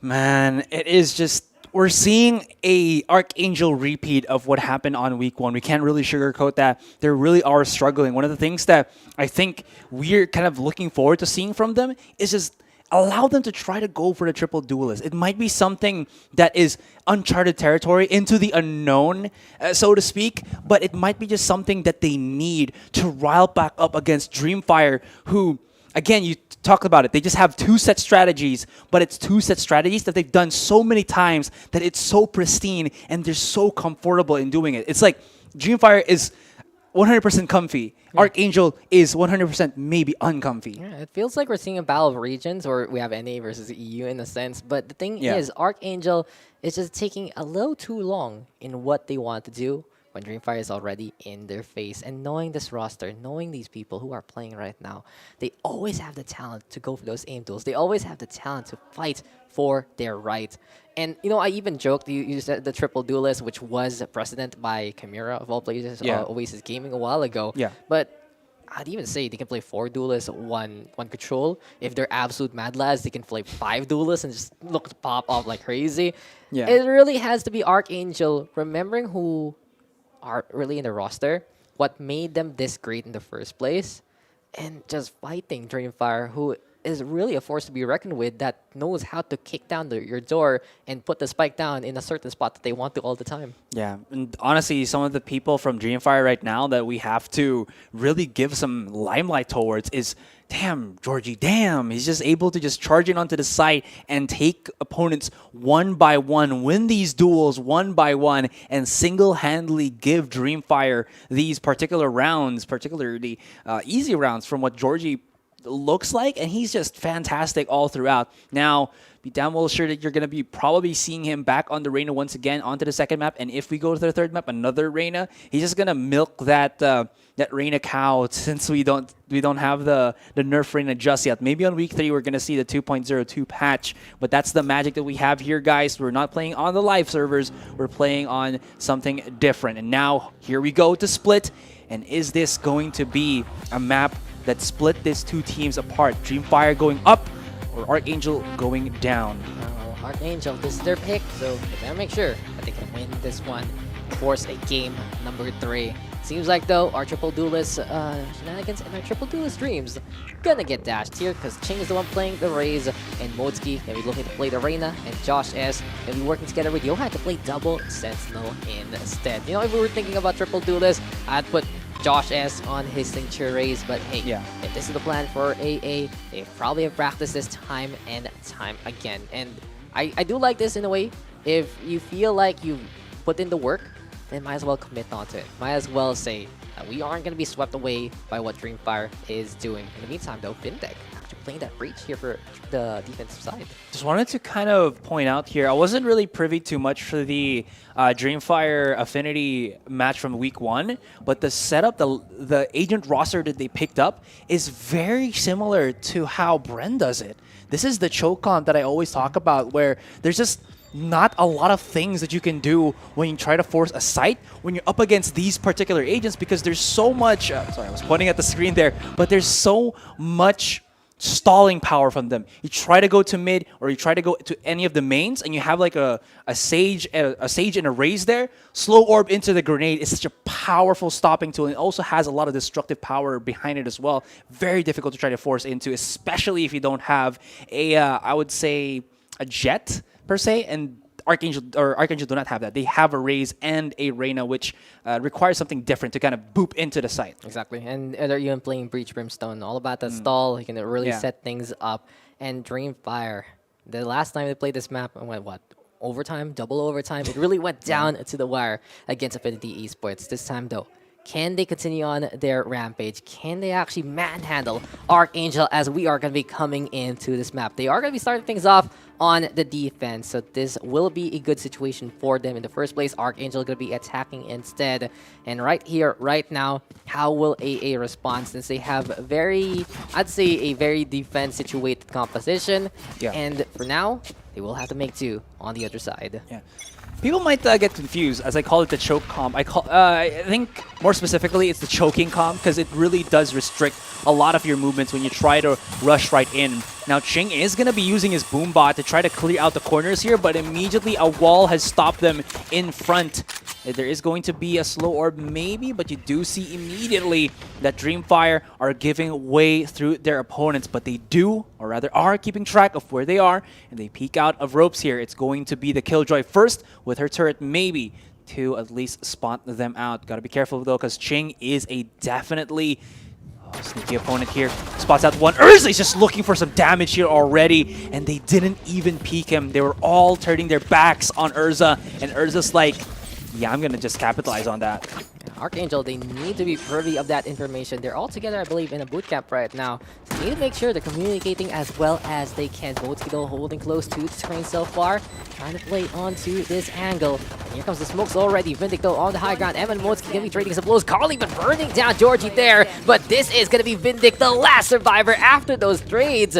And Dreamfyre, yet again, using their advantage, using their prowess to secure a round to start things off here on map number 2. Motzki really needed to get that first kill as the V-Takers were about to push in onto the site, and he was not able to. So it was a quick math scenario there. If you get subtracted first, you have this advantage. If you are the ones to subtract first, you have the advantage. And it seems like they were at the former of that one, and they really did take the loss. In any case, though, are they going to be going for that force buy? And yes, they are. They're going to go for the challenge here, Dax, with a couple of stingers in hand.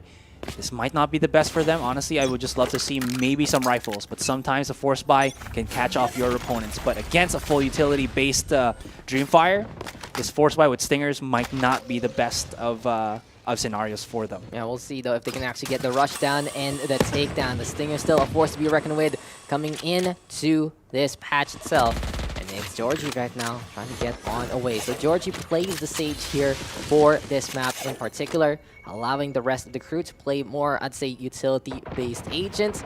And it does keep him simple. Go for the kills, go for the resurrection if ever. And that's one thing that Georgie can do. You can get a quick set of kills, which means he gets a quick resurrection.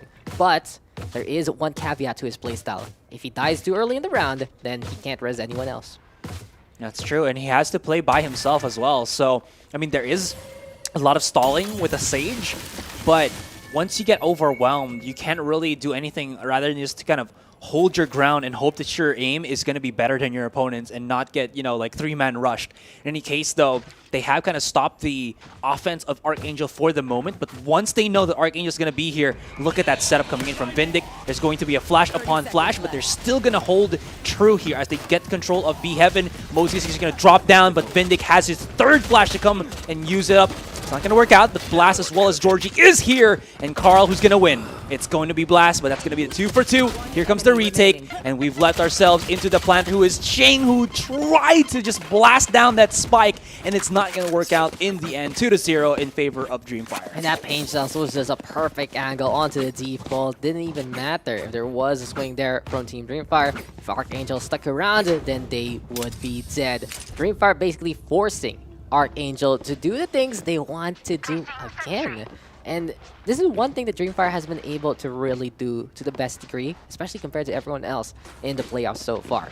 They say, this is how we play. This is how we do the do. And from what we're seeing, they have a 2-0 lead because of it. Oh, there's going to be a nade. It might soften up some of the members of ArkAngel there. Yeah, it does. So a heal will have to be expended on, I believe that was Ching. They bought up once again. I mean, I believe this is a half buy. I'm not sure if they're going to be able to go for a full buy next round. Georgie's going to just peek out ever so slowly. Get spotted out, but again, this is what I was talking as well on that previous game, that Georgie is very fluent in the art of movement and shooting. and he doesn't get caught off that quickly. Now he's just going to back away first as he allows Vindic to try to make something happen, and he's just going to maybe go and push up onto B main here ever so slowly, but the Flirk is there. Ooh, okay. Oh, Georgie wants the orb. Georgie wants to push. And what we're seeing right now is he is by the garage, while ArkAngel is looking to play onto A site this time. Motzki though trying to make the stinger work, but Urza yet again, he is just erasing everyone right in front of him. Another multi-kill here by a tower. 5v3 now. Dreamfyre with the advantage yet again here, Mr. Asarai. I love the movement of Urza there. Okay, George is going to get finally overwhelmed by Johan. Step in the right direction, and now here they come. There's no smoke set that's going to block out House's vision there. Now it does. So that's going to allow ArkAngel to secure the site. They even use a delayed wall, which should help, and he put it in a straight line, so that will be not too easily broken, as Ching is going to have to try to defend his teammate, and not going to be enough force. That's going to be just another retake here for Dreamfyre, but ArkAngel are planning the spike, so they should have max loss bonus. I always call it max Barcelonas for some reason. What? I don't know. I mix up my letters of the first words. But yeah, the max loss bonus should be up here for ArkAngel, plus the money from that spike being planted down. Not also that, because not only that rather, because they also have that streak, the lose streak there, giving them that big money. So at the very least, they should have some buys coming into the next round. But Dreamfyre, man, it really is just telling when, in the end, the one who puts the spike down is stuck into the corner and everyone else is swarming you. It is just a horror show to remember there for ArkAngel. Dreamfyre right now just keeping it up time and time again. And one thing I noticed also from Dreamfyre is they are not afraid at all to peek at any given time. It was Johan trying to set up a bit to the connector, to the alleyway right in behind, but it still was Blast saying, hello, I will still try to shoot you before anything else. There is no stopping Dreamfyre right now. In terms of their tempo, they always want the fights, and they're eager right now to take down ArkAngel just because of that mentality. Look at the setup that Dreamfyre have kind of set for themselves, especially on the A side by Urza. He put his turret somewhere a little bit farther away from him because he knows that there is going to be an orbital strike that can come out from Carl, and what that means is that he can either get flushed out of a corner or an area where he was located in the previous round and maybe in a bad spot. So now he's playing very backside, so that if he plays retake, he can use his lockdown, maybe force the orbital from them, and then just like kind of null and void everything. In any case though, Urza's still going to be playing the backside here. Ooh, the knee will actually connect. They were not able to destroy that in time, and I don't think they have the revive to bring Urza back with that lockdown. So the plan was not set into motion, and that's only going to be the retake for Dreamfyre here. Yeah, Sneaky Boombot actually inside the smoke, couldn't really get the proper shots. Rolling Thunder though going to be in to play. ArkAngel looking to set up that orbital strike if ever, but Vindic and Blast going to be getting on the board, as right now the Twins are trying to make this push happen. ArkAngel though zoning with the laser from the Sky Chain right now, playing over to this area, but the drop down gameplay yet again. Assassin's Creed one more time there from Dreamfyre, but ArkAngel will be the Knights Templar and will be able to finally get 1 point on the board. And that freak Boombot, I think, was one of the steps in the right direction for the downfall of Dreamfyre, in that they were already set to having Urza have his ultimate to be able to flush out back the side and maybe even force Carl to use his own just to destroy the lockdown. Did not work. Took too much damage, and he played screens. He played it not so well because he did kind of get shot through the smoke. In any case, though, that is going to be a win that ArkAngel will be happy to take, and they still have a bunch more to utilize, as now they do have 3 big ultimates that they can pop in this round to at least get them more round wins. Yeah, ArkAngel, at the very least, they were able to use their utility to the best degree in that last round. And as you mentioned, they're going to have the Res, the Lockdown, and the Empress to really help themselves out. Dreamfyre, though, will be really setting on up with a double Sentinel if ever. Emma, though, aggressive as he is! Motzki and Josh has basically caught napping there, and it's 2 for the price of 1 coming into this round so far. Carl throwing that spike away just in case to let them rotate accordingly, as they want to try to go for the res and make it a 4v4 scenario. Ching is already with the big flanks coming out from ropes. I don't think he knows about this Vindict The backstab is real. Ching with the ultimate as well, and he's going to be using this to try to clear onto the site. Uses the showstopper very prematurely just so that he can make sure that nobody is situated on that A side, but Blast knows what's up, and he blasts X into the face of Ching. Going to be activating his stem beacon there. Spots out his counterpart, and who will win? Is it going to be Carl? Is it going to be Blast? As Georgie was able to bring Vindic back up, and that is just going to be solid defense once again by Dreamfyre. And you know, we get another case of Dreamfyre. I think I'd honestly say by this point they're over ulting in some of these rounds. They don't really need to do it. We saw it twice on Icebox. We see it once here. And in terms of economics, they should have money to even buy a gun for anyone who has fallen. But hey, it's all up to them. And as we said before, Georgie can be very quick at getting those kills, which means he's going to get a quicker res than usual. Now Dreamfyre has the ult economy advantage. They have the arsenal advantage. Things are looking very dire for ArkAngel yet again. And the pressure is on here for the AA squadron. There's still a chance for them. I mean, it's not like we're so deep into this second game that there's not really much, but obviously momentum is going to the other side. Is there one? I'm getting blocked by the model from the Sheriff. I thought there was one right there on Mail that was just hidden into the right side. You know, I don't think they're that eager to die. That's the thing. ArkAngel, they have congregated and they're going to be moving over to a site. Thing is, Dreamfyre does keep it very simple in what they want to do. They have the Killjoy sets up here by B. And since they know that the Sentinel is there, might as well try and rotate. But Eman will be their first contact if ever. And that's the Boombot trying to say hello to the rest of ArkAngel. They should know that Eman is here, and they're still going to try to challenge. He has a showstopper, and if Eman spots him out, you know he's going to be saying...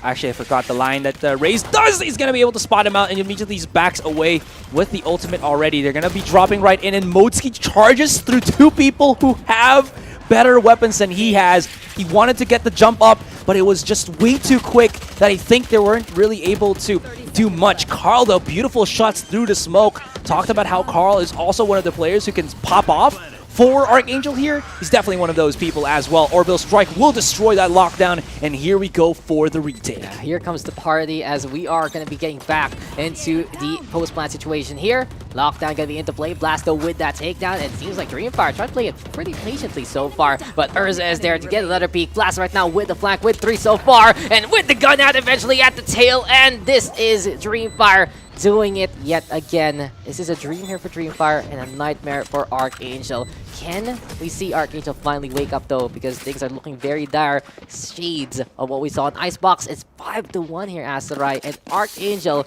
they need to remember what they can do to come back into this game.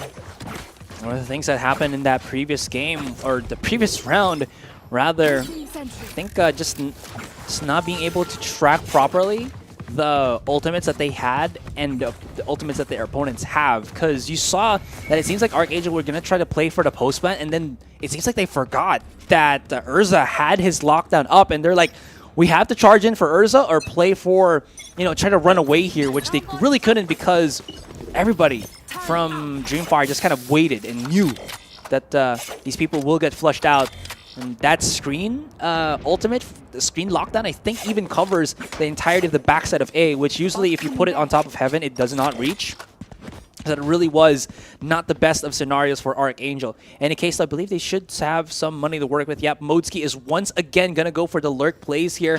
This could work in some scenarios, but because of, like we talked about, right, the roster, the agent selection that Dreamfyre have done, lurk plays don't really matter here because you get stopped by a wall, you get spotted by a turret. Where can you really go that's ninja-proofed or ninja styles that you can find an opening against your opponent? Well, it seems like Johan has made that opening, and Blast is the first ball B side right now, right for the taking on the side of ArkAngel.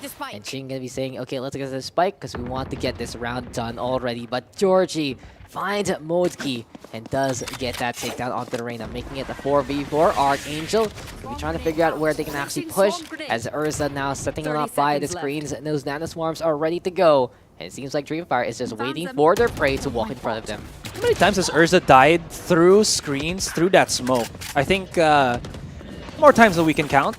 Eman and teammate are going to be going for the Wait, Eman still has his ultimate? Oh, he died before he could use it, I think, in the previous round. In any case, that's going to be a numbers advantage for the side of ArkAngel, but it seems like they're going to be able to kind of flush them out one by one. There is the ultimate here already, but he's just going to bypass through this, but George is going to get devoured by the orbital strike because Eman went into ham, and he will actually boop his teammate to his death. Unfortunate, but ArkAngel will get that round up. Friendly fire right there, right then. And what we saw here also from ArkAngel, they set up that crossfire to get that takedown for free. That's one thing we also noticed from the last Icebox map. It was ArkAngel just allowing Dreamfyre to walk wherever they wanted to go. And from that angle, 1v1, 1v1, 1v1, in the best case to really see it was that last round. But this time, they are protecting each other, at least in that round. And can they keep it up? That would be the next question here, as they are still down by 3 as we're getting into the latter half of this first set of attacking and defense. One of the plays that I think ArkAngel are doing here is just kind of feeling the map out and trying to rely on their players who are feeling a lot more confident with their aim. Ergo, Josh S as well as Johan. That's why you're seeing both the Sentinels actually just play away from each other. And I think the 3 members that we have in mid is just explosive options that ArkAngel can use if they find somebody who's already there. The only one that's going to be in there is going to be Georgie, who was on top of the wall, as ArkAngel was kind of just dilly-dallying at the middle of the area. Now, there is, of course, going to be Eman. Going to try to run for his life. He's not going to get healed because Georgie healed up himself. But they are just going to hold it off. But Carl was able to sneak through. That's a step in the right direction. Going to use the Molotov to basically set B Heaven ablaze, even using the smoke. And Johan is going for the pincer play. Eman's going to get spotted out. And once again, it's looking really good for ArkAngel. But hold it! Blast is here to get a couple of kills. He's in the corner. He's getting chased down, but he still gets the one-up against Johan, leaving it into the hands of Josh S. If someone can make it happen, it's Josh S, but he has to back away. He has to spike up. He has 30 seconds. Maybe, just maybe, he can rotate all the way to A because everybody else from Dreamfyre is here on the B site. And right now, he's going to be running out of time, so he will have to commit. ArkAngel now going to have one last member pushing on forward by his lonesome, and he will be dueling against Urza, who will find the angle, find the target, and find that takedown. Dreamfyre now is just up by 4, and what we really saw there was Blast finding an opportunity to find those takedowns time and time again. 11 kills right now for the Brimstone. He's really stepped it up on a map like this, and Dreamfyre looking even better than before. This has really just been a story of a team coming up in the VALORANT Challengers Philippines. This team, more or less a relative unknown, lest the fans of these players so far in the collegiate scene, plus former titles. But they have really made them name for themselves, Asarai, as we saw from week number 1, that upset against Affinity. And right now, they're really putting ArkAngel to the test. I honestly thought that we're going to see a lot more of similar identity from Dreamfyre from that last week, but it seems like they've added a set of arsenals, and those arsenals are what we call set plays. Especially on their defense, it is pretty damn solid, 6-2. And again, lots of ultimates for them to work with here coming in to this 9th round. In any case, ArkAngel do have some money to work with, but ArkAngel have really felt around this mid area. It hasn't really caught, I think, Dreamfyre off guard. The reasons why we see ArkAngel always getting these Ws in the rounds is just because they're able to overwhelm the sites here. And it seems like Vindic is not going to allow them to do much of that at all. And on the other side of the map, Urza just woken up, and Georgie's right here. They're just going to clean up house. Josh S, can he make a statement play here and now? Answer that question is going to be no, 7-2. And Dreamfyre are slowly creeping up once again, same to what would happen in the previous game, which was Icebox. It's crazy how Urza just gets 2 kills for free. That's one of the biggest things right now that ArkAngel isn't able to keep an eye out on. Not only does he have 10 kills, but he also only has 4 deaths here, Asarai. Every single time Urza has an angle, he gets 2 kills, and ArkAngel barely has a response.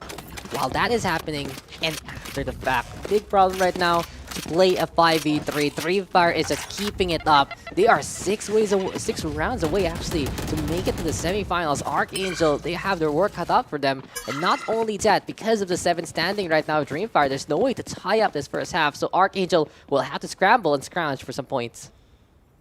They really are going to try to make something work out here. They haven't been able to translate any of these aggressive plays that they've done Because usually what they kind of do is just they aggressively push through mid, and then it's either a variant of a B or an A play based on how they feel around the map. Now that kill that they had on Emin is definitely huge because that is going to be at least no more nades that ArkAngel are going to have to try to deal with. And of course, Cheng is just going to be waiting a heal from his own teammate. The 4v5 is going to work in their favor. And here's the thing, Dax. Dreamfyre, even though they are with that man deficit, they have 3 big ultimates that they can use to bring it all the way around back. Here comes the boop from Cheng. Going to go into the site, clear it up. Nobody's here. But Urza, once again, is going to be holding the heaven side, knowing that Modski or someone else is almost always there. And they really have to check that angle, really have to check that corner. You see that the advantage went in favor of Dreamfyre instead after the res comes, but ArkAngel, at the very least, able to really secure that A side. Urza, though, still cracked, and he has just been unstoppable here on A side. This tower has been his home. It seems like he's bought a timeshare and more for these condos, but Ching right now finally shutting down the Killjoy, but Vindic will find one more back. Lockdown now gonna get broken. Rolling Thunder gonna be into play as well. Josh is now all alone and Vindicate himself there as Vindic does find that takedown. Crazy stuff here from Dreamfyre. They're just going in. So right, that's the thing. As soon as Dreamfyre sees you, you're just basically dead. Again, how do you say this? There are these angles where if you are playing in them, you know that the opponent is there. We've seen ArkAngel always have difficulty because Urza is at that, I'm not sure how you call it, but the entrance to the defender's spawn. And it's like they're not able to, you know, be aware of that. Modski just went straight up to ramp and nobody was actually there, but I think his teammates were already able to clear that. So clearing it once again was a little bit questionable, and they didn't, like, they had control in A site, but they need control in A heaven to kind of, how do I say this, complete the circle, you know, when they're attacking. Exactly. It feels like these shapes just haven't really been formed up so far, and Dreamfyre right now, they're up by 6 for good reason. Time and time again, open angles have been their friend. They got the takedown, so Ching gonna be looking to go for the double blast back, but he misses the mark to try and get up to the tower, and Vindic instead will kill Modski there. Johando with the resurrection. This is gonna be so difficult for AA because they're just all bunched up together yet again. Vindic right now with a flashpoint, and here comes Georgie and Eman to clean up on Isle AA. But Ching right now using that stinger to get to Carl. Gonna be over there to the garden side, and he's trying to go for the shot, but Urza is unstoppable from the upstairs area, and the Killjoy will get that 2K again as was promised. Ching got amazing set of kills there, but having a stinger is not really the best. It goes into a wild direction when you try to spray at it, especially at range, and it looked like he just didn't have enough firepower to beat out Urza, who did, I think at the time, had a Phantom or a Vandal in hand. Anyways, a rifle in hand. That's much, much better at that particular range. Honestly, I thought Ching could be able to have clutched that if he just had the better or a more feasible weapon. In any case, that's a 9-2. And we're looking already at this last half with Emin on a showstopper and Georgie just buying an operator just because he has the money to do it. And he switches out into the Vandal. And yeah. Player deficit already here for ArkAngel, 3-5. I think we've seen this time and time again. Dreamfyre, they start the round not again 5v5, but 5v3. It's crazy how quickly they get kills there, and then Urza, he's still just doing it. And this has been basically a proof of concept here for Dreamfyre. We usually notice Georgie being the star of the show as Ching blows him up, but Urza is there again. And speaking of Urza, he's really stepped it up in this game. He's really stepped it up for his team, and it just goes to show that Dreamfyre, they're firing on all cylinders. This team is ready to compete against the best, and 10-2 coming into the next half is the biggest sign of that. Switching sides. A statement play, nonetheless. We are here. We are Dreamfyre. I'm not even sure where they got the name from. We should really ask that. Maybe Illustrato can have an interview as why do you guys call yourselves Dreamfyre? I think it's their sponsor, actually. Not too sure.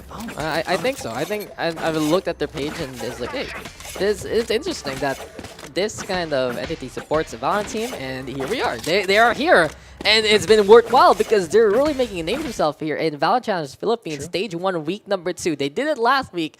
They've done it again, and if you were the believer of Dreamfyre before, well, you might be now because they're really proving it themselves against ArkAngel so far. This is where it becomes kind of interesting because the setup that Dreamfyre have created is very defender-centric.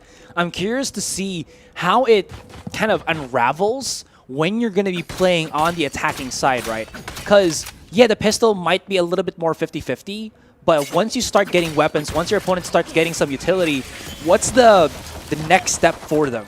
Especially when they only have Hammond as the only duelist that they have, and a Raze can maybe make a satchel play here and there, but it's not really the most explosive that you can go into a site. So more so than not, it's probably going to be aggressive rushes that they're going to try to make something happen.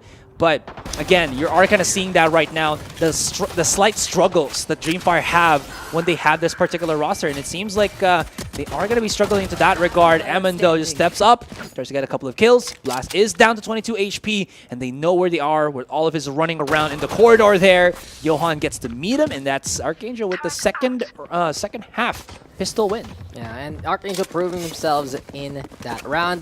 They have set up a double sentinel. We knew it was going to be a bit of a trouble for them to actually go on the attack a while ago, and this time they're ready to defend instead. But I could say the same case for Dreamfyre. It's still double sentinel. They also only have one duelist, as you mentioned. But I got one answer for you for Asarai. It's very simple. Dreamfyre is going to have an easier time on the attack because they are Dreamfyre.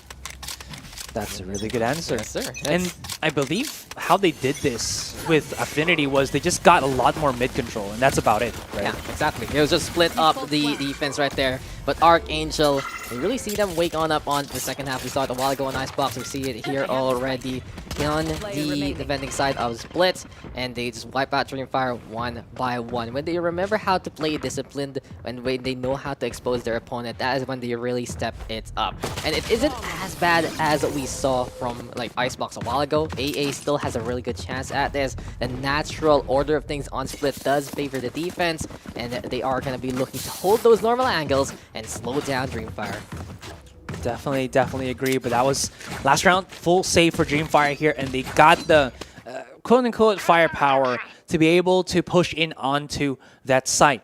Are they going to go and look to get that mid-control, challenge Ching in the middle, and use these rifles to that particular extent? Because I think going to the side lanes here, A main or B main might not be to their advantage, and Ching is just going to go and aggressively peek out. This is very aggressive coming in from Ching, and it works out because he got supplemented with that slow coming in from Carl, I believe, stopping the potential refraggers outside on market, and it works out well into their favor, and Ching showing that this is why he's one of the best players, because he is an aggressive one, to say at the least. Yeah, he just needs to find the tempo, and he should be good to go. ArkAngel right now setting up with around 4 actually here by B site, and if Dreamfyre does commit onto this site, then they will have the numbers evened out for this round. Motsky playing by the mailbox instead, and will he actually find a target? He's only holding the Spectre. That fire rate can be very essential in these closer quarters. The Reyna right now waiting, crouching around, trying to make sure he's not gonna get pre-aimed just in case. Beautiful flash there, but Eamon now gonna be going on down. Motsky gonna get 2 so far, and as Urza does answer back, it's Ching with the ding yet again,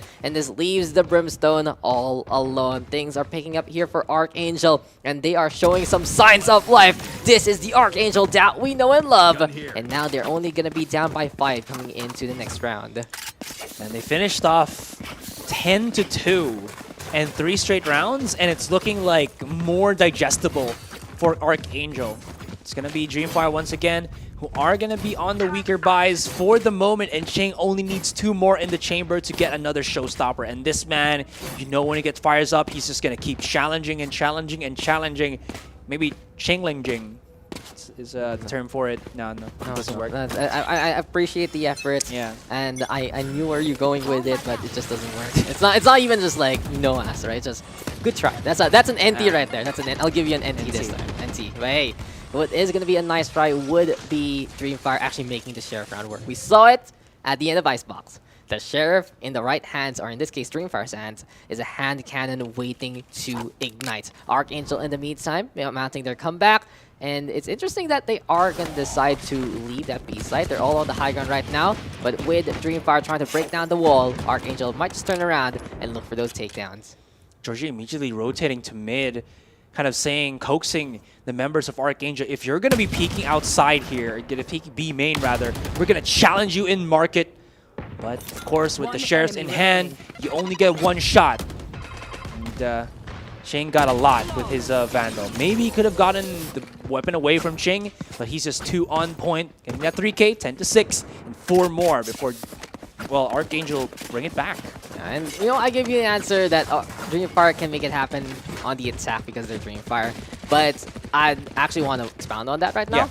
Dreamfyre isn't allowed to be Dreamfyre like ArkAngel. Because we saw it there that for Dreamfyre, their attack consists of 2 steps. 1, figure out what their goal is. And 2, move to it. Have they reached their goal so far here, Asarai? It has just been ArkAngel shutting down Dreamfyre's movement time and time again. And with Ching activating his showstopper, that even puts more, I would say, dents here. Carl's going to be setting up a Molotov. Did he spot out his opponent? He's just backing away. I think he was able to spot Urza there. No, he wasn't. He rotates and Urza sneaks right in, but backs away immediately as he does hear the, you know, the utilities of the other Killjoy for the moment. Mochi just backs away into the site, activates his own ultimate, but this is just Dreamfyre.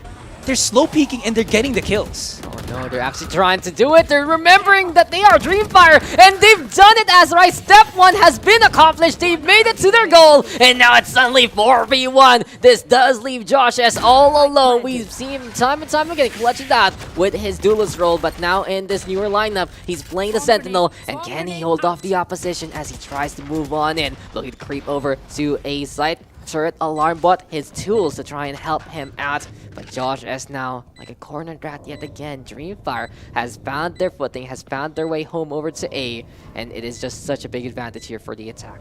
Dreamfyre literally just like slow peaked angles in great numbers, and it worked out for them. Josh S is going to be able to take out Emin, but that's down to 22 HP with 3 still remaining in all different angles.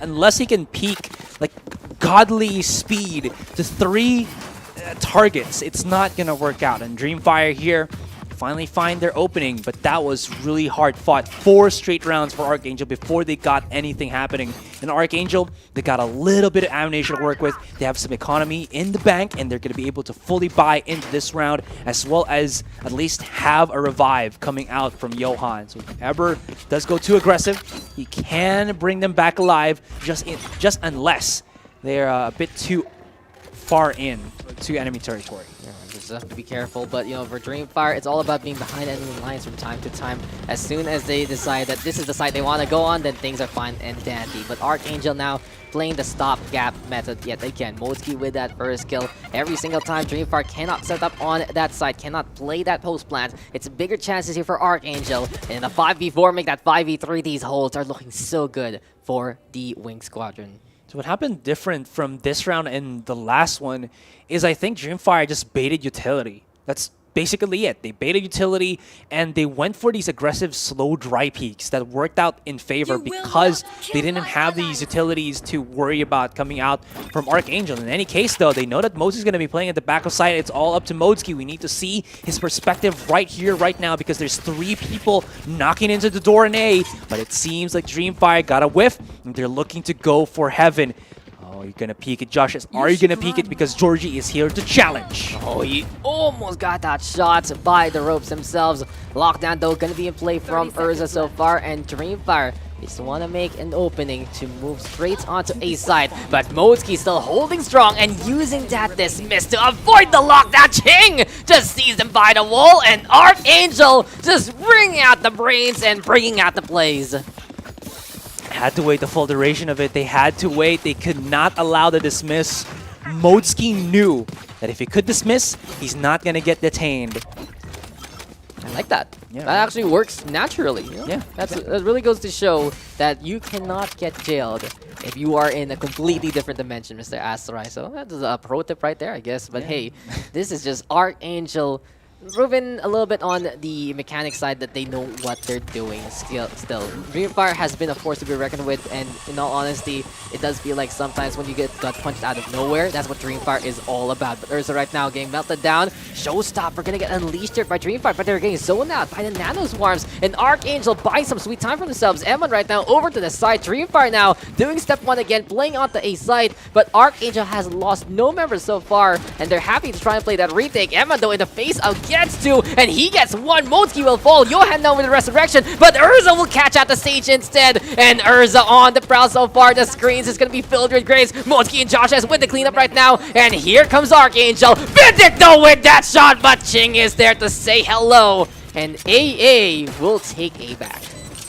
That is a forced play onto A. Nobody was on the site. Very much afraid, very much respecting rather of the power that a Showstopper has. Honestly, always say that the Showstopper does have that threat. Two-way. It's either you get a kill with the rocket, or you use the threat of getting a kill by a rocket to flush people out of corners. It's very, very powerful because the stress is there. When you hear it, you're like, get out of the freaking way, we gotta run away. And it does open up the site, does allow Dreamfyre to get a spike planted down and at least supplement some of their economy coming into this round. I actually got worried that AA was letting Dreamfyre take that site, because their retakes haven't been the easiest with Dreamfyre setup on the spike defense themselves. But from what we saw there, they stalled that red time. That Showstopper, as you mentioned, just getting pretty much stuck by the plant blocks. And now ArkAngel is 3 away from tying up and making a wish really happen in this game. All about the spam though onto splits mid. And Dreamfyre gonna be hanging on back, trying to make an opening, but so far no dice. They have used a lot of utilities already here for ArkAngel just to make sure that nobody is going to be pushing that mid particular area. Ching still also has his Showstopper, so if they show a whiff, a sign that they are near where Ching is, he's just going to activate his Showstopper and basically boom boom pow. It's going to be... Oh, no, here comes the party indeed. And were they able to stop Ching from making the flights play? Oh, no, but he does miss with the shot as well. And Urza spots out one into the mid. Beautifully executed, and they're still rushing right in. There's 2 coming in from B main. There's 1 already in Rafters, and now there's Blast using his Orbital Strike to rain justice from up above. Yeah, Lockdown gonna get destroyed. No silence is there, and Josh is gonna be struggling to move in the first place. Dreamfyre now with the man advantage. They're on B site. They've really called it their home, and Johan gonna be peeking down on Hell. Will he see the one up by the Rafters here? That will be the question. Fights against the default first though. Emon will go down. Johan right now takes advantage, and that's 2 in a row here for ArkAngel. Can they clean up though the breach and the brimstone? Blast is ready with his steam beacon, looking to fight on back. Josh is now with a kill off the Vindic, and it's all about that peak, but Blast will survive so far. Can he do it again? He's trying to go for the shot, but it's not connecting. Reloads in front of Johan, and indeed, he has gotten 3. ArkAngel is still alive and ready for takeoff. That was incredibly close, and Johan just bridged it. He was able to basically lift his entire team in that previous round. That should have been a Dreamfyre win because they had all the post plan that they needed. Granted, I was kind of wondering where Blast's Molotov was. Maybe he used it to clear out an angle as they were pushing into the site, but really would have been coming in handy, playing into that post plan. In any case, though, Johan was able to hit the shots that he needed just so that ArkAngel can come in and get that spike diffused. Now, that works in their favor because I believe Dreamfyre is on a weaker buy here. And Ching just comes out, and of course that's going to be a meat grinder coming in with this Vandal as well in hand. Georgie eager for those kills, but he's not on a duelist, he's on a Sage, so he doesn't really have too many tools to help enough to play the entry. Instead, ArkAngel setting up the firing squad, and this is what ArkAngel is all about now. Respecting their opponent, disciplining themselves, stealing themselves to know exactly what to do. And I love how ArkAngel just hasn't basically tilted.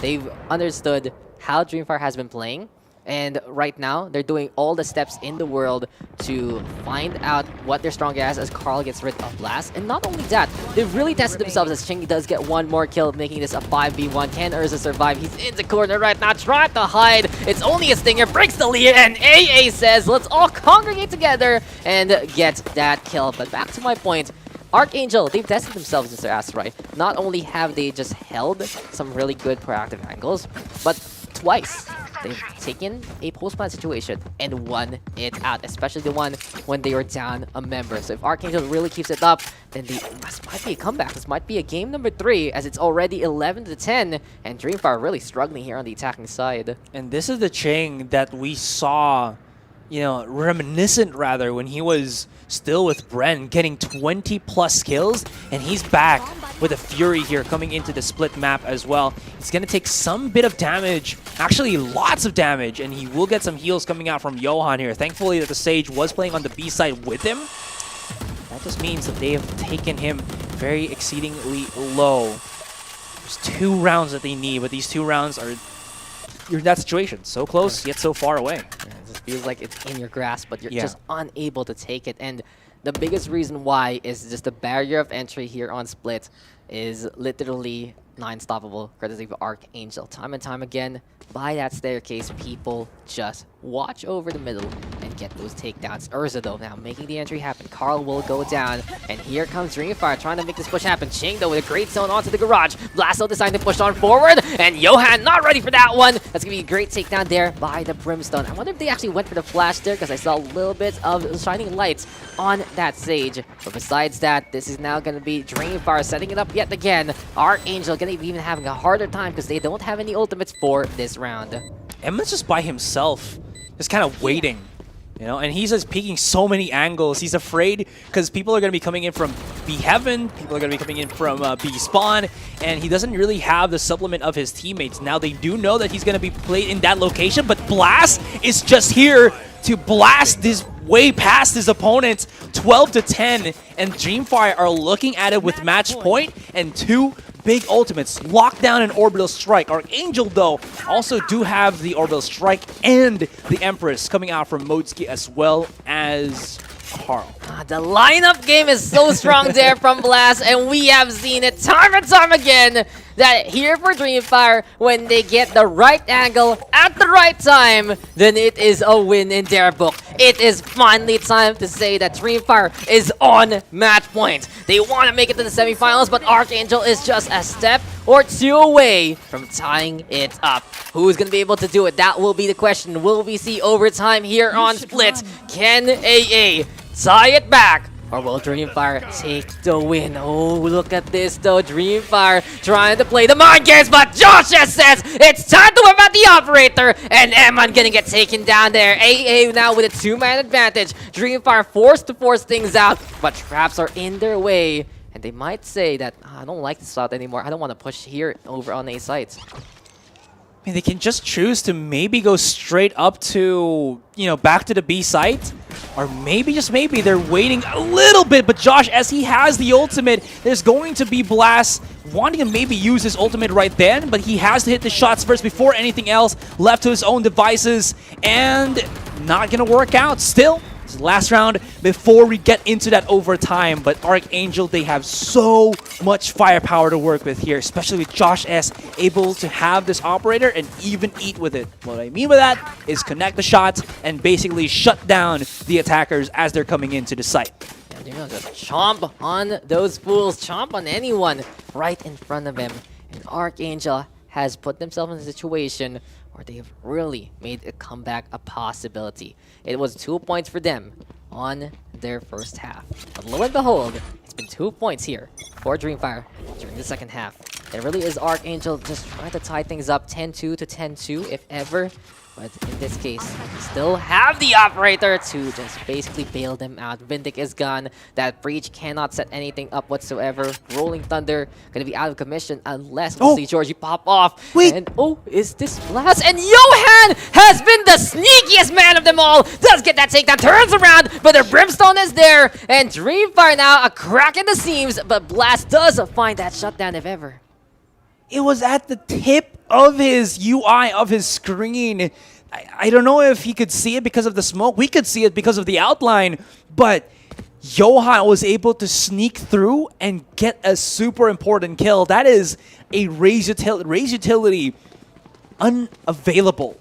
3 versus 4. Yeah, Johan is gone, but everything that Dreamfyre can want to use to take in a side is not here as of the moment.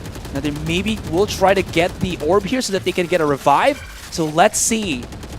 Georgie, though. They're trying to break it down, and Ching, he got the permit to destroy that one, but in the end, it's still Dreamfyre backing on our way. And as you mentioned, the resurrection is there, Emma back to the fold. And one other issue right now for Dreamfyre is they have to siege onto B site. They don't have too much time. Luckily for them, Josh S is all the way at A, and the Armor Strike will zone out whoever's trying to play by that tower. Now the Killjoy looking at absolutely nothing. Georgie instead moving on around. Carl and Ching though on the board. This is blasting Emma finding the takedowns, but can they make this fight happen? No, it's too late! No, this is way too late! And we are going to be going into overtime! Josh S will survive there! And my oh my, splits again will continue here, Asarai.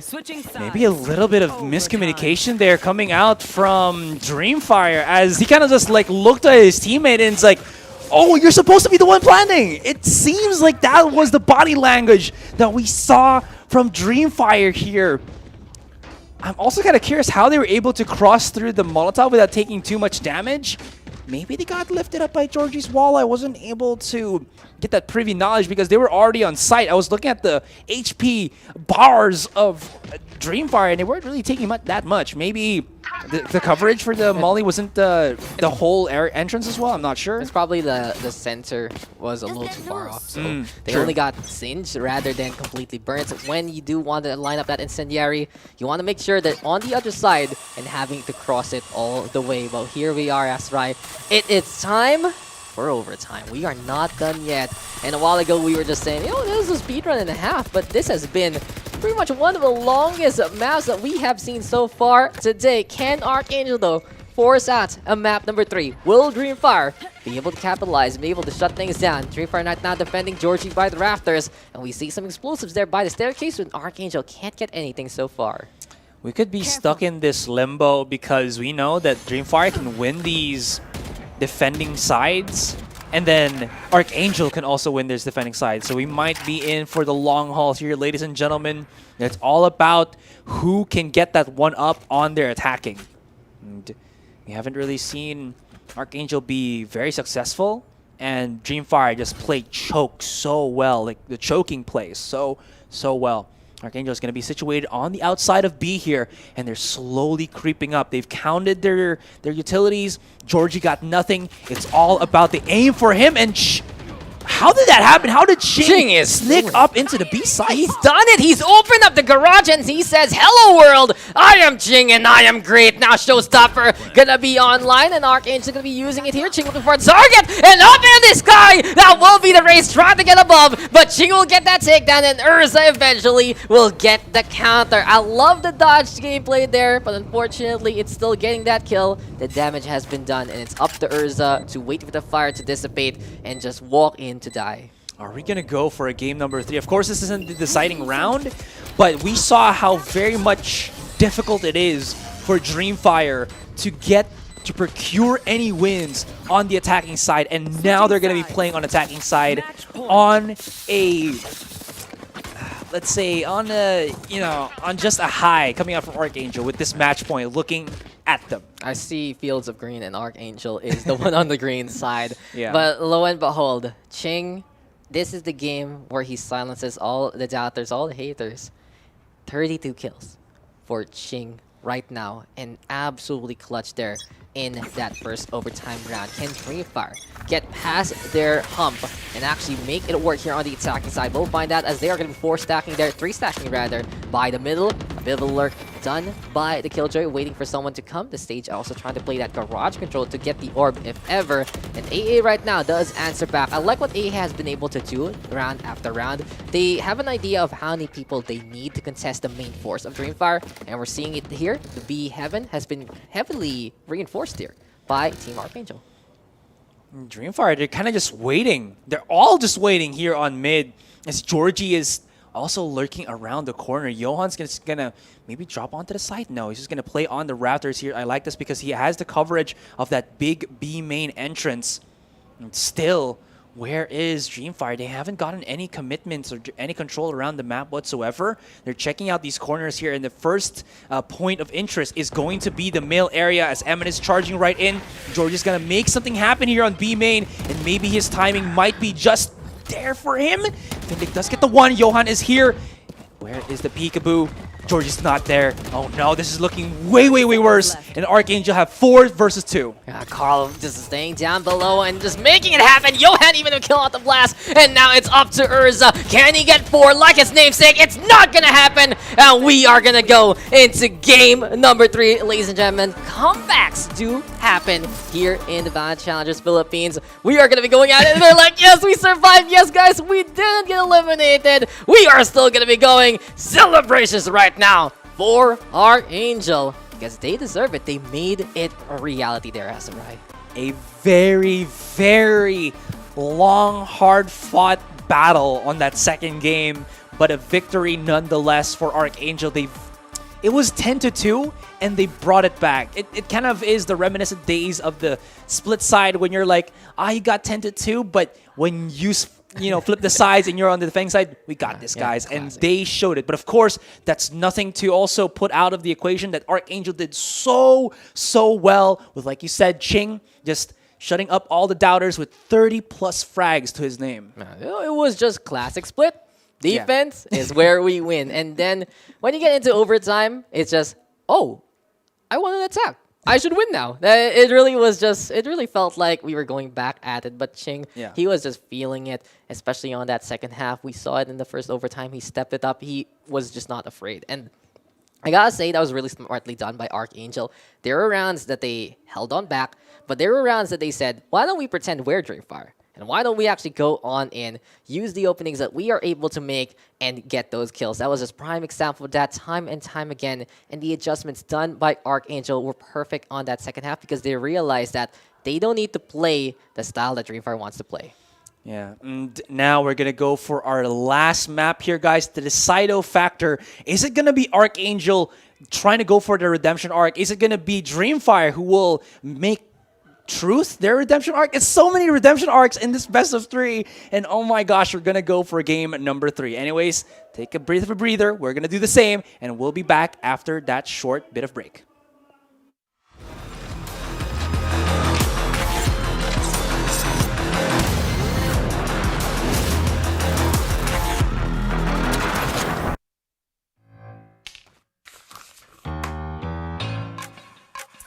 Dear Mother, light of the home.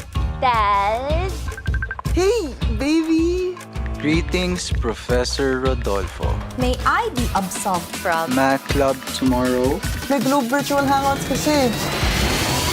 Go and hang out from wherever you are. Just open the Globe One app, choose an event, and click join. Watch concerts online! Woo! Dance together! We can do quiz dance! Yo, let's go! If you allow me, I promise. To make it up to you. And repay your kindness tenfold? Truly, your favorite child. I love you, Dad. Mimi. Please, please. Thank you, sir. Enjoy your fave events with Globe Prepaid Virtual Hangouts. All together now.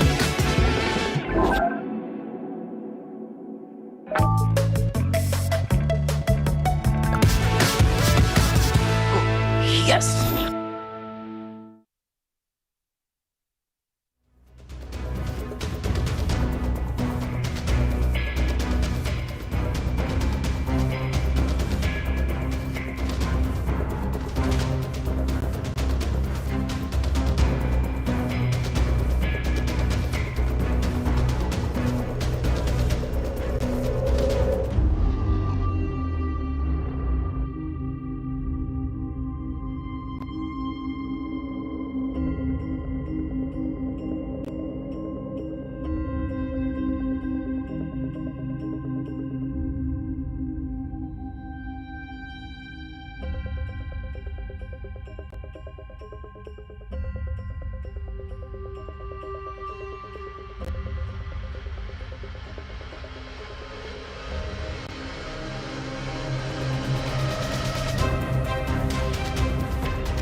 So welcome back, ladies and gentlemen, to the Wild West. That is VALORANT Challengers Philippines. What a series this has been. Dax and Astroy gonna be giving you one more game to wrap up the night. This has probably been the longest we've been live for VALORANT Challengers so far. Another best of 3 going to 3 games here, Mr. Astroy, and it's been interesting to say the least to see these two teams do battle.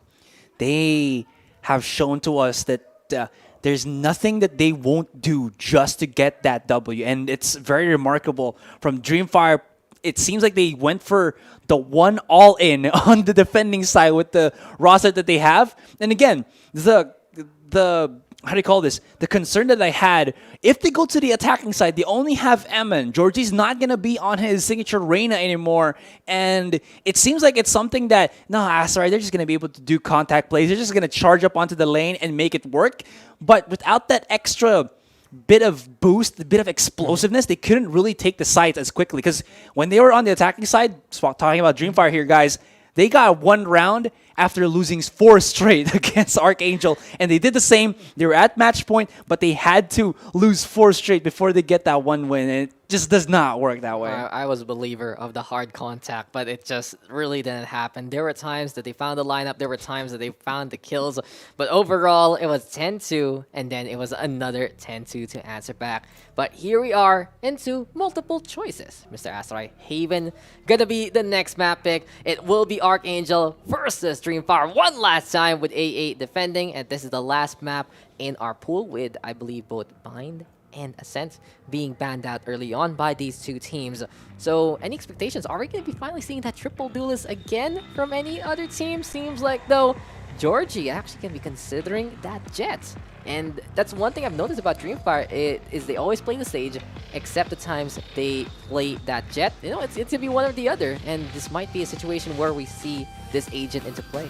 Yeah, they just really need a little bit more explosiveness compared to what they had on Split. Yeah, there was a lot of explosions. They had Emin on a race, but that's not what I mean. They need something to take the site a little bit faster where they're going to be playing as the attackers. And a Reyna or a Jet really supplements that. And that's why you're seeing Georgie look at this particular agent rather than the Sage. Maybe he's going to pick the Sage as the last pick, but I think that they're just going to need to have a little bit more oomph. Yeah. And the Jet does kind of do the same.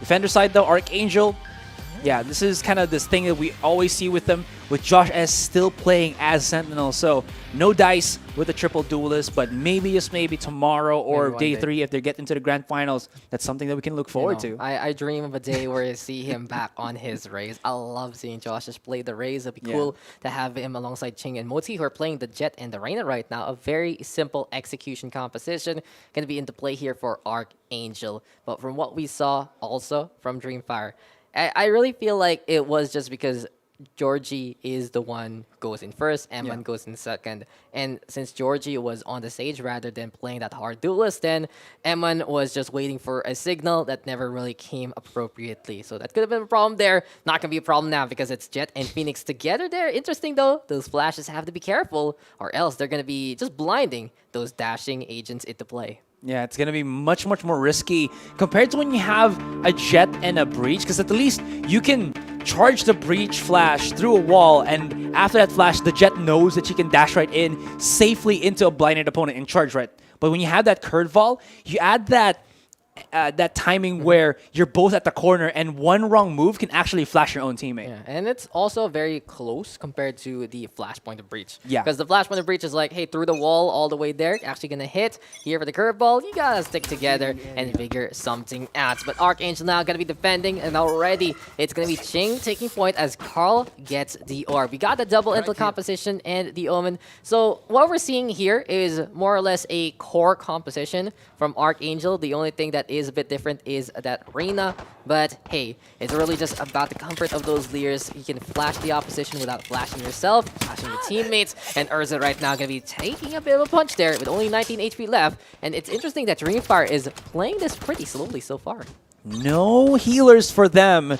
So taking that damage, hurting the grunts of the Killjoy would at least give them a little bit of a whiff of what is happening. Emin is just going to be dropping right in. Josh S is going to be peeking out. The flick comes out from Emin, but it's not going to be successful, though. That did open up the site here for Dreamfyre to get the spike planted down. One was coming outside from A main, and it seems like Modski was able to shut down Urza, leaving Dreamfyre in this 3-5 with them being on the receiving end of the retakers. Let's see what's going to happen. Not going to work out, and ArkAngel come out with a flurry. They're coming back and they're alive here on Haven. Yeah, and they are going to be able to play proactive if they're able to trade evenly or even get the advantage. It's a lot easier here for the defense to just concave on a side take, and that should be that for ArkAngel to get the first round. But the thing is, if Dreamfyre does decide to play that contact, does decide to get a pickoff, it's going to be a lot easier for them to actually push onto a single site and reinforce it with the numbers advantage. It's going to be the numbers yet again amplified here, Asteroid. We saw it time and time again a while ago on Split,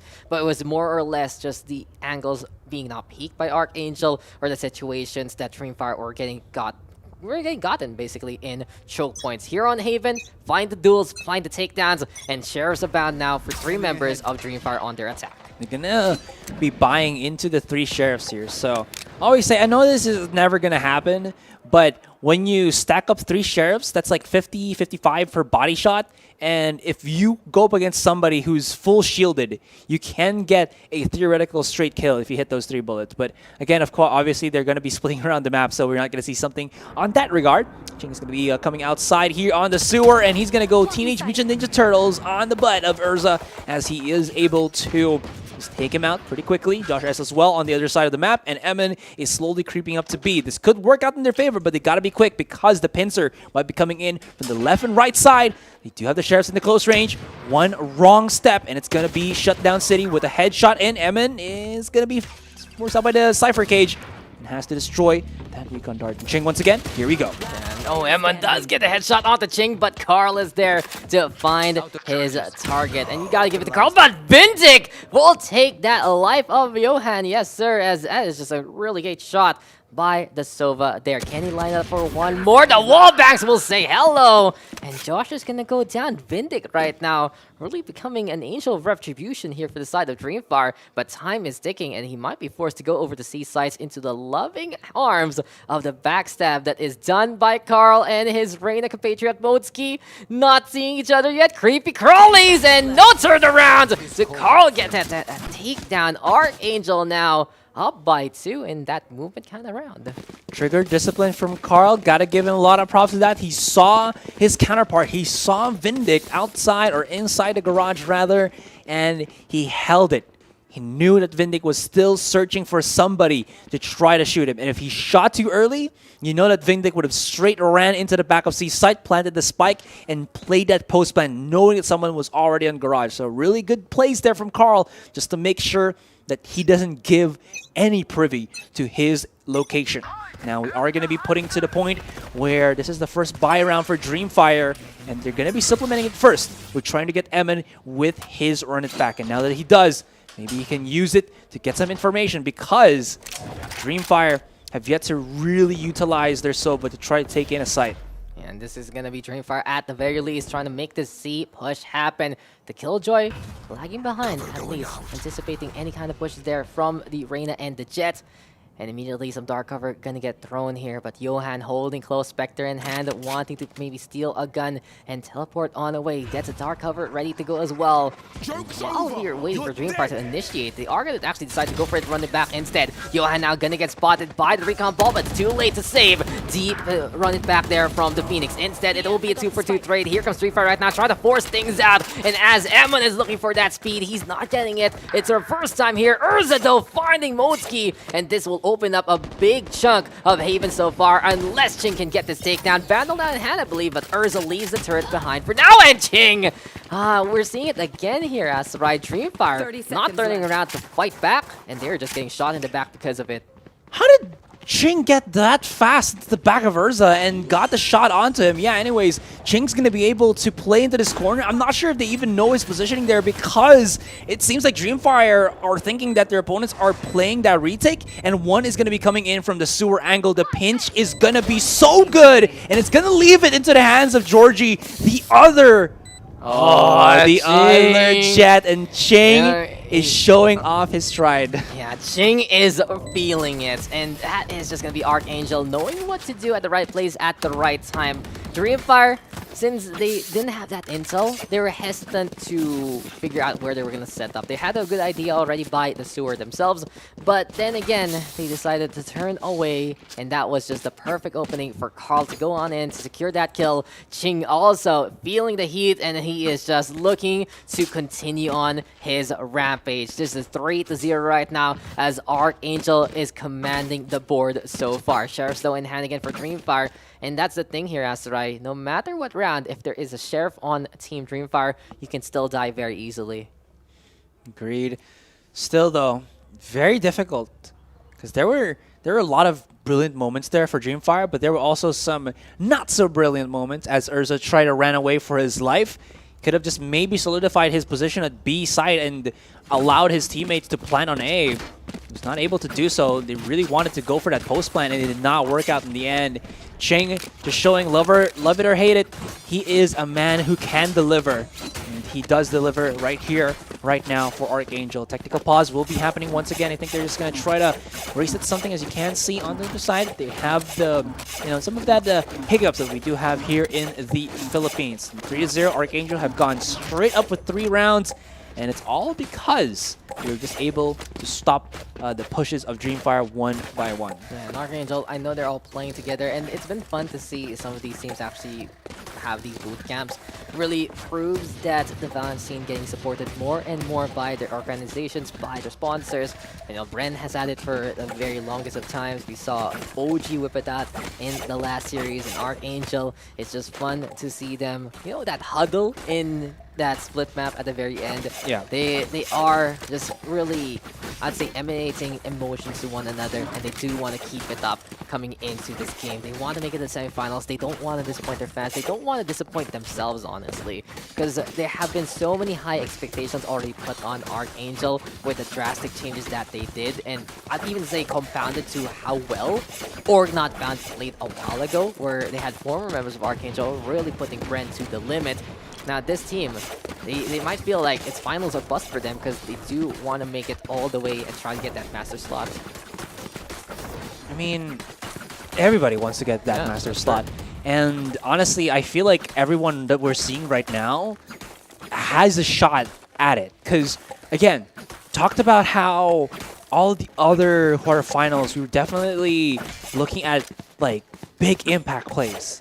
But we never really guessed what's going to happen here with ArkAngel and Dreamfyre, because these two turned into wildcard teams out of nowhere, because it just seems like ArkAngel, like we said, lost their identity. They're still kind of figuring things out, and it seems like that was still the same case on Game 1. Game 2, also something, but they were turning it ever so slowly into their favor, and now coming into Haven, maybe they come back full circle. Maybe this is the ArkAngel that we were waiting for. With Ching at the helm, getting a lot of these kills, coming back to form, maybe, just maybe, this is the right time for them to step back, or to strike back, rather. Yeah, maybe we'll find that strike indeed, but here we go with Dreamfyre. At least they do have that Blade Storm available. It's just been very tactical, though, from ArkAngel. From what we've noticed so far, is they still know when to push, and it has been the defining factor of the last 2 rounds. It was really greatly done by Ching there from B to A link, and over to A, and then on the round prior to that, it was Carl saying, "Hey, Moski, you want to come with me? You want to chase this Sova? That's not an imposter Sova. He's not a real one. He looks like me, he acts like me, but he is not me." Yeah, he's kind of sus. Yeah, he's very sus, man. He's the one among us, but the thing is, he has that red highlight, so I'm pretty sure he's a bad guy. It'll be interesting. Like, if you had highlights in real life, it's like, well, I'll see you like a green highlight, you're a friend, but then you have an enemy and it has a red highlight. It's just like, oh, I see. And what if you don't know someone but they have a red highlight already? That's very sus right there. But finally, enough is enough. We are going to be getting back into the game. ArkAngel is up by 3 still. Georgie gonna be whipping out the Blade Storm. And the question is, who is here by B side? No one as of yet. The Cypher trying to move on through. Georgie already pushing on forward. And he is gonna get Carl instead as Ching decides to dash on away. Moski in the meantime with the answer back. 4v4. Dreamfyre making it quick as they do set up that spike. But ArkAngel is ready by the links and looking to play the garage also. Man, Georgie was just a hair and a miss, a smoke and a miss up against Ching there. He could have actually gotten more kills. Ezra just pops right out, and Blast is just here into the corner, able to get a kill, and Emin out of nowhere, okay, he still has an angle, and he's shooting through the smoke, and the aggressive play on B, out of nowhere with Georgie at the helm, works out successfully for Dreamfyre. And the step up there from Blast also really keeping them in that fight. The stinger there in CQC, enough damage being done by that clip, and that was just that. It was such a great idea though from ArkAngel. They flanked with the garage, they got the kills, and things were looking to go in their favor, but Blast was the line that you could not cross, and the Omen just got those free takedowns. Emin also just playing the guessing game. They had a good ping on where the spike was, and that was just enough to allow them to get that win, get the guns in the full armor now, and it's ArkAngel looking worse for wear after that thrifty victory, and Georgie finds Moski there to stop any kind of rampage he's planning on. Sometimes you say hi to Georgie, but most of the times he says hi to you. And Georgie able to obliterate Moski there, but Ching, once again, he's just so aggressive, and he will take these peeks, he will take these pushes just to get the one up for his team. He capitalizes here though. There is going to be a setup. He doesn't have his dash anymore, and he has to hold this strong and true. He does have his teammate with him. He's going to be using his own Cloudburst to stop the Recon Dart from getting any information, and a lot of utilities being used already by ArkAngel, but they back away as they don't see Dreamfyre striking their stuff on that C-Law. Yeah, no commitment there, and I gotta give it to Ching. He's been crazy, especially in that second map, but one thing he's been doing consistently, even on Icebox, is whenever he has smokes available, he does use that to get in the way of the Recon Bolt. There were times there by the conveyor belt that we saw Dreamfyre throw the dart over onto Icebox A, and Ching is always ready to throw a Cloudburst there. We see it here on Sea Haven as well, and now this is going to be Dreamfyre trying to play on a site. Lo and behold though, the Cypher though is ready with some tripwires. Ching also finding out Urza, and up on the high ground, that's because trying to bleed a watchtower, but watch this, because Blast is still in position. Now Spike gonna get planted here, as this is ArkAngel trying to play from the connector. Can they make it out though? Josh S using this very sneaky camera to get that intel, but ArkAngel, they have to be careful because Dreamfyre is ready to go yet again. That's gonna be a global TP there to check out who's on hell so far. Johan though witnessing Ching die to the hand of Emin. Emin still planked by the sewer so far. It's a double stack here for Dreamfyre. Quick little TP to get onto the other side, and it's tough right now for ArkAngel to try and make it work. So they are gonna be pushing. Josh S with a quick little fake. There's the kill already, and the Hunter's Fury will deny any kind of spike shenanigans. The lineup gonna get Zaj there, but I don't think Johan has enough time. Oh, there's a run on by. Does he actually make it here? This is gonna be too close for comfort, but Dreamfyre will do it at the very end there, Azurai. That's the point where if you're not able to get a kill with the Hunter's Fury, you have to run in and just charge at your opponent. Thankfully though, they had a Recon Dart.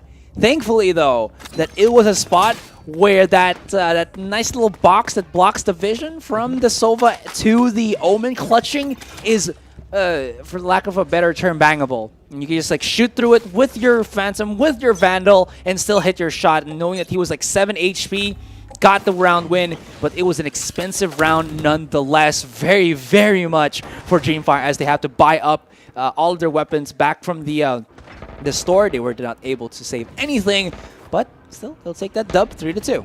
I think the storekeeper of Valorant makes like the biggest money in the world. You got all those crits right there, and it's gonna be Josh's right now getting shock darted to Oblivion, and Vindic will get that takedown. Here comes Dreamfyre right now, looking pretty much back in their full formation. But Ching with a quick little surprise there, Shorty in hand does get a takedown. 4v3 now, as Georgie takes points on the high ground. Georgie does not need to push into the spawn here because he has to beat the turret coming outside, having to try to deal with the people on A-Long, and he's kind of trying to help that. Urza, though, gets spotted out by Johan, I believe, because of the leer that came out from his own teammate, and Moski is coming out. And he will not come in as he gets denied by Emin. And ArkAngel gets demolished. Dreamfyre does stabilize 3-3 for the rounds. And they found themselves in these past 3 rounds. Mr. Asked right. They remembered that if they play hyper aggressively, it's really just how their team works very, very well. Urza, from an incredible effort there on Split, having a bit of a tough time right now on Haven, but he does have that lockdown available and can turn things around very easily for the side of Team Dreamfyre. Rifles are bound for both, but Ching understanding what they need to stop Dreamfyre in the checks. Operator is out, Blazestorm is ready. He has all the tools he needs to just really pop off. Can he do it now? And they don't know that he has an operator. They might have a guess in terms of just pressing tabs, seeing the money individually of the members of ArkAngel here. So maybe that's where you're seeing them kind of peak ever so much more slowly compared to anything else. Oh, that kill on the Johan was big though. But now they know that Ching is playing somewhere along the lines of B. Maybe C is where you need to go.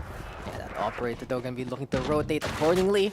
Mid doors is where that spike is at, so Dreamfyre still has the choices to even consider a site if ever. But Modsky is waiting by the lobby to see if anyone's gonna be coming that way. Ching though, he has the long angle, the longest one of them all. Curveball add to the takedown, Eman! That was just so ballsy, and he still gets the kill anyway. What? Are you surprised? I'm surprised. What? Are you stupefied? Yeah, that was a... You called it already, man. The balls on this man is huge, ginormous, gigantic. That's his confidence, man. Massive. And he's able to just, like, do these plays where normal human beings like us would only dream of being able to do. And here we go, the cha-cha.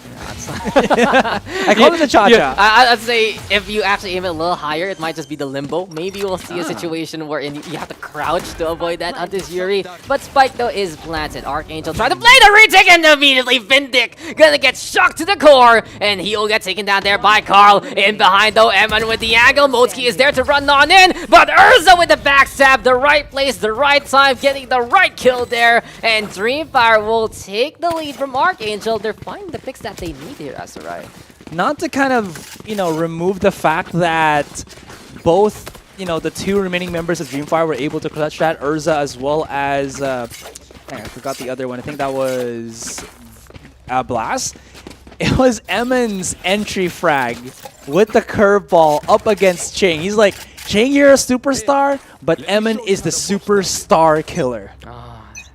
I got it. It's like a giant slayer, isn't it? You have these imposing figures, and then suddenly, hey, I know you. I can kill you even better because I know exactly who you are. What a crazy shot that was. You don't see that too often working out, and it just goes to show that Dreamfyre, these young guns, are just so confident in what they do time and time again. Lockdown now gonna be into play. Urza gonna be trying to hold the line. There we go with the drop down though. Ching gonna fall eventually, but Josh says it's Bucky time, and he will try to push on in. Modsky right behind him. Got a battle in the hands of Josh S, and he was gonna be doing it for a reason, but oh my god, the insane getting to Urza taking this opportunity to look for that spike plant, but the thing is, he's a little too paranoid of whoever is left, and this gives an opportunity for the Reina to throw down those Leers. Might be peeking for now. Low HP for both. There's the wall bang, and there's the takedown by Urza, but in behind, that's Johan saying hello, and ArkAngel will steal around back. I just am curious to see, why do these teams aggressively push with the lockdown? And by that, I mean, they have 4 seconds on that timer. 4 seconds is a lot of time when you're going to be just shooting close range. And 4 seconds is a lot of time for a Reina to get a kill and dismiss and bypass the lockdown properties or the detaining properties of the lockdown ultimate.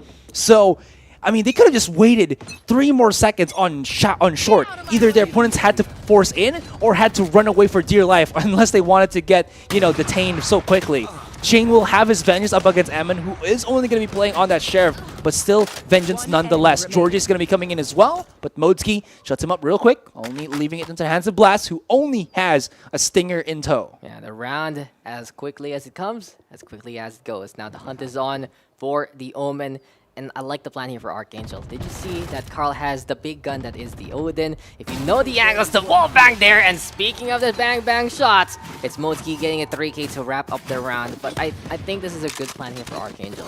If Dreamfyre cannot seed you and they get pelleted by bullets that kill them, then who is safe? ArkAngel. That's pretty much it. It's interesting how this arsenal can work out really well for ArkAngel. Tactically, they have the long-range capabilities of that operator, the suppressing fire of the Odin, and with Modekeep able to play extra sneaky because of the amount of attention taken by Ching and Carl. Top frag is his to secure. It's the Sinatra setup. Yeah, either in Ascent or Haven, it works so well. You get those recon dart plays, get that information, bang the wall, bang your opponent. Just hit your opponent through the wall. Yes, indeed. But hey, this is just gonna be that soul devoured, and that just might be some spiritual rest gone to waste. But Modeski now, if he's gonna be feeling it, we've been really hyping him up in the ArkAngel roster, but Urza now finds the answer back. And A site might be prime for the taking, but Josh S, he does know some really good camera spots here, and that's a free kill there. I know he has it. Oh, he dropped his hat. Yeah, he did. He says, hey, you want my hat? Put it on, put your head. But his camera is always placed in a situation where Dreamfyre cannot shoot it immediately, and that's just free intel, it's a free kill for the Cypher. Yeah, they put a lot more emphasis, a lot more information gathering for Josh S without exposing that. I really like that one because I always kind of wondered, as a Sova, you activate, or sorry, as a Cypher, you activate your camera, but you don't tag anybody. You just use your ping and you use your camera in a sneaky spot because they can only hear it open and close. They can't hear it move. So if they're coming in, it's already open. You get so much information and they don't even see it. And I think that's what Josh S has kind of, evolved into. Anyways, Ching, of course, does have the operator here already. Like you said, always likes to use that cloud burst to just blot out the info gathering of the recon dart. Already know that the Sova is right there, and he knows what's up. He can't really force it onto the side here. Practice! They're the ones with the ritual there, and immediately as he shoots his own head on the spray, Carl will say, you're taking a little too long for this one. Let me take this kill, and the Odin will just be the one to get that shut down. Have you seen Josh as in his operator ritual? If he's not hitting his shots, he's just like waiting down. Shot. Was it? I'm actually not sure if it's just PPG, but still, it's been quite a while. I'm gonna look that up later on. But it's crazy. Yeah, it's still under the same banner. Yeah. These things transcend people. They just go in as the rituals and I'd say what the team wants to do in the first place. But now Dreamfyre, they just want to go in, and this might be them looking to play onto B side as the run it back is committed.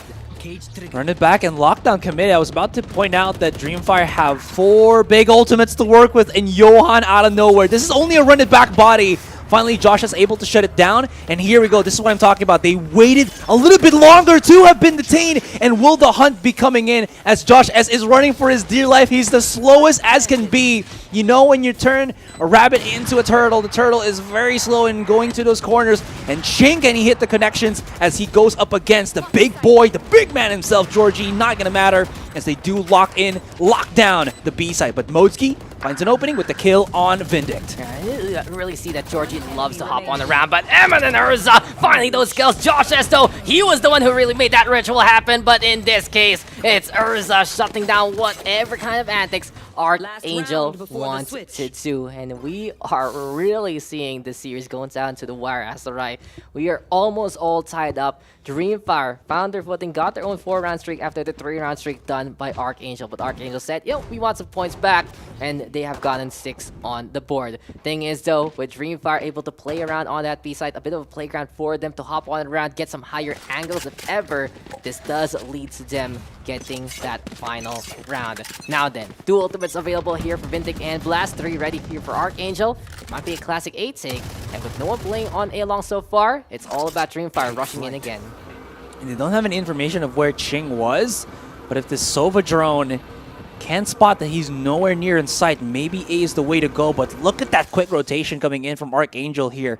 If they try to slow play this, talking about Dreamfyre, they might just be into the embracing arms of basically sniper rifles and tripwires. And Josh S is using his camera, but I think they already heard it, so they have to be careful because the tripwires are already set as well. And this is so hard to actually siege into the Cypher. He also has his camera spot yet again, knowing the right angle at the right place and at the right time. But while this is happening, the rotation from Dreamfyre might get caught out by either that Sova or the Omen that's waiting there by C long. From the shadow, so gonna get committed by Johan. Thing is though, he will come back just to die! And that is just a series of unfortunate events. You can't really blame the Omen there. A little too risky, honestly, to go for the global TP on a spot that he can't secure, but Ching is securing that kill onto Georgie, and now he has ready with the Blade Storm. Hunter's Fury gonna be used up. Bindic trying to get the plant on, and here comes ArkAngel. They've got a tag in the bag. That's called shutting down Blast. Urza here by the right side, able to get the ankle breaker onto the flying Ching, and Urza and Bindic was playing the lineup game as strong as can be. Carl Knight now gonna be shooting down the turret, but not the Killjoy, and Dreamfyre will dash that Dream of ArkAngel to get the lead into the second half, because we are all tied up again here, Asarai. People tend to forget that why is Urza able to do so much damage?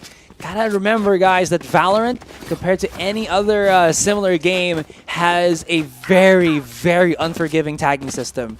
But the thing about that is, if you're near a wall, if you're near cover, you're basically at an advantage against somebody who is as good as you. And Urza, knowing this, he has peeked in, peeked out, because, who was it? Josh S. and Ching could not find cover. So all he had to do really was not just stand and shoot, but jiggle and shoot, and it worked out. And you saw him just be able to capitalize on that. And at the tail end, he was also able to use his own turret to block some shots. True. Easy pickings there for Dreamfyre.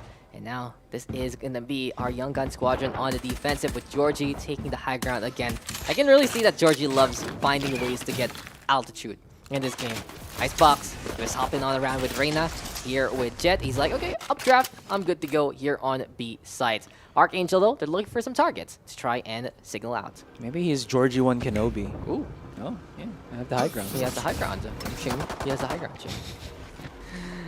You're really trying to get through all the Star Wars movies, aren't you, in this week's I mean, even the series as well. Don't worry, we'll get to Mandalorian maybe in week 3. I wonder how you're gonna be using that in a sentence. But you know, this is gonna be Ching. Basically, his story has been ended. Georgie and Bindic gonna be able to get on the board. Here comes Georgie again, popping off like crazy, and Dreamfyre will just be a diamond in the rough and get a flawless win for this first round and the second half. The Cloudburst had lots of gaps, so if Ching charged in, well, he didn't get the ka-chings, if you know what I mean, because, I mean, he was spotted out from the defenders on a link, and he was looking straight at Georgie, who was already popping shots at him, so Ching really did have to connect those shots, but he was in such a pressure position that he couldn't really capitalize. He couldn't really make the bank that he needed to entry onto the site. And now we're looking at Dreamfyre with a lot of firepower, but ArkAngel, they're also doing the same with their own buys. And that's the thing with the Stinger patch still up and running. It's very, very common to see this half armor Stinger buy and force it out in the second round of action. Ching, though, finding those two. And the power of the Stinger gonna get unleashed yet again. 5v3 scenario. And this is ArkAngel right trying to make this 8-take happen. It's all about them bombarding that high ground with the shock darts. Johan trying to plant the spike down, and Dreamfyre will be forced to wait on the other side. Oh man, there's so many corners. Basically every corner that you can peek, maybe in like a practice mode, you have to peek out. And it's like 10 times harder because ArkAngel is all at these corners with Stingers in hand. One by one, they get dissected and dismembered. Thank you. That's such a great word. In any case, that was what happened. And ArkAngel's, I wouldn't say it was a bluff to go for that force buy. It just is how it is. And especially like you said, pre-Stinger nerf, pre-Reyna nerf, we are still looking at the Stinger being such a valued, still a valid option to actually go for. What I'm gonna say is I do want to make a term paper called Why the Singer is So Strong. But then again, I don't need to because I can just play into the live client and we are just going to be getting that, I'd say a really good balance of it. It's just like a wild rodeo now. Yeah. Try and use. It's a lot harder to run and gun with that kind of gun. And at least ArkAngel using that gun itself to help them out. And here we go again. Now Ching has decided to upgrade from the Stinger to the Spectre. All of those bullets and more. Emando only needing one in the chamber, but Modeski cleaning on up, and he finds dudes there. It's always a sight to behold to see those souls being devoured by the Reyna spike being planted. The Garage gonna be having the Omen. Josh hears that, but Blast will be able to blast on away and survive for now. I mean, it's a weaker buy here by Dreamfyre, but ArkAngel show how an aggressive team they can be. Vindic is back. Well, he's the back of sight with a Bucky in tow, and Blast was like, I'm going to try to sneak up through the smoke, but that smoke is a narrow corridor, and a little bit of pop shots through it will just solidify his demise. In any case, though, Vindic is into the corner. He can hear the peek out, and he spots it, but whiffs every single pellet. There's a couple of dozen of pellets there, but he missed every single shot. Modski's going to be happy with that one. And they just get a relatively clean round, 8-7. But it's been one back and forth, like we said, looking at that icebox and, well, more recently, the split map. And now let's see what the arsenal is going to be coming out from Dreamfyre here. They will be buying all into the rifles, but if they lose this round, it's back to the drawing board, back to the eco board for them. And on this ArkAngel, they have a lot of money, and they're still playing with these SMGs. Exactly. They just want to keep up whatever economy they had. And if they're getting success with these SMGs in the first place, then might as well continue on. Ching, though, with a kill on to Vindic. We did see the answer back as Modski has been felled. And in this case, ArkAngel, can they just push on forward? The Blaze Wall will say no and keep them on the other side for now. It's going to be the big flanks as well coming in from the Omen of Dreamfyre, but if he pushes a bit too quickly, a bit too early, he might be in a bad spot. Blast is just waiting. He knows that Josh S is going to be in that corner, but he's a little bit too antsy, and maybe he just actually gave away his position. He has to win against this. He cannot reload. He has to deal and win up against Josh S. And this is where you see the difference. ArkAngel, they know when to go for that trigger discipline, and it seems like Dreamfyre too antsy to try to go for that challenge, now leaving it into the hands of Georgie to just try to solidify this A site. Can they really do it? As Georgie takes damage, they heard it, and he had to use his dash away. But peeking out onto A Heaven might not be the best of options, as Ching is primed and ready. Urza gonna make his way all the way to the A site to help out his teammate. Has to get some information because Georgie cannot operate on the A Heaven side by his lonesome. It's gonna be hard. It's just when you're all alone in this world and you drop down just to die, then you already know that it is just suffering abound. Ching will get the 3K, and yet again, he is just trying to keep up his confidence to the next level. I really feel like for ArkAngel, I'll be honest, it does help them out to do that. Yeah. Because if they do falter against a team that just steamrolls you, then how do you even fight them in aim duels? Those small little smidges of hesitation can cost you your life in a tactical shooter. I don't approve of it, but if it helps, then okay, Ching, go with that. 17 kills. Makes sense. It's psychological warfare and psychological welfare all at the same time, you know? You're trying to boost your morale up while also lowering the morale of your opponent. It's something that I think in the NBA, Michael Jordan did a lot. He's like one of the most aggressive, let's say, vocal players you're going to be able to fight compete against. Not fight against, compete against. There's like this documentary I saw a couple of years back, and it showed how he used words to try to, what's the word here, to kind of catch his opponent off guard. You know, I don't want to call it how it is, but it kind of works. And it is what it is, you know, it's competition. Everybody's just really riled up, and that's how he does it. He riles his opponents even more. Seems like Cheng is doing the same, and like you said, it works out in the end. 17 kills already in this man. I mean, they're leading only by 2 rounds, but how close this game has been, 2 rounds is more than enough for them. And the pause is going to be over, and we are going to be going back at it again. And as you mentioned, any kind of gap helps you out in a series like this, because after the first map slaughter that we saw courtesy of Dreamfyre, we went to overtime and split. So it really goes to show just having that small little nudge ahead can really push you to a potential victory. Now 2 ultimates available here for ArkAngel, the Empress, and the Bladestorm. Dreamfyre in the meantime, Earth's actually holding on to C site, but as we can see again, a weak buy here for Dreamfyre, and they're going to struggle to try and make this one work. Small peaks and wide peaks for Urza, getting that information in, and is he gonna charge through the smoke? He plays it very safely.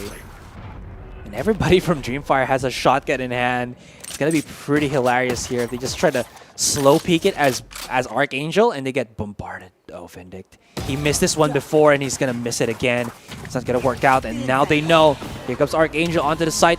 Picks up the orb, does get hit by his own teammate's paranoia, but it doesn't really matter as Josh S is able to pick it up.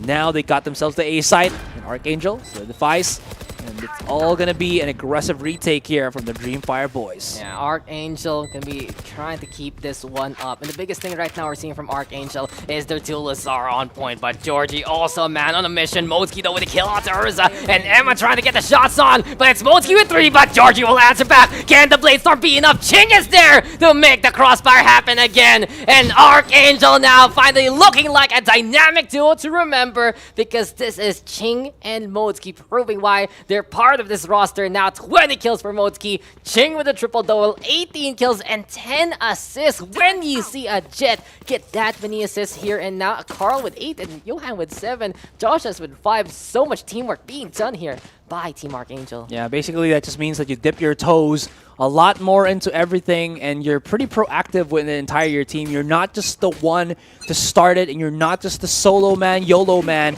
It's all about that teamwork. There's no I in team, but there is a me in team, but I don't know what I was going with that. In any case, though, it seems like it's going to be the charge once again by ArkAngel into the back of sight. Urza's got a play hooky here, and he spots out Ching. Plays Ring Around the Rosie, the Dance of Thorns, and it seems like Ching was able to win in the end. Georgie does pick up the kill, though, but it's once again a plant here by ArkAngel. Like I said, mind games, they're actually being a factor there. Urza, he's been hitting those shots, especially on the last map. And this time, it's just ArkAngel dancing all around and now trying to keep this one up. Modesky, though, gonna be playing Trigger Discipline, and that is 1, that is 2. All he needs to do now is get some more. That will be the running back, though, getting denied. 3v2 scenario. Josh is yet again with those cages in perfect position. Honestly, if you're just hiding for Jurassic Park, he might have been able to keep those dinosaurs in check. But Emma now with the hot hands, Blazevol is there, and here comes Dreamfyre just to die again. ArkAngel now 2 away from moving into the semifinals, and this is what we expect from ArkAngel. They're losing grip into this one. For a second there, I think Dreamfyre had an extra arena in their roster, which was Modesky, and he's like, yeah, I'm going to push with you guys. We're going to play retake, but no, I'm sus. I'm an imposter. And he devours them, and he shoots them out of the space station, of the... Sorry, I'm going way too far from this one. But yeah, he was able to at least play imposter and get 2 kills out of that one. And proper checking of corners, man. That's what you have to do as Dreamfyre, because ArkAngel, they're playing sneaky. Yeah, infiltration is the way to go. So from the stars to the ground, here we are on Haven still.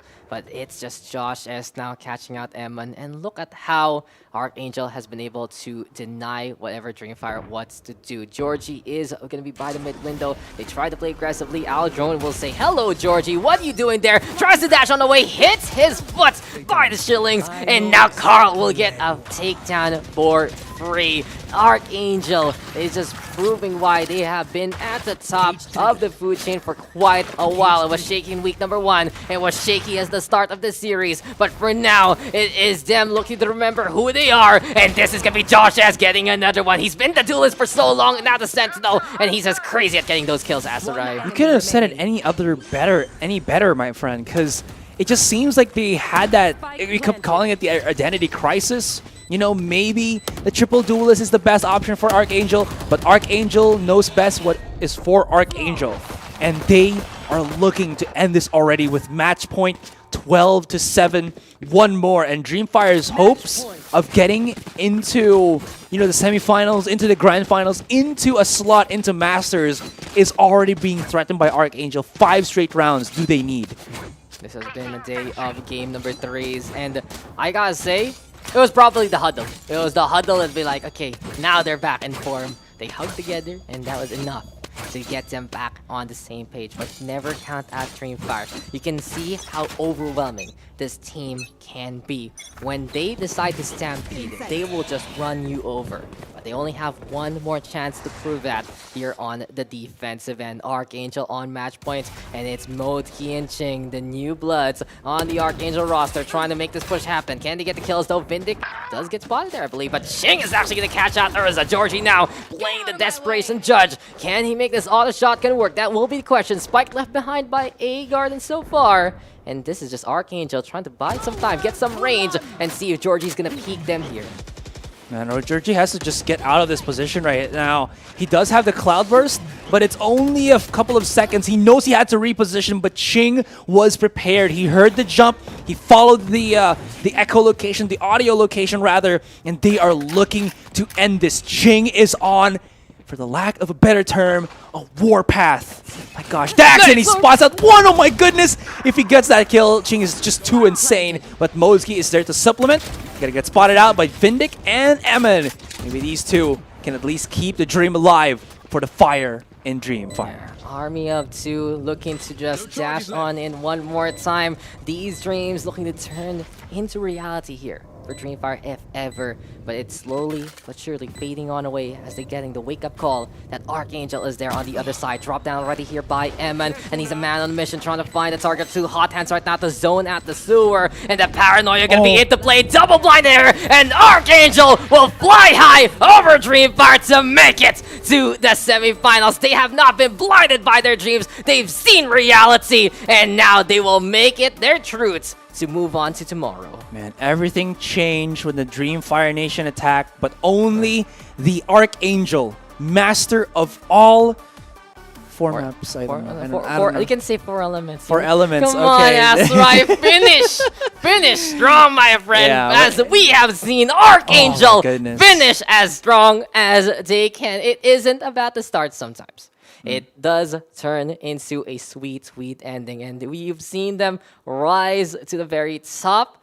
And we've seen them fall to the very lowest. But now they are here to take that win. Yeah. Sometimes it matters how you start, but it's all about how you finish. And they finish strong here for ArkAngel. We're going to be seeing them tomorrow for the semifinals. And oh my goodness, what a last series this has been. Like you said, Dax, from game number 1, shaky as heck. From game number 2, also shaky as heck, but they still got the W on that. So force game number 3, it was slightly shaky, but then they defined themselves. And it just shows us like a quick evolution of ArkAngel, what just happened, and now get that W, get into the semifinals, and have a shot at redemption once again. Yeah, it's just them trying to basically peel back the layers and get back to form. At the very end there, we saw the power of what Ching and Mozgi can do. But what an ending this was, Mr. Asrai. Yeah. What a series it has been.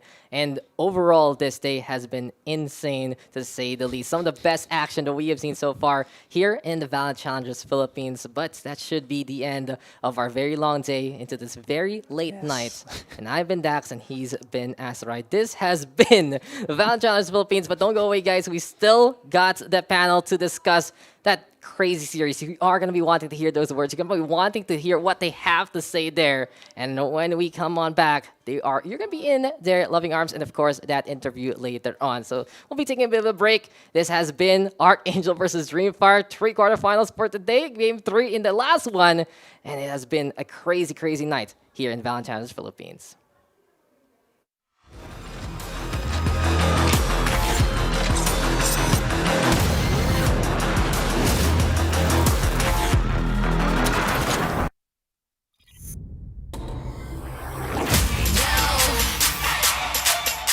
Why don't you watch me do my thing? Reinvent and show the world, yeah. Just to be more, just to be better, just to evolve, just to be more, just to be better, just to evolve, just to evolve. Every time the world spins round, reinvent 360. And you gon' miss a good thing, yeah. Show the whole world, reinvent. Nobody to know something, be strong.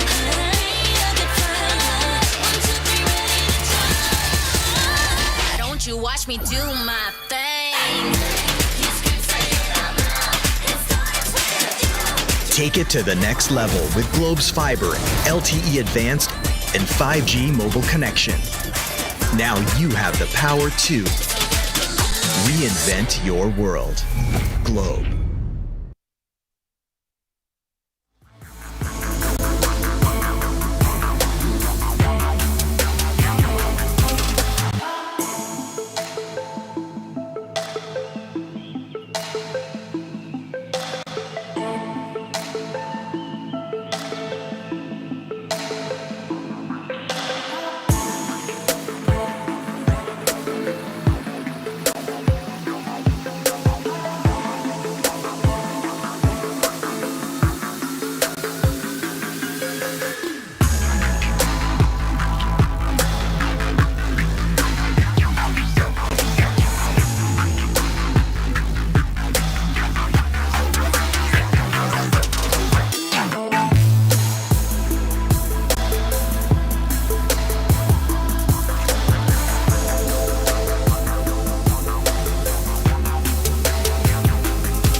ArkAngel with a heroic comeback make their names continue on here in the Valorant Champions Tour as they defeat Dreamfyre, who almost had their number in the first and the second map. But let's talk about that a little bit more with a representative of the team, none other than the MVP himself of this entire series. He was phenomenal all throughout, none other than ArkAngel's Ching. I think we have him on the line. He's going to be popping up. Hey, Ching, hello, good evening. How are you? Hello, good evening po. So, real quick, how you, that was a long game, honestly. That was a really exhausting game. How are you feeling after earning that well-deserved victory? Masaya, pero yung adrenaline ko sobrang taas yung gusto mo mag-enjoy. Yeah, I mean, I'm sure you're enjoying now because that was really a fun game. It got dicey on Icebox. You almost lost in the second map, but then you won in the end. Must be really, fulfilling. You must be really happy about the results and especially your performance. What was going on in your head when you were fragging out? Because you were pretty much amazing on the second map and did really well on the third map too. What was it like? Were you just in the zone? Sabi ko sa nila, pag ganun, chill lang, composure lang. Parang wag tayong magpapa-pressure. Tayo yung dapat nang pressure kasi alam naman natin sa sarili natin na mas magulang kami maglaro, ganun. Tapos, yun. Napag-usapan naman namin. Hinabol namin mula 2-10. Hinabol namin mula 2-10. Tapos, yun. Nakakuha namin yung momentum. Nakakambak. You're about to go into the semifinals tomorrow, who you're going to be facing the winner of the next quarterfinal. It's either going to be Empire or Hashira. How do you feel about the teams that you might be facing tomorrow?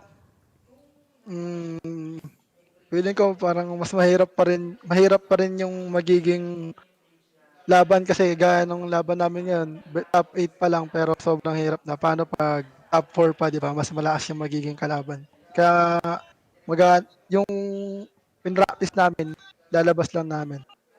Yeah, I mean, it shows your path to the grand final does not seem easy. You're going against either Bren or Hashira, and then at the end it might be Bren at the grand final itself. It's going to be a tough one. But good luck to you guys tomorrow. I hope you do well again. But before we go and cut this interview off, do you want to ask? Is there anyone you want to give a shout out to? Anyone you want to give a thank you to? And do you have any message for the teams that you will be fighting tomorrow or in the grand finals? Who knows? Sa team na mahalaban namin bukas, kung sino man kayo, handa na kayo kasi handa na kami. Pero shoutout sa buong pamilya ko, nanonood sila ngayon. Sa Perez family, kay Tintin Manalo Perez, kay Bong Perez, Jorvin Perez, Shiro Perez, tsaka sa girlfriend ko, kay Colin Cruz. Shoutout sa inyo, guys. All right, thank you very much, Ching. What a great performance from you today, and I hope you guys do well tomorrow. Thank you again for joining us. Thank you po. All right. So that was our interview with Ching.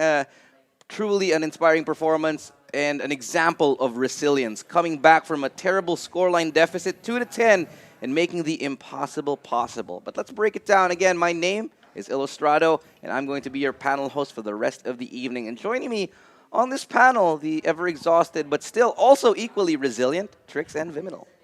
Oh, hello there. Hello there. I'm not exhausted at all. I mean, I don't know about She-Trix, but I really had fun watching Dreamfyre versus ArkAngel. This entire day was so intense. Again, the first series, Bren versus ONF, was absolutely crazy. It was up to 11 the whole time. And then, of course, we had that sort of sibling rivalry story on series number 2. And then series number 3, it was all about the underdogs versus the veterans. Yeah. Right? I think today we've been saying a lot that Dreamfyre is a little more of a pug-like team, having that unpredictable moments. But today it seemed they're proving that they're working on really being a structured team. Yeah. A breach is not very common in the pug scene, and even if he is, it's not typical for people to really be able to peak with him. But we saw that we saw Dreamfyre able to utilize the Breach's flashes to peek with him, to play aggressively. It was a treat to watch. Yeah, it seems like they are growing and maturing as a team, and it feels like they have a good trajectory. Right. ArkAngel, they struggled a bit, but they finally, pulled themselves together by the bootstraps, and they said, "Okay, we're not losing to these guys. Let's go out." And your prediction actually ended up coming through true in sort of a 2-1. Well, my prediction initially was actually going to be a 2-0 decisive victory for ArkAngel, but I stand corrected. And honestly, I'm really happy that I was wrong, because it shows that Dreamfyre was able to evolve from their previous performance during the first week. Yeah. But again, it was just such an exciting game to watch. Such incredible mechanics in play here from Eman, from Urza especially. There were so many moments wherein we were watching in the back, and then we were like, "Oh my gosh, this guy Urza, this guy is something else." Yeah, I mean, there were moments from everyone. Like at the very start on Icebox, it was all about the Georgie show and Eman as well. Yeah. Later on, though, second map, it's Blast who actually stepped up with Vindic. They had a lot of great moments, and Urza as well. Definitely players that you want to watch out for. These guys, we can't just say that they're pug stars anymore. Yeah. Because they definitely we have stand something corrected, honestly. I'm pleasantly surprised, and I'm very happy to hear that they're actually doing quite well. However, let's talk a little bit about ArkAngel. They wasn't the prettiest of victories, was it? Yeah. Well, it really on the third map, although I will admit Dreamfyre seemed to be running out of stamina. It's still something to consider in terms of being in competitive play. Stamina is a major thing for pro players, because sometimes you have no idea how long your matches are going to be, how long the hours are for each tournament. And this is where the veteran side of ArkAngel perceived. I think for Dreamfyre, they've definitely proved that they have grown from week 1, which I am always happy to see. And I've said that before, that I really hope all teams coming into it today and tomorrow were going to show us how they've seen their mistakes or acknowledged their strengths and built on it and created something even better. Yeah, absolutely. I agree 100%. But let's break it down a little bit more with the numbers. So the stats coming up on your screens right now for game number 1. And as you can see, the MVP without a shadow of a doubt was Eman's Raze and Ching's Jet, respectively. Very much night and day the difference between these two. Now, this first game, guys, really caught me by surprise, and to everyone pretty much watching, we weren't expecting such a landslide victory for the side of Dreamfyre against, AA, because, AA is AA. There's a lot of prestige behind the name, and we know what to expect from Ching, from Carl, Johan, Josh S, and Modski. So again, very, very surprising, but it just proved that Blast was a very good addition to the roster of Dreamfyre. I do believe he replaced Waytopia from the first week. I would say, though, to any ArkAngel fans there, or even to ArkAngel themselves, that just because you play for a large title doesn't mean it has to define how you're going to play. It's fine to admit that you're still finding yourselves, still finding the grasp that you need for Valorant, because it's a different title. It's a difficult title as well. Not a lot of people understand that it's difficult coming into this game with all that utilities, all the abilities, the ultimate economy. It's a different game. No, I agree, and I think the reason why you're bringing this out is it did feel like, honestly, ArkAngel were playing CS.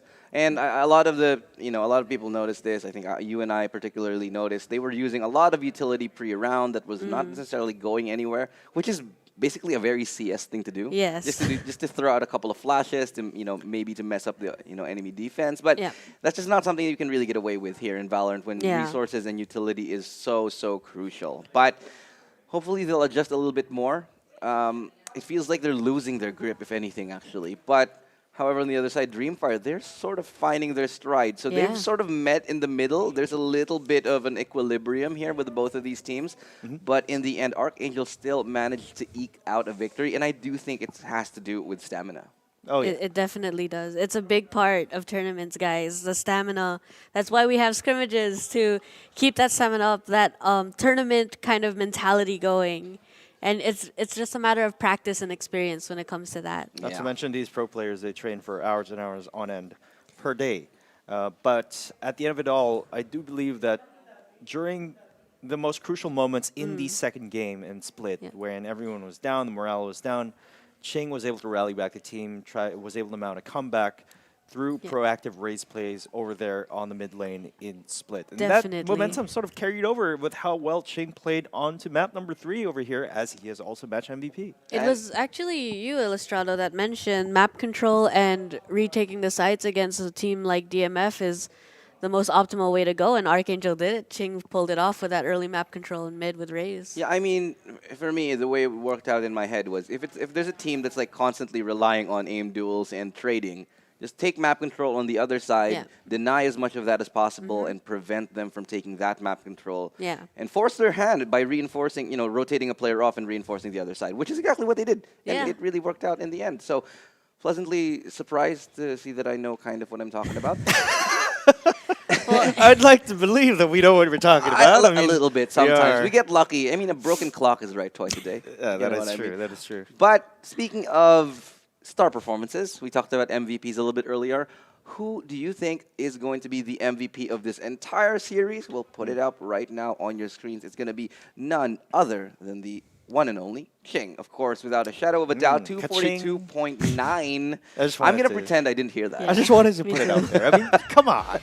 Anyway. Definitely a lot of average combat score for him, and a lot of damage per match. 3,244. Wow, okay, that's a pretty high stat, I'd say. Not a lot of kills per round, though. It's sitting at 0.9 rather, and average kills is 18.6. But again, it was really what he accomplished as a team. The presence that he showed in each and every map, he was just absolutely on fire, whether it was taking mid or challenging or taking duels. In any case, that was it for the last series of the day. But don't worry, ladies and gentlemen, I still want to show you a couple things. We also have some giveaway winners that we'll announce in a second. I do want to show you what the bracket is going to be like. So we're going to pull it up on your screens right about now, ladies and gentlemen. Take a look as we flash you guys the brackets. So here we see the remainder of what is the tournament. You already saw 2-1 by Bren and OG. 2-0 going to, of course, OG versus TFO. And sorry, pardon me, I mean ONF on the first one. Dreamfyre and ArkAngel basically went 2-1. We'll fix that in a little bit. And Empire and Hashira will be the first game tomorrow. And whoever wins that will go up against ArkAngel. And the other semifinal will be Bren versus OG. So a lot of interesting games, and it's definitely not going to be an easy time. And speaking of winners, we will be giving away, on top of the golden ticket, the one that gets to go to Masters, we'll be giving away some Valorant points right now. And if you want to know how to do that, of course, all you got to do is follow the instructions. Easiest 1, 2, 3, 4, 5. Like and share the post on Facebook of the stream, the Facebook page, and of course share the stream with a caption of which team you are rooting for. And of course make sure to use the hashtags. I'm just going to put them right over here. Just copy them. Easy enough to remember. Make sure your post is public, not private, so that we can actually, announce the winners. But we're already ready to actually announce the winners. So we have the names already ready for you guys. So we're going to be drawing some lots. I'm going to build a little bit of suspense. No suspense. I take that back. It's just right there. Nicole Texon, J-Ro Jr., John Paul Cruz, Vince Keating, and Pauline Mendoza. Congratulations to you guys. You have just won yourself, I think, 1,500, 1,700, I think. 1,500. 1,500, thank you. Valorant points. That's a lot to take home and get you closer to that dream skin of yours. And, of course, registrations for Week 3 as well is ongoing. So if you want to be the next ArkAngel, you want to be the next Bren, or any of your favorite teams that you've seen here at the VCTs, make sure to sign up because we still got the opportunities for you. I know a lot of great teams still haven't signed up, but you still got an opportunity to be the second representative of the country going to the Masters. But anyway, it's about time for us to say goodbye and goodnight. But before we do that, any last thoughts, any last words from my co-panelists right here? Trix, I'll start with you. Josh S. Raze, try it. Try it. I miss your Raze so much. It was so good. Well, ladies and gentlemen, the night is young. As for me, I'll see you on the ladder. I'm not going to bed yet. I know that you've been, on it. But as for me, thank you all for tuning in. It has been an amazing time, and we expect things to get even better tomorrow as we head closer and closer to the summit, to the grand finals itself. So, for the very last time today, my name is Illustrado. Good game and good night.